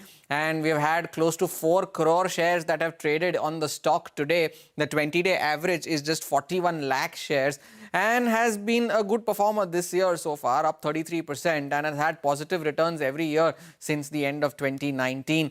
The other one that's done well today is Banco Products and snapped a 4-day losing streak today, 16% higher now on the stock. It's the biggest single day gain and the highest volumes that the stock has seen since May. And we have had close to 75 lakh shares that have been traded on the stock. And look at the 20-day average, just over 2 lakh. And the stock has done well this year, 46% year to date. The positive returns every year since 2020. A pocket that has done well today has been the railway stocks, and not only have they moved higher, anywhere between 5 to 8%, but look at the volumes here. Railtel, Ircon, RVNL have had anywhere between 2 crore to 2.5 crore shares that have traded, and the 20-day average is anywhere between 20 lakh to 55 lakh shares. So again, moves on very strong volumes. It will be interesting to see what kind of delivery data emerges on these names. And the last one is Hariom Pipes, and until 1 o'clock today, the volumes on the stock were below their 20-day average, and there has been a sharp spike in volumes after 1 o'clock today, and courtesy of that, close to 17 lakh shares have already changed hands compared to a 20-day average of 2.5 lakh shares. It's continuously been finding support at that 50-day moving average of 472. Today's low is 477. It has rebounded from those levels and has moved 9% higher. And courtesy of this, so far, mid of September, this is the 6th straight month of gains for Hariom Pipes. All right. Thank you very much for that. Hormuz, and unusual movers, large volumes, and of course tomorrow we'll check up on some of this stuff with regards to delivery stats as well, whether it's stacking up. Okay, let me just now welcome in Vikas Khemani, who's with us, founder, Carnelian Asset Management and Advisors. Vikas, good afternoon. Coming to you a little late today. Thank you for joining us. Let's just talk about a few names, and we can let's do this upside down. Let's talk about a few ideas, names, what you've added, and then we'll get a broader view from you in terms of where you think markets per se are headed. Because I see you have Aditya Birla Capital as one of your top holdings in the compounder strategy PMS. Vikas, it's done phenomenally well. I think what 60% this year. Was it a recent addition for you, Vikas? And good to chat with you. I think this we bought at 100 rupees when about 2 years ago. I think when that's part of when the new management came. I think 2.5 years ago, when I think there was no institutional holding in that. We were the first institutional buyer in that, and our whole hypothesis was the company will be put on a growth path, and the historical concerns will go away and it will get re-rated. So we have seen from 1-time book to 2.5-time book happening, and I think still it's undergoing a very good transformation journey. Vishakha has done a great job in terms of putting the growth engine, there. So that was our hypothesis. Thankfully, hypothesis has played out over last 1 year, 2 years, and also in last 6-8 months specifically, and that's what I think has worked for it. Yeah, and the other one, of course, is a name we've talked about earlier. I mean, the number 1 and number 2 stocks in this strategy doing very, very well. Loris, and it's a name that we've debated, discussed. 50% this year, Vikas. So finally starting to fire. Yes, I think again the way Prashant we look at is as long as the management quality is very good and the capability and competence of the company is very good. Of course, there was a rough patch last year where most investors sold stocks and stock fell from 700 rupees to almost 300 rupees.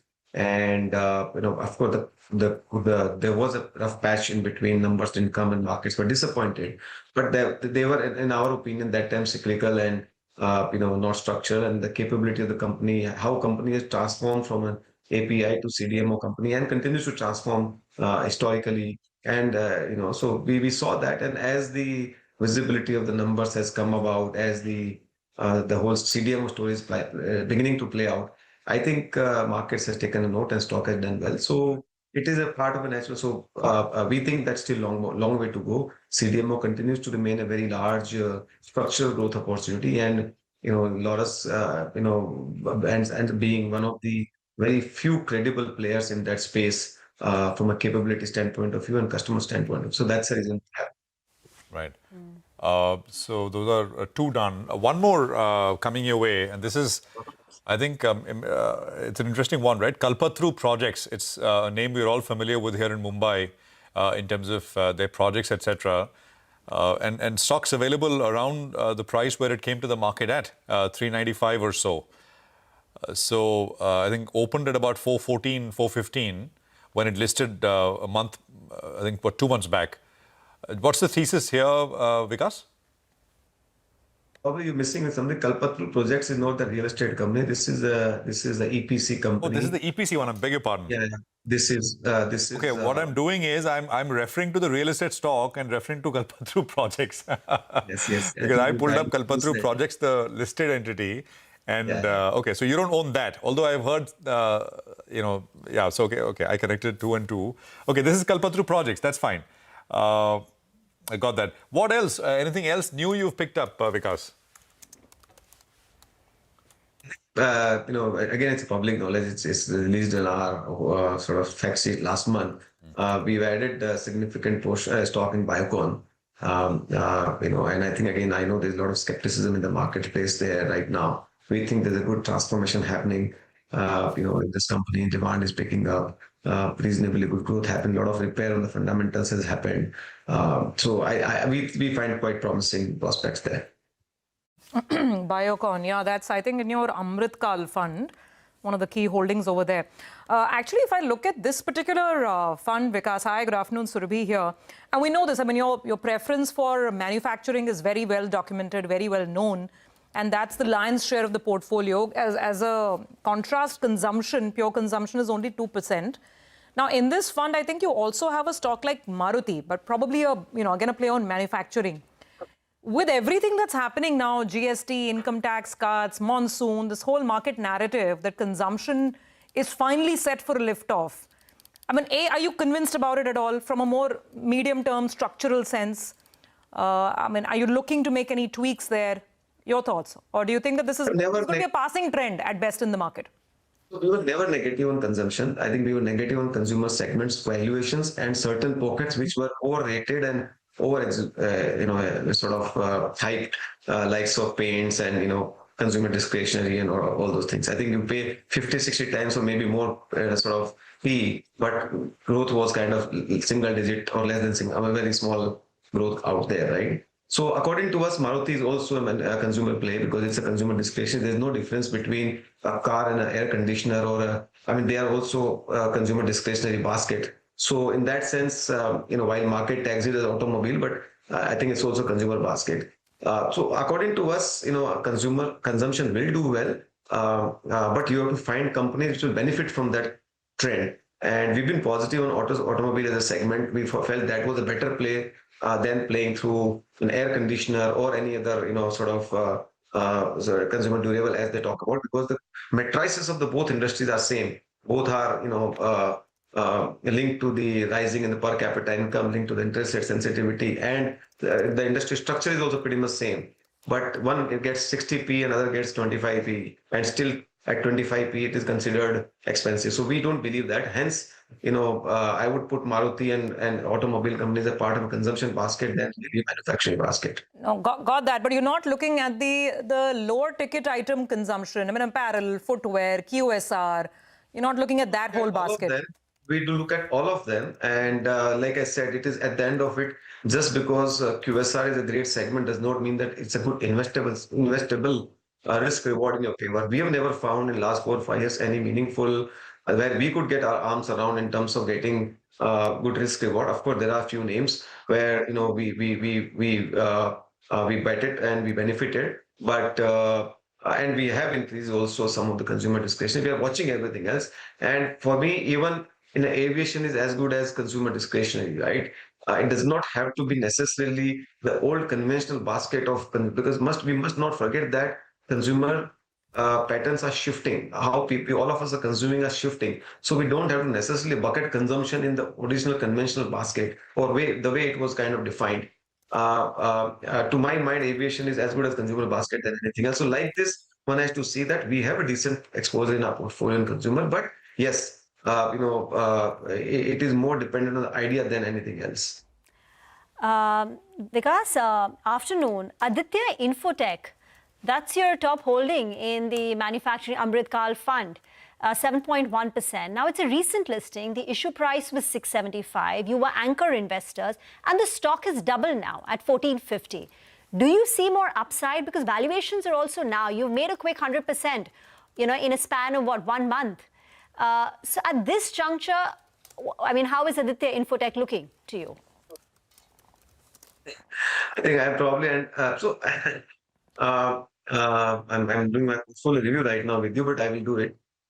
So I think it's a quite of course we didn't expect this kind of run-up, but we must keep in mind that there's a big move happening from China to India, and this is a very, very critical segment from a security perspective, and hence the indigenization of happening very fast. These guys are market leaders. Of course, it has got stretched, valuations are stretched. At this point in time, I will not buy, but structurally it can continue to do well.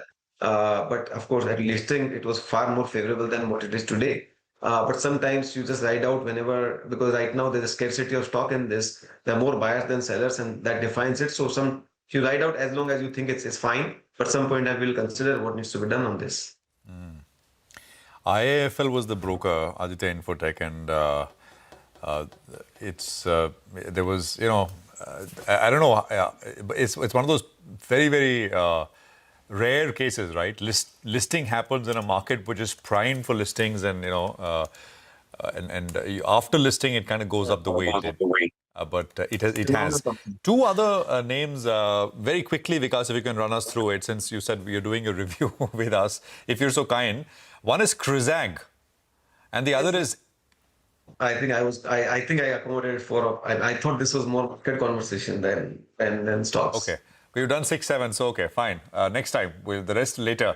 Just a quick word on the market, Vikas. What's your, are we to expect, is this the move you're waiting for or not really? I'm talking about the last 8 days, 700-point move on the Nifty. Or do you think, this is just a bit of a tactical move and we've got to still wait?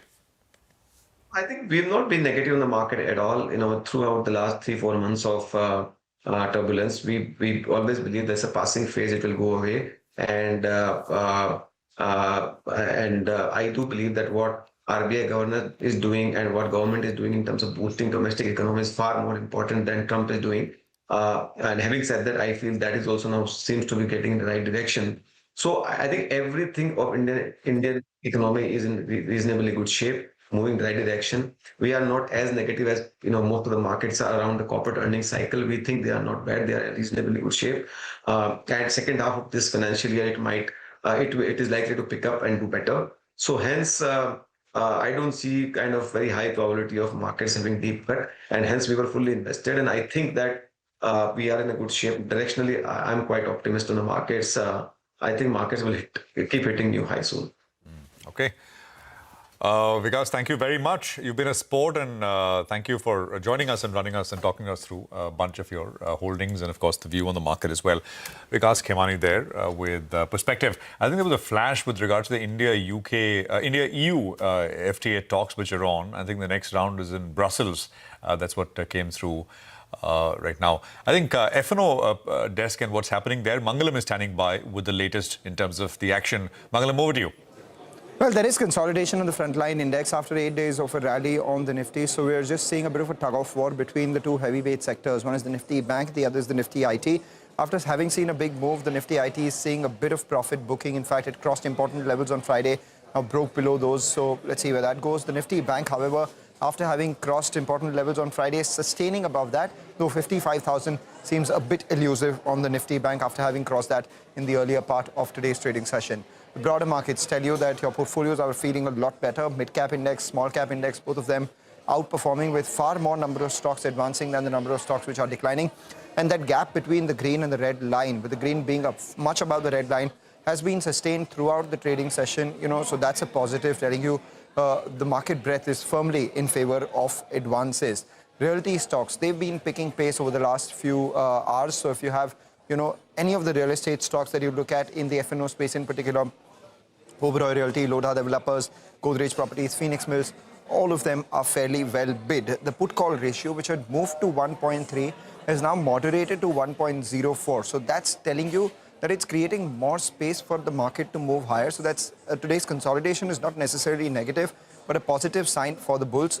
This, coupled along with the broader market is doing a lot better, definitely makes you feel a lot more positive if you're a bull. A lot of, option writers for tomorrow are actually bracing themselves at a bit of a range. The 25,100 straddle, which is a call and a put together, is fairly well traded in today's session. So 25,100 call has a premium of close to around 55-60 rupees. We have the 25,100 put as well, which is equally active, a premium of 40 rupees. So 100 rupees on offer on this straddle. The street is expecting, 25,000 to 25,200 as the broad range for the market. The key trigger on the upside would be crossing the 21st August high of 25,154. SBI Card, Tube Investments and Siemens are some of the stocks which have seen some fresh long positions being added over the last 30 minutes or so. And Angel One, all through the day, we've seen big open interest jump out there, and it's crossed the threshold of 95%. So obviously, one of those stocks that enters F&O band today would be Angel One. We'll watch out for that. Thank you very much for that. Get into a break. On the other side, we'll get you a check on what dealing rooms are saying in our segment, D Street Chatter.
Welcome back. Continues to be a quiet start to the week, a quiet Monday. We've got Nimesh joining in with D Street Chatter.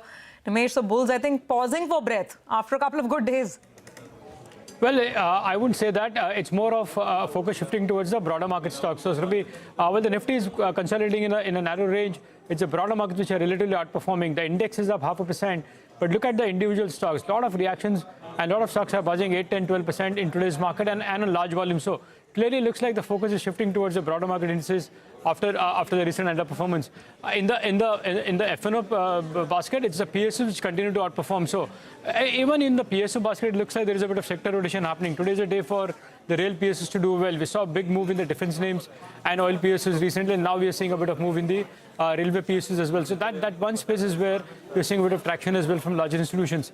Technically, 25,200 is the level to watch. If that gets taken out, you will see further short covering rally. The overall short positions of FIs has come down from the recent peaks, but still they have net short of almost 89-90%. So further short covering can happen. From a global perspective, watch out for the Fed meet outcome. That's going to be a big trigger, not only for global markets, for the Indian equities as well. So, and you're seeing a bit of uptick in the rate sensitive as well. So that's the space to watch. But broadly, I guess it's a pause from a Nifty point of view, but there is a lot of traction in the broader markets. Yeah, Nimesh, individual stocks, all the focus. What's on your list?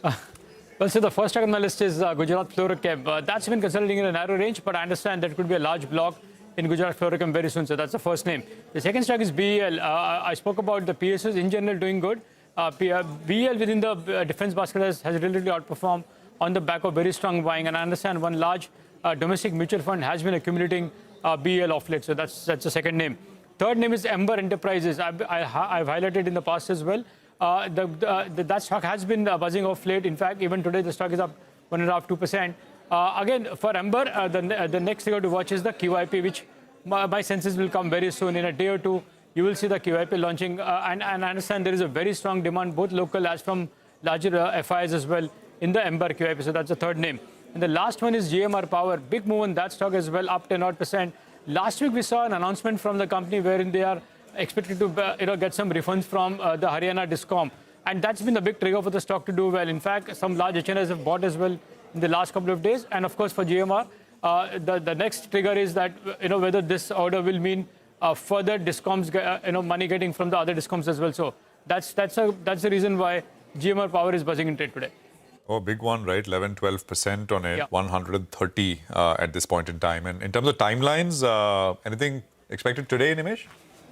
Watch out for Gujarat Fluoro. Looks like that block is down the corner. And of course, even Amber looks like in a day or two, the QIP will get launched. Okay, Gujarat and Amber first off, and the other two on the radar, BEL and GMR Power, which is, of course, there's HNI investors who are active with a big bump today.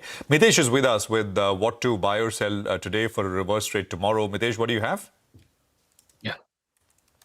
So, Woodco, I think, is on my radar. That's the stock, which is kind of picked up today after a few days of consolidation. So, take a VTST with the stop at 220, look for a 226, 227 kind of a target. And the other one is IOC or Indian Oil. Had a good breakout on Thursday, pulled back on Friday and is picking up pace again. So this could see some continuation. Take a VTST with a stop at 142.5. Look for targets of 147. Okay, Mitesh, thank you very much for that. Now, let's just talk about the India-US trade talks, right? Parikshit is picking up, and this is all, of course, source-based, that talks are on, and just expectations from both sides. Parikshit, take it away. The US government wants to see a strong intent from India on reducing oil and defense purchases from Russia. And this is likely to be conveyed to Indian officials in the 6th round of talks set to happen very soon. Ending the Russia-Ukraine war is a priority for the Trump administration, and they are expecting support from India on that front. We have learnt exclusively from top sources that US officials are likely to seek assurances from India towards reducing purchases of Russian oil during trade negotiations. US officials want market access for American companies in agricultural sector and are very keen on India using American-produced maize in ethanol production. This is likely to come up during future trade talks. US government may demand market access for niche agricultural and dairy products as part of the trade deal. We're told that the US is not seeking all-out and complete access to Indian agriculture and dairy, but access for certain key areas. For example, US may seek market access for niche milk and cheese products in the next round of talks.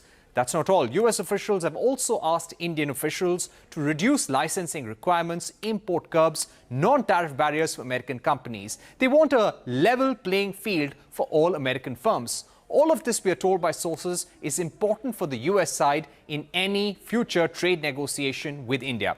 Now, we have to see whether India and US will work towards addressing the additional penalty of 25% and the reciprocal tariff of 25% in a phased-wise and staggered manner, or one comprehensive deal which will address all issues. Thank you very much for that. The other important story that we've learned from sources is that insurance companies and IRDAI representatives met the CBIC to discuss the income tax credit, inversion benefits, amongst other things. Tim C is here with the details. Well, CBIC actually held a meeting with IRDAI and insurance company representatives on Friday to discuss a smooth transition of GST rate cut and also the insurance companies' demand of ITC, that is input tax credit, and inversion benefits were discussed in the meeting. When we speak of the meeting, the insurance companies flagged that the denial of ITC, that is the input tax credit, and inversion will lead to additional costs, and they also demanded fast tracking of the existing refunds of input tax credit, saying that these should be cleared at the urgent basis. Meanwhile, when it comes to what happened when CBIC spoke to them, when CBIC actually answered these concerns, well, CBIC again clarified and reiterated that the input tax credit and inversion benefits on life and health insurance cannot be permitted as per the GST Council decision. CBIC, however, assured that there will be timely release of the input tax credits, which are currently in the pipeline and are stuck, and that's what the insurance company's second demand was. So overall, CBIC shared that there will be a clarification on the other demand of clear definition of individual policies, group policies, family floater, etc. But on the concerns of ITC and inversion, CBIC was very clear that they cannot be extended, but insurance companies flagged that these will be additional costs, so they might not be able to give a relief to the people in terms of lowered premium. However, CBIC said that they should focus on cuts in the premium costs rather than taking up this matter again and again. So let's see how long this turf continues and what is the final way out, because as of now, government having a strong say that no benefits of inversion and input tax credit, rather focus on reducing the premium cost for the people. All right, Timsy, thank you very much for that. We'll take a break. We're back. More market chat on the other side.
Welcome back. Well, the last couple of minutes of trade left. We have Sudeep Bandyopadhyay of IndiTrade Capital market expert joining in. Sudeep, good to have you in. It's an out-and-out mid-cap day today, right? And we've been highlighting quite a few of these stocks. A lot of the railway names like Railtel, Aircon, they're up and about. Even other PSUs, Hudco, for instance, having a good session as well. Any picks from the railway pack? I have started liking Titagarh. I think, earlier I was kind of scared by the valuation. But I think there's a remarkable turnaround story from just a wagon manufacturer. They have completely transited into the passenger rail manufacturing. The kind of orders they have got on the metro, the kind of scale up which is happening on the metro wagons and metro coaches, I think quite amazing. So it's a complete rail system. And this metro orders have taken the company to a completely different level. Of course, the wagon business continues to throw out cash, and that helps the overall business. So I think this is one company which actually can move up significantly from here as well. And from a long-term investment point of view, I think it's a good bet. The other railway stocks, I did have a look and all that, but I think the valuation, again, I find it a little challenging. So I would say from a long-term perspective, let's look at Titagarh Rail Systems. Okay, so Titagarh Rail would be one. The other is SBI Card, Sudeep. Not sure if this is just some build-up, some excitement ahead of festive seasons, therefore retail spends, or if there's anything more to it. But your thoughts? Well, I think, the stock has been subdued for pretty long. And I think a lot of concerns regarding that, asset quality, and rightly so, because unsecured debt was kind of having a lot of challenges across the industry. And I think at some point of time, people probably, and the market is probably sensing that worst is over. And now we are heading into the festive season. So I think the card spends will increase. Obviously, the business volume will increase. So the asset quality also hopefully should improve, considering the fact that, the quarter 3 and quarter 4 are expected to be good quarters, with monsoon being good, the farm, agricultural income and rural income going up. So I think, we are sensing a turnaround in SBI Cards business and the asset quality, and that's why the stock is getting excited. Yeah. Okay.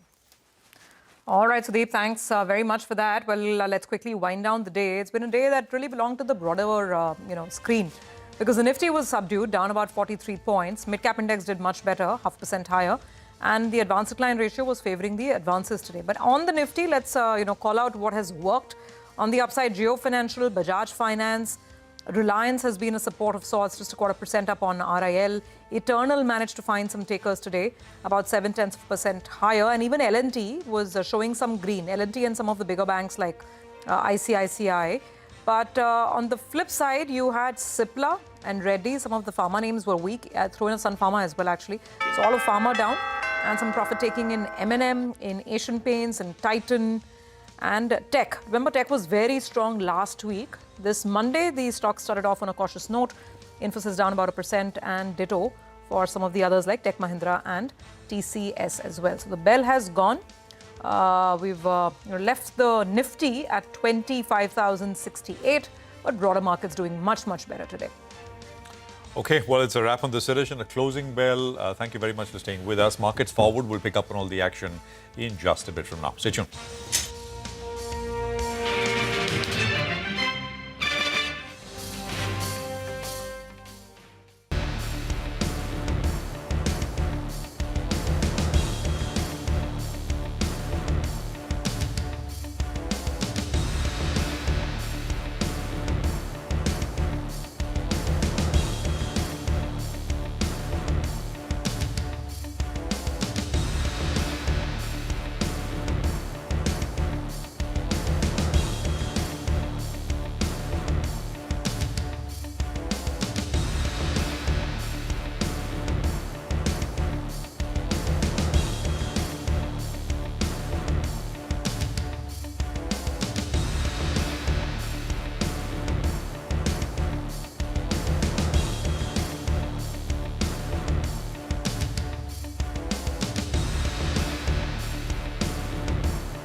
Nifty and Sensex snap its 8-day winning streak to end in the red. Nifty fails to hold 25,100. IT and Pharma stocks were the biggest laggards. Broader markets outperformed with Midcap index gaining nearly 0.5%. SEBI has relaxed the minimum public shareholding norms for large companies, linking dilution to market capitalization. It has also included pensions and insurers in anchor IPO investors and revised key rules for mutual funds, REITs and FPIs. The KRBL stock tanks after an independent director resigns, flagging governance concerns. RailTel leads railway stocks up on a large contract award, while a brokerage buy call lifts Northern Arc.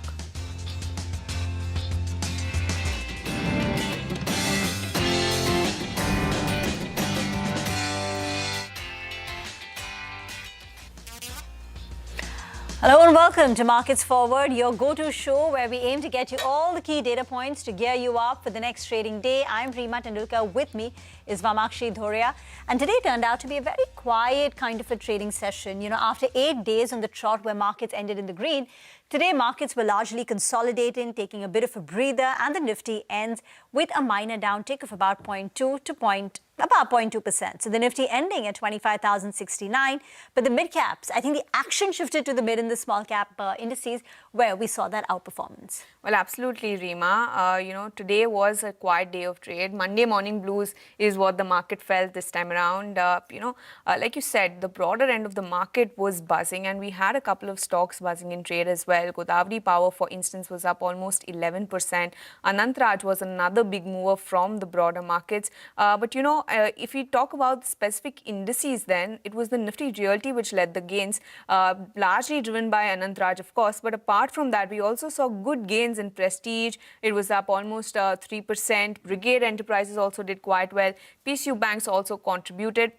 But you know what did not do too well is the Pharma pack, which was down almost 0.6%. And this time around, there was no contribution that came in from IT as well, because that index too saw a cut of 0.6%, Reema.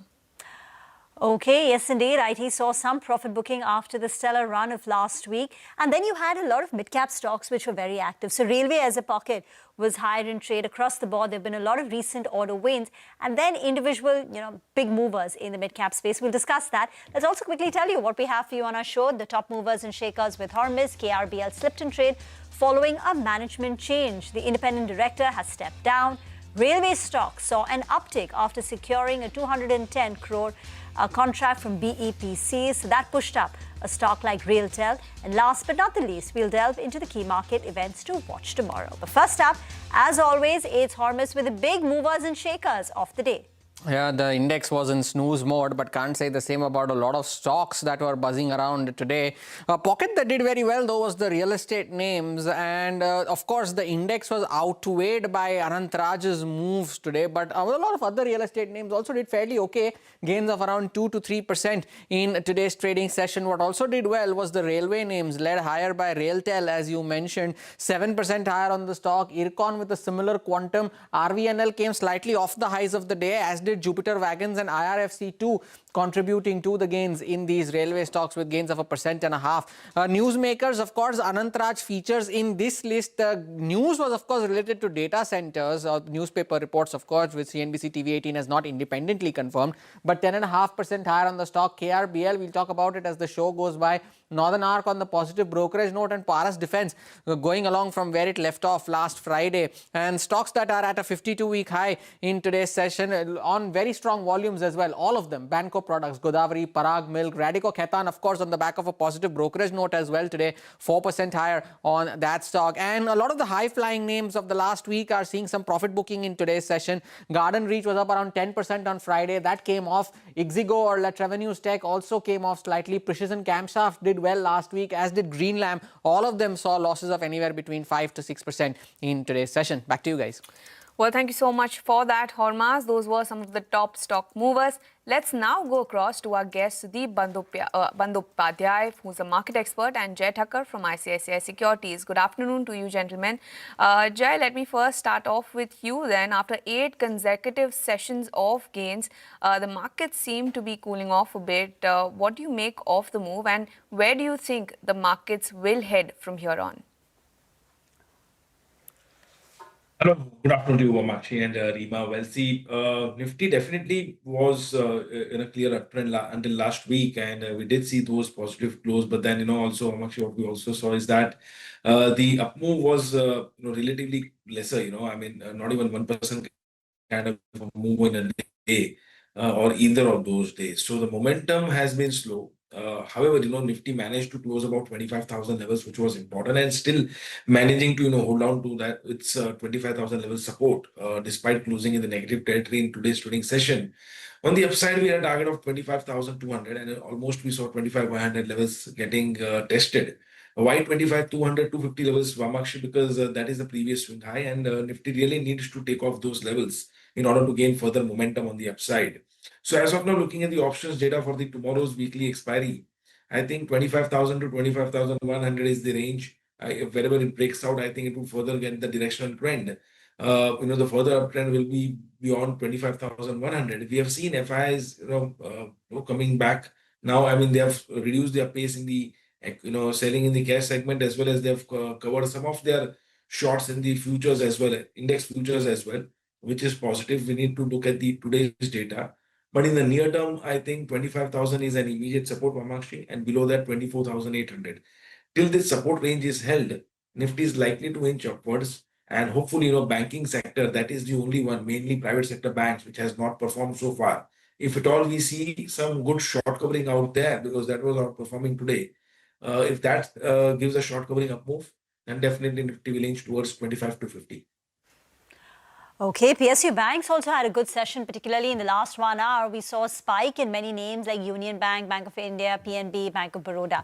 But one of the newsmakers of the day was KRBL, that tanking nearly 10%, following an independent director who has resigned. And when he resigned, he's made certain allegations. So first, tell us, what he said, which spooked the street. And then he also chatted with the management to try and get a clarification as a response. Well, absolutely, Rima. The stock was down and out in trade today, down almost 9.6%. And this is after independent director Anil Kumar Chaudhary tendered his resignation. Now, in his resignation letter, he wrote that the present dynamics of the board are inconsistent with principles of effective governance. And he has cited some key concerns in his resignation letter. Now, he has alleged inconsistencies in the recording of minutes of the board and committee meetings, instances of information being withheld, which has impacted informed decision making, as well as unjust write-off of certain export receivables without any adequate deliberation. Apart from that, he also highlights concerns regarding the use of CSR funds, as well as arbitrary distribution of variable pay, as well as annual increments to persons holding office or place of profit.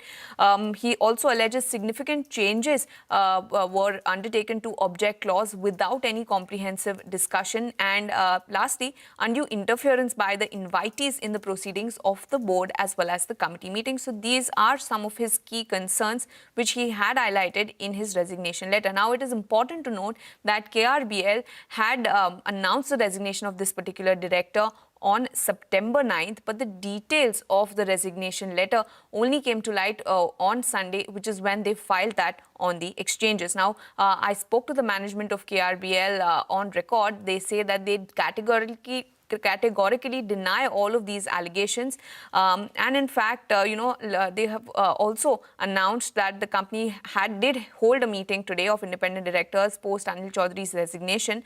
Third-party firm will be appointed to conduct review of observations made by the independent directors, and the third party will also submit its report in the next 30 days. So that is something that we'll be watching out for. In fact, let's also take a listen to what the management as well as Hetal Dalal of IIS Research had to say. It was finally decided in the board meeting that we are going to have external auditors to vet the allegation made by Mr. Anil Chaudhary. And it will take about 30 days time to go into the details of those allegations. And there are about 6 or 7 allegations made by him. And I think so that things will come in a transparent manner after 30 days. See, if I say there is nothing inside it or there is this, let the independent auditors make their review on the subject, and that will be more authenticated. According to me, only one director has made those type of malicious allegation, which according to me, as a management head, I would say it's all wrong. They're all false. Resignations of independent directors so quickly are never a good sign. I think what one of the things which is being sort of suggested in the letter at this stage, and it's an accusation at this stage, is the fact that there are significant governance concerns in the way the board is functioned. There's essentially dysfunction at the board level. And there is also, in terms of spending money, right, money being given to office of profit positions, which is essentially relatives of the promoter, and how CSR spends are being actually used. So what you really want, essentially going forward now, is an independent investigation into whether these allegations are, or whether there's merit in any of these allegations. Now, how will you run an independent sort of investigation? One option is, of course, for the independent directors to run an investigation, but given the fact that there is an accusation for of board dysfunction, right, you question whether the independent directors are essentially going, whether it sort of signals a certain degree of objectivity in terms of the investigation going on. So therefore, the only option you're now left with is the regulator to step in. Sudeep, this issue will take some time to play out. That independent audit has to come back with a report, a response to all these allegations to find out if there has been any wrongdoing or merit in what the independent director had to say. But in the meanwhile, what should a shareholder of KRBL do? Well, I think definitely not a good development from the company's point of view, and from a shareholder point of view. The share has already taken a beating, and I think the share will remain under pressure till the allegations are clarified and it's found that there is no merit to the allegation. I'm not saying whether there is merit or not, but only and only if things become clear that there was nothing really serious, then the prices can recover, because otherwise the allegations are pretty serious. And I'm sure they will be investigated. Maybe somewhere the regulator also may step in. So I think from a shareholder, if I was a shareholder, I would be extremely careful and probably look for opportunity of exit. Of course, if I have a long-term view and I want to ride over this, then probably I will remain invested, because the sector is good and we are positive on this entire space. All right, thank you so much for that, Sudeep. But moving on, let's also put the spotlight on some railway stocks, because they rallied with Railtel leading the gains after it won a large 210 crore rupee contract from BEPC. My colleague Vinny is here with more of this. Vinny? Right, so we had those railway stocks that were buzzing in trade today. Mainly there's a pickup in terms of order wins that we've seen coming in for these stocks. This was mainly starting last week. Now, first, let's talk about Railtel, because that was the most recent one. Over the weekend, also, they received an order that was around 200 crores. This was from Bihar Education Project Council. Last week, they received an order from Bihar Education Council as Project Council as well. That was for 700 crores, plus an order of 19 crores from IRCTC. Other than that, whether you look at RVNL, they had gotten an order of 170 crores last week, and that was from the Western Central Railway. Jupiter Wagons too had received an order that was from Ministry of Railways as well. That was of around 113 crores. This was also last week. So a lot of order win pickups that again we've seen coming in for these companies. So that will be interesting to watch out for going forward as well. Now, obviously, execution, which had been a concern for these railway companies, seems like that is also going to be an issue that will be solved. Couple of triggers coming in for the companies going forward. Railway projects worth 77,000 crores are being implemented in the Northeast region. That was the comment that came in from Ashwini Vaishnav. PM Modi also has recently inaugurated a railway line in Mizoram, as well as he's highlighted the projects worth 8,500 crores are coming in on the railway front in Manipur as well. And like I said, execution is something that will pick up. Why? Because now the availability of wheel set, which was an issue, that has started easing off. So we could expect better numbers going forward if execution picks up. Well, thank you so much for that, Vinny. Railway stocks indeed chugged along in trade today, but Jai, these stocks have been doing quite well, and specifically Railtel today was leading the gains on some of these railway names. So any view on Railtel and some of these other railway stocks? Where do you think they're headed?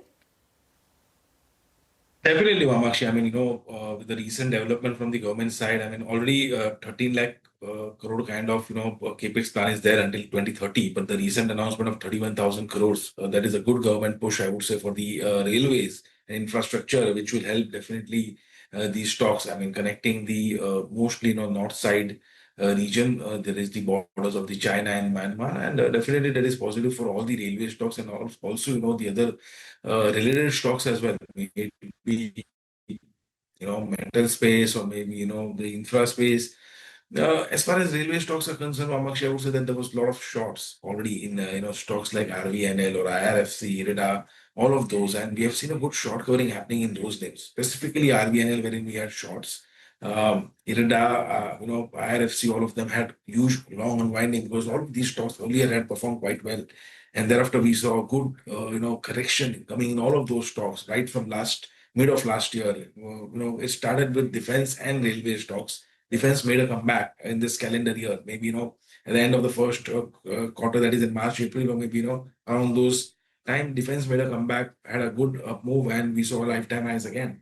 Railways did, and I think with this kind of an announcement, definitely an uptrend can be witnessed. As far as rail is concerned, it can inch towards the levels of say 430 in the near term, as well as the stocks like RVNL can inch higher on back on short covering, which can help this stock to inch towards the levels of 370-75.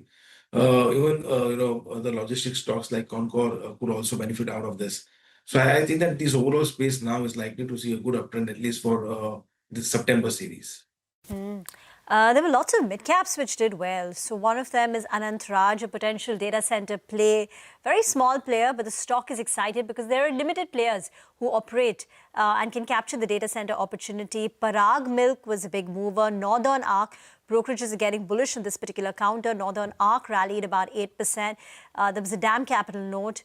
266 was the current stock price on DAM Capital, very large volumes. Sudeep, any of these three companies, Anant Raj, Parag Milk, or even a Northern Arc, we've hardly ever spoken about it, but do you like or have you looked at these stocks?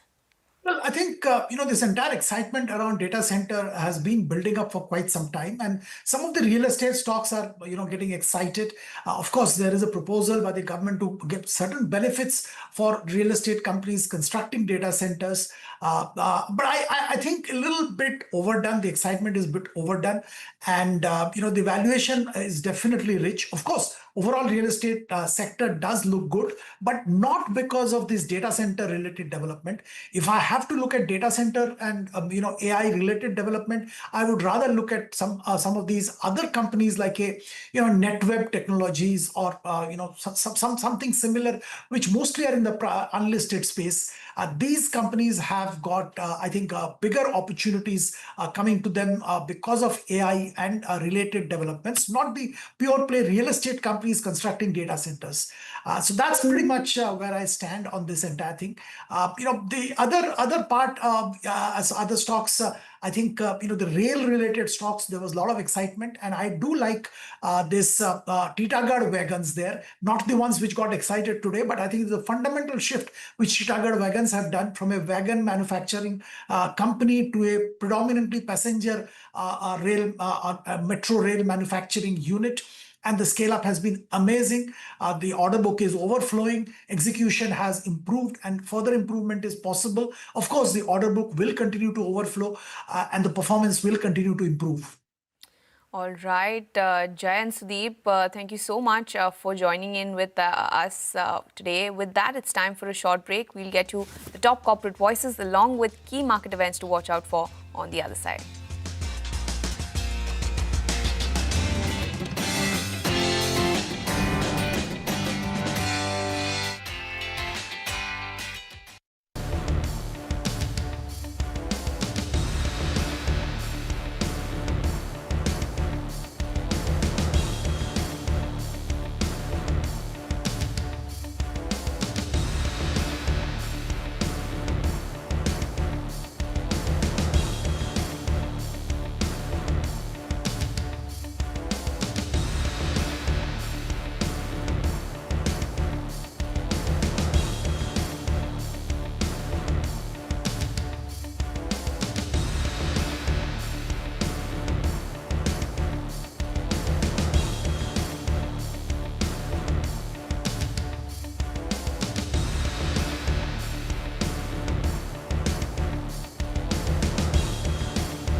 Welcome back. Now let's go across to the key corporate voices that we heard today. So first up on the list is Tata Tech. The company said the decision to acquire the German-based Sept group was driven A, by market access, and 2, a capability play. They added that Germany is an important market for the company. They also said that the acquisition extends their coverage into northern Germany, where Volkswagen is located. According to the management, the acquired company, Sept, will add 7 to 8% to the company's top line next year and improve their margins. Further, they expect the second half of the year to be stronger. They also said that it's possible that FY27 revenues will cross $700 million, and their target continues to remain EBITDA margins of 20%. Now, they're not saying whether they'll achieve it, but that continues to remain the target for the company. Moving on, we also spoke to the management of AkzoNobel. Here they highlighted the focus is on strengthening their presence in the mass economy segment. Currently, the mass category is 35% of the market, and the company holds a mere 1 to 2% share. They also expect their market share to increase to 7%. The company said painting cycle has been delayed on account of the rainy weather. However, they expect strong consumption trends in Q3, Q4. They expect to maintain a single-digit growth going forward. Also, in our consumption meter, Patanjali Foods CEO Sanjeev Asthana says products worth nearly 10,000 crore rupees have been shifted to the 5% GST bracket, down from the earlier 12 to 18%. He expects a 300 to 400 basis points boost in the company's food business sales over the next 2 months, but added that the rate cut will not translate into an immediate spike in consumption. And lastly, Biocon management told us that the new facility in New Jersey will offer better accessibility for customers despite higher labor cost. Biocon said the facility will allow the company to participate in US federal contracts. They also said margins may face a near-term impact due to the new facility. This facility is expected to generate $30 to $40 million in revenue. That's not all. They also expect approvals for Ozempic in the next 12 to 15 months. The company expressed a bullish outlook for GLP-1 market opportunity, and they stated they're well placed to capture the $150 billion GLP-1 market opportunity. All right, moving on. Shares of Vodafone Idea rallied today. This is after reports said that the Supreme Court will hear the telecom operator's plea on additional adjusted gross revenue AGR dues on the 19th of September. That's next Friday. The company moved the court seeking to quash the DOT's additional demand of AGR dues worth 9,450 crore. It urged a recalculation of dues. And before we wrap, let's get you the key market events to watch for tomorrow. Vamakshi is now standing by with the big events. Well, Rima, tomorrow we'll be watching out for the beginning of the US FOMC meeting. Keep in mind that this meeting is a cue that the markets will definitely be watching out for, given that, largely they're penciling in a rate cut to come in from Fed Chair Powell this time around. Apart from that, the US will also be reporting retail sales data, so that is something we'll be watching out for. Now, in the Asian markets, the Malaysian markets were closed today. They will continue to remain closed tomorrow, so no cues coming in out of there. Bajaj Holding will be in focus because they will be considering declaration of interim dividend on September 16th. And lastly, take a look at the action that is happening in the primary market. Euro Pratik sales, the IPO is expected to open for subscription. This is entirely an OFS aggregating to 451 crores. Thank you very much for that. And with that, it's a wrap on this edition of Markets Forward. We'll be back with more news and updates on the other side.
Hello and welcome to Business 360. I'm Archana Solanki. Here are the headlines we're tracking this evening.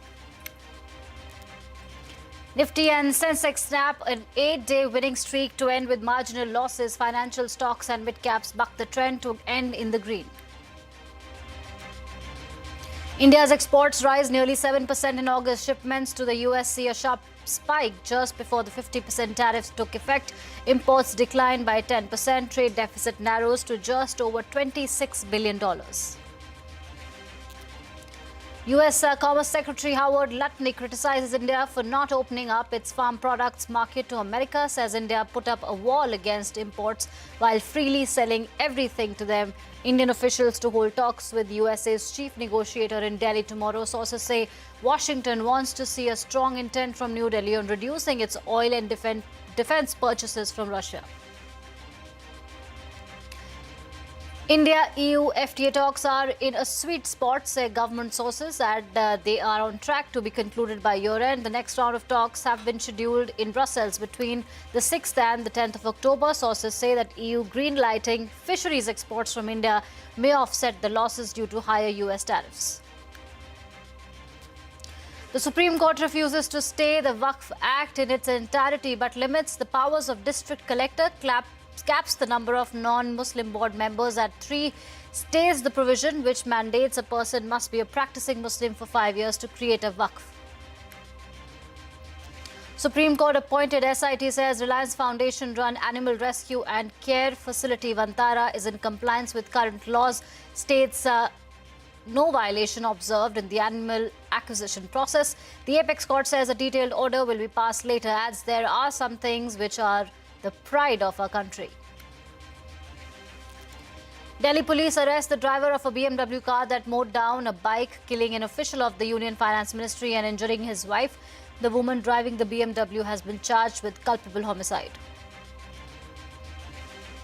Israel steps up the Gaza offensive. 25 people, including children, killed in overnight strikes. US Secretary of State Marco Rubio meets Israel's Prime Minister Netanyahu to discuss the fallout of the bombing in Qatar. 15-year-old Owen Cooper becomes the youngest winner at the Emmys as Netflix drama Adolescence wins 6 awards. Apple TV comedy The Studio breaks records to win 13 awards. HBO's The Pitt wins the Best Drama Series and 2 acting awards. All right, let's start with the day's market action. Sensex and Nifty snapped an 8-day winning streak, ending the day with marginal losses. Nifty remains above the 25,000 mark. Midcaps outperformed the blue chips with the index ending in the green. Nifty Bank Index also managed to hold its head above water. It was a mixed day for stock markets across Asia. Data from China shows the economic slowdown is deepening. Retail sales mixed expectations and industrial output slips to a one-year low. Shares in China declined in trade. South Korea's Kospi hit a record high after the country scrapped a plan to raise taxes on stock investments. Back home, wholesale price inflation turned positive in August after 2 straight months of deflation. WPI stood at 0.52% compared to negative 0.58% in July. The government said the uptick was driven by an increase in prices of food products, manufacturing equipment, mineral products, and transport equipment. US Commerce Secretary Howard Lutnick criticized India for not opening up its farm products market to America. Speaking to the Eichers show, Lutnick said that India put up a wall against imports while freely selling everything to the US. Indian officials will be holding talks with USA's chief negotiator in Delhi tomorrow. Now, sources tell CNBC TV18 that Washington wants to see a strong intent from New Delhi on reducing its oil and defense purchases from Russia. Parikshit Luthra is here with the exclusive details. Parikshit. We have learned exclusively from top sources that US officials are likely to seek assurances from India towards reducing purchases of Russian oil during trade negotiations. US officials want market access for American companies in agriculture and are very keen on India using American-produced maize in ethanol production. This is likely to figure during upcoming talks. US government may demand market access for niche agricultural and dairy products as part of the trade deal.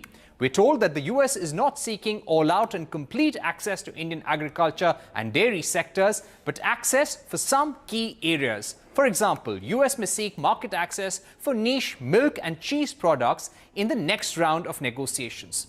That's not all. US officials have also asked India to reduce licensing requirements, import curbs, and non-tariff barriers for American companies. All of this, we are told by sources, is important for the US side in future trade negotiations with India. What we now have to see is whether US and India will work together for deals in a staggered manner or one comprehensive deal which addresses additional tariffs of 25% and also the reciprocal tariff of 25%. Right, thank you, Parikshit, for that. And speaking of trade deals, the free trade agreement talks between India and the European Union are on track to be concluded by the year end. We learned from government sources that negotiations are in a sweet spot and the early harvest deal option remains open. Now, the next round of talks have been scheduled in Brussels between the 6th and the 10th of October. Sources say that EU's listing of new Indian fisheries for exports may offset losses faced by the sector due to US tariffs. The two sides concluded the 13th round of talks in New Delhi last week. Commerce Minister Piyush Goyal will visit the UAE from the 17th of September for 2 days. Government sources tell CNBC TV18 that he will meet his counterpart and expedite work on Bharat Mart Trade Hub. The visit also aims to explore ways to improve access to African markets. The United States and Chinese officials are in talks for a second day of trade talks in Spain. The agenda includes tariff rates, export controls, and the looming deadline for Chinese-owned social media platform TikTok's divestment. The latest talks in Madrid mark the fourth round of bilateral meetings in the last 4 months. Meanwhile, US President Donald Trump has urged the European Union to impose stronger sanctions on Russia to match America's pressure. Doing the job. NATO has to get together. Europe has to get together and do it. Look, Europe they're my friends, but they're buying oil from Russia. So we can't be expected to be the only ones that are, full bore. But Europe is buying oil from Russia. I don't want them to buy oil. And the sanctions that they're putting on are not tough enough. And I'm willing to do sanctions, but they're going to have to toughen up their sanctions commensurate with what I'm doing. Russia launched 87 drones and missiles on Ukraine in an overnight strike. Ukrainian Defense Forces said they shot down or intercepted 59 drones. This comes a day after Russia claimed to have intercepted over 360 Ukrainian drones in a day. Now, Ukraine struck over one of Russia's largest oil refineries in the Leningrad region. Meanwhile, Romania has summoned Russia's ambassador after a Russian drone reportedly entered its airspace. Crude oil prices edged higher after Ukraine attacked Russian oil refineries. US President Donald Trump's call for NATO nations to stop buying Russian oil also supported prices. Brent gained over 2% last week and is hovering just over the $67 per barrel mark. Meanwhile, gold remains steady near the all-time high of $3,650. This as traders priced in a 25 basis points rate cut from the US Federal Reserve next week. Now, Danish multinational brewer Carlsberg is exploring an initial public offer of its Indian arm. Money Control has reported that the company has kick-started initial discussions with potential advisors. Carlsberg has been exploring an India listing for the last 2 years. However, the size of the listing and the valuation are not known as of yet. Flipkart Internet, the e-commerce marketplace arm of Flipkart, has narrowed its loss on standalone basis to nearly 1,569 crore rupees in FY25. As per data accessed by Toffler, its standalone revenue jumped by 14% to 20,746 crore rupees. However, its total expenses for the fiscal stood at over 22,300 crore rupees. Meanwhile, Myntra's profit after tax recorded a jump of more than 1,600% from a year ago to 548 crore rupees. Its revenue also climbed 19%.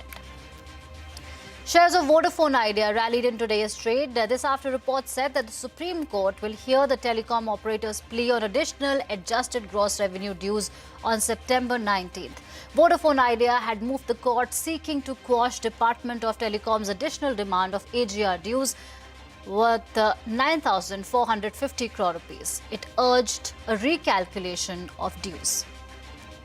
Shares of rice exporter KRBL fell as much as 12% after an independent director on the company's board resigned, citing corporate governance issues. This is the biggest single-day drop that the stock has seen in over 3 years.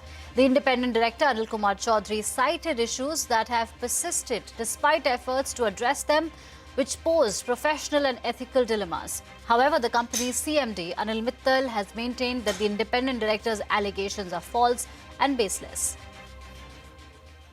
It was finally decided in the board meeting that we are going to have external auditors to vet the allegation made by Mr. Anil Chaudhary. And it will take about 30 days time to go into the details of those allegations. And there are about 6 or 7 allegations made by him. And I think so that things will come in a transparent manner after 30 days. According to me, only one director has made those type of malicious allegation, which according to me, as a management head, I would say it's all wrong. They're all false. The Supreme Court has refused to stay the Waqf Amendment Act in its entirety. However, the Apex Court stayed certain provisions of the Act. The court has stayed the provision which mandates a person must be a practicing Muslim for 5 years to create a Waqf. The top court has limited the powers of District Collector. Ashmit Kumar has more on this. Ashmit. Well, an important order this as far as the application of the Waqf Act is concerned. Bear in mind, a whole host of petitions had been filed. The petition had been seeking a stay as far as the Waqf Act is concerned. Now, the Supreme Court has made a couple of clarifications. Number one, it said that the whole Act, there's no question of staying the whole Act, that it happens only in the rarest of rare cases. But having said that, there are a few troublesome provisions that the Apex Court has seen fit to grant an interim stay for now. What are these provisions? Well, number one, there was a provision of the Waqf Act which said that no property can be given as Waqf, can be donated as Waqf unless the person donating that property has been practicing Islam for 5 years or more. That provision was a contentious one, flagged by the petitioners, now stayed by the Apex Court. The second was a provision which granted a government officer the authority to decide whether or not a property is either a government property or a Waqf property. And if found to be a government property, that officer was granted the authority to de-recognize the Waqf property. That was, again, another contentious provision flagged by the petitioners. That's for now been granted stay off by the Apex Court. Another aspect, another key consideration was the status of Waqf properties. The Supreme Court has given an important clarification that the status of Waqf properties will not change unless there's a specific and final order that has been passed by the Waqf Tribunal. This is number 3. Number 4 was the composition of the Waqf Board as well as the Waqf Council. This amended act that had been passed by the Parliament had provided for non-Muslims also to be a part of the Waqf Council as well as the Waqf Board. To that end, the Supreme Court has granted the protection that from the Waqf Council, which has 22 members, not more than 4 can be non-Muslims, and the Waqf Board, which is 11 members, not more than 3 members will be non-Muslims. And not just that, the Supreme Court has also said that while it's not passing any binding direction on the CEO of who should be the CEO of the Waqf Board, what the Supreme Court has said is that as far as possible, the person should belong to the Muslim community.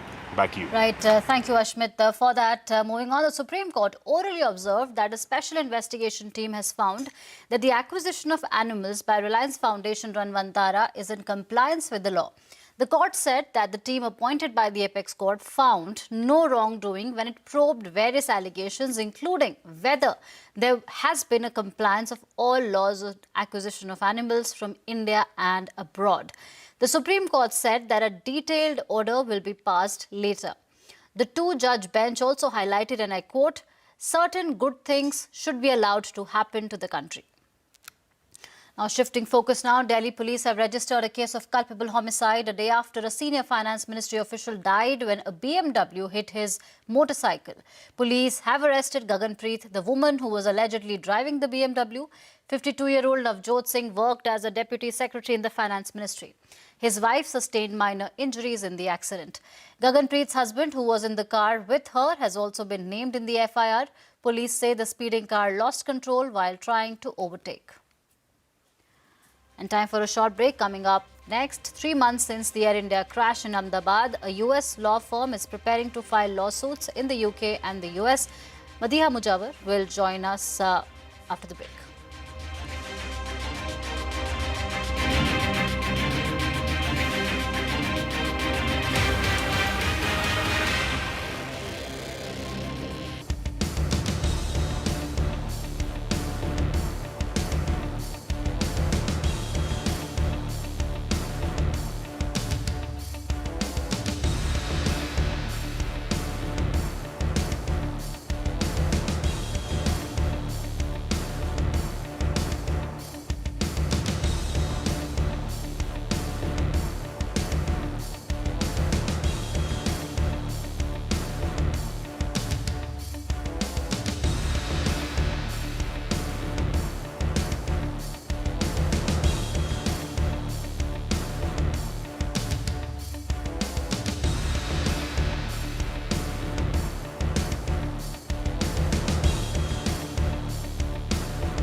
Welcome back. September 12th marked 3 months since the tragic crash of Air India flight AI 171 in Ahmedabad, which claimed 260 lives. Investigation is underway, but the preliminary report by the Aircraft Accident Investigation Bureau blamed the movement of the fuel control switches from run to cut off as the reason for the crash.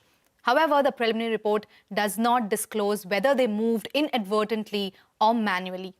While the interim compensation of 25 lakh rupees has been paid to many families, questions remain about accountability, safety lapses, and the promised 1 crore rupees to each deceased by the Tata Group that has yet to be released.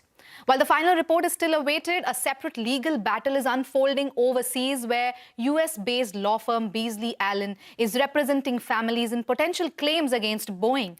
Joining us now is Mike Andrews, Senior Aviation Attorney with Beasley Allen. Mike, thank you very much for joining us. Let me begin by asking you, how many families have joined you so far in pursuing legal action outside India after the AI 171 crash? Currently, we represent the families of approximately 110 victims, and that's a mix of people who were on the aircraft as well as those who were on the ground. Mike, what kind of compensation these families have received so far? Could you tell us what these families are telling you? So far, many of the families are receiving the compensation, the interim payment from Air India. But so far, few, if any of those, have received any money under the Tata Fund. We understand that that fund was registered last month, and they anticipate beginning to make payments sometime, hopefully this month. But so far, those payments have not been forthcoming. All right. Mike, you've also been meeting several families in Ahmedabad. You were here last month, and Ahmedabad and elsewhere also in Gujarat. What kind of difficulties are they sharing with you right now, both financially as well as emotionally? Well, obviously, because the families and the victims cut across all socioeconomic groups, both on the plane and on the ground, they are met with a host of varying problems and difficulties. For example, in many cases, the primary breadwinner was lost in the household, which creates enormous financial difficulty. And as an example, I can tell you that in one case at least, an elderly woman, a mother, who was depending on her adult son to help provide for her medical care. When he was killed on the crash, obviously that source of income stopped for her. And so she is very concerned and is bedridden, concerned about how her future medical care will be taken care of. You also have children who have lost the ability to have their education, health, and housing paid for over the loss of the primary breadwinner in the household. So you have financial and economic difficulties on top of the pain, suffering, grief, and loss that these families have gone through. Right. Mike, we understand your team has filed a FOIA request in the US for the flight data recorder and cockpit voice recorder. Where does that process stand? And if you don't get the data, what's the next step for you then? Right.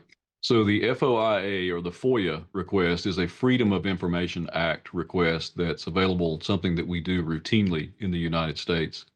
Regulatory agencies and the government have prescribed time periods to respond to those. Typically, it's about 20 days that they have to get a response. Now, I will tell you that we did receive an acknowledgement that the FOIA request had been received, but as of yet, we've received no actual substantive data in response to that.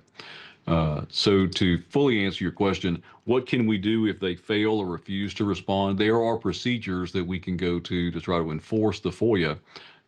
In some cases, the regulatory agencies can continue to delay and use, I hate to say excuses, but as rationale for not producing information, say things like the investigation is ongoing and we can't produce anything at this time. But in the event that we are completely stonewalled and no information is produced, when and if lawsuits are filed, we can then hope to avail ourselves of the court system to enforce production. All right. What is your assessment of the preliminary crash report released by India's AAIB? Did it answer questions or did it leave more doubts to your mind? Yeah, the preliminary report actually created and caused more questions than it provided answers.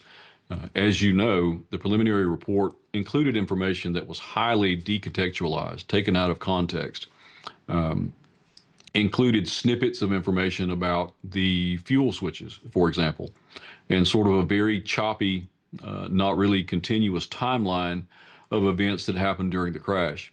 As a result, people were left to speculate whether or not pilots may have intentionally caused the crash by turning the switches off. We don't think that narrative is correct, first of all, and we think it's unfair and premature to jump out and blame the pilots when certainly very little is known regarding the data on board this crash. We know that looking at video evidence and some of the information that we've been able to obtain, it appears that the ram air turbine, the RAT device, deployed very, very early, probably prior to these issues with the fuel switches. Now, that is an indicator to us that there are other issues on board the plane that have to be examined, which leads us to our knowledge and review of documents from both the FAA and Boeing regarding other potential issues on the 787.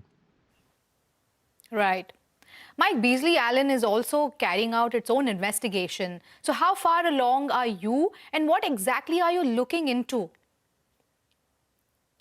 That's correct, and we are making progress there.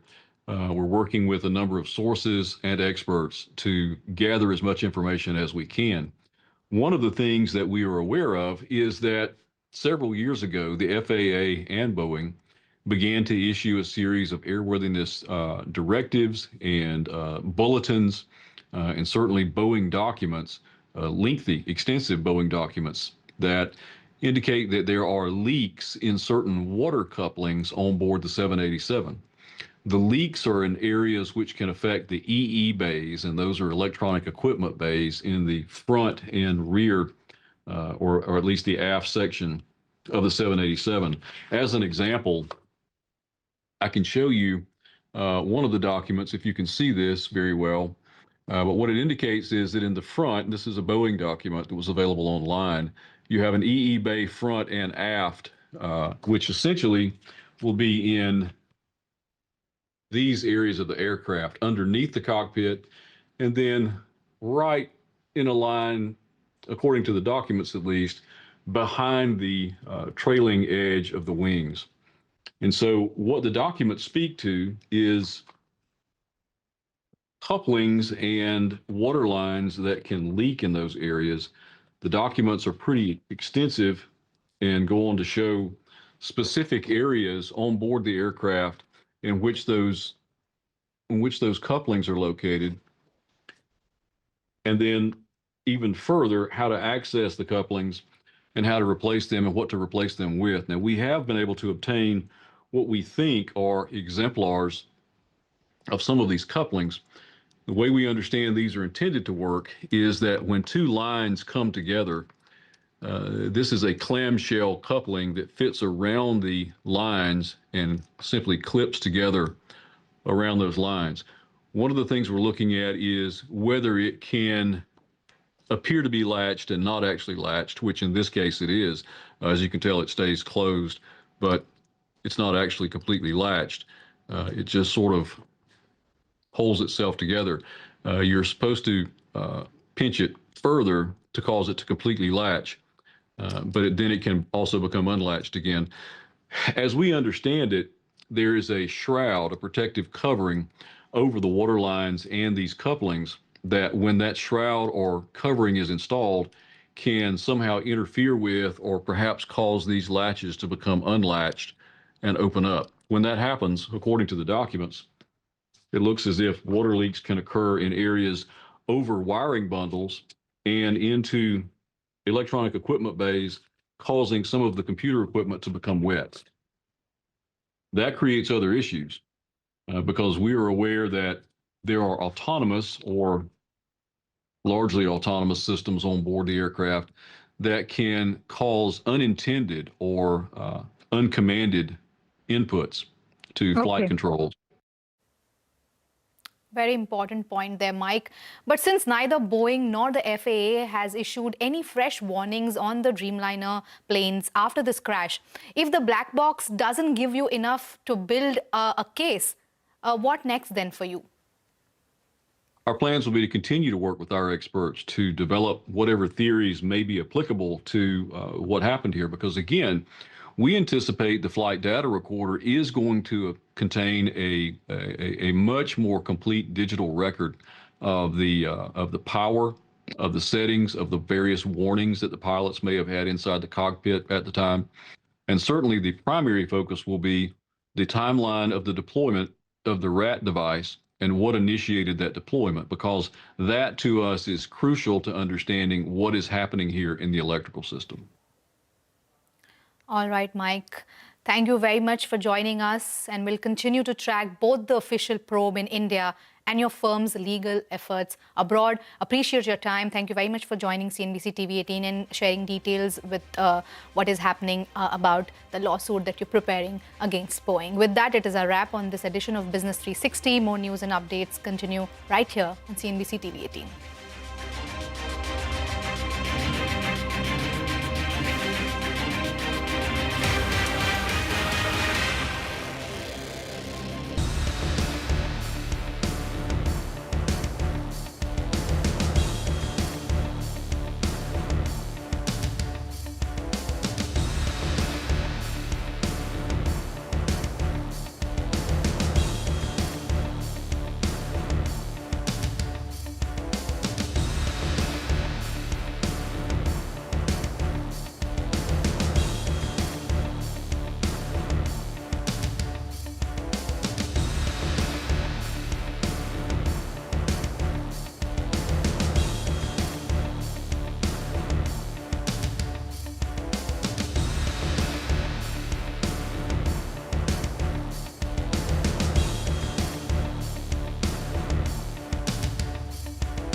presented by Policy Bazaar.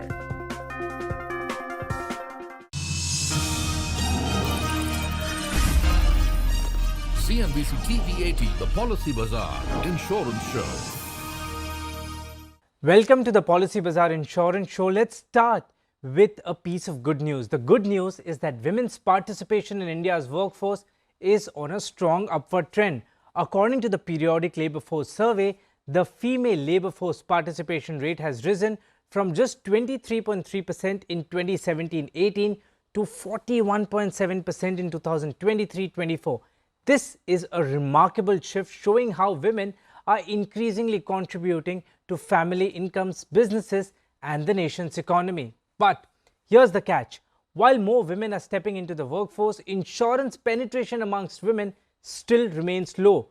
That means a large majority of women, despite being financial contributors or even primary breadwinners, are still not adequately protected. So, in today's episode of the Policy Bazaar Insurance Show, we discuss about term life insurance for women, understand why do women need term insurance just as much as men, if not more, and what specific benefits are available to them. To help answer these questions, we are joined by Varun Agarwal, Head, Term Insurance, PolicyBazaar.com, Vaibhav Kumar, Senior Vice President and Head, Product Management and E-Commerce at Axis Max Life Insurance, and finally Gayatri Nathan, Chief Compliance Officer at Tata AIA Life Insurance. Varun, let me start with you. From the perspective of Policy Bazaar, what does the data show about women buying term insurance? Are you seeing a positive trend, just like the positive trend that we spoke about women entering the workforce itself? First of all, thank you for having me on the show. And as you rightly mentioned, that the participation of women in the workforce has increased, and this has also evolved their role as the primary or the co-breadwinner for the household. Now, what this has done is that the term insurance has now become a necessity for income replacement and securing the financial well-being of the family in case something untoward happens to the woman. So when we talk in terms of data, 5 years back, just 4 or 5 years back, on Policybazaar platform, less than 1 in 10 buyers were actually women. Now, if we see the shift to today, this number is actually more than 20%. So today, from 1 in 10, almost 1 in 5 buyers are actually women. So this reflects a broader shift towards financial planning among women. And they are not just buying policies, but they are also choosing a very high sum assured. So more than 50% of women on the platform will end up taking a sum assured of 1 crore or above, which shows that they are also very conscious in terms of how important they are to their families. Vaibhav, let me come to you. Are insurance companies now offering products tailored for women? Are you seeing that change on the supply side as well? And could you walk us through some unique features in term insurance that women should know about and should consider while buying their policies? Thank you. Very warm welcome to all the audience, and a big thank you to CNBC and Policy Bazaar team for having me here. Well, yes, the insurance industry has evolved significantly to recognize and address the unique financial needs and life stages of women customers. Moving beyond this one-size-fits-all approach. As you shared, there is a clear increase in women's participation in India's workforce to almost 40% levels. I think Varun made a very relevant point. Even we at Axis Max Life have experienced almost a 20% additional growth in the women's segment when it comes to buying term insurance versus the male segment. We at Axis Max Life do an annual proprietary research called India Protection Quotient.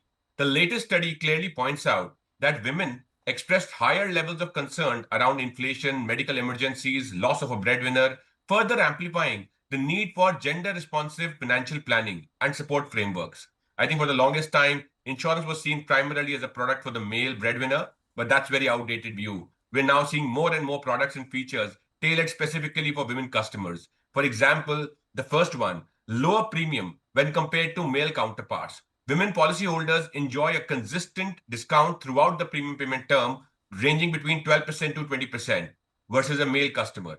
Critical illness add-on benefits, I think very relevant. These critical illness add-on benefits cover diseases which are more common in women, especially like cancer. Optional maternity covers, one of my favorite benefits that have come into the life insurance or term insurance plans. Covers pregnancy-related complications and all those women who are right now working, single, planning to get married or planning to start a family, a very relevant cover. A recent new benefit that I've seen is this interesting top-up cover at the same premium rate in case of an unfortunate demise of the spouse or the husband. I think very, very relevant because once the husband passes, the entire responsibility comes to the women. There are some very flexible benefit structures that are available. And recently, there are these new wellness benefits that are available that, in a way, are kind of an health management services, which just don't ensure that along with your life cover, you also enjoy certain benefits like health checkups, health consultation, nutrition advice, mental health consultation, and many more such benefits. So I think, yes, all these features and new product designs clearly reflect a deeper understanding of women's evolving role and responsibility, both at home and in the workforce. Varun, to you, many people assume that term insurance is only for the earning member of the family. But even homemakers contribute immense value as far as every household is concerned. Do you think homemakers should also consider buying a term insurance policy in a situation where the breadwinner already has a term insurance policy as well? There is, of course, a very high value of the domestic work, right, or any other support which a spouse provides, right? So it is clearly kind of, there has been a lot of decisions around this in the court as well. So the answer to this question is absolute yes, right? Housewives should definitely take up a term insurance. In fact, a lot of insurers have now come up with plans where there is a financial waiver, right? When you buy a term insurance, you have to prove the income, etc., for defining the cover. But for housewife, there are specific plans which offers these financial waiver so that housewife can also take plan either on the basis of some husband's income or in the basis of some medical or some insurance policy available with the husband. Now, why it helps, right? Because in case the housewife also passes away, there is a lot of financial strain which happens on the family, and this policy can help cover that strain. In fact, if you look from a Policy Bazaar platform perspective, we have seen almost 30 to 40% of the women which come to the platform to explore and buy term insurance are actually housewives. And we are able to cater to this segment because of the availability of such plans. Vaibhav, to you now, how do insurers look at women's longer life expectancy while designing premium structures? Does it make term insurance more affordable for them just in that situation? Interesting question. See, the premium structure is fundamentally based on the risk assessment. Insurers use actuarial science to calculate risk. And one of the key factors is the mortality rate or the probability of dying, as we call it. Since statistically women have a longer life expectancy than men, they are considered a much lower risk for life insurance. This means the probability of a death claim over a given duration is lower for a woman compared to a man of the same age. Consequently, this lower risk translates into lower premiums directly for term insurance. In addition to this, insurers make buying very lucrative and affordable by adding some very interesting discounts, which are like the first year discount for salaried women, working women, right? It's a win-win really. Women get the same high value coverage for a more affordable price. I must confess, this isn't just a pricing strategy. It's really a recognition of demographic realities and a step towards making insurance more inclusive and accessible for women. Well, thank you so much. Gayatri, now to come to you. Now for single women, I mean, whether unmarried, divorced or widowed, term insurance is not just about, dependence, but also about debt protection and of course, estate planning. What would be your guidance to this particular segment if you could help us understand that? Sure. First of all, greetings to everybody who's watching the show, and thanks for having me here, CNBC and Policy Bazaar team. So it's a very interesting question you asked me, especially when you say single woman. Now, the question is really single woman, which category will you put them into? Are they, do they have dependents, or are they, where do they really see themselves in terms of, empowerment levels? So I'd say, particularly for single women, the whether you have dependents or not, right? Term insurance is an absolute must to have. The reason is it really safeguards and protects your financial liabilities. You do not want to have a situation where if something unexpected had to happen, it puts a financial burden on people who you have, who you have around you. So I'd say the term insurance that way is a big safeguard. Second, many single women also look after parents and siblings. You want that support to continue even in your absence. Thirdly, it's also seen as, the term insurance particularly is seen as a wealth or an estate planning tool. It acts like a good tool for starters. Once you get that in place, imagine it to be like a fixed deposit, a large corpus of amount that comes in if something had to happen to somebody. And that apart, you continue to get income out of it, and thereby substitutes the absence and continues to support people who are with you. So I'd say it's really peace of mind. I'd say it's really empowering women and making sure that your loved ones are taken care of. So it's equally important for people who are single and who in different walks of life can see can sort of get value out of a term insurance policy. Let's do one thing. Let's take a very short break on that note.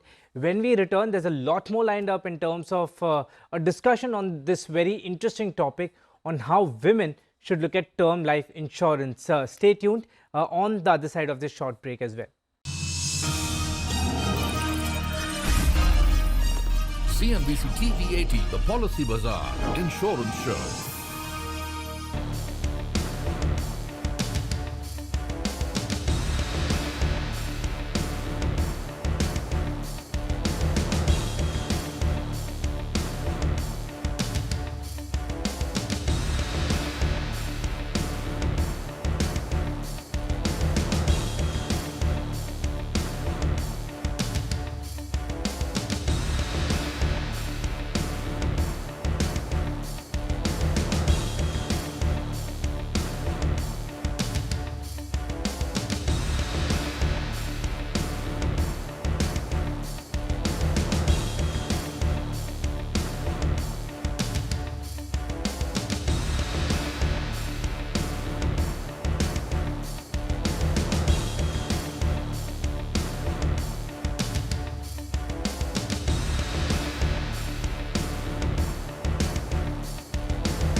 CNBC TV18, the Policy Bazaar Insurance Show. Welcome back to the Policy Bazaar Insurance Show. Today we are discussing a very, very important episode, especially for the women segment. And the episode deals with how women should look at term life insurance in different categories of life. Varun, I want to start the second segment with you and the discussion here. Are there specific advantages like lower premiums that women get when they buy term life insurance plans? Also, how digital platforms like yours are reducing the awareness gap for women buyers as far as term life insurance and that side of protection is concerned? So, as Weber mentioned, right, the mortality experience for women is statistically better.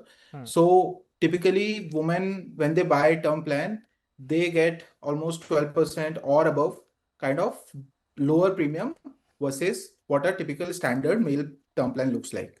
So, that is one advantage which is available to women across almost all insurers. Now, the second important thing is that there are also features which are very women specific or which can cater to women need, which are also available as part of term plan, such as specific health checkups, specific wellness benefits, etc. So those are the features which are available. Now, when it comes to coming to the second part of the question, which is right how digital platforms are helping reducing the awareness gap for women. So digital platforms like ours, right? The first thing that we do is that there is a lot of targeted content which is created and a lot of marketing and awareness campaigns which are driven around women-specific term insurance. So we leverage a lot of social media and digital marketing to create campaigns which resonate with women, highlighting the importance of financial independence, family security, and the need for a term insurance for a woman, whether she's a primary breadwinner or a co-breadwinner. So that is something which we do. The other thing it does is that it also increases accessibility and convenience of buying term insurance, right? So online platforms can make it much easier for women to research, compare, as well as even purchase the term insurance policies with the comfort of their homes. So it is far more convenient for them to just kind of go onto the Policybazaar website, look at all the different plans, see what makes sense for them, compare prices, compare features, and then take the decision by themselves. We also have advisory services which kind of help women take these calls better. And at the same time, what I would say is that even the affordability is better, or one, because there are online platforms do offer some sort of an online discount, but at the same time, the ability to decide what can you pay from your pocket and hence taking the right sum assured accordingly is also possible on online platform because the process is very, very simple, right? It is completely digital. You can fill the form yourself and get kind of a policy purchased in a matter of few minutes. And you can take a 25 lakh to a 50 lakh all the way to 5 crores kind of a sum assured or even higher as the need is for the person. So that is the powerful power of the digital platform, which kind of is increasing the penetration for the women buyers. With that, I want to come to Weber once. This is more of a situation when both partners earn. What factors should couples consider in deciding the right, insurance coverage for each other, for the family, as far as term life insurance plans are concerned? I think a very, very critical question for all married couples today. I think when both partners are earning, the approach to life insurance coverage should be strategic and comprehensive. It's not just about one person's income. It's about the collective financial ecosystem of the family. Some of the key factors we recommend that a couple should consider. Number one, income replacement. Any good rule of thumb, like 15 to 20 times of your annual income, which is the joint income of the couple. And if both the partners earn, their combined income support the family's lifestyle, debts, and future goals. A loss of either income would be a huge setback. So always look at an income replacement model with both the partners' income being considered.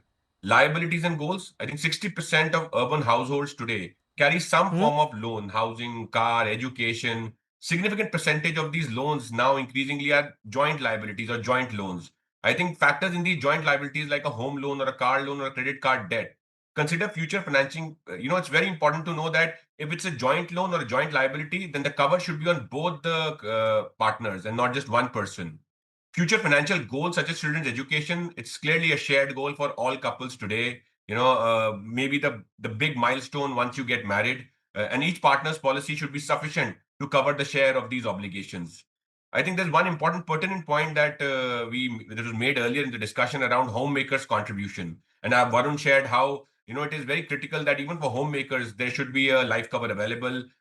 Good news is that at Policy Bazaar you get very comprehensive life cover for homemaker, because we all understand the contribution a homemaker has, whether it is economic or emotional, and therefore the non-earning spouse should also be insured to cover these costs in case of the unfortunate demise. Beyond that, I always recommend personally mandatory to have riders like critical illnesses, waiver of premium, or accidental death. They are the most cost efficient way of adding cover to your existing term insurance. So really, insurance should be seen as a financial safety net for the entire household and not just an individual responsibility.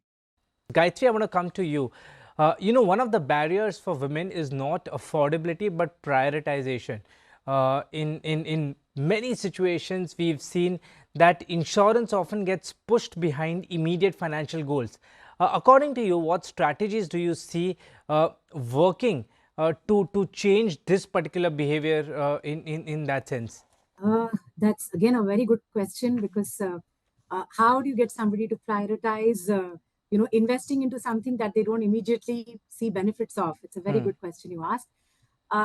See, I'd say, I think, Vaibhav has also covered it well. Varun has also highlighted. We know that the benefits of buying an insurance early directly comes in the form of really low premiums. So if I had to sort of convert that to a figure, you can say every year of delayed term insurance purchase, you can say is about 7 to 8% of increased premium that you commit yourself later to. So this is one thing that I want to leave with the audiences saying: buy early, keep it cheap. It remains the same. It's level premium through your term for 50 years or however long you'd like to take it. The second thing I would say is these days you have products which are which meet needs of women today. So there are very unique features which are available.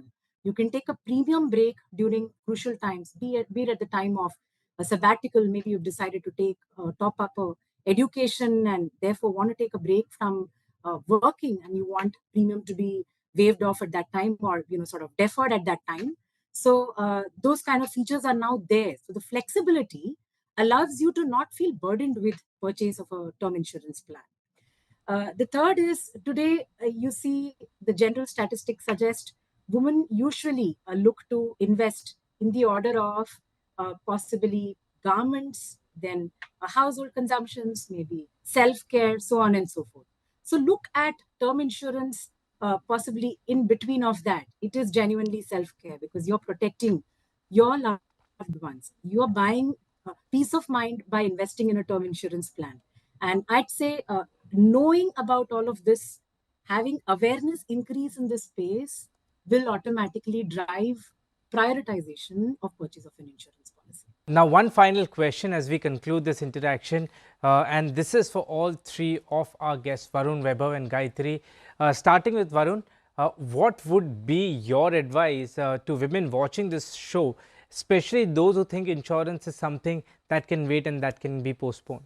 So, to all the women who are watching this show, I would say insurance, especially term insurance, is a day zero financial planning, right? So before we think about investment, before we think about taking risks, we should think about protecting our families, protecting their future, and term insurance is the first thing to buy.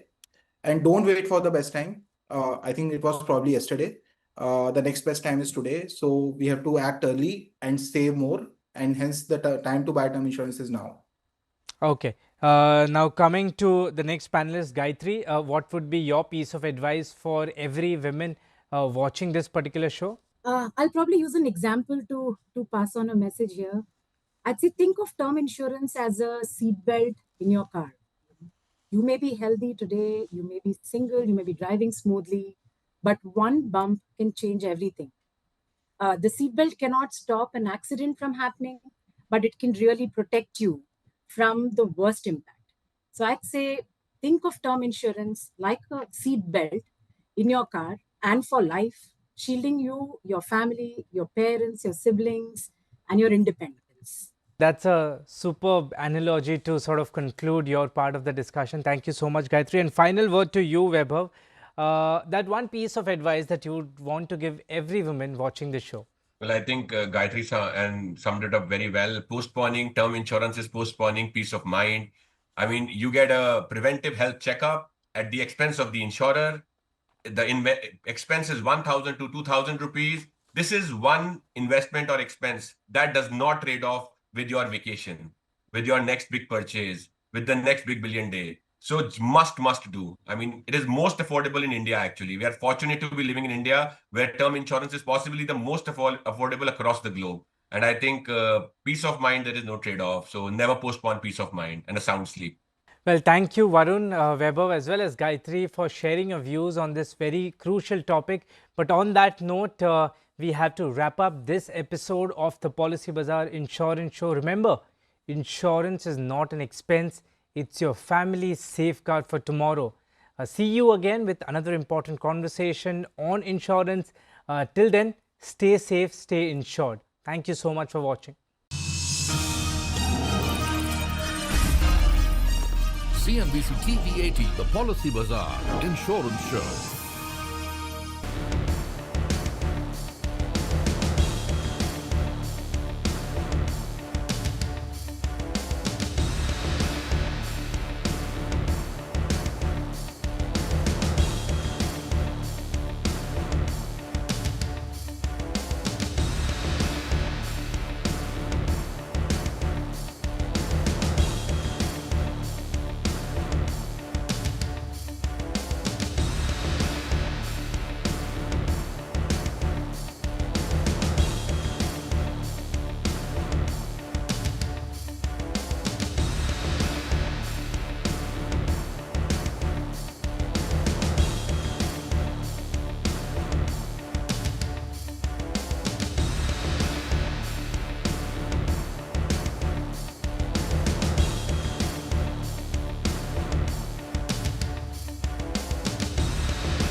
Hello and welcome to News Center with me, Parikshit Luthra. Our focus right now on defense reforms.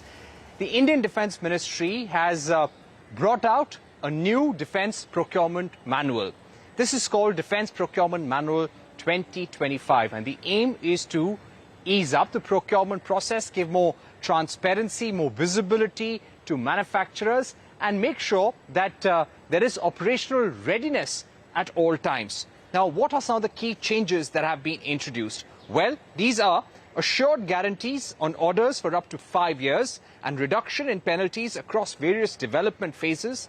The guarantees also include upfront provision of 15% for maintenance of aerial and naval platforms, mandatory NOCs for defense PSUs for open bidding has also been done away with.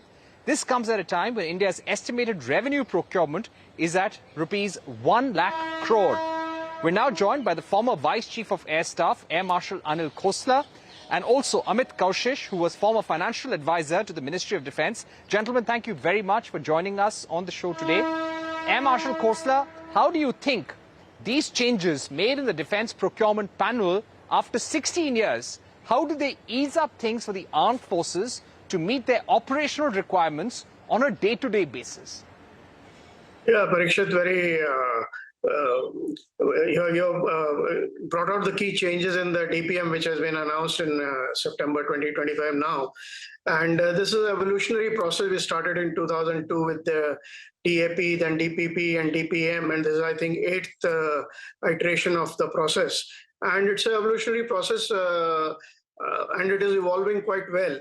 And these changes which have been brought out for ease of doing business will, spur the defense production ecosystem, the user, the academia, the developers, the DPSUs, private sector, MSMEs, you name it. I mean, it will be good for this thing. And these ease of doing business key changes which you have brought out will definitely affect the preparedness of the services, and it will result in a faster procurement because the private industry and the indigenization will take place, the supply chain will improve, and it will spur innovation, indigenization, collaboration within the country. And the playing field has been leveled with DPSUs, so the competitive spirit will come in. So overall, it will, directly as well as indirectly affect the op preparedness of the three services. Right. Let me also get in Mr. Amit Kaushish, someone who has been a financial advisor, acquisitions in the Ministry of Defense. Mr. Kaushish, welcome to the show.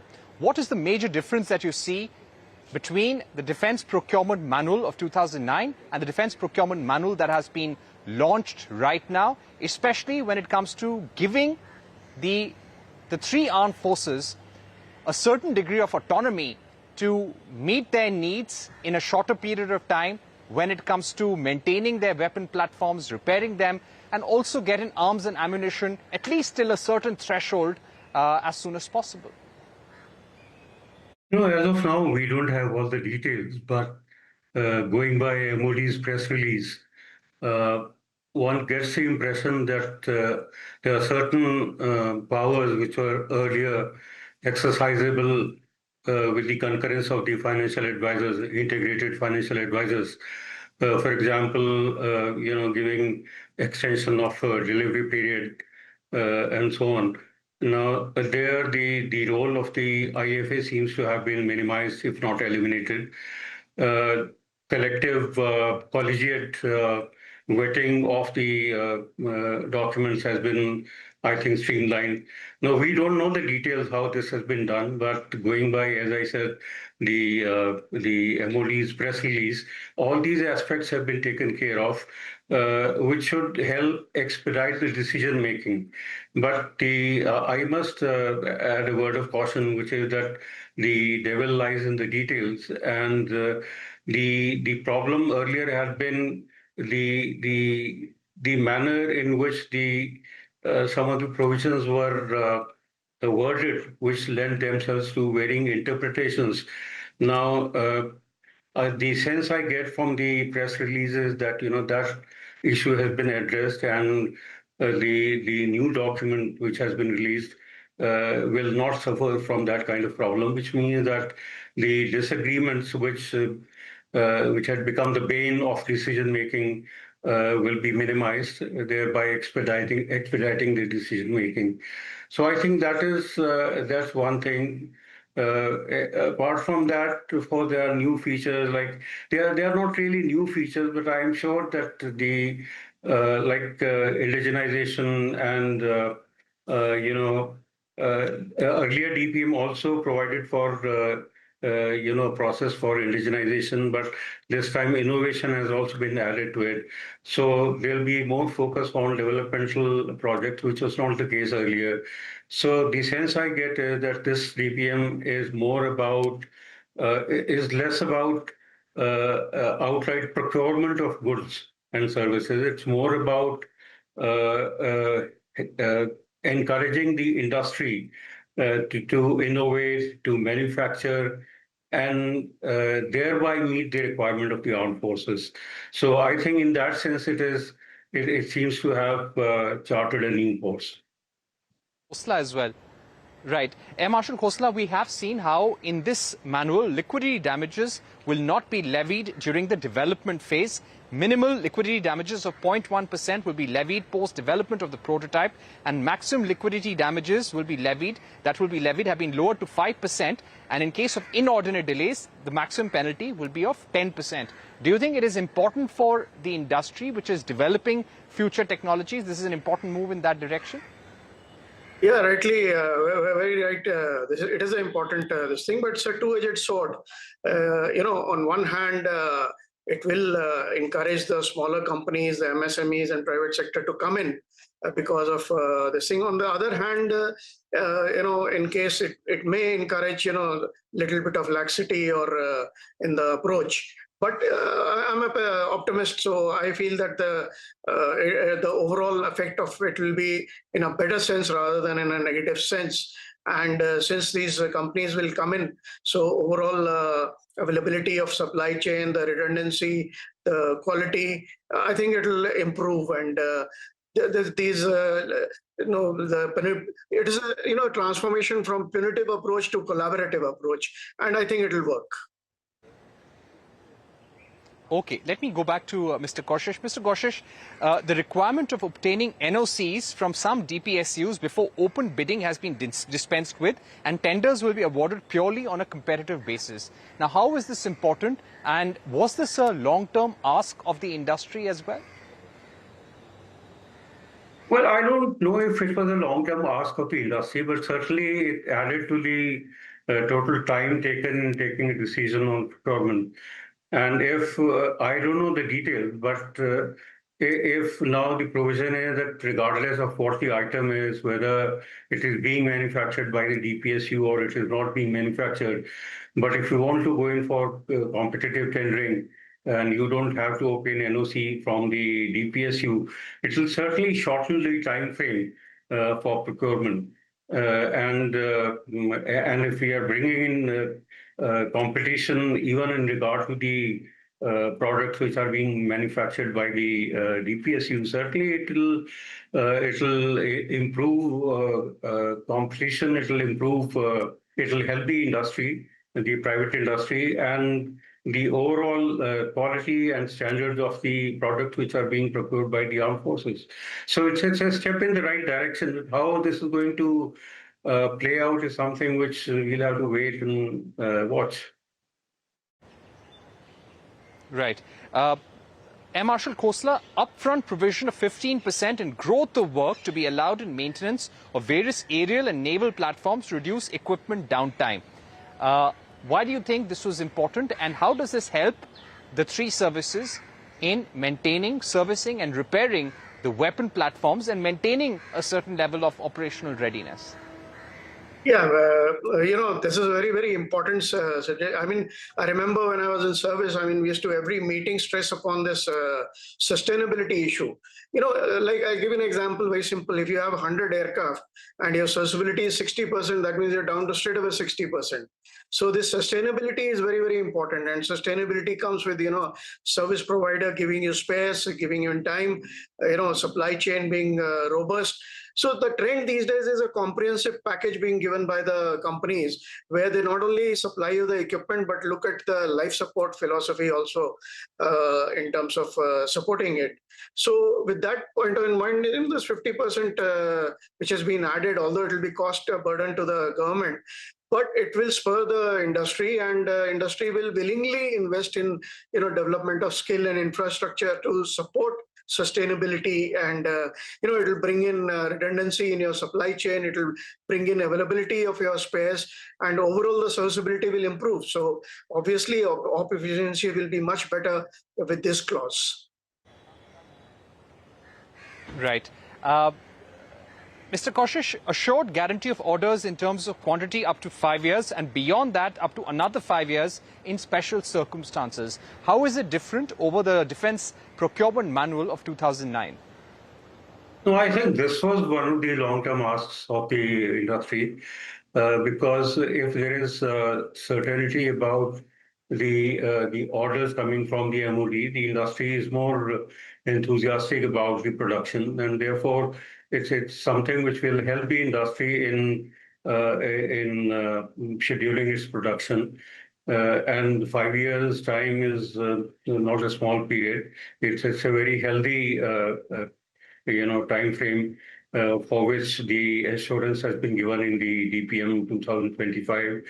But the additional clause which has been included, which says that it can be extended by another 5 years in exceptional circumstances. Now that could be slightly problematic because this is a very subjective thing. Now, what are those exceptional circumstances or situations?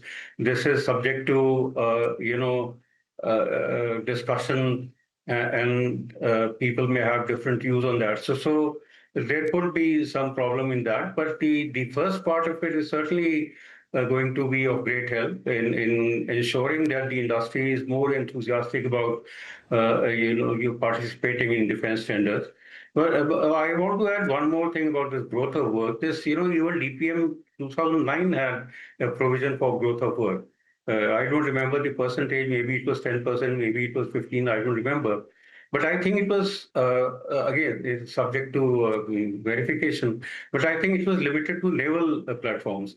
Now, what has been done, I think... Say 15% growth of work provision, what does that really imply?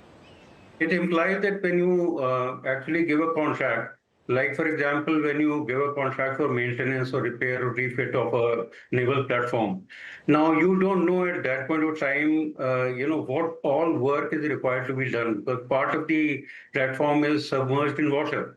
So you can't really carry out the full inspection of the platform and be very, very certain about the quantum of work to be executed on the platform. So once it is dried off, and then you make an assessment, the initial assessment may go up.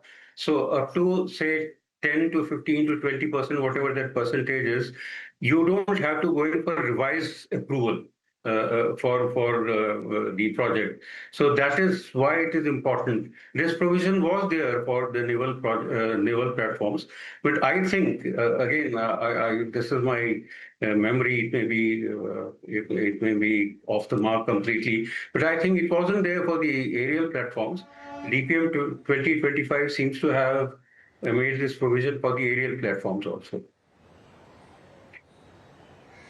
All right, we are going to put a final question right now on operational preparedness and jointness.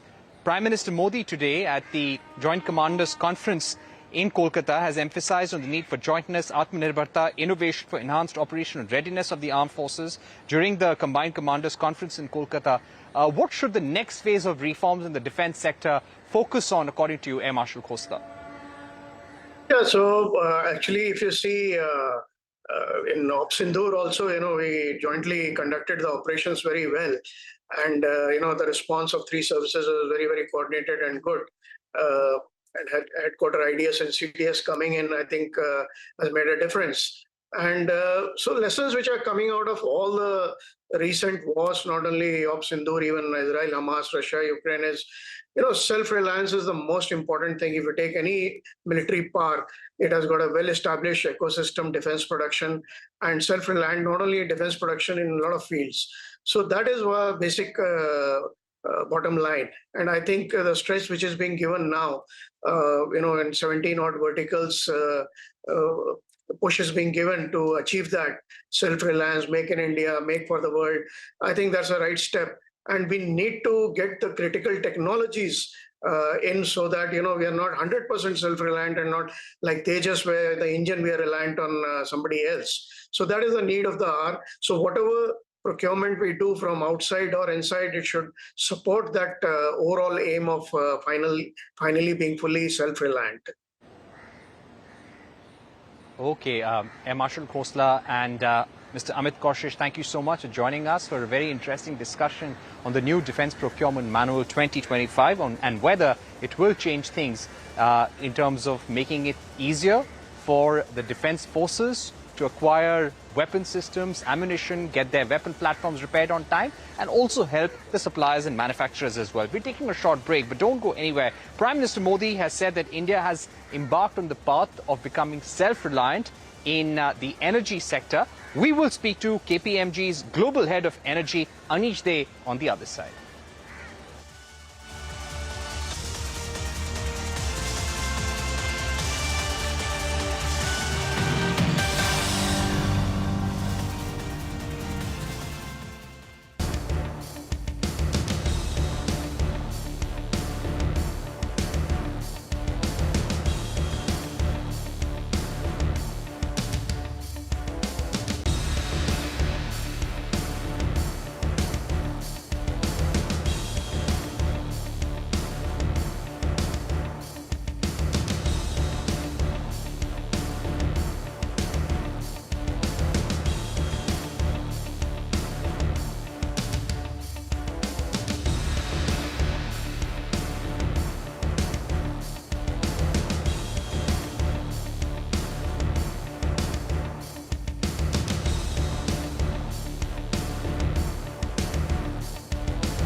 Welcome back. You're watching News Center with me, Pariksha Luthra. Prime Minister Modi has said in Assam that India is taking steps to ensure self-reliance in the energy sector. Now, this comes at a time of great geopolitical volatility and uncertainty. The Prime Minister was in Assam this weekend to inaugurate a bioethanol plant. The 5,000 crore rupee plant is part of a larger strategy to increase share of cleaner fuels in India's energy mix. Prime Minister asserted that India is working on becoming self-reliant to meet our energy needs. All this comes at a time when the US is pushing India to cut down on Russian oil imports and buy more US energy products. Now, before we discuss this, here's the Prime Minister speaking about self-reliance in the energy sector in Assam. हम बहुत बड़ी मात्रा में कच्चा तेल और gas विदेशों से आयात करते हैं और बदले में लाखों करोड़ रुपए हर साल भारत को दूसरे देशों को देना पड़ता है। हमारे पैसों से विदेशों में रोजगार बनते हैं, वहां के लोगों की आमदनी बढ़ती है। इस स्थिति को बदला जाना आवश्यक था। इसलिए भारत अपनी ऊर्जा जरूरतों के लिए आत्मनिर्भर बनने की राह पर चल पड़ा है।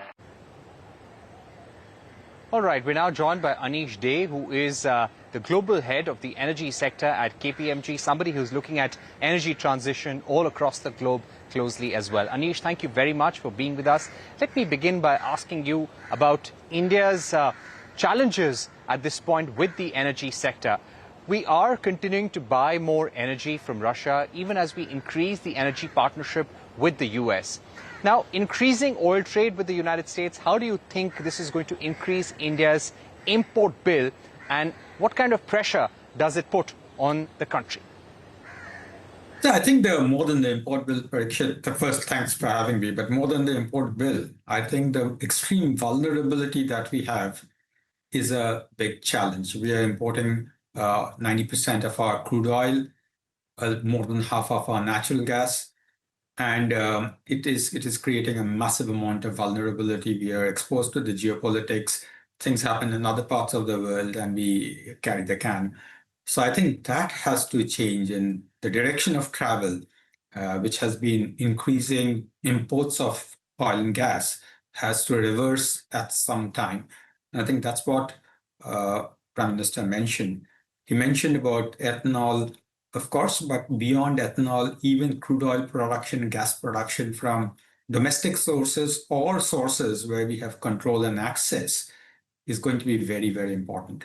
So yes, if we buy from the US, there'll be a delta on costs. But I think the strategic implications of going for more domestic sources or sources we control is far higher than the costs which we would have incurred.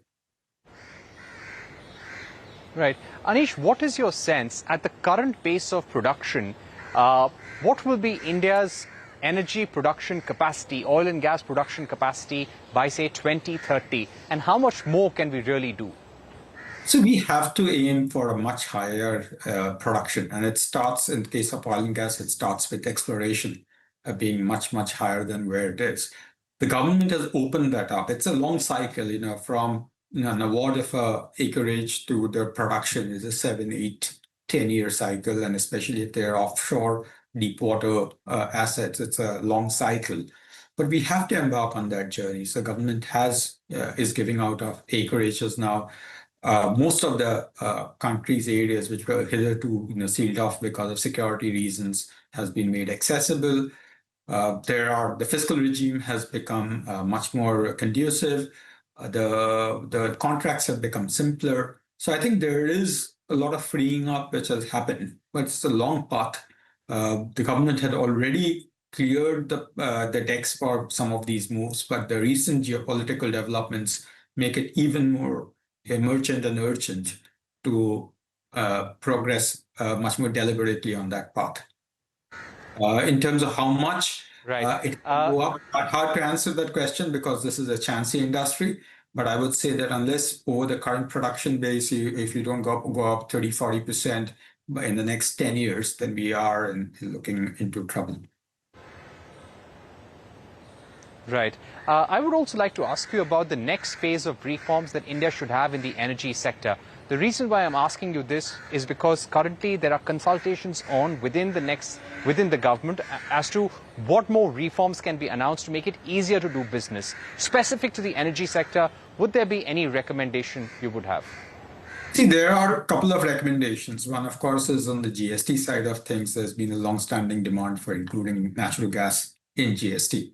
And I think that would be, it's not simple because it's, of course, it's a federation, so there are federal politics involved, but that's one of the near-term steps.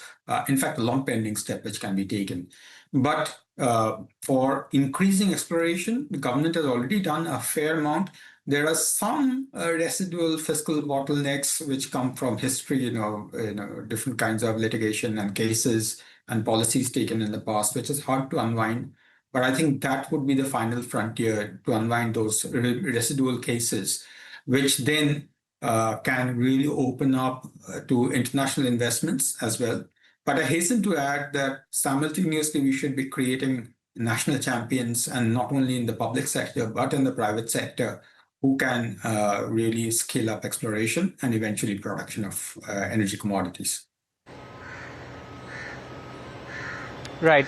Just to also ask you about India's energy transition roadmap. We have a roadmap of achieving 500 gigawatts of renewable energy capacity by 2030. What more does India need to do in order to accelerate the pace of energy transition all across sectors? See, Parikshit, the first thing which we have to look at is the demand for energy, because you have to serve whatever energy demand comes up. You have to make it efficient to serve, but you have to serve that demand. And given the economic trajectory which we are seeing or likely to see, it's going to be a significant amount of demand accretion over the years. Unlike, say, Europe, which is on the demand is reducing. Here, we are going to accrue demand on a very significant scale for the next 15, 20 years, which means that we'll need every form of energy. So I wouldn't be choosing one form or the other, even if they have different carbon implications. But that said, I think that the low carbon sources have to be accelerated. And that's not so easy as setting up just a generating asset of wind or solar or biofuels, for example. It's a whole supply chain which needs to come together upstream of the asset and downstream of the asset, transmission capability to absorb that, storage, energy storage, all of that needs to come together. And that's fairly complex because there are physical constraints on how much capacity you can build in transmission. There are cost issues, pricing issues, all of that have to be solved, which means that, a much more comprehensive view than what we have taken previously has to be taken. And I know that the government has seized up this issue. It's not a new issue. But in light of what we are seeing as energy security issues, I think there's a new lens which we have to add and act with urgency on some of these matters. Just to take an example on the capital equipment production, capital goods production, we are heavily dependent, for example, in transmission sector, on overseas sources, largely out of Europe, which are running at capacity. Somewhere we have to find a way to expand the manufacturing capacity for capital goods which are related to the energy sector on a much larger scale, especially in critical areas. And then further beyond that, we have to go into the innovation ecosystem and the R&D ecosystem where India has fallen behind, because we can't always depend on foreign technology. We have to finally find technological fixes which are also made in India. All right. Thank you very much, Anish Dey, for joining us on the program. That's all we have time for here on News Center. Thank you for watching. Goodbye.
I'm sitting here in the heart of India's financial markets, the National Stock Exchange, a fortress of technology and trust, a place where billions of dollars of trading is executed across equities, derivatives, commodities, in a microsecond.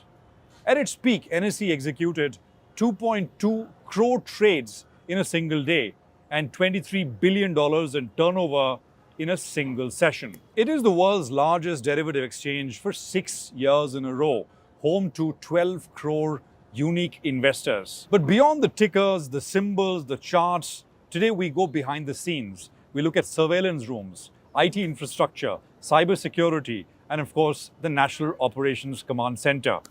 And we do all of this with NSE's current MD and CEO, who was also instrumental in setting up of the exchange, Ashish Kumar Chauhan.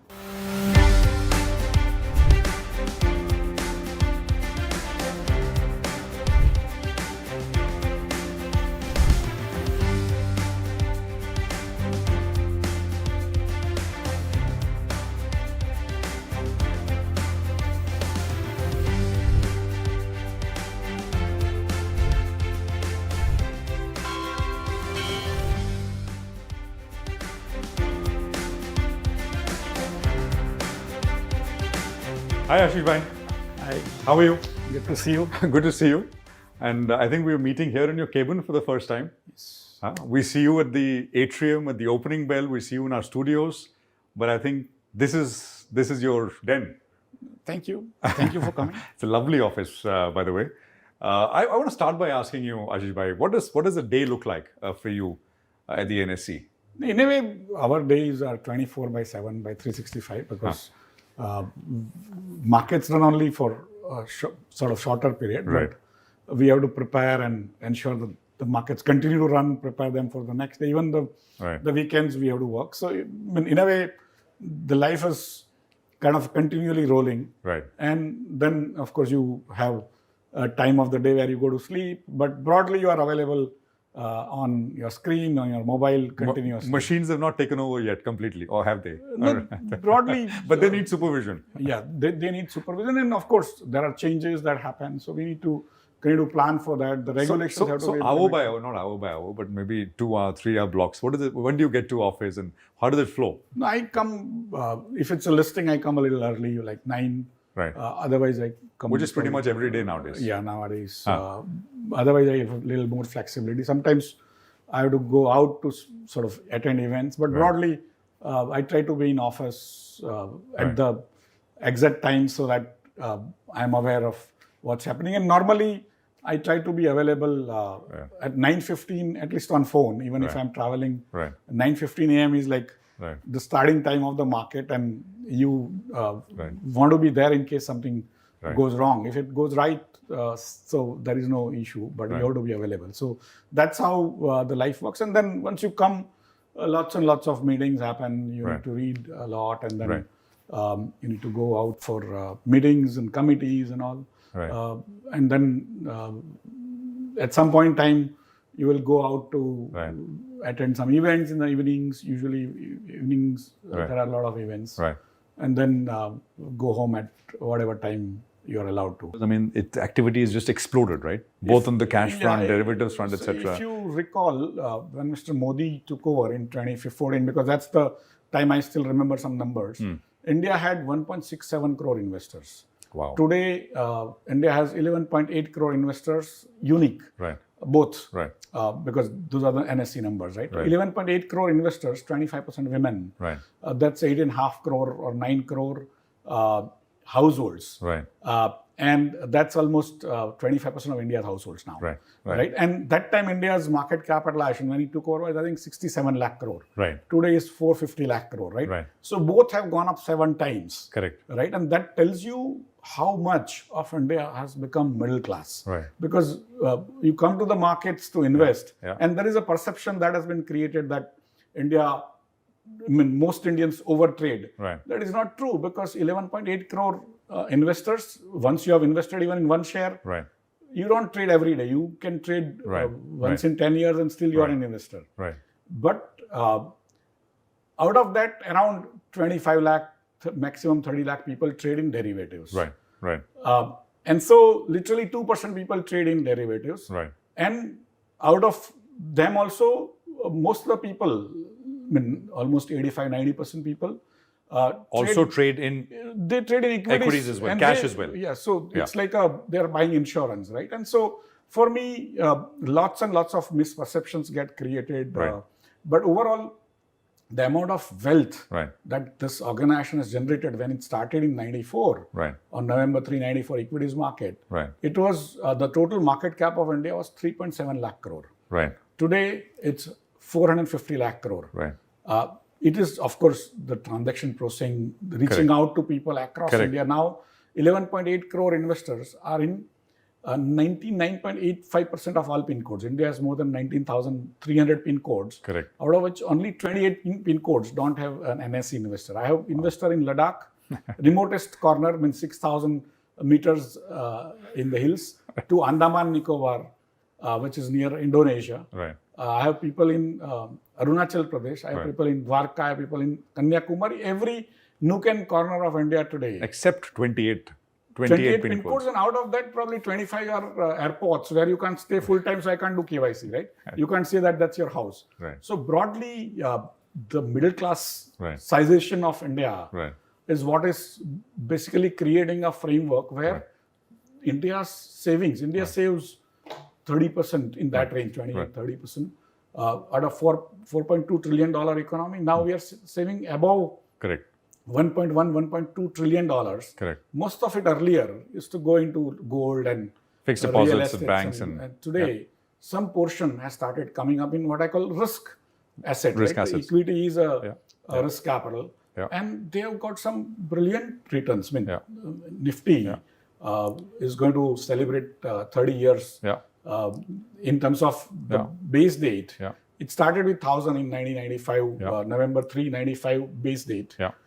Today, it's close to 25,000. If you take the dividends, it would be probably 30,000 in that range, right? So 1,000 rupees invested has given you 30,000 rupees, right? 13% plus kind of compounded returns. 13.6. And even in dollar terms, it's about 12, I think about 25 years, 12% odd. I mean, so which is... But if you take total returns, because you take only the absolute returns, but if you take dividends included, I think it'll be that 13.5 or something. And in dollar returns also, it's competing with S&P 500. So effectively, India has done well. And it's not true that all countries where the country has done well, investors have done well. Like China, 30 years back, whatever their index was, today also is very similar. Correct. People, I mean, the industrialists have made money, not investors. Small investors. investors. In India, because of the corporate governance framework, which SEBI and NSE have been together able to provide for. And that's why, for me, the capital formation, $5 trillion, one third of India's wealth, is now wealth of trust at NSE. Right? You know, you said that activity has grown, what you said, over the last, since NSE was founded, how many times? I mean, in terms of the number of trades, the BSE in those days, the best days, they couldn't do more than 10,000 trades. Today, I get 2,000 crore orders in 6 hours, right? So has the infrastructure to do all this also expanded at the same pace? Let's find out. Let's, I think, go to, what is it called? The National Operations Center, right? It's called the NOC. Yes. Let's go there and find out how it all works. Absolutely.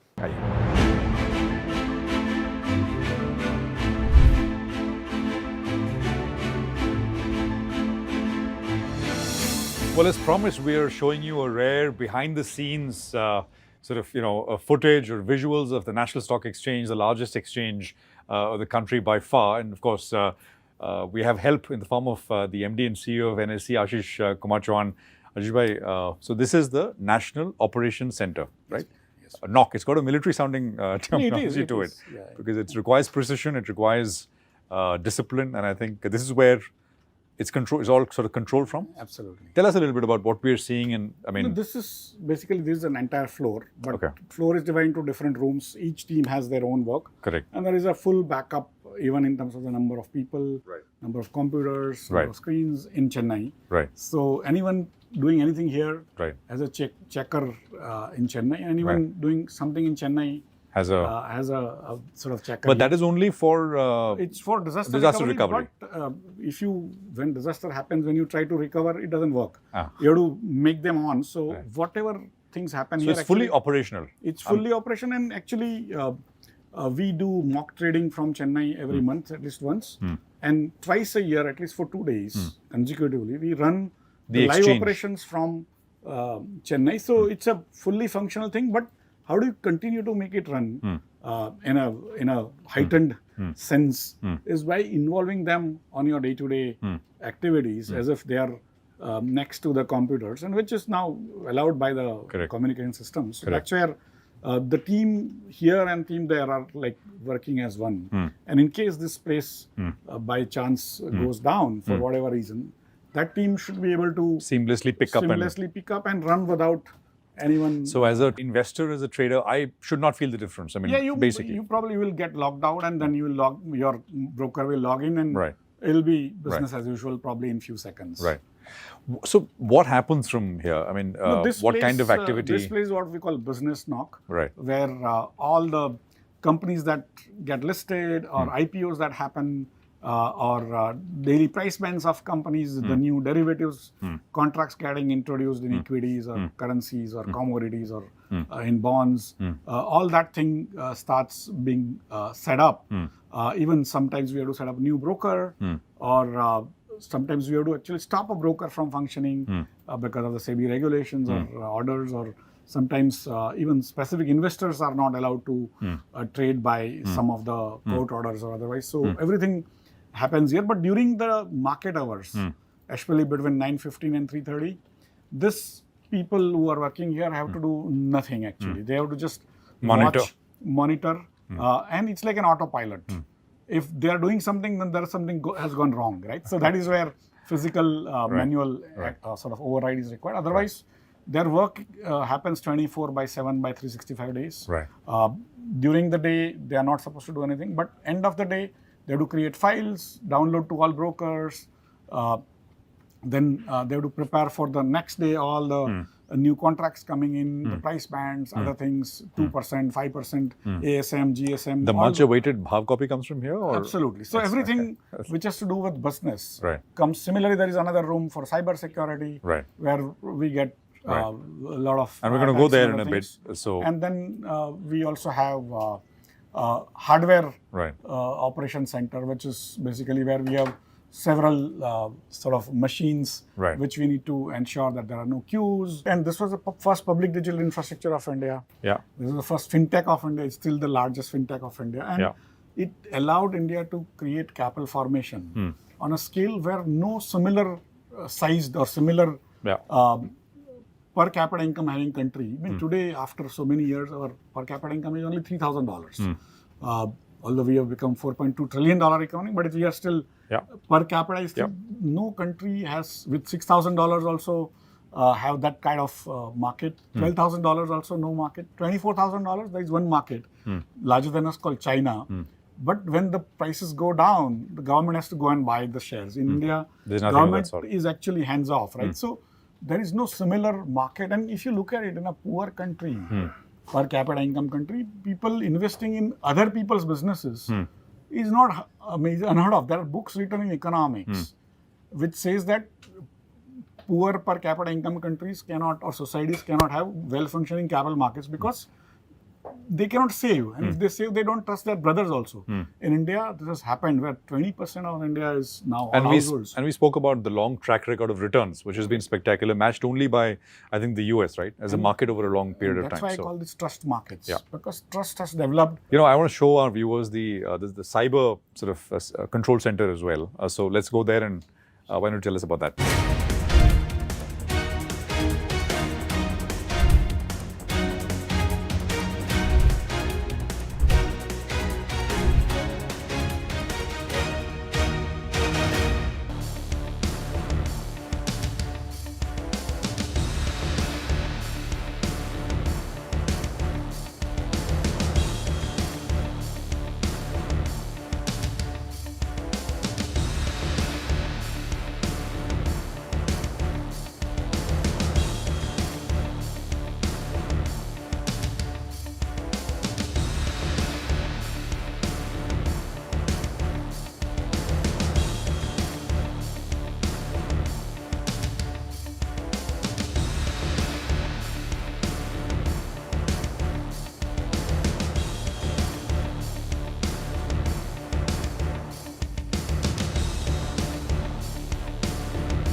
Okay, we are in another room now, and this is, of course, also an important place. This is the Hardware National Operations Center, the Hardware NOC. And you can see the screens behind me. This is where they monitor, Ashish bhai, the hardware and yeah, there are thousands of servers which NSE manages, and each server has different work and different softwares, and so all of them have to work well. And that's where basically each person has his own job, but there are what we call dashboards which are giving you aggregate numbers. So in case again they are not supposed to do anything real life except they do their normal office work. But if something goes wrong, that is the time they need to intervene. Otherwise, during the day, it's on autopilot, and there are softwares which are self-healing and things like that. So overall, it's basically on a good day as like we get 2,000 crore orders, 30 crore trades in kind of different markets. So all the hardware, literally whatever people do here is sent to a nearby site called NearDR, and a Chennai site, literally gigabits of information is transferring. Okay. And we have like petabytes of data stored. Some people access from there, some people access from here, and so it's like a very large setup which needs to be monitored on a. So there's we were in the business NOC, there's the hardware NOC, and then we have a security NOC, which is the cyber security and security NOC. So let's go there and check it out as well.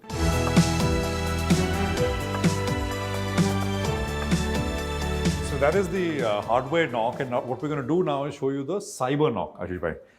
And I think viewers can see what is inside the room. So tell us a little bit about what happens here. No, in a way, we use many softwares and tools and hardware to ensure that the working of the exchange continues without disruption, any disruption, even from the hacking and other activities. So that's where, again, we have a Chennai site that's connected here, and naturally, some of the government agencies also are able to look into what we do. But there are like lots and lots of softwares, tools, and we use, and each person working has a specific job. But again, we have dashboards which tell on an aggregate level what has been there today, how many attacks are coming, if we are running in a red zone or a amber zone or a green zone, and so those are the things. You were telling me earlier during on the day of Operation Sindoor, I mean, the attacks kind of peaked at.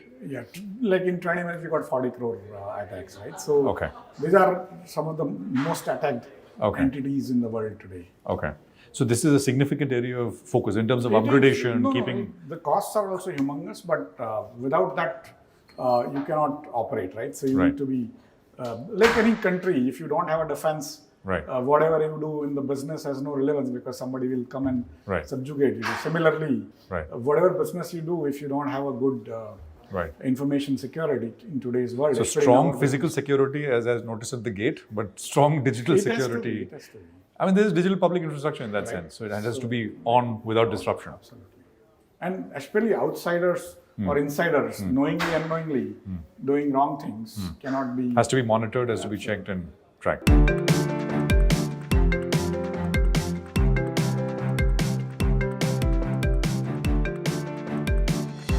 Well, from the National Operations Center, and we showed you quite a bit, as much as we could, upstairs. We are here now to take a walk down the memory lane with Ashish bhai. This is, of course, the wall with lots of pictures, and I guess Ashish bhai, lots of memories as well, right? Yes, of course. Because I spotted that photograph, which is July 1994, when an NSE was inaugurated. And that is, I don't think you can see it, but that is a very young Ashish Kumar Chauhan explaining to then Finance Minister, Dr. Manmohan Singh. What is happening then in that picture? And next is our chairman, Mr. Nadkarni, who became chairman of SEBI later on. Right. He was IDBI chairman beforehand. Right. And so, in a way, this project was like very ambitious. Right. And everyone was clear this is not going to work. Right. Even when it was thought through, because bankers were trying to implement a stock exchange which they have never run before. And in an IT, pure IT exchange, which was not the case anywhere in the world before. So it was all sorts of complexities, and we were trying to use satellite telecom and also a lot of things which could have gone wrong. The idea germinated in 92. Yes. And post Arshad Mehta scam, right. The government wanted to create a framework which is not owned by brokers, operated by brokers. Right. And that's why they wanted to create an independent exchange owned by investors, right. But run by professionals. Right. And completely automated so that it will have transparency, fairness, efficiency, and all that. Right. Correct. And so in that context, we made presentations to Finance Ministry in 92. Correct. Lots of to and fro during 92, 93, 94. So what happened is we first started with the wholesale debt market because Arshad Mehta scandal actually originated in the RBI Securities General Ledger and all. So they wanted to first do wholesale debt market. And so we started operating without inauguration, like a beta test in those days. And I think Google had not come then. So beta was not so popular, but we started trading, real trade. Right. And then Dr. Manmohan Singh gave time to come and inaugurate in July. And on that day, he woke up early. He used to be a very diligent man, right? So he decided to visit NSE. The inauguration was in Nehru Center at Worli. And our office was at Mahindra Towers. Right. Again, Worli, but probably 1.5 kilometers away. And so I used to sleep in the office most days. Okay. And that was an important day, right? So when the dogs started coming to check around the dog squad, then I realized something is happening. I had to tell my bosses that he's coming to visit NSE, and then everyone sort of came hurriedly. Right. And so that time I was explaining to him how the IT system works. Okay. And that is you were how old in that picture? I was 26 years old then. 26-year-old. I mean, that is just I mean, 2 years into your work life, right? Yeah, 2 or 3 years, yes. into your work life. Yes. Must have been a high. No, it is. I mean, this, as I say, this has been, and setting up NSA has been the greatest privilege of my life. Right. And the amount of service it has given to India. Absolutely. It is way beyond what one had imagined or what one can even fathom. And we're going to go now to the most used facility, the NSE, by the general public, by companies, by new corporates who want to list and ring the bell. So we're going to go to the bell there now and check it out as well.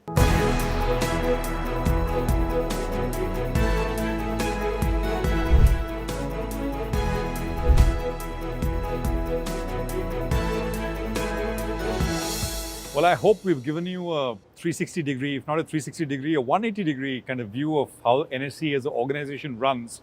I mean, some of the stuff that we showed you, of course, behind the scenes, as I said, the National Operations Center. And of course, we jogged our sort of memories back to when the exchange was founded as well.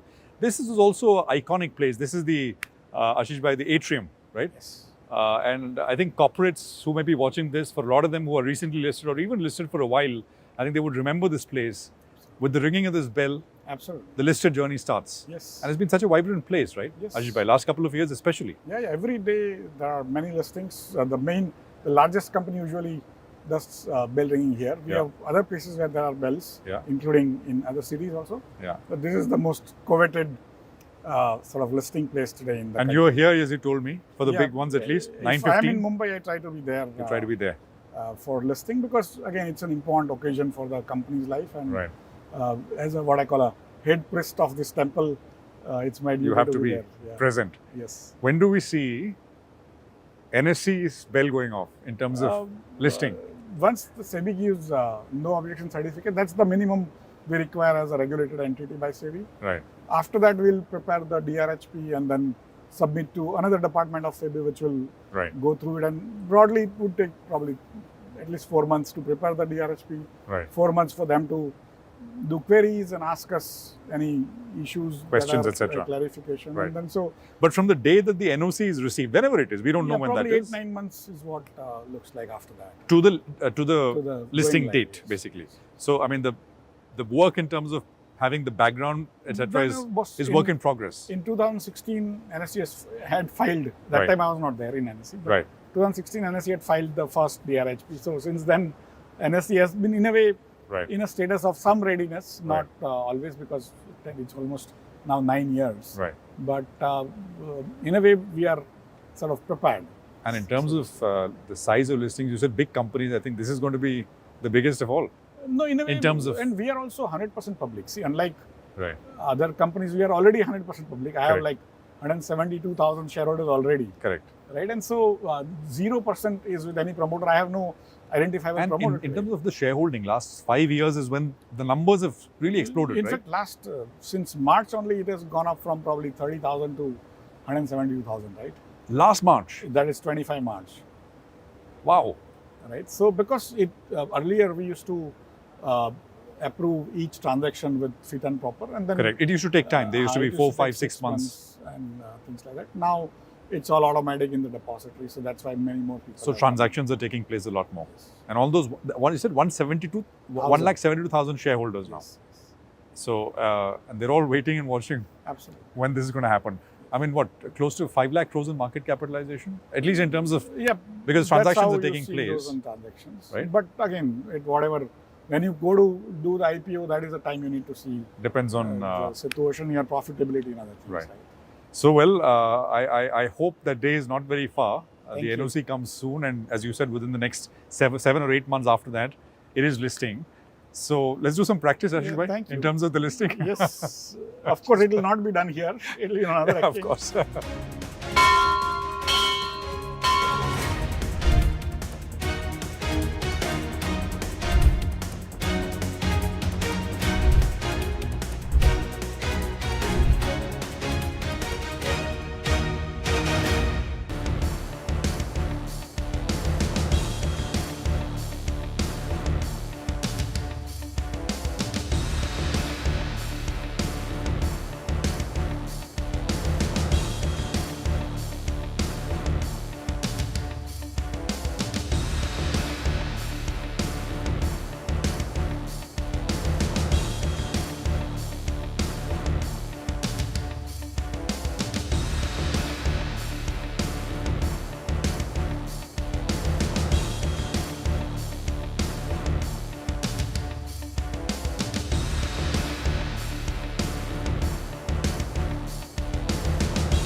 Hello and welcome to Business 360. I'm Archana Solanki. Here are the headlines we're tracking this evening.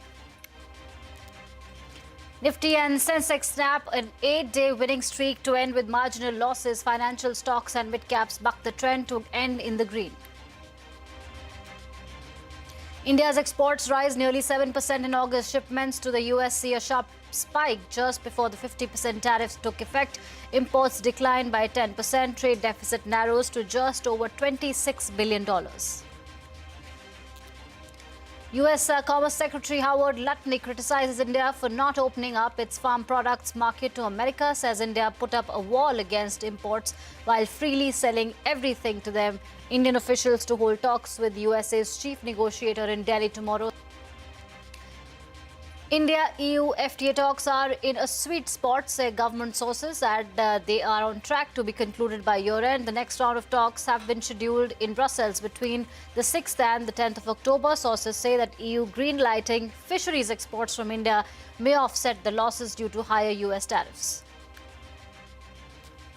The Supreme Court refuses to stay the Waqf Act in its entirety but limits the powers of district collector, caps the number of non-Muslim board members at 3, stays the provision which mandates a person must be a practicing Muslim for 5 years to create a Waqf. Supreme Court appointed SIT says Reliance Foundation-run animal rescue and care facility Vantara is in compliance with current laws, states no violation observed in the animal acquisition process. The apex court says a detailed order will be passed later, adds there are some things which are the pride of our country. Delhi police arrest the driver of a BMW car that mowed down a bike, killing an official of the Union Finance Ministry and injuring his wife. The woman driving the BMW has been charged with culpable homicide. Israel steps up the Gaza offensive. 25 people, including children, killed in overnight strikes. U.S. Secretary of State Marco Rubio meets Israel's Prime Minister Netanyahu to discuss the fallout of the bombing in Qatar. 15-year-old Owen Cooper becomes the youngest winner at the Emmys as Netflix drama Adolescence wins 6 awards. Apple TV comedy The Studio breaks records to win 13 awards. HBO's The Pitt wins the Best Drama Series and 2 acting awards. All right, let's start with the day's market action. Sensex and Nifty snapped an 8-day winning streak, ending the day with marginal losses. Nifty remains above the 25,000 mark. Midcaps outperformed the blue chips with the index ending in the green. Nifty Bank Index also managed to hold its head above water. It was a mixed day for stock markets across Asia. Data from China shows the economic slowdown is deepening. Retail sales mixed expectations and industrial output slips to a one-year low. Shares in China declined in trade. South Korea's Kospi hit a record high after the country scrapped a plan to raise taxes on stock investments. Back home, wholesale price inflation turned positive in August after 2 straight months of deflation. WPI stood at 0.52% compared to negative 0.58% in July. The government said the uptick was driven by an increase in prices of food products, manufacturing equipment, mineral products, and transport equipment. The free trade agreement talks between India and the European Union are on track to be concluded by the year end. We learned from government sources that negotiations are in a sweet spot and the early harvest deal option remains open. Now, the next round of talks have been scheduled in Brussels between the 6th and the 10th of October. Sources say that EU's listing of new Indian fisheries for exports may offset losses faced by the sector due to US tariffs. The two sides concluded the 13th round of talks in New Delhi last week. Commerce Minister Piyush Goyal will visit the UAE from the 17th of September for 2 days. Government sources tell CNBC TV18 that he will meet his counterpart and expedite work on Bharat Mart Trade Hub. The visit also aims to explore ways to improve access to African markets. The United States and Chinese officials are in talks for a second day of trade talks in Spain. The agenda includes tariff rates, export controls, and the looming deadline for Chinese-owned social media platform TikTok's divestment. The latest talks in Madrid mark the 4th round of bilateral meetings in the last 4 months. Meanwhile, US President Donald Trump has urged the European Union to impose stronger sanctions on Russia to match America's pressure. Doing the job. NATO has to get together. Europe has to get together and do it. Look, Europe they're my friends, but they're buying oil from Russia.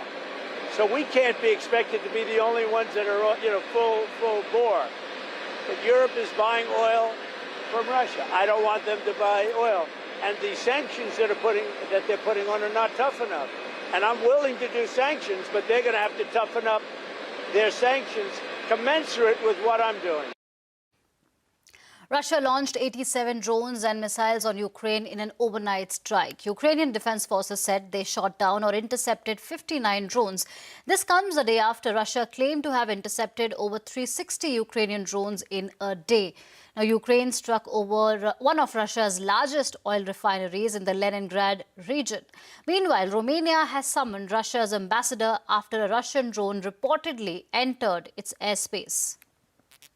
Crude oil prices edged higher after Ukraine attacked Russian oil refineries. US President Donald Trump's call for NATO nations to stop buying Russian oil also supported prices. Brent gained over 2% last week and is hovering just over the $67 per barrel mark. Meanwhile, gold remained steady near the all-time high of $3,650.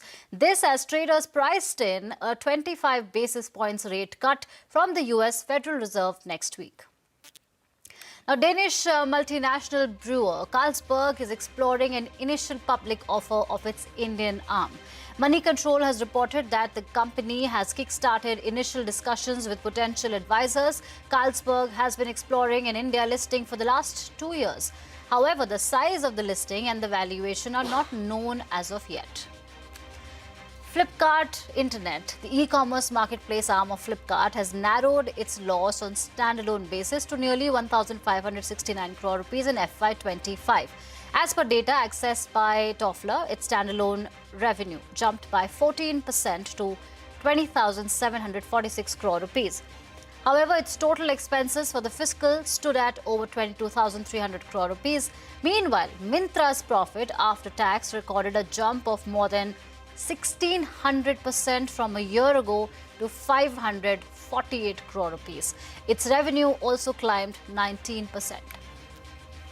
Shares of Vodafone Idea rallied in today's trade. This after reports said that the Supreme Court will hear the telecom operator's plea on additional adjusted gross revenue dues on September 19th. Vodafone Idea had moved the court seeking to quash Department of Telecom's additional demand of AGR dues worth 9,450 crore rupees. It urged a recalculation of dues. Shares of rice exporter KRBL fell as much as 12% after an independent director on the company's board resigned, citing corporate governance issues. This is the biggest single-day drop that the stock has seen in over 3 years. The independent director, Anil Kumar Chaudhary, cited issues that have persisted despite efforts to address them, which posed professional and ethical dilemmas. However, the company's CMD, Anil Mittal, has maintained that the independent director's allegations are false and baseless. It was finally decided in the board meeting that we are going to have external auditors to vet the allegation made by Mr. Anil Chaudhary. And it will take about 30 days' time to go into the details of those allegations. And there are about 6 or 7 allegations made by him. And I think so that things will come in a transparent manner after 30 days. According to me, only one director has made those type of malicious allegation, which according to me, as a management head, I would say it's all wrong. They're all false. The Supreme Court has refused to stay the Waqf Amendment Act in its entirety. However, the Apex Court stayed certain provisions of the Act. The court has stayed the provision which mandates a person must be a practicing Muslim for 5 years to create a Waqf. The top court has limited the powers of District Collector. Ashmit Kumar has more on this. Ashmit. Well, an important order this as far as the application of the Waqf Act is concerned. Bear in mind, a whole host of petitions had been filed. The petition had been seeking a stay as far as the Waqf Act is concerned. Now, the Supreme Court has made a couple of clarifications. Number one, it said that the whole Act, there's no question of staying the whole Act, that it happens only in the rarest of rare cases. But having said that, there are a few troublesome provisions that the Apex Court has seen fit to it grant an interim stay for now. What are these provisions? Well, number one, there was a provision of the Waqf Act which said that no property can be given as Waqf, can be donated as Waqf unless the person donating that property has been practicing Islam for 5 years or more. That provision was a contentious one, flagged by the petitioners, now stayed by the apex court. The second was a provision which granted a government officer the authority to decide whether or not a property is either a government property or a Waqf property, and if found to be a government property, that officer was granted the authority to de-recognize the Waqf property. That was again another contentious provision flagged by the petitioners. That's for now been granted stay off by the apex court. Another aspect, another key consideration was the status of Waqf properties. The Supreme Court has given an important clarification that the status of Waqf properties will not change unless there's a specific and final order that has been passed by the Waqf Tribunal. This is number 3. Number 4 was the composition of the Waqf Board as well as the Waqf Council. This amended act that had been passed by the Parliament had provided for non-Muslims also to be a part of the Waqf Council as well as the Waqf Board. To that end, the Supreme Court has granted the protection that from the Waqf Council, which has 22 members, not more than 4 can be non-Muslims, and the Waqf Board, which is 11 members, not more than 3 members will be non-Muslims. And not just that, the Supreme Court has also said that while it's not passing any binding direction on the CEO of who should be the CEO of the Waqf Board, what the Supreme Court has said is that as far as possible, the person should belong to the Muslim community. Back to you. Right. Thank you, Ashmit, for that. Moving on, the Supreme Court orally observed that a special investigation team has found that the acquisition of animals by Reliance Foundation run Vantara is in compliance with the law. The court said that the team appointed by the apex court found no wrongdoing when it probed various allegations, including whether there has been a compliance of all laws of acquisition of animals from India and abroad. The Supreme Court said that a detailed order will be passed later. The 2-judge bench also highlighted, and I quote, certain good things should be allowed to happen to the country. Now, shifting focus now, Delhi police have registered a case of culpable homicide a day after a senior finance ministry official died when a BMW hit his motorcycle. Police have arrested Gaganpreet, the woman who was allegedly driving the BMW. 52-year-old Navjot Singh worked as a deputy secretary in the finance ministry. His wife sustained minor injuries in the accident. Gaganpreet's husband, who was in the car with her, has also been named in the FIR. Police say the speeding car lost control while trying to overtake. And time for a short break. Coming up next, 3 months since the Air India crash in Ahmedabad, a US law firm is preparing to file lawsuits in the UK and the US. Madiha Mujawar will join us after the break.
Welcome back. September 12th marked 3 months since the tragic crash of Air India flight AI-171 in Ahmedabad, which claimed 260 lives. Investigation is underway, but the preliminary report by the Aircraft Accident Investigation Bureau blamed the movement of the fuel control switches from run to cut off as the reason for the crash.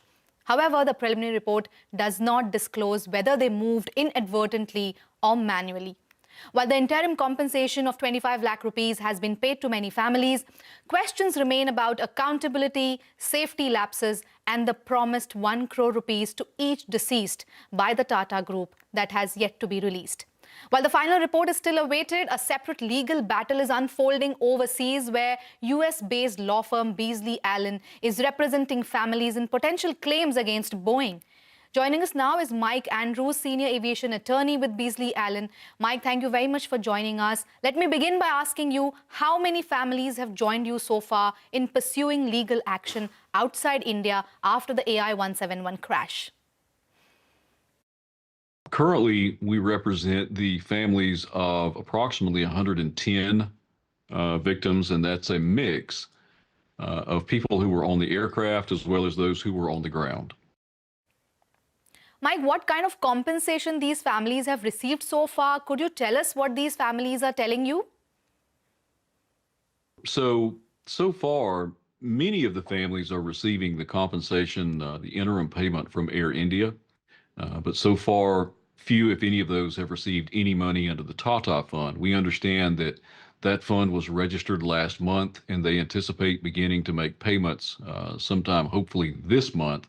But so far, those payments have not been forthcoming. All right.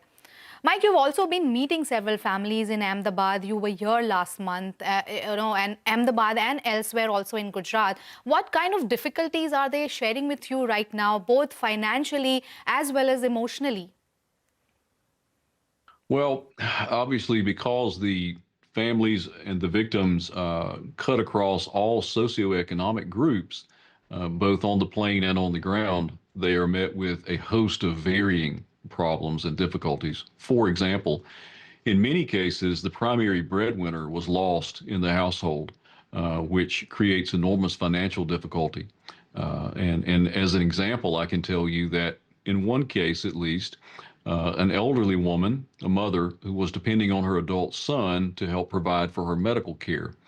When he was killed on the crash, obviously that source of income stopped for her. And so she is very concerned and is bedridden, concerned about how her future medical care will be taken care of. You also have children who have lost the ability to have their education, health, and housing paid for over the loss of the primary breadwinner in the household.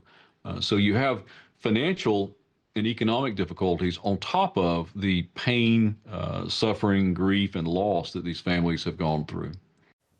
Right. Mike, we understand your team has filed a FOIA request in the US for the flight data recorder and cockpit voice recorder. Where does that process stand? And if you don't get the data, what's the next step for you then? Right. So the FOIA, or the FOIA request, is a Freedom of Information Act request that's available, something that we do routinely in the United States. Regulatory agencies and the government have prescribed time periods to respond to those. Typically, it's about 20 days that they have to get a response. Now, I will tell you that we did receive an acknowledgement that the FOIA request had been received, but as of yet, we've received no actual substantive data in response to that. So to fully answer your question, what can we do if they fail or refuse to respond? There are procedures that we can go to try to enforce the FOIA. In some cases, the regulatory agencies can continue to delay and use, I hate to say excuses, but as rationale for not producing information, say things like the investigation is ongoing and we can't produce anything at this time. But in the event that we are completely stonewalled and no information is produced, when and if lawsuits are filed, we can then hope to avail ourselves of the court system to enforce production. All right. What is your assessment of the preliminary crash report released by India's AAIB? Did it answer questions or did it leave more doubts to your mind? Yeah, the preliminary report actually created and caused more questions than it provided answers. As you know, the preliminary report included information that was highly decontextualized, taken out of context, included snippets of information about the fuel switches, for example, and sort of a very choppy, not really continuous timeline of events that happened during the crash. As a result, people were left to speculate whether or not pilots may have intentionally caused the crash by turning the switches off. We don't think that narrative is correct, first of all. And we think it's unfair and premature to jump out and blame the pilots when certainly very little is known regarding the data on board this crash. We know that looking at video evidence and some of the information that we've been able to obtain, it appears that the ram air turbine, the RAT device, deployed very, very early, probably prior to these issues with the fuel switches. Now, that is an indicator to us that there are other issues on board the plane that have to be examined, which leads us to our knowledge and review of documents from both the FAA and Boeing regarding other potential issues on the 787. Right. Mike, Beasley Allen is also carrying out its own investigation. So how far along are you, and what exactly are you looking into? That's correct, and we are making progress there. We're working with a number of sources and experts to gather as much information as we can. One of the things that we are aware of is that several years ago, the FAA and Boeing began to issue a series of airworthiness directives and bulletins, and certainly Boeing documents, lengthy, extensive Boeing documents that indicate that there are leaks in certain water couplings on board the 787. The leaks are in areas which can affect the EE bays, and those are electronic equipment bays in the front and rear, or at least the aft section of the 787. As an example, I can show you one of the documents, if you can see this very well. But what it indicates is that in the front, this is a Boeing document that was available online, you have an EE bay front and aft, which essentially will be in these areas of the aircraft underneath the cockpit, and then right in a line, according to the documents at least, behind the trailing edge of the wings. And so what the documents speak to is couplings and water lines that can leak in those areas. The documents are pretty extensive and go on to show specific areas on board the aircraft in which those couplings are located, and then even further how to access the couplings and how to replace them and what to replace them with. Now, we have been able to obtain what we think are exemplars of some of these couplings. The way we understand these are intended to work is that when two lines come together, this is a clamshell coupling that fits around the lines and simply clips together around those lines. One of the things we're looking at is whether it can appear to be latched and not actually latched, which in this case it is. As you can tell, it stays closed, but it's not actually completely latched. It just sort of holds itself together. You're supposed to pinch it further to cause it to completely latch, but then it can also become unlatched again. As we understand it, there is a shroud, a protective covering over the water lines and these couplings that when that shroud or covering is installed can somehow interfere with or perhaps cause these latches to become unlatched and open up. When that happens, according to the documents, it looks as if water leaks can occur in areas over wiring bundles and into electronic equipment bays, causing some of the computer equipment to become wet. That creates other issues because we are aware that there are autonomous or largely autonomous systems on board the aircraft that can cause unintended or uncommanded inputs to flight controls. Very important point there, Mike. But since neither Boeing nor the FAA has issued any fresh warnings on the Dreamliner planes after this crash, if the black box doesn't give you enough to build a case, what next then for you? Our plans will be to continue to work with our experts to develop whatever theories may be applicable to what happened here, because again, we anticipate the flight data recorder is going to contain a much more complete digital record of the power, of the settings, of the various warnings that the pilots may have had inside the cockpit at the time. And certainly the primary focus will be the timeline of the deployment of the RAT device and what initiated that deployment, because that to us is crucial to understanding what is happening here in the electrical system. All right, Mike. Thank you very much for joining us, and we'll continue to track both the official probe in India and your firm's legal efforts abroad. Appreciate your time. Thank you very much for joining CNBC TV18 and sharing details with what is happening about the lawsuit that you're preparing against Boeing. With that, it is a wrap on this edition of Business 360. More news and updates continue right here on CNBC TV18.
Hello and welcome to Startup Street. I'm Arundhati Ramanan and these are the top headlines from the startup space.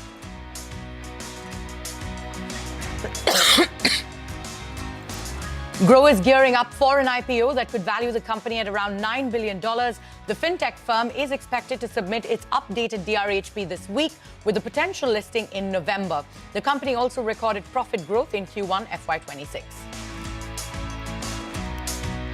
E-commerce major Flipkart has reported a wider consolidated loss of 5,189 crore rupees loss in FY25. The company posted 4,248 crore rupees net loss in FY24. Flipkart's consolidated revenue from operations rose 17.3% to 82,787 crore rupees in FY25, up from 70,541 crore rupees in FY24. Myntra, the fashion e-commerce arm of Flipkart, saw its net profit zoom about 18x to 548 crore rupees from FY25 from 31 crore rupees in the previous fiscal year. Due to improvement in margins, the company's revenue from operations rose 18% to 6,043 crore rupees from 5,122 crore rupees in FY24. Swiggy launches Toing, a separate food delivery app that will cater to the price-conscious consumers. The offering will be first live in Pune. Through Toing, the food and grocery delivery platform will target college-going students and freshers who have just joined the workforce and have a lower disposable income but still wish to order in. The US will go ahead with a ban on TikTok if China won't drop demands from reducing tariffs and technological restrictions as part of a divestiture deal. Reuters says US and China delegations are discussing the divestment from ByteDance as part of a round of broader talks on tariffs and economic policy taking place in Madrid.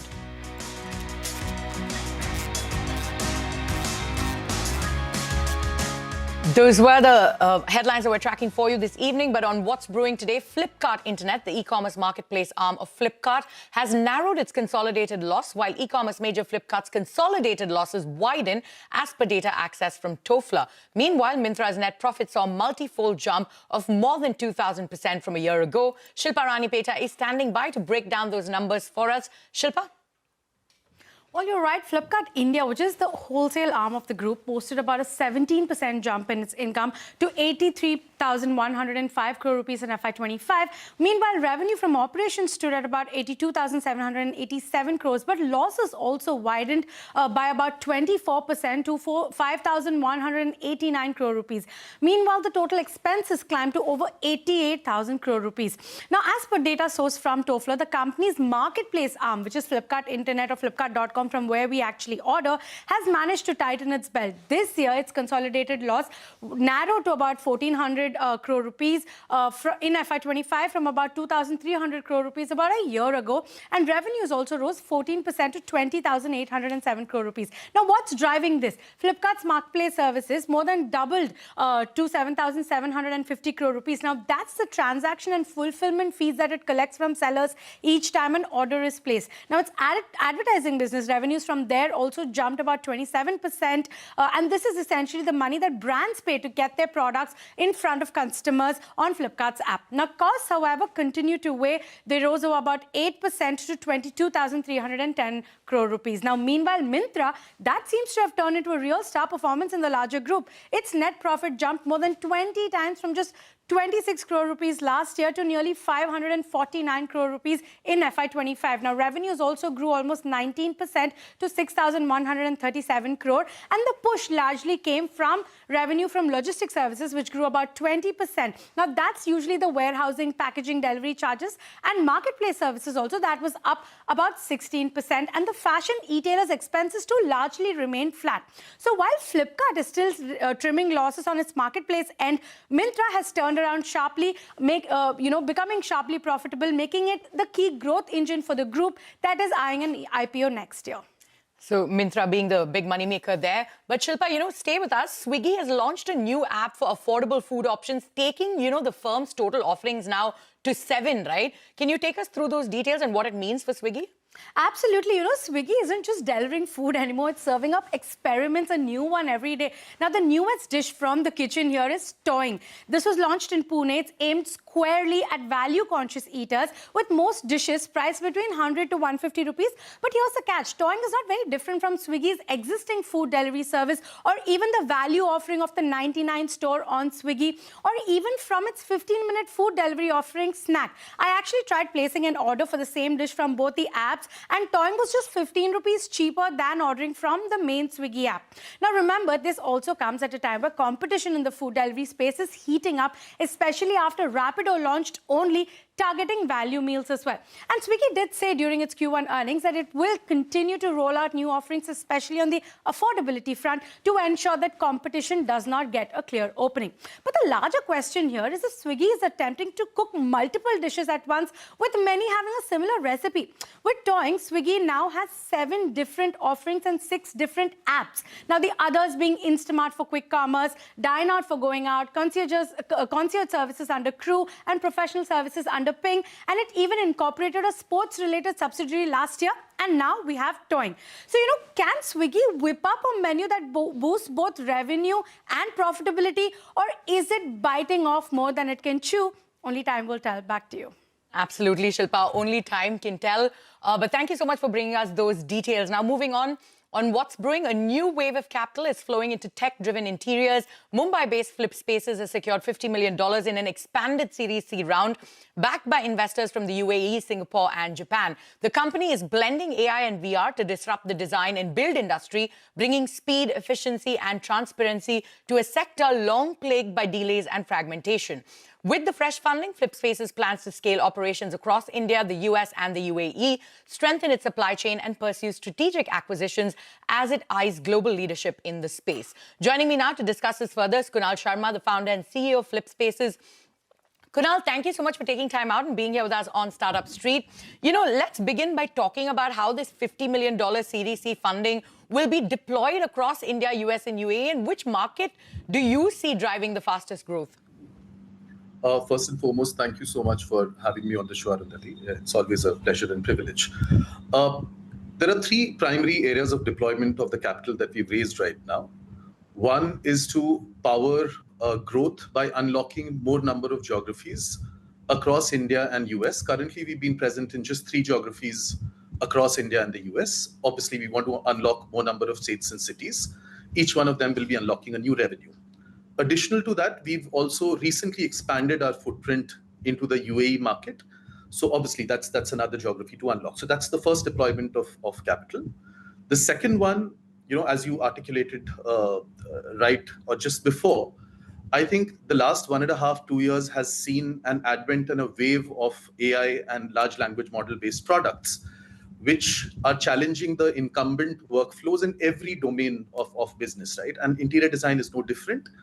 I think we are working on certain very exciting AI-blended tech-led products, both on the project management workflow side of interior design and on what can truly revolutionize interior design itself, the space of design itself, right? So tech is the second area of deployment. And 3, we are in the process of looking out at very high quality revenue assets or revenue companies with which we can create a win-win synergy as we, take our steps towards, public market listing in the next couple of years. So inorganic acquisitions, again, across US, India, and UAE would be the third area of deployment of this capital. So I think that's the 3-pronged strategy as it stands right now.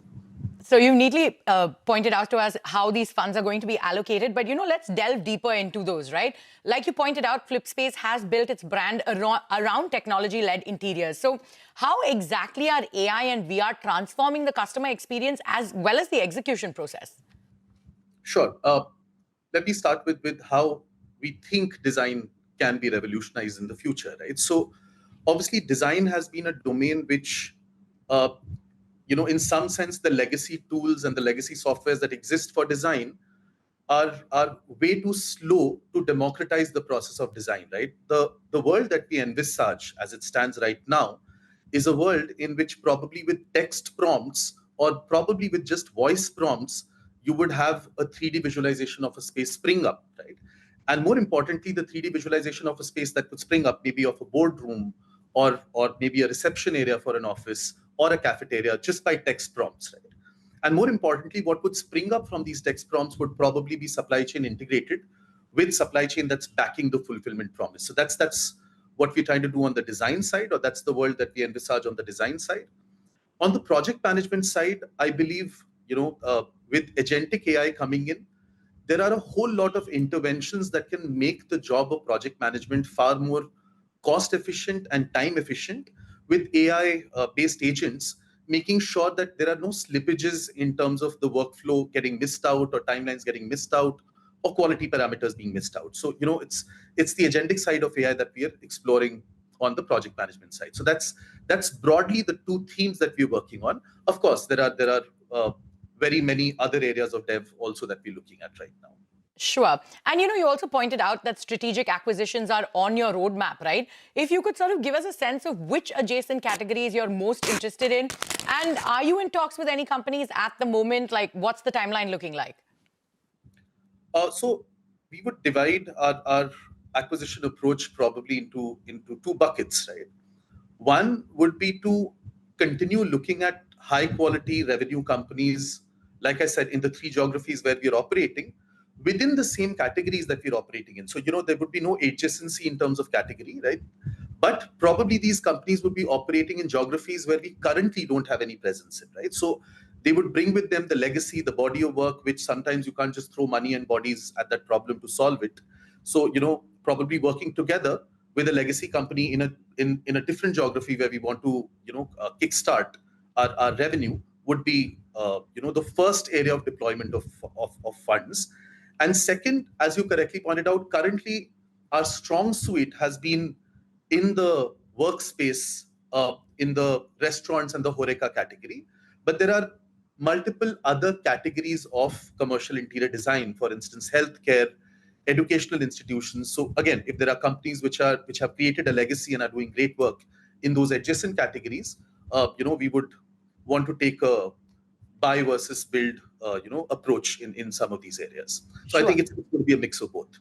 All right, so a mix of both. If you could then take us through the kind of revenues you're making, and also from a profitability standpoint, right? How do you ensure that this rapid expansion that you are eyeing, plus, your inorganic growth plan, doesn't come at the cost of financial discipline? And where do you sort of hope to end this year? Look, while numbers are still being audited, last year and for the last 4 years, we've been growing broadly at about 60 to 65% CAGR, which is the highest, as per my knowledge, in this particular category coming out of the pandemic, right? The FY27 goal that we have, which I can outline right now for you, is to actually become a 1,000 crore revenue company. And the more important part of this goal is that we want to do this while maintaining EBITDA and PBT level profitability, right? So I think from where we are to 1.5 years down the line, the idea is to go past the 1,000 crore number in terms of the overall revenue of the company. Sure. So FY27, 1,000 crore rupee company is what you're aiming to be. You've also sort of spoken about deepening the supply chain integration, right? What sort of challenges do you face in this area, and how will the new capital sort of help in this space? Sure. Look, I think one of the incumbent problems in this category is when designers show you a certain design, they are still not sure where they're going to procure those products from, because there's no one-stop platform, especially in the commercial interiors domain, right? So the question is there that one web-based portal where you can find a reception desk, a cafeteria chair, a workstation desk, a boardroom table, etc., right? So what FlipSpaces is trying to do in its own silent way, we've created the largest global repository of commercial-focused interior design products. And these products in the back end are mapped with suppliers across India, Vietnam, more recently Malaysia. Now we're also looking at Egypt as being supply chain centers. So there are about 200,000 odd products which come from different suppliers across the 2 or 3 continents. And they are the ones which are making sure that the delivery promise stands for FlipSpaces, right? So our idea would be to continue deepening our relationship with these vendors, to explore new geographies. Currently, we've been present in India and Vietnam. Like I said, we want to expand our supply chain base probably to China, to Malaysia, and to Egypt. These are the 3 new geographies where we would want to explore supply chain synergies. Sure. And you've got this 1,000 crore rupee target by FY27. Where do you sort of see most of the growth coming from? Which geographies are on top of the radar? And where else are you looking to sort of grow into? Sure. Look, so India and US has been a market for us that we've been laying impetus on for the last couple of years. And I think between these 2 markets, we should have our hands full, because ultimately we're talking about a market which is more than $200 billion in size across these two countries for commercial design and build. That being said, with the new set of investors and the kind of strategic leverage that they bring, UAE has also become a hotbed of commercial design and build for us. So I think for the next couple of years, India, US, and UAE, these are going to be the three markets where Flipspaces will focus on its expansion. So India, US, and UAE on top of your radar. All right, Kunal, thank you so much for taking time out and being here with us on Startup Street. And we wish you all the best on your journey going forward. Thank you so much, Arundhati. Thank you for having me. Thanks. On that note, it is time for us to head into a short break. But coming up next, cricketer turned entrepreneur Steve Waugh is betting big on India's $5 billion premium consumer market. Waugh's company, Australia Essence, forayed into Indian market with 9 brands. In an exclusive conversation, Waugh speaks about the Indian market and why it is the next frontier. Stay tuned.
Welcome back. You're still with us on Startup Street. From leading Australia on the cricket pitch to now steering capital, Steve Waugh is betting big on India's $5 billion premium consumer market through Australia Essence, co-founded with Tim Thomas. He's bringing 9 Australian brands spanning food, wellness and lifestyle to Indian shores.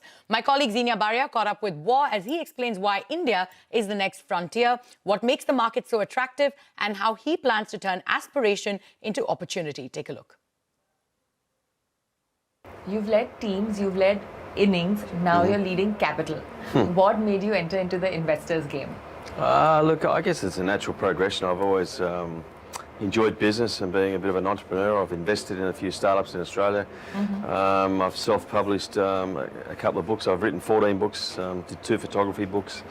So it's something I've always been interested in business. I watch the business channels on TV and find out what's going on with shares. So I find that fascinating, and the opportunity here to be involved in a new startup in Australia that involves Australia and India is a bit of a sweet spot. I've been coming to India for 40 years, love the country, know the people really well, and this is a booming marketplace. You know, it's not easy to do business here, but if you're willing to put the hard work in, there's great opportunities. Absolutely. And you've invested in real estate and sports ventures, if I'm not wrong. What made you invest in Australia Essence Group? I guess I'm investing in Australia and the products and the things we produce in Australia that aspirational, I guess, people want in India. And we launched a whole range of products and stories today that are very authentic Australian stories, ranging from water to olive oil to sandalwood to sports technology. These are all products and things I've used before, so I believe in them. They've all got great stories, and Australia Essence provides a platform for them to have entry into the Indian market. It makes it easier to get a foothold in this market, which is huge, great opportunity, but it takes some work. And how do you believe it's going to help and enter into the Indian market space? Look, I think the products we're bringing in are really good quality products, whether it be a health product or a sporting product, wellness. Yeah, we want the very best of Australia to come into India. And for people to say, that's a fantastic product, I want to buy that, I want to be involved in that. So it's all about quality. For us, it's about picking our right clients and partners that we believe in, that have got really good Australian stories. And when people buy and taste or try their products, they go, that's really good quality. I know it comes from Australia, I can trust it. Absolutely. Do you believe India is the next frontier, the way cricket was for Australia? I guess so, yeah. I mean, yeah, someone described it as the final frontier. I don't know whether it's me or not, but yeah, it was always the ultimate challenge to win in India. And maybe it is the same in business.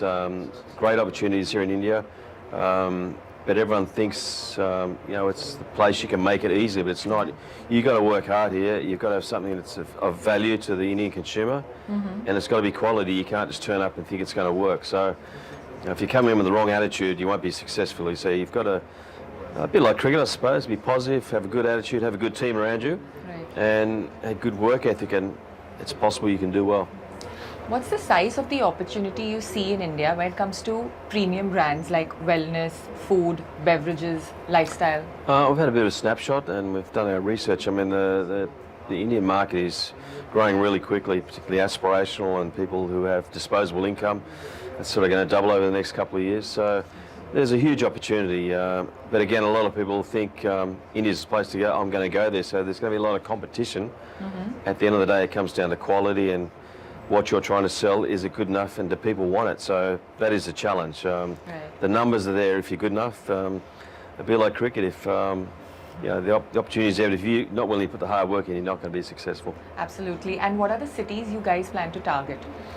Well, I guess every city, really. I mean, if you're looking at wine, which is something we're looking to do down the track, I mean, you target somewhere like, you know, Bangalore or Mumbai probably first up. So you've got to work out where your target market is and whether the product suits that demographic, because India, whilst it's one country, it's almost different countries within that country.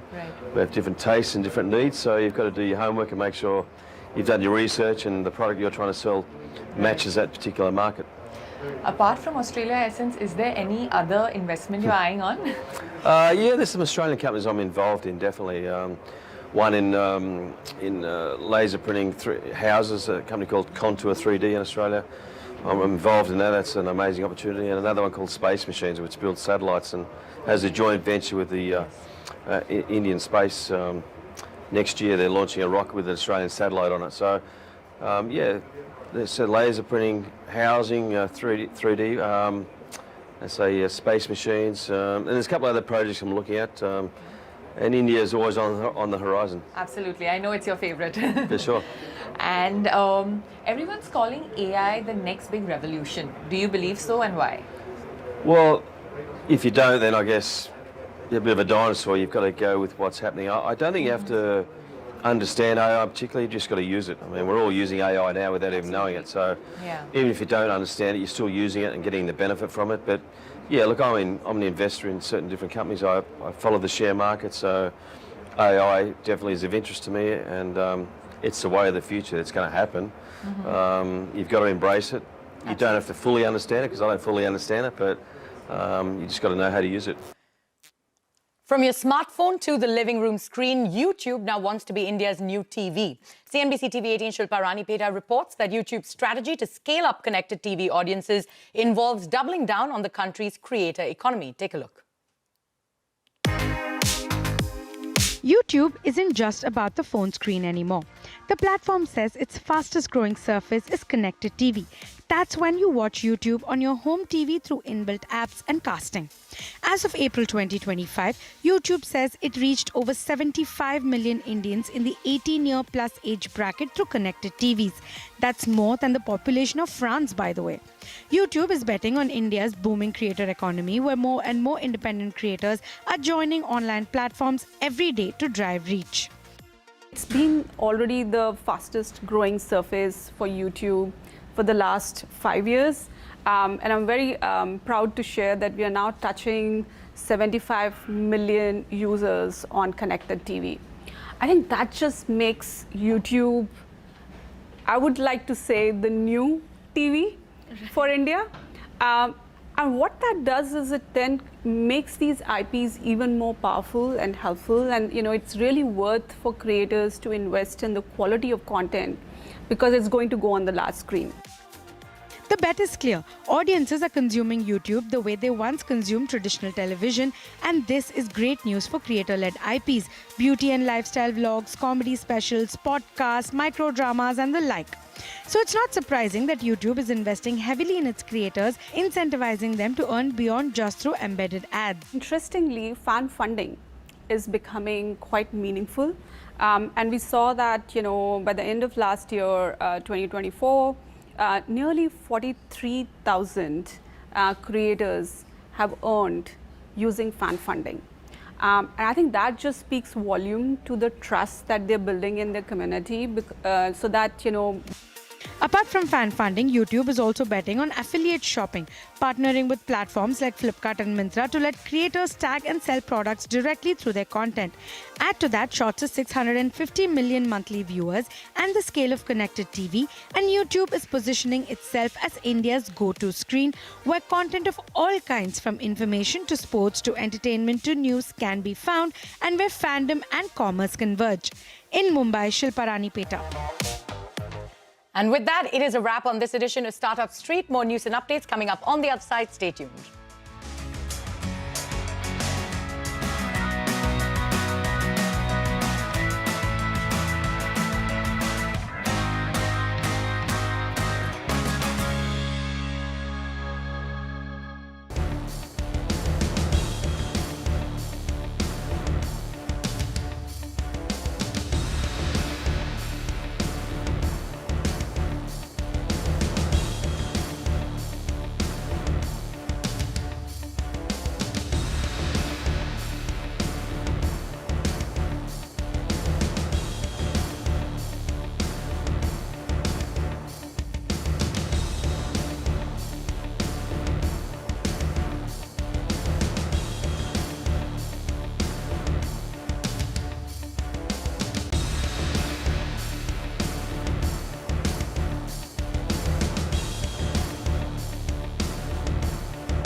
I'm sitting here in the heart of India's financial markets, the National Stock Exchange, a fortress of technology and trust, a place where billions of dollars of trading is executed across equities, derivatives, commodities in a microsecond. At its peak, NSE executed 2.2 crore trades in a single day and $23 billion in turnover in a single session. It is the world's largest derivative exchange for 6 years in a row, home to 12 crore unique investors. But beyond the tickers, the symbols, the charts, today we go behind the scenes. We look at surveillance rooms, IT infrastructure, cybersecurity, and of course, the National Operations Command Center. And we do all of this with NSE's current MD and CEO, who was also instrumental in setting up of the exchange, Ashish Kumar Chauhan.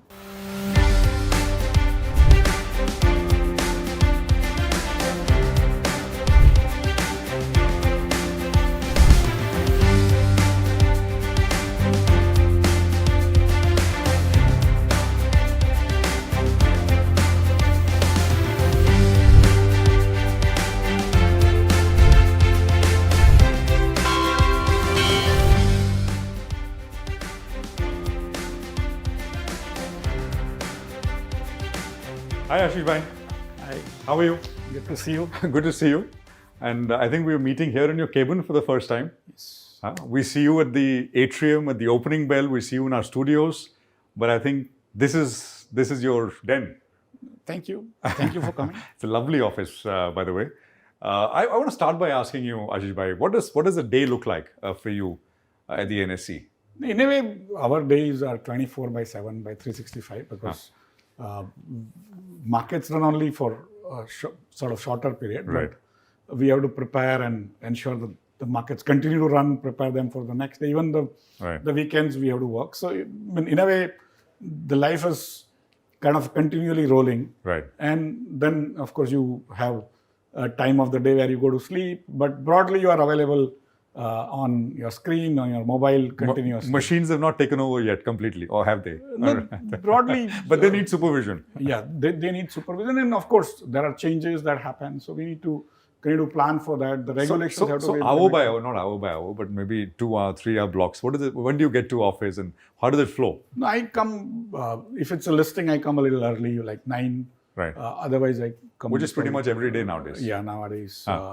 Otherwise, I have a little more flexibility. Sometimes I have to go out to sort of attend events. But broadly, I try to be in office at the exact time so that I'm aware of what's happening. And normally, I try to be available at 9:15, at least on phone, even if I'm traveling. 9:15 a.m. is like the starting time of the market, and you want to be there in case something goes wrong. If it goes right, so there is no issue, but you have to be available. So that's how the life works. And then once you come, lots and lots of meetings happen. You need to read a lot, and then you need to go out for meetings and committees and all.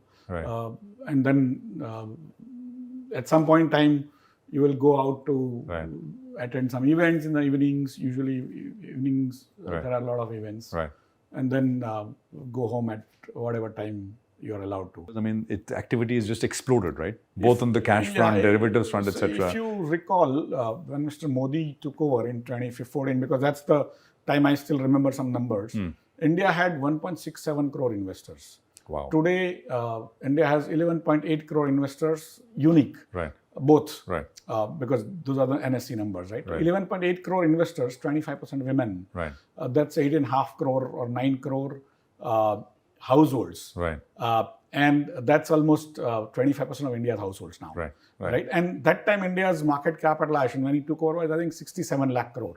Today is 450 lakh crore, So both have gone up 7 times. Correct. And that tells you how much of India has become middle class. Because you come to the markets to invest, and there is a perception that has been created that India, most Indians overtrade. That is not true, because 11.8 crore investors, once you have invested even in one share, you don't trade every day. You can trade once in 10 years and still you are an investor. But out of that, around 25 lakh, maximum 30 lakh people trade in derivatives.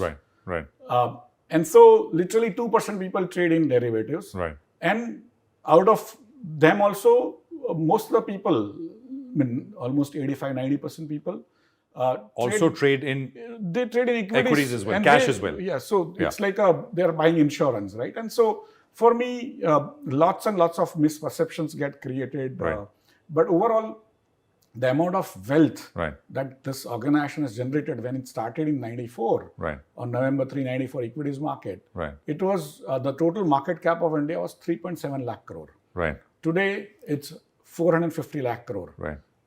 It is, of course, the transaction processing, reaching Correct. out to people across Correct. India. Now, 11.8 crore investors are in 99.85% of all PIN codes. India has more than 19,300 PIN codes. Correct. Out of which only 28 PIN codes don't have an NSE investor. I have investor in Ladakh, remotest corner, means 6,000 meters in the hills, to Andaman Nicobar, which is near Indonesia. Right. I have people in Arunachal Pradesh, I have Right. people in Dwarka, I have people in Kanyakumari, every nook and corner of India today. Except 28 PIN codes, and out of that, probably 25 are airports where you can't stay full time, so I can't do KYC, right? You can't say that that's your house. Right. So broadly, the middle class Right. sization of India Right. is what is basically creating a framework where India's savings, India saves 30% in that range, 28-30%. Out of $4.2 trillion economy, now we are saving above Correct. $1.2 trillion. Correct. Most of it earlier used to go into gold and Fixed real deposits estates and banks and today some portion has started coming up in what I call risk asset. Risk right? assets. Equity is a risk capital, Yeah. and they have got some brilliant returns. I mean, Nifty is going to celebrate 30 years in terms of the base date. Yeah. It started with 1,000 in 1995, November 3, 95 base date. Yeah. Today, it's close to 25,000. If you take the dividends, it would be probably 30,000 in that range, right? So 1,000 rupees invested has given you 30,000 rupees, right? 13% plus kind of compounded returns. Compounded 13.6, and even in dollar terms, it's about 12. I think about 25 years, 12% odd. I mean, so which is But if you take total returns, because you take only the absolute returns, but if you in take dividends included, I think it'll be it'll of course. that 13.5 or something, and in dollar returns also it's competing with S&P 500. Yeah. So Yeah. effectively, India has done well, Yeah. and it's not true that all countries where the country has done well, investors have done well. Yeah. Like China, Yeah. 30 years back, whatever their index was, today also is very similar. Correct. People, I mean, the industrialists have made money, not the Not investors, investors. small Whereas in investors. India, Yeah. because of the corporate governance framework, Yeah. which SEBI and NSE have been together able to Yeah. provide for. And that's why for me, the capital formation, $5 trillion, Is a one big third one. of India's wealth, Yeah. is now wealth of trust at NSE. Right? You know, you said that activity has grown. What you said over the last since NSE was founded, how many times? I mean, in terms of the number of trades, the BSE in those days, the best days, they couldn't do more than 10,000 trades. Yeah. Today, I get 2,000 crore orders in 6 hours, right? So has the infrastructure to do all this also expanded at the same pace? Let's find out. Let's go to what is it called? The National Operations Center, right? It's called the NOC. Yes. Let's go there and find out how it all works. Absolutely.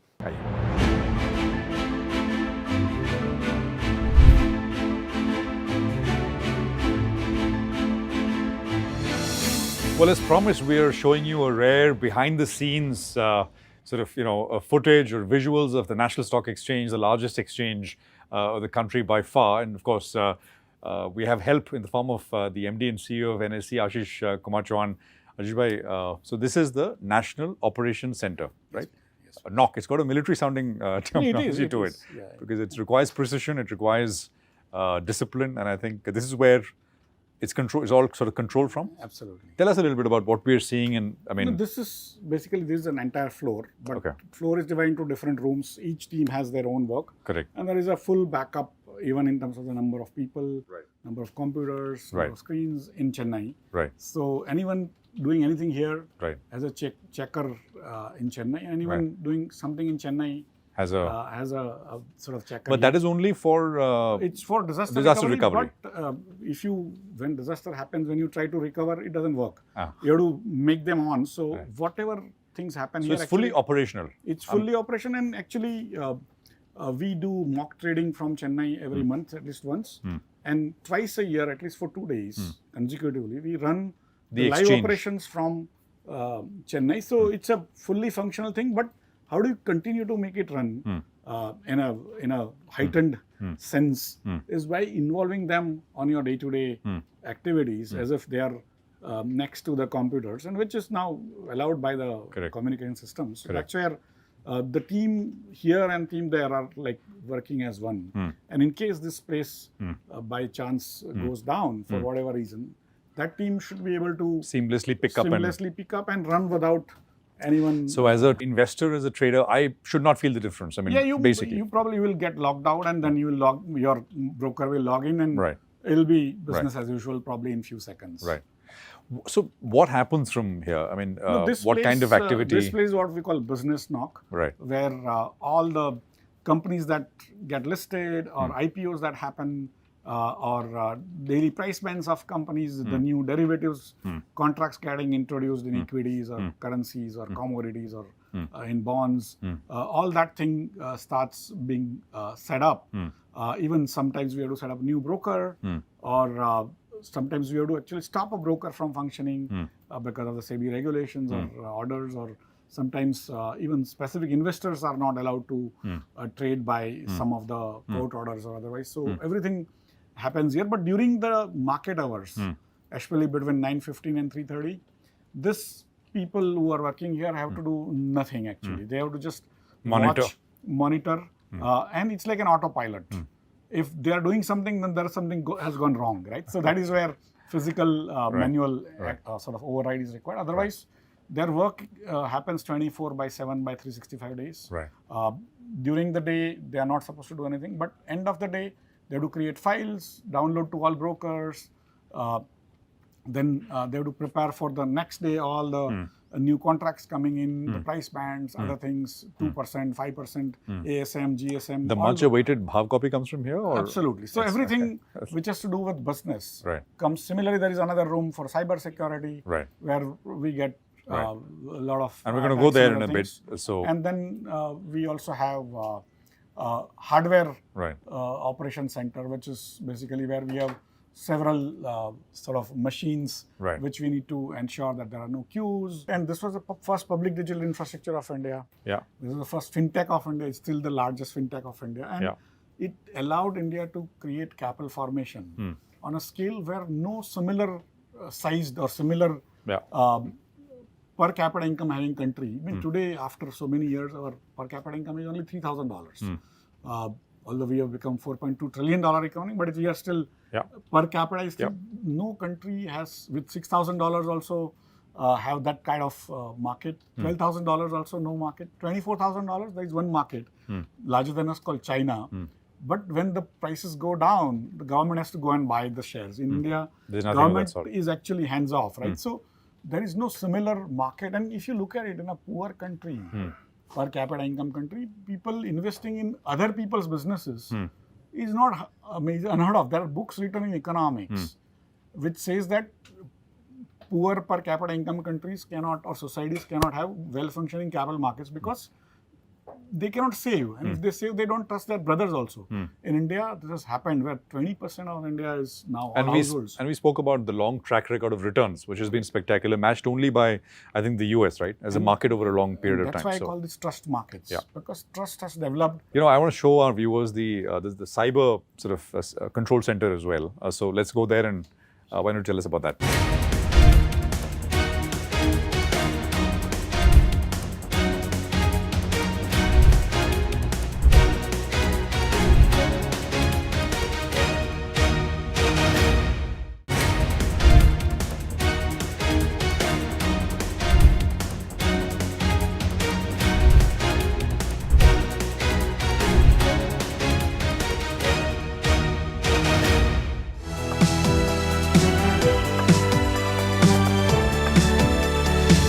Okay, we are in another room now, and this is, of course, also an important place. This is the Hardware National Operations Center, the Hardware NOC.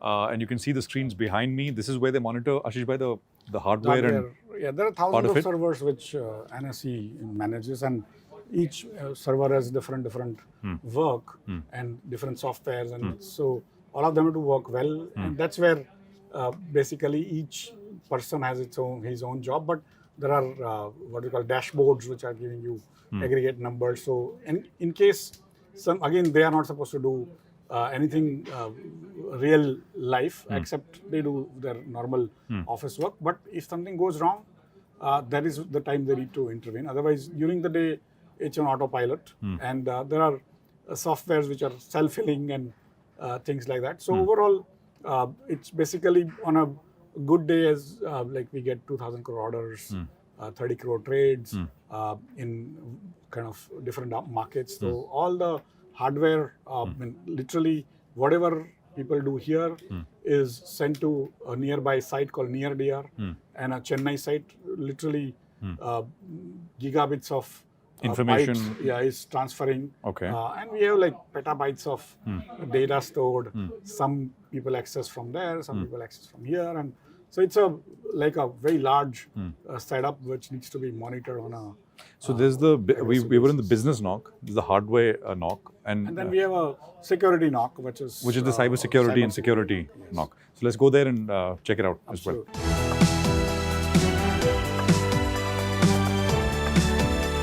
So that is the hardware knock, and what we're going to do now is show you the cyber knock, Ashish bhai. And I think viewers can see what is inside the room. So tell us a little bit about what happens here. No, in a way, we use many softwares and tools and hardware to ensure that the working of the exchange continues without disruption, any disruption, even from the hacking and other activities. So that's where, again, we have a Chennai site that's connected here, and naturally, some of the government agencies also are able to look into what we do. But there are like lots and lots of softwares, tools, and we use, and each person working has a specific job. But again, we have dashboards which tell on an aggregate level what has been there today, how many attacks are coming, if we are running in a red zone or a amber zone or a green zone, and so those are the things. You were telling me earlier during on the day of Operation Sindoor, I mean, the attacks kind of peaked at. Yeah, like in 20 minutes, we got 40 crore attacks, right? So these are some of the most attacked entities in the world today. Okay. So this is a significant area of focus in terms of upgradation, keeping. The costs are also humongous, but without that, you cannot operate, right? So you need to be, like any country, if you don't have a defense, whatever you do in the business has no relevance because somebody will come and subjugate you. Similarly, whatever business you do, if you don't have a good information security in today's world. So strong physical security, as I noticed at the gate, but strong digital security. It has to be. I mean, there is digital public infrastructure in that sense, so it has to be on without disruption. Absolutely. And especially outsiders or insiders, knowingly, unknowingly, doing wrong things cannot be. Has to be monitored, has to be checked and tracked.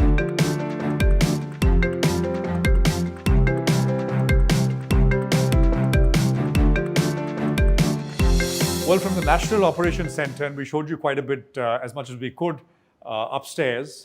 We are here now to take a walk down the memory lane with Ashish bhai. This is, of course, the wall with lots of pictures, and I guess Ashish bhai, lots of memories as well, right? Yes, of course. Because I spotted that photograph, which is July 1994, when an NSE started operating. Was inaugurated. And that is, I don't think you can see it, but that is a very young Ashish Kumar Chauhan explaining to then Finance Minister, Dr. Manmohan Singh. What is happening then in that picture? And next is our chairman, Mr. Nadkarni, who became chairman of SEBI later on. Right. He was IDBI chairman beforehand. Right. And so, in a way, this project was like very ambitious. Right. And everyone was clear this is not going to work. Right. Even when it was thought through, because bankers were trying to implement a stock exchange which they have never run before. And in an IT, pure IT exchange, which was not the case anywhere in the world before. So it was all sorts of complexities, and we were trying to use satellite telecom and also a lot of things which could have gone wrong. The idea germinated in 92. Yes. And post Harshad Mehta scam, the government wanted to create a framework which is not owned by brokers, operated by brokers, And that's why they wanted to create an independent exchange owned by investors, Right. But run by professionals. Right. And completely automated so that it will have transparency, fairness, efficiency, and all that, right? Correct. And so in that context, we made presentations to Finance Ministry in 92, Correct. lots of to and fro during 92, 93, 94. So what happened is we first started with the wholesale debt market because Ashwin scandal actually originated in the RBI Secretary General ledger and all. So they wanted to first do wholesale debt market. And so we started operating without inauguration, like a beta test in those days. And I think Google had not come then. So beta was not so popular, but we started trading, real trade. Right. And then Dr. Manmohan Singh gave time Right. to come and inaugurate in July. And Right. on that day, he woke up early. He used to Right. be a very diligent man, right? So he decided to visit NSE. The inauguration was in Nehru Center. Right. At Worli. Worli. And our office was at Mahindra Towers. Right. Again, Worli, but probably Right. 1.5 kilometers away. And so I used to sleep in the office most days. Okay. And that was an important day, right? So when the dogs started coming to check around the dog squad, then I realized something is happening. I had to tell my bosses that he's coming to visit Right. NSE, and then everyone sort of came hurriedly. Right. And so that time I was explaining to him how the IT system works. Okay.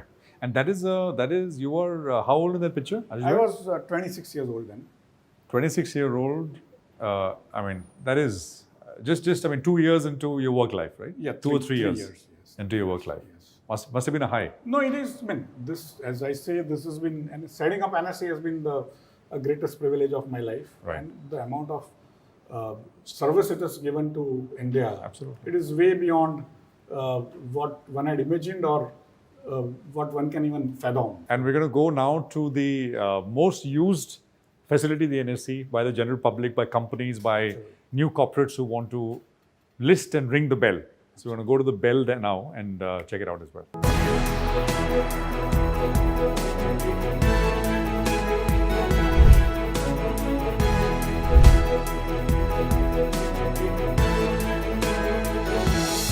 Well, I hope we've given you a 360-degree, if not a 360-degree, a 180-degree kind of view of how NSE as an organization runs.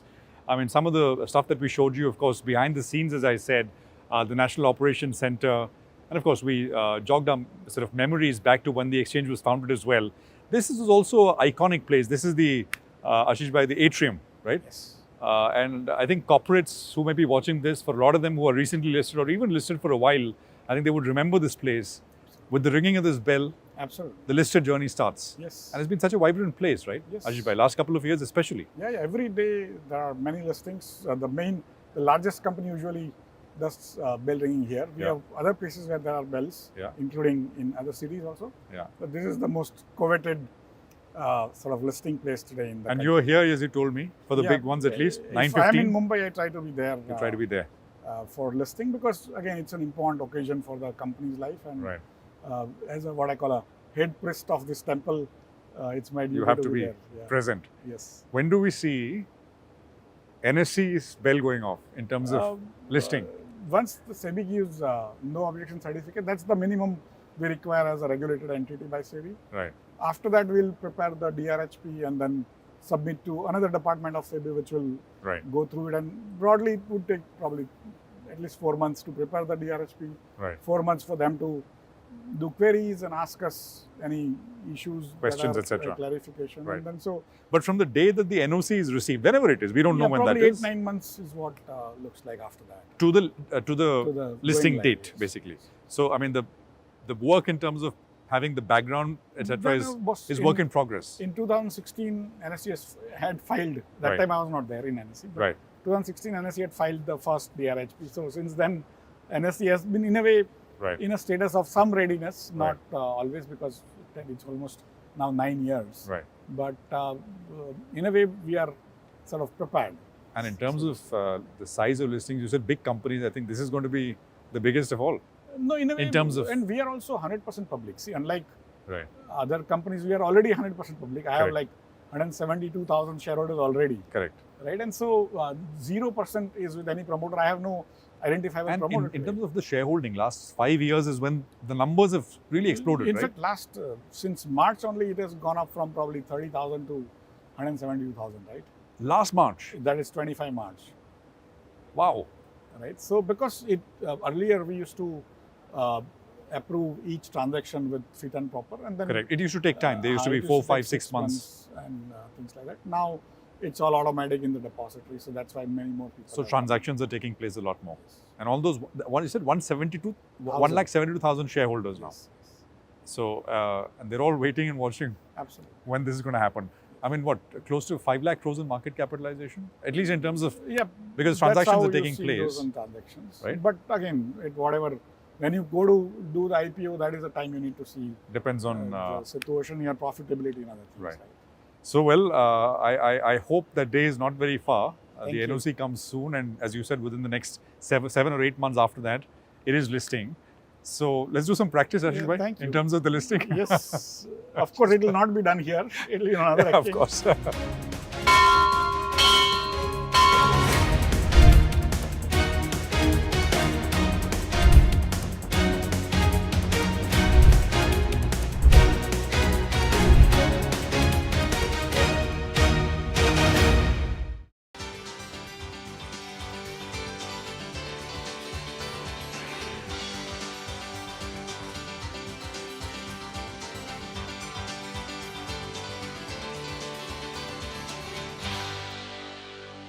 Hello and welcome to the Global Dialogue. I'm Shireen Bhan. EdTech company Coursera has built a strategic relationship with India both as a market and as a talent base. Under its new CEO Greg Hart, Coursera is working towards making India its largest market by localizing content, stitching together partnerships with academic institutions, enterprises and the government. But it faces the prospects of intense competition with OpenAI pushing into online learning and upskilling. Joining me now to talk about Coursera's global plans and its strategy for India is its global CEO, Greg Hart. Greg, many thanks for joining us here on CNBC TV18. It's great to have you with us. Almost a year since you took over. Greg, let me start by asking you how Coursera and your journey at Coursera so far has been. The journey has been fantastic so far. Obviously, the mission for Coursera has never been more relevant for the world in terms of providing people the skills that they need to transform their lives, particularly in this time of incredibly rapid change with Gen AI transforming how all aspects of work are done. So it's been a fantastic start, and we're really looking forward to what we're unveiling at Coursera Connect, our annual conference that I'm at right now. We have a slew of different AI-powered features that we're rolling out and announcing this week, and so happy to share more about those with you. I'm glad that you talked about what you're rolling out at Coursera Connect. Let's focus on AI, Greg, because that was going to be one of my questions to you. You've preempted that. Are you going to be building more proprietary AI tools? Because that's what the future seems to suggest at this point in time. Take me through what the plan is on AI for you specifically.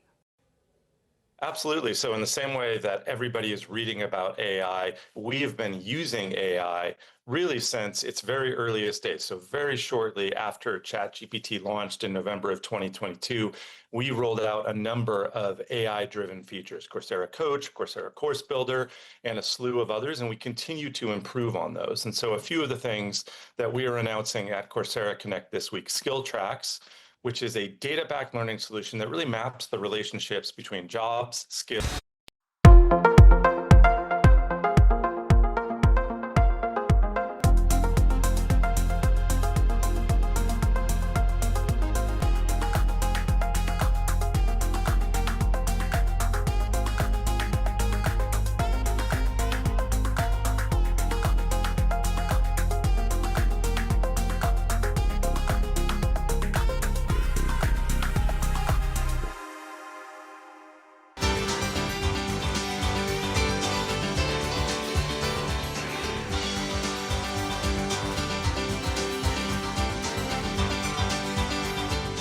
Hello and welcome to the Global Dialogue. I'm Shireen Bhan. It's not every day that you get to meet someone who has created history, quite literally. My guest today is the first woman to take over as the CFO at HSBC in its 160-plus year history. Pam Kaur, what an absolute pleasure to have you join us on the Global Dialogue, and welcome back to India. Thank you, Shireen. It's lovely to be here. and to share with you my thoughts on my journey. And that's exactly where I want to start, Pam. Before we talk about all things HSBC, I want to talk about all things Pam. How did the journey into the world of finance, into the world of banking start for you? I mean, you grew up in Chandigarh. That's where you went to school and college. How did this happen?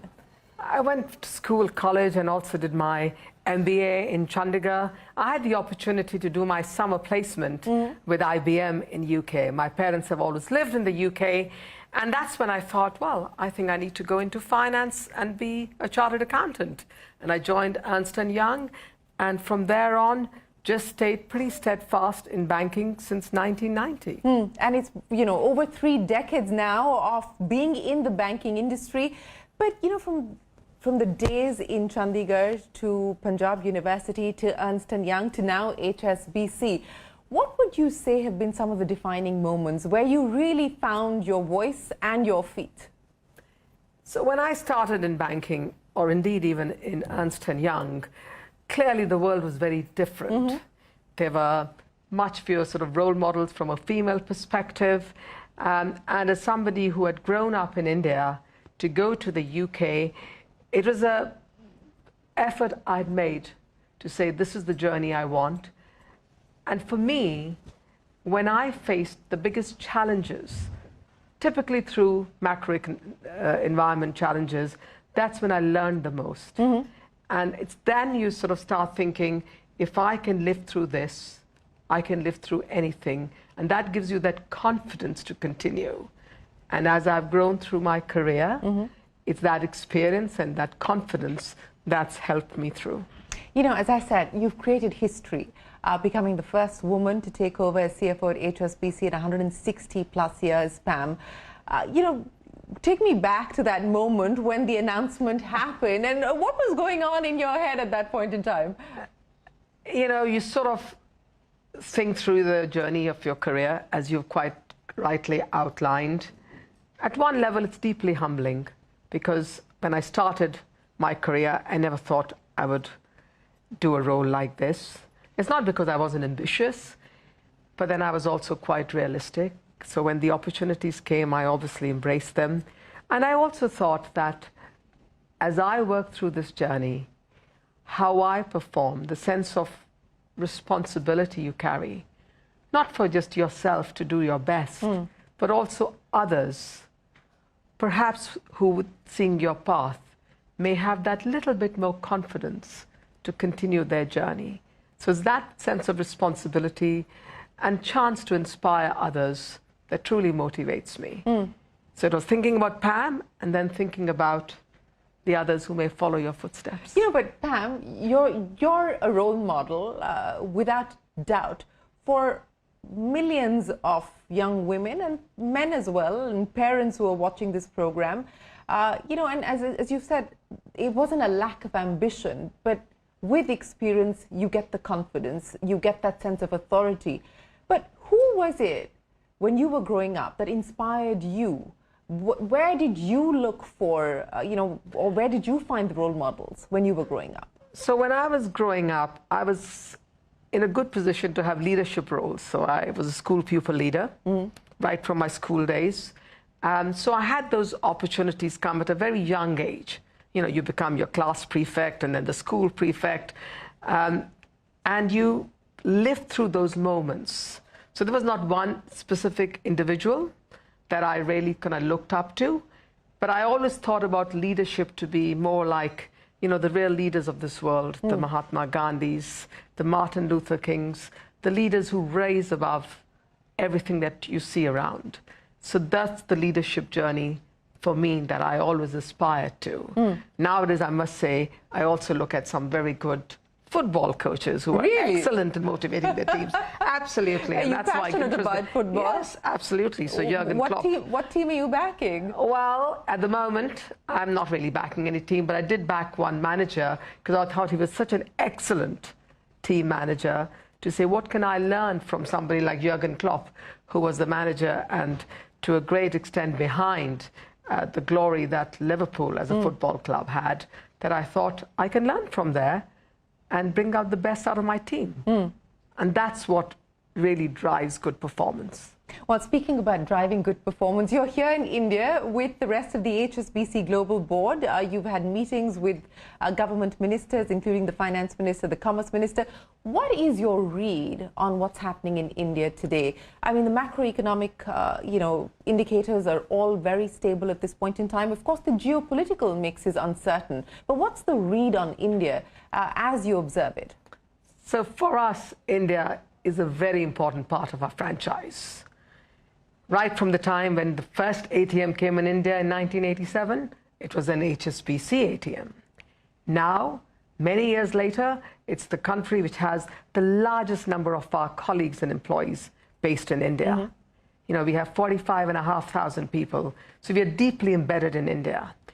I have my roots in India, and I must say, I feel really proud in terms of how the country's economics has progressed over the years. And by that I mean the fiscal discipline, the stability that from a finance and an investment perspective you see in terms of how India is perceived.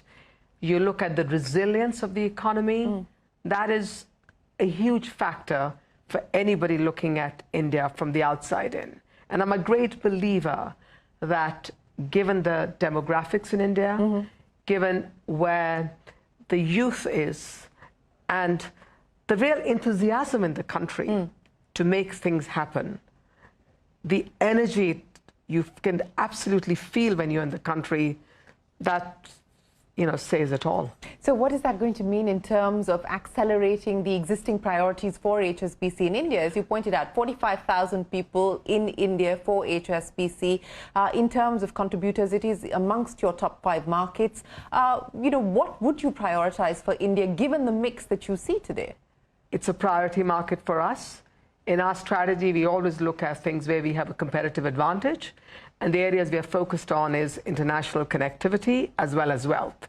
I genuinely believe that the gift city proposition is a very big opportunity both for India and the businesses that we want to grow in India. So that is the one strong call out at this point of time. So amplifying your presence in gift city? Yes, investing in gift city, doing a multi-product offering, focusing on the growth of wealth in the gift city, as well as supporting our corporate clients with the opportunities the gift city brings. You talked about corporate clients, and that's a big part of your business here in India. Given what we are seeing happen today, Pam, what's the sense that you get, both in terms of inbound FDI as well as outbound FDI from India? Because, M&A activity is starting to pick up as well. So from an India perspective, it is an economy which is very vibrant. It has all the right drivers in both how the economy has been managed, but as well as I said, given the demographics, what's the future? So therefore, the FDI, I think, will continue to come into the country. In terms of outbound, as people want to diversify, that outbound flow will also be there. So I would say this truly is not just a decade for India, because we know India is going to be on target or ahead of target to be the 3rd largest economy, by 2027. I would say in terms of the connectivity India has today, it's in a very different space to when I was growing up in India. So all the existing macroeconomics as well as the forward outlook makes it a very optimistic space for people to invest in, as well as to grow their businesses. The headlines are screaming negative news at you virtually every single second, and yet the markets globally have held on and have continued to touch new records. What do you make of the capital market strength, and how do you see that progressing from here on? So if you think about it, there's a lot of liquidity in the system. So there are investors who clearly are making choices in terms of where they want to invest. And the markets are looking at a world where the middle-class population is growing. There are more individuals who are coming into the investor base for the markets. And the markets have got used to, in the last 5 years, a lot of points of reference at which the markets felt like this is the end of things, and yet the markets recovered. So that experience from a market perception perspective and an overall optimism to say, yes, trade agreements, deals will be done, and we'll all be in a comfortable space. And most countries also have done a lot of self-help. So that all helps in terms of the market sentiment overall. You know, you talked about trade deals, and it depends on who is tweeting whom and that trade deals are being done or undone. But given the fact that the expectation was that we're going to go into an era of deglobalization, what we have seen more of is reglobalization. We've seen many more bilateral agreements, bilateral arrangements being worked out. How does that, what are the opportunities that you believe that you're likely to see in the midst of all of this as we see this globalization 2.0 or 3.0, whatever you'd like to call it? You know, how do you see the opportunities opening up?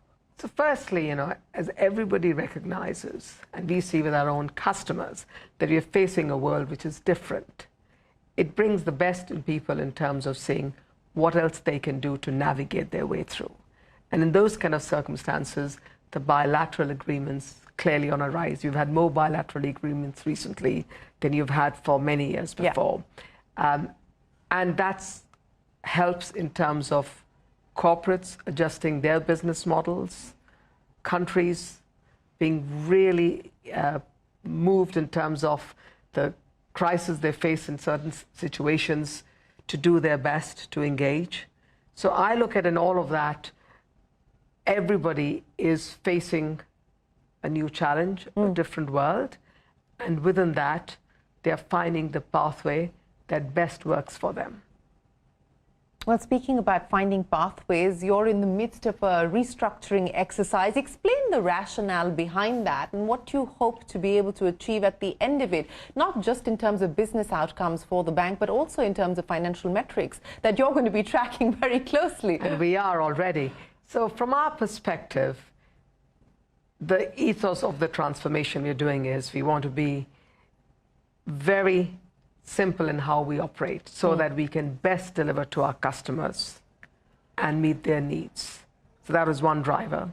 As a consequence of that, of course, there'll be some deduplication in the cost base, and also the fact that we have called out 4 business areas that are our priority, which is our 2 home markets, as well as the CIB business and the wealth business. We have the conviction to drive performance in those areas with greater operating leverage.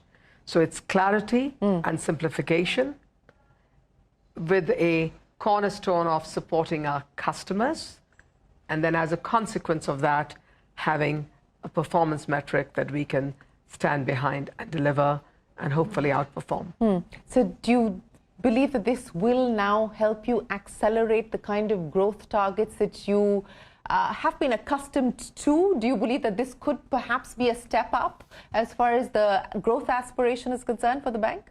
So let me just share with you. We normally give targets which are 1-year targets. We have given 3-year target. That is based upon our conviction on what we can deliver. As you can imagine, in order to give those targets, we look at a whole range of scenarios. We have a whole range of levers that we can utilize in order to meet those targets. And that confidence is enabled by having clarity of focus and strategy. And then that becomes the foundation to grow faster because you've got key areas where you know you're going to grow and you know you've got the competitive strength. And that's how we want to drive our strategy.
What do you believe today is the HSBC big advantage, is the HSBC big competitive So let strength? me just come from an India perspective to begin with.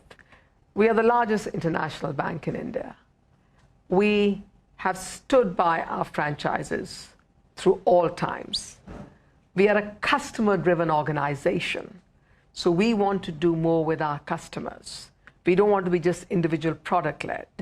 That gives us the staying power, that gives us the loyal customer base, and a highly motivated employee proposition. And in a world where there are very few competitors who have kept that global presence, not just in one business line or one product, but across a customer base of wealth customers, retail, corporate, multinationals, mid-market, top-tier local corporations. So we really cover that entire breadth, but with a customer lens. And we genuinely believe that if we serve our customers to the best of our ability, that's what drives our performance. And that's what gives us the staying power and sustainability of performance. Let's talk about what's not in your control, the interest rate trajectory globally. I mean, you have, of course, in the US, the clamor for the Fed to cut interest rates. In India, we've seen interest rates coming off quite sharply. What's the global perspective on where rates could be headed in 2025? So I've always said for our major currencies that we deal with, as long as the rates are around the 3% mark, which is where most of them are likely to be. And for us, it is the Hong Kong dollar, it's the US dollar, it's sterling, and to some extent, the euro. We feel quite comfortable because we have a very strong balance sheet. We have also structural hedges in place, which give us a predictable banking NII, which is a key driver of our bottom line performance. We are blessed with having a very strong deposit base. We have earned that because our customers trust us to keep their most valuable asset, i.e. their cash, their money with us. And alongside that, we are driving performance in order to build our fee income. So all those things put together, we feel very comfortable that our performance drivers are well in place, and now we just have to continue to execute. And all banks need to be looking at how the performance would be in what you call normalized interest rates. Now, we've been through all kinds of interest rate trajectories, very high, very low. So we've given this sort of range to say for us, a normalized around the 3% is a healthy number for most of the developed markets. And that's sort of in line with looking at where inflation is, but also looking at credit costs. Because when interest rates are too high, obviously you get hurt from a credit cost perspective. And hopefully with that predictability of the interest rates, macro environment settling down, we will see also growth in lending, and that covers the full picture from our performance perspective. So what would you see as the key risks to the scenario that you just outlined, which is, a normalized interest rate environment with global growth being stable? What could be the potential shocks that you are preparing or prepared for? In terms of shocks, we constantly look at downside scenarios. We look at upside, downside, and through this range of scenarios, we actually build where we think our financial resource planning should be. And as part of that, we will have management actions that we can take in order to keep our performance in a predictable space from our perspective. Of course, there are things that can happen. And the risk you can look at is whether it's, cyber-related risks, whether it is in terms of natural disasters. I mean, there's a range of things that we can't control. But what we can do is best risk manage ourselves in terms of the what-if scenario analysis on how to react to those situations. We were talking about the what-ifs, and one of the aspects that you touched upon was cybersecurity. But outside of cybersecurity, there's a whole digital world and a digital economy that is on steroids, quite literally, and specifically here in India, an explosive growth that we've seen. Now, how do you deploy capital as you prioritize the role that HSBC is going to play in this digital economy? So whether it's digital economy or AI, we absolutely want to invest for the future. What it means from our perspective is how much investment we do in terms of building for the future while balancing what we need to do here and now. And from a capital perspective, it's really quite simple. We have a dividend payout ratio of 50%, which is a starting point. We are very comfortable with that. We then look at areas where we can grow, whether it's organic or inorganic, and we want to grow. And then the residual amount is what we then consider for capital distribution back to our shareholders in terms of share buyback. So it's a very clear stack, and the primary objective is to grow the business in the areas where we have competitive strength, and we will continue to do so. How do you see AI changing the shape, the very nature of banking? What would HSBC 5 years on account of AI look like? So from an AI perspective, you have to pick up those areas where, because of your scale, you can have some benefit in terms of productivity. But given we are a highly regulated industry, there is always going to be a human in the loop. So I look at AI in terms of scalable instances where we can deploy AI, but also where you can make the day-to-day work that your colleagues do a little bit easier through deployment of AI. And the whole purpose is that once you've deployed AI in those pockets, the work that your colleagues do overall becomes a work which is more rewarding. And when you grow, you have the operating leverage to grow your top line without having the same increase in terms of your FTE or headcount for every element of growth that you bring in. And that's the real benefit of AI. And that then obviously gives you the performance levers. So this decoupling between revenue and headcount, I mean, what are we talking about from where we are today to what it could potentially be 5 years on? The way I look at it is you use your existing resources to do more, as opposed to, because you're doing more, you need to build up your existing resource base the same way. That's the big difference. You know, I think, I can't remember which cover story it was, but a recent cover story talking about the existential problem as far as the consulting business is concerned on account of AI, for instance. I mean, you know, do you look at that as a challenge or as an opportunity for the bank? So I look at it as that if I'm spending all my time doing the tasks that AI could do for me, whether it's in terms of reviewing my policy documents, whether it's in terms of doing routine tasks, then how can I use my resources, my time, which is my most valuable resource, in a more productive manner in terms of looking forward, in terms of what the organization is, you know, going to be doing in the future, as opposed to being caught in the day-to-day routine administrative tasks. Now, you're absolutely right, whether it's consulting, whether it's coding, there are a lot of areas where AI is doing a lot of work that humans did before. And that is a social challenge for society in terms of what does it mean in terms of how you reskill yourself, in terms of the kind of jobs that will be available. But I do believe that at the end of the day, AI is a tool for humans. It doesn't replace humans. How much of it do you use yourself personally? I do use AI to do what I would call routine tasks. And there's a distinction between AI and generative AI. Yes. So most of us are quite familiar with AI. To be fair, on generative AI, there's still a long way to go. A long way to go. But, you know, as you look at how banking has evolved and changed in the last 30 plus years, from your vantage point as a CFO, what do you believe are the areas that you need to focus on today to ensure that you fortify yourself for the future? So a couple of things. You know, banking changes because customers' expectations and needs change. So that's the fundamental. We are in a business where customers are the center of everything, so you need to evolve according to this changing customer needs. Banking also changes because expectations change in terms of how quickly people want those needs to be fulfilled. So you need to respond to that. It's very different from where it was, you know, 3.5 decades ago.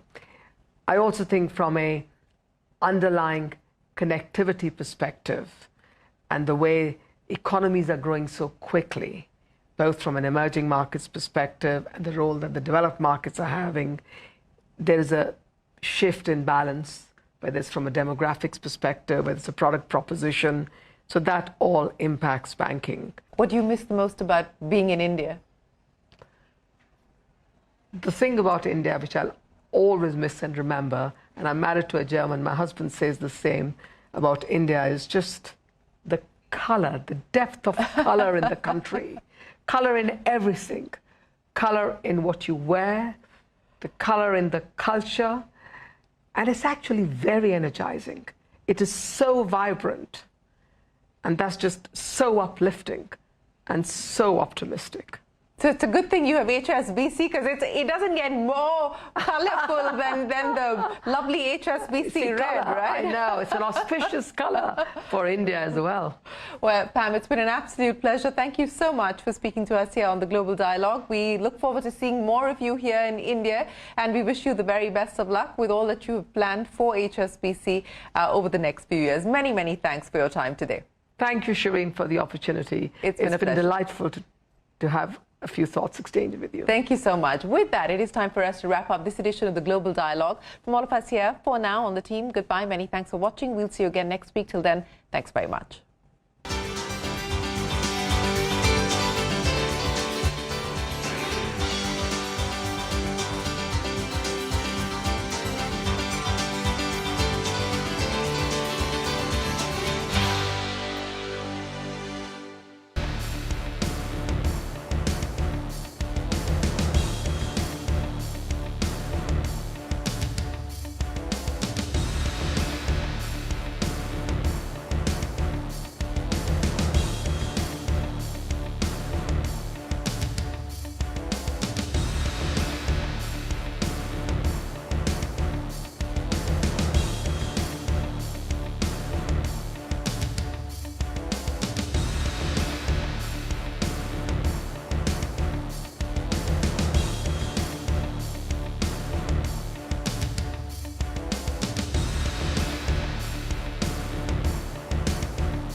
Hello and welcome to India Business Hour. I'm Shireen Bhan. The headlines that we're tracking for you this evening. India's exports rise nearly 7% in August. Shipments to the US see a sharp spike just before the 50% tariffs took effect. Imports down by 10%. Trade deficit narrows to just over $26 billion. America's top trade negotiator Brendan Lynch arrives in India tonight to hold negotiations for the first time since the Trump administration imposed 50% tariffs. U.S. Commerce Secretary Howard Lutnick and top trade advisor Peter Navarro maintain the rhetoric on India over tariffs and Russian oil. The next round of India-EU talks scheduled in Brussels between the 6th and the 10th of October. Commerce Ministry says India is looking to export more labor-intensive goods to the EU. Sources say negotiations are in a sweet spot and are on track to be concluded by year-end. Delhi is also in talks for an FTA with several nations, including Oman, Peru, Chile, and New Zealand. President Trump says trade negotiations with China has gone very well, and he will speak to President Xi on Friday. Also hinted a potential deal on TikTok's U.S. business without explicitly naming the company. The global CEO of HSBC is bullish on India. Pam Kaur says GIFT City is a big opportunity for the bank and businesses across the world. The bank is holding its board meeting in India. Pam Kaur is the first female CFO in the bank's 160-year history. The Supreme Court refuses to stay the Waqf Act in its entirety, but limits the powers of district collectors, caps the number of non-Muslim board members at 3, stays the provision which mandates a person must be a practicing Muslim for 5 years to create a Waqf. The Supreme Court gives a clean chit to Reliance Foundation-run animal rescue and care facility Vantara, says no contravention of law was reported by the investigation team, says it is satisfied that facilities at Vantara are in fact exceeding the prescribed standards. Also bars any court, tribunal, board from hearing any further complaints on the same allegation. The Delhi police arrest the driver of a BMW car that mowed down a bike, killing an official of the Union Finance Ministry, injuring his wife. The woman driving the BMW has been charged with culpable homicide. Israel steps up the Gaza offensive. 25 people, including children, killed in overnight strikes. U.S. Secretary of State Marco Rubio meets Israel's Prime Minister Netanyahu to discuss the fallout of the bombing in Qatar. Pope Leo raises concerns over rising CEO compensation and the gap between the rich and the poor across the world, cites the examples of Elon Musk's pay package, which could make him the first trillionaire. The Pope says we are in big trouble if money is the only thing that has value in the world. 15-year-old Owen Cooper becomes the youngest winner at the Emmys as Netflix drama Adolescence wins 6 awards. Apple TV comedy The Studio breaks records, winning 13 awards. HBO's The Pitt won the Best Drama Series and 2 acting awards. All of that coming up in just a bit, but let's begin with the day's market action. As always, the Sensex and the Nifty snapping an 8-day winning streak today, ending the day with marginal cuts. Nifty remaining above the 25,000 mark, though, but flat close there. The Midcap index up by about 0.5% or so, and the Nifty Bank also closing in the green, a flattish close there for our markets. But a mixed day for stock markets across Asia. Data from China shows the economic slowdown is deepening, retail sales missing expectations, and industrial output slipped to a 1-year low. Shares in China closing in the red, but flat close there. South Korea's Kospi hitting a record high after the country scrapped a plan to raise taxes on stock investments. So you saw the Kospi closing in the green. The Hang Seng also up in positive territory. Crude oil prices edging higher after Ukraine attacked Russian oil refineries. President Trump's call for NATO nations to stop buying Russian oil also supported prices. Brent gaining over 2% last week, hovering just over the $67 per barrel mark. Meanwhile, gold remains steady near the all-time high of $3,650. This is traders priced in a 25 basis point rate cut from the U.S. Federal Reserve next week. So that's the picture as far as the commodity markets are concerned. Back home, wholesale price inflation turning positive in August after 2 straight months of deflation. WPI stood at 0.5% compared to 0.58% for the month of July. The government has said the uptick was driven by an increase in prices of food products, manufacturing equipment, mineral products, and transport equipment. Trade data. India's exports rose nearly 7% in August. This is shipments to the US saw a sharp spike just before the 50% tariffs came into effect. Meanwhile, imports fell by 10%, and the trade deficit has narrowed to just over $26 billion. Lata decodes the data for us. Lata, it was expected the rush to meet that tariff deadline boosting exports.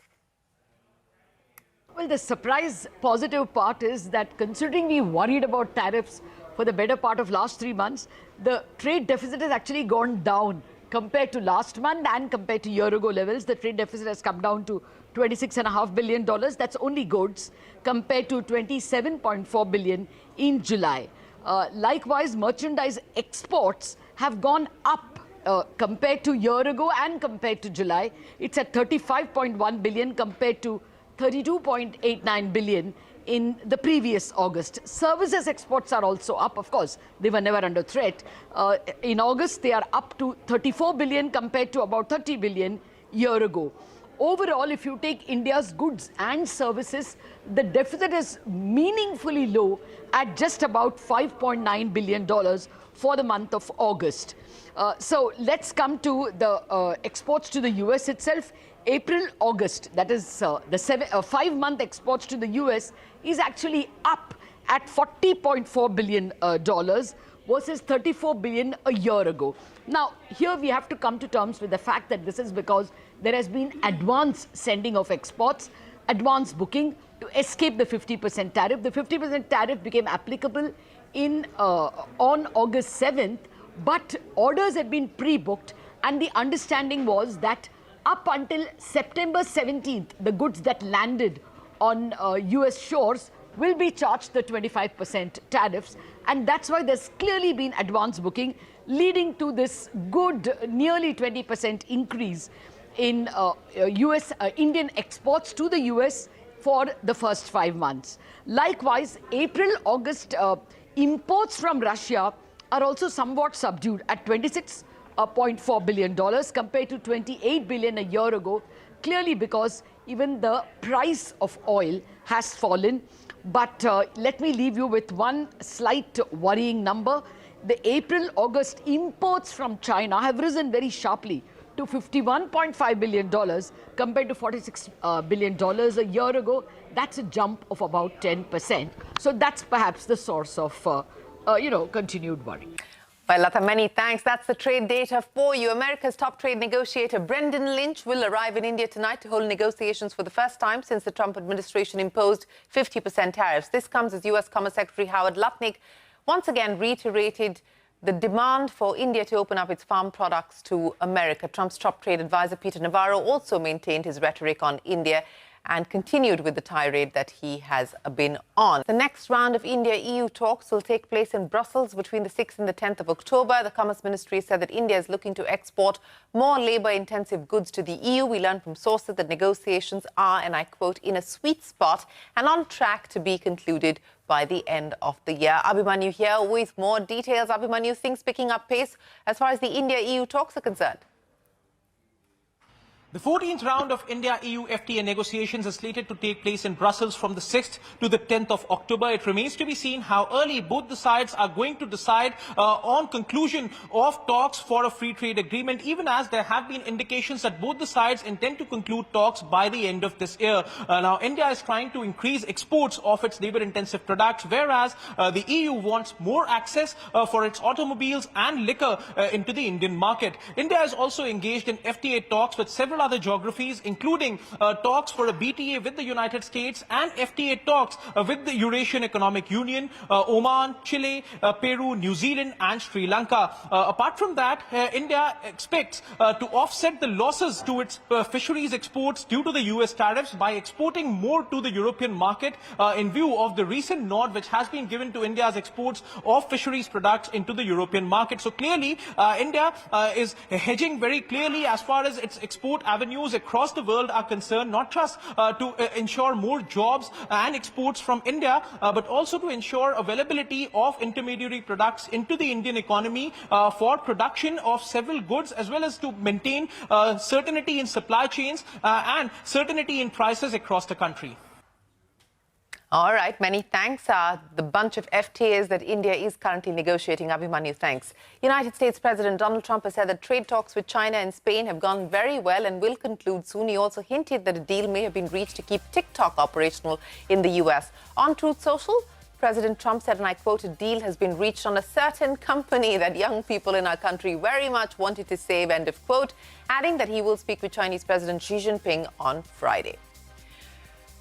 And more news from President Trump. He wants companies to stop reporting earnings every quarter and report them only twice a year. Trump says this move will save money and help managers focus on running their businesses. Trump also said that China looks at businesses with a long-term view, unlike the US. Some experts like Warren Buffett have also questioned the need to report quarterly earnings, saying it hinders the ability of a company to think long-term. American corporations have been reporting quarterly earnings since 1970. Will we see a change in the quarter-to-quarter phenomenon? That's a big question. Let's see what the SEC and corporate America have to say. Market regulator SEBI has approved the initial public offerings of Pine Labs, Hero Motors, Okla India and 3 other companies. Together, these 6 IPOs are expected to mobilize at least 9,000 crore rupees. They come amidst a busy primary market with 55 firms already raising about 75,000 crore rupees this year. And more on IPOs.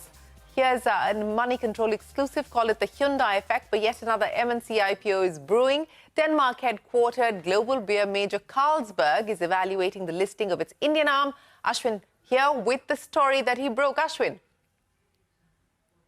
So what we're picking up from our sources is that Denmark-headquartered global brewing major Carlsberg is now evaluating a potential initial public offer or IPO of its Indian arm. What we're given to understand from sources is that Carlsberg has kickstarted early discussions with investment bankers in India and in fact has invited a clutch of select advisors, namely the likes of Citi, BofA Securities, Deutsche Bank, JP Morgan and Morgan Stanley. These are the likely investment banks that have been invited by Carlsberg for making pitches to form the IPO syndicate and to commence work on this proposed IPO. Now, these are early days and therefore there is no finality in terms of the size of the proposed IPO or the valuation. But remember, this is a key one because this is yet another MNC that is betting on the attractive Indian multiples. In India, of course, Carlsberg made an entry back in 2007. According to the last annual report, they are number 2 and they have a 21% market share. They compete with the likes of listed peer United Breweries, which is of course the maker of Kingfisher. They also compete with AB InBev. So that's the local scenario. But one also needs to keep in mind that this move or this plan is in fact being executed at a time when Carlsberg India is doing rather well. As far as FY24 is concerned, the revenues exceeded 8,000 crore rupees and in fact the profits of the Indian arm also increased 60% to around 323 crore rupees. So that's the latest that we're picking up. Carlsberg Global has declined to comment in response to a query from Money Control. Back to you. Ashwin, many thanks. The global CFO of HSBC is bullish on India. Pam Kaur says Gift City is a big opportunity for the bank and for businesses across the world. HSBC is holding its board meeting in India and Pam Kaur is the first female CFO in the bank's 160-year history. So for us, India is a very important part of our franchise. Right from the time when the first ATM came in India in 1987, it was an HSBC ATM.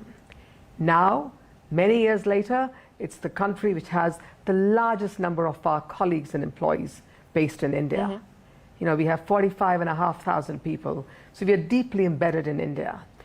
I have my roots in India, and I must say, I feel really proud in terms of how the country's economics has progressed over the years. Well, that's the global CFO of HSBC, Pam Kaur, on the optimism with respect to HSBC's business here in India.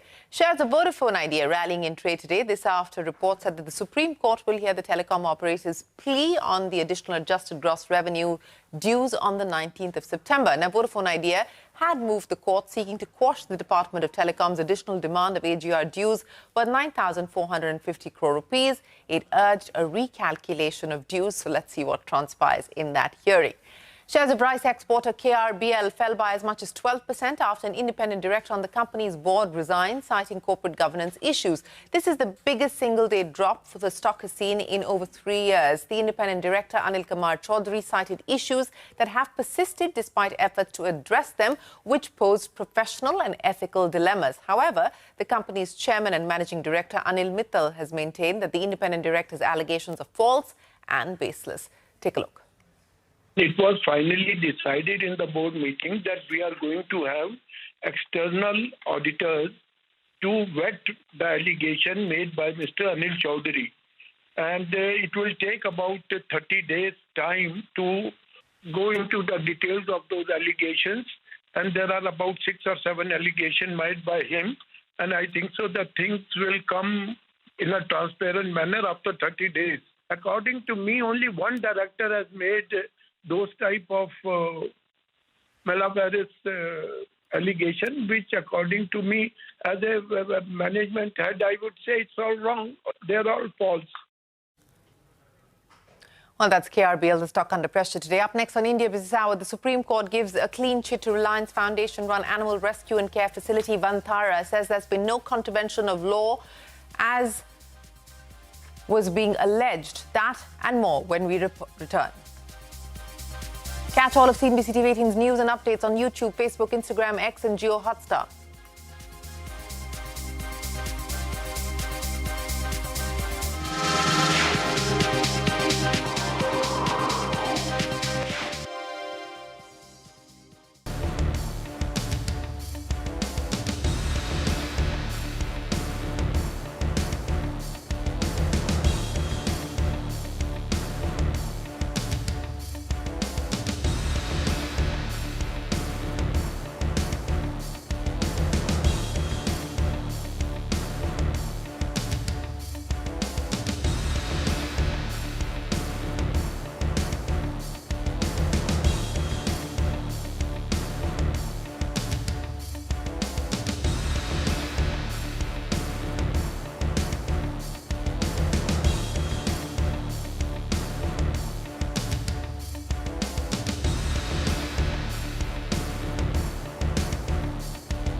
The Supreme Court has refused to stay the Waqf amendment in its entirety. However, it has stayed certain provisions of the Act. This includes a clause which mandates that a person must be a practicing Muslim for 5 years to create a Waqf. The CJI-led bench also said that not more than 3 non-Muslim members should be included in a Waqf board and not more than 4 in the Central Waqf Council. The court also said that while no case was made out to stay the whole statute, some sections needed some protection.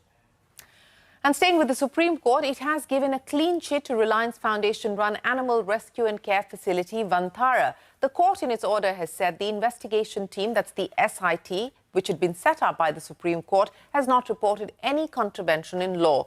It added that all imports of the animals have been made only after issuance of valid permits. Further, the court also barred any court, tribunal or board from hearing any further complaints on the same allegation. Team Vantara has responded, saying that the SIT report and the court order make it clear that doubts and allegations against Vantara were without any basis. Ashmit is here now to take us through the court's order. Ashmit, so the SIT was set up by the Supreme Court. The SIT report being presented in the Supreme Court today. Take us through what the order says. Well, Shireen, I'll begin with this figure, 40,633. That's the total number of animals that were acquired, that were cared for, rescued at Vantara. And in all those cases, the finding of the SIT, which has been headed by no less than a former Supreme Court Judge, Justice Justice Chalameshwar, the finding is there is no violation. That's the big takeaway from this SIT, a finding which the Supreme Court says that it has absolutely no hesitation in accepting that the SIT's recommendation that there is absolutely no violation with respect to the laws. And we're talking about a large number of regulations as well as guidelines. Bear in mind, the SIT was in fact probing, was in fact looking whether or not there's been any violation for anything between the Wildlife Protection Act or the Foreign Trade Act, the Indian Penal Code, the new Bharatiya Nyaya Sanhita, the PMLA. All of these guidelines, all of these laws is what the SIT was investigating, and the finding is that there's absolutely no violation, a finding that has now been adopted by the Apex Court, saying we have absolutely no hesitation. These are the number of, in fact, the legislations they were looking at. The finding again being no violation. What the Supreme Court has also observed as a part of its order, and this is echoing what the SIT essentially said, that the acquisition of the animals, it's gone through a very multi-layered, multi-jurisdictional statutory approval process. There are detailed procedures, there's detailed documentation, that there is a comprehensive process that has been followed. It's not been a fly off the cuff. It's not been makeshift arrangements have not been made. These are very detailed compliances that have been put forth. Further, in fact, goes on to say that even in cases where the animals had to be imported, that has been done only and only after there had been a proper vetting process under a permit. And the Supreme Court's finding essentially is that, look, behind the permit itself, there is such a comprehensive layer of due diligence that once the permit has been granted, there's absolutely no need, the Supreme Court says, to go behind the permit and to ask questions there. So the finding is that even in case of import, there are valid permits that, in fact, Vantara had in terms of acquiring these animals.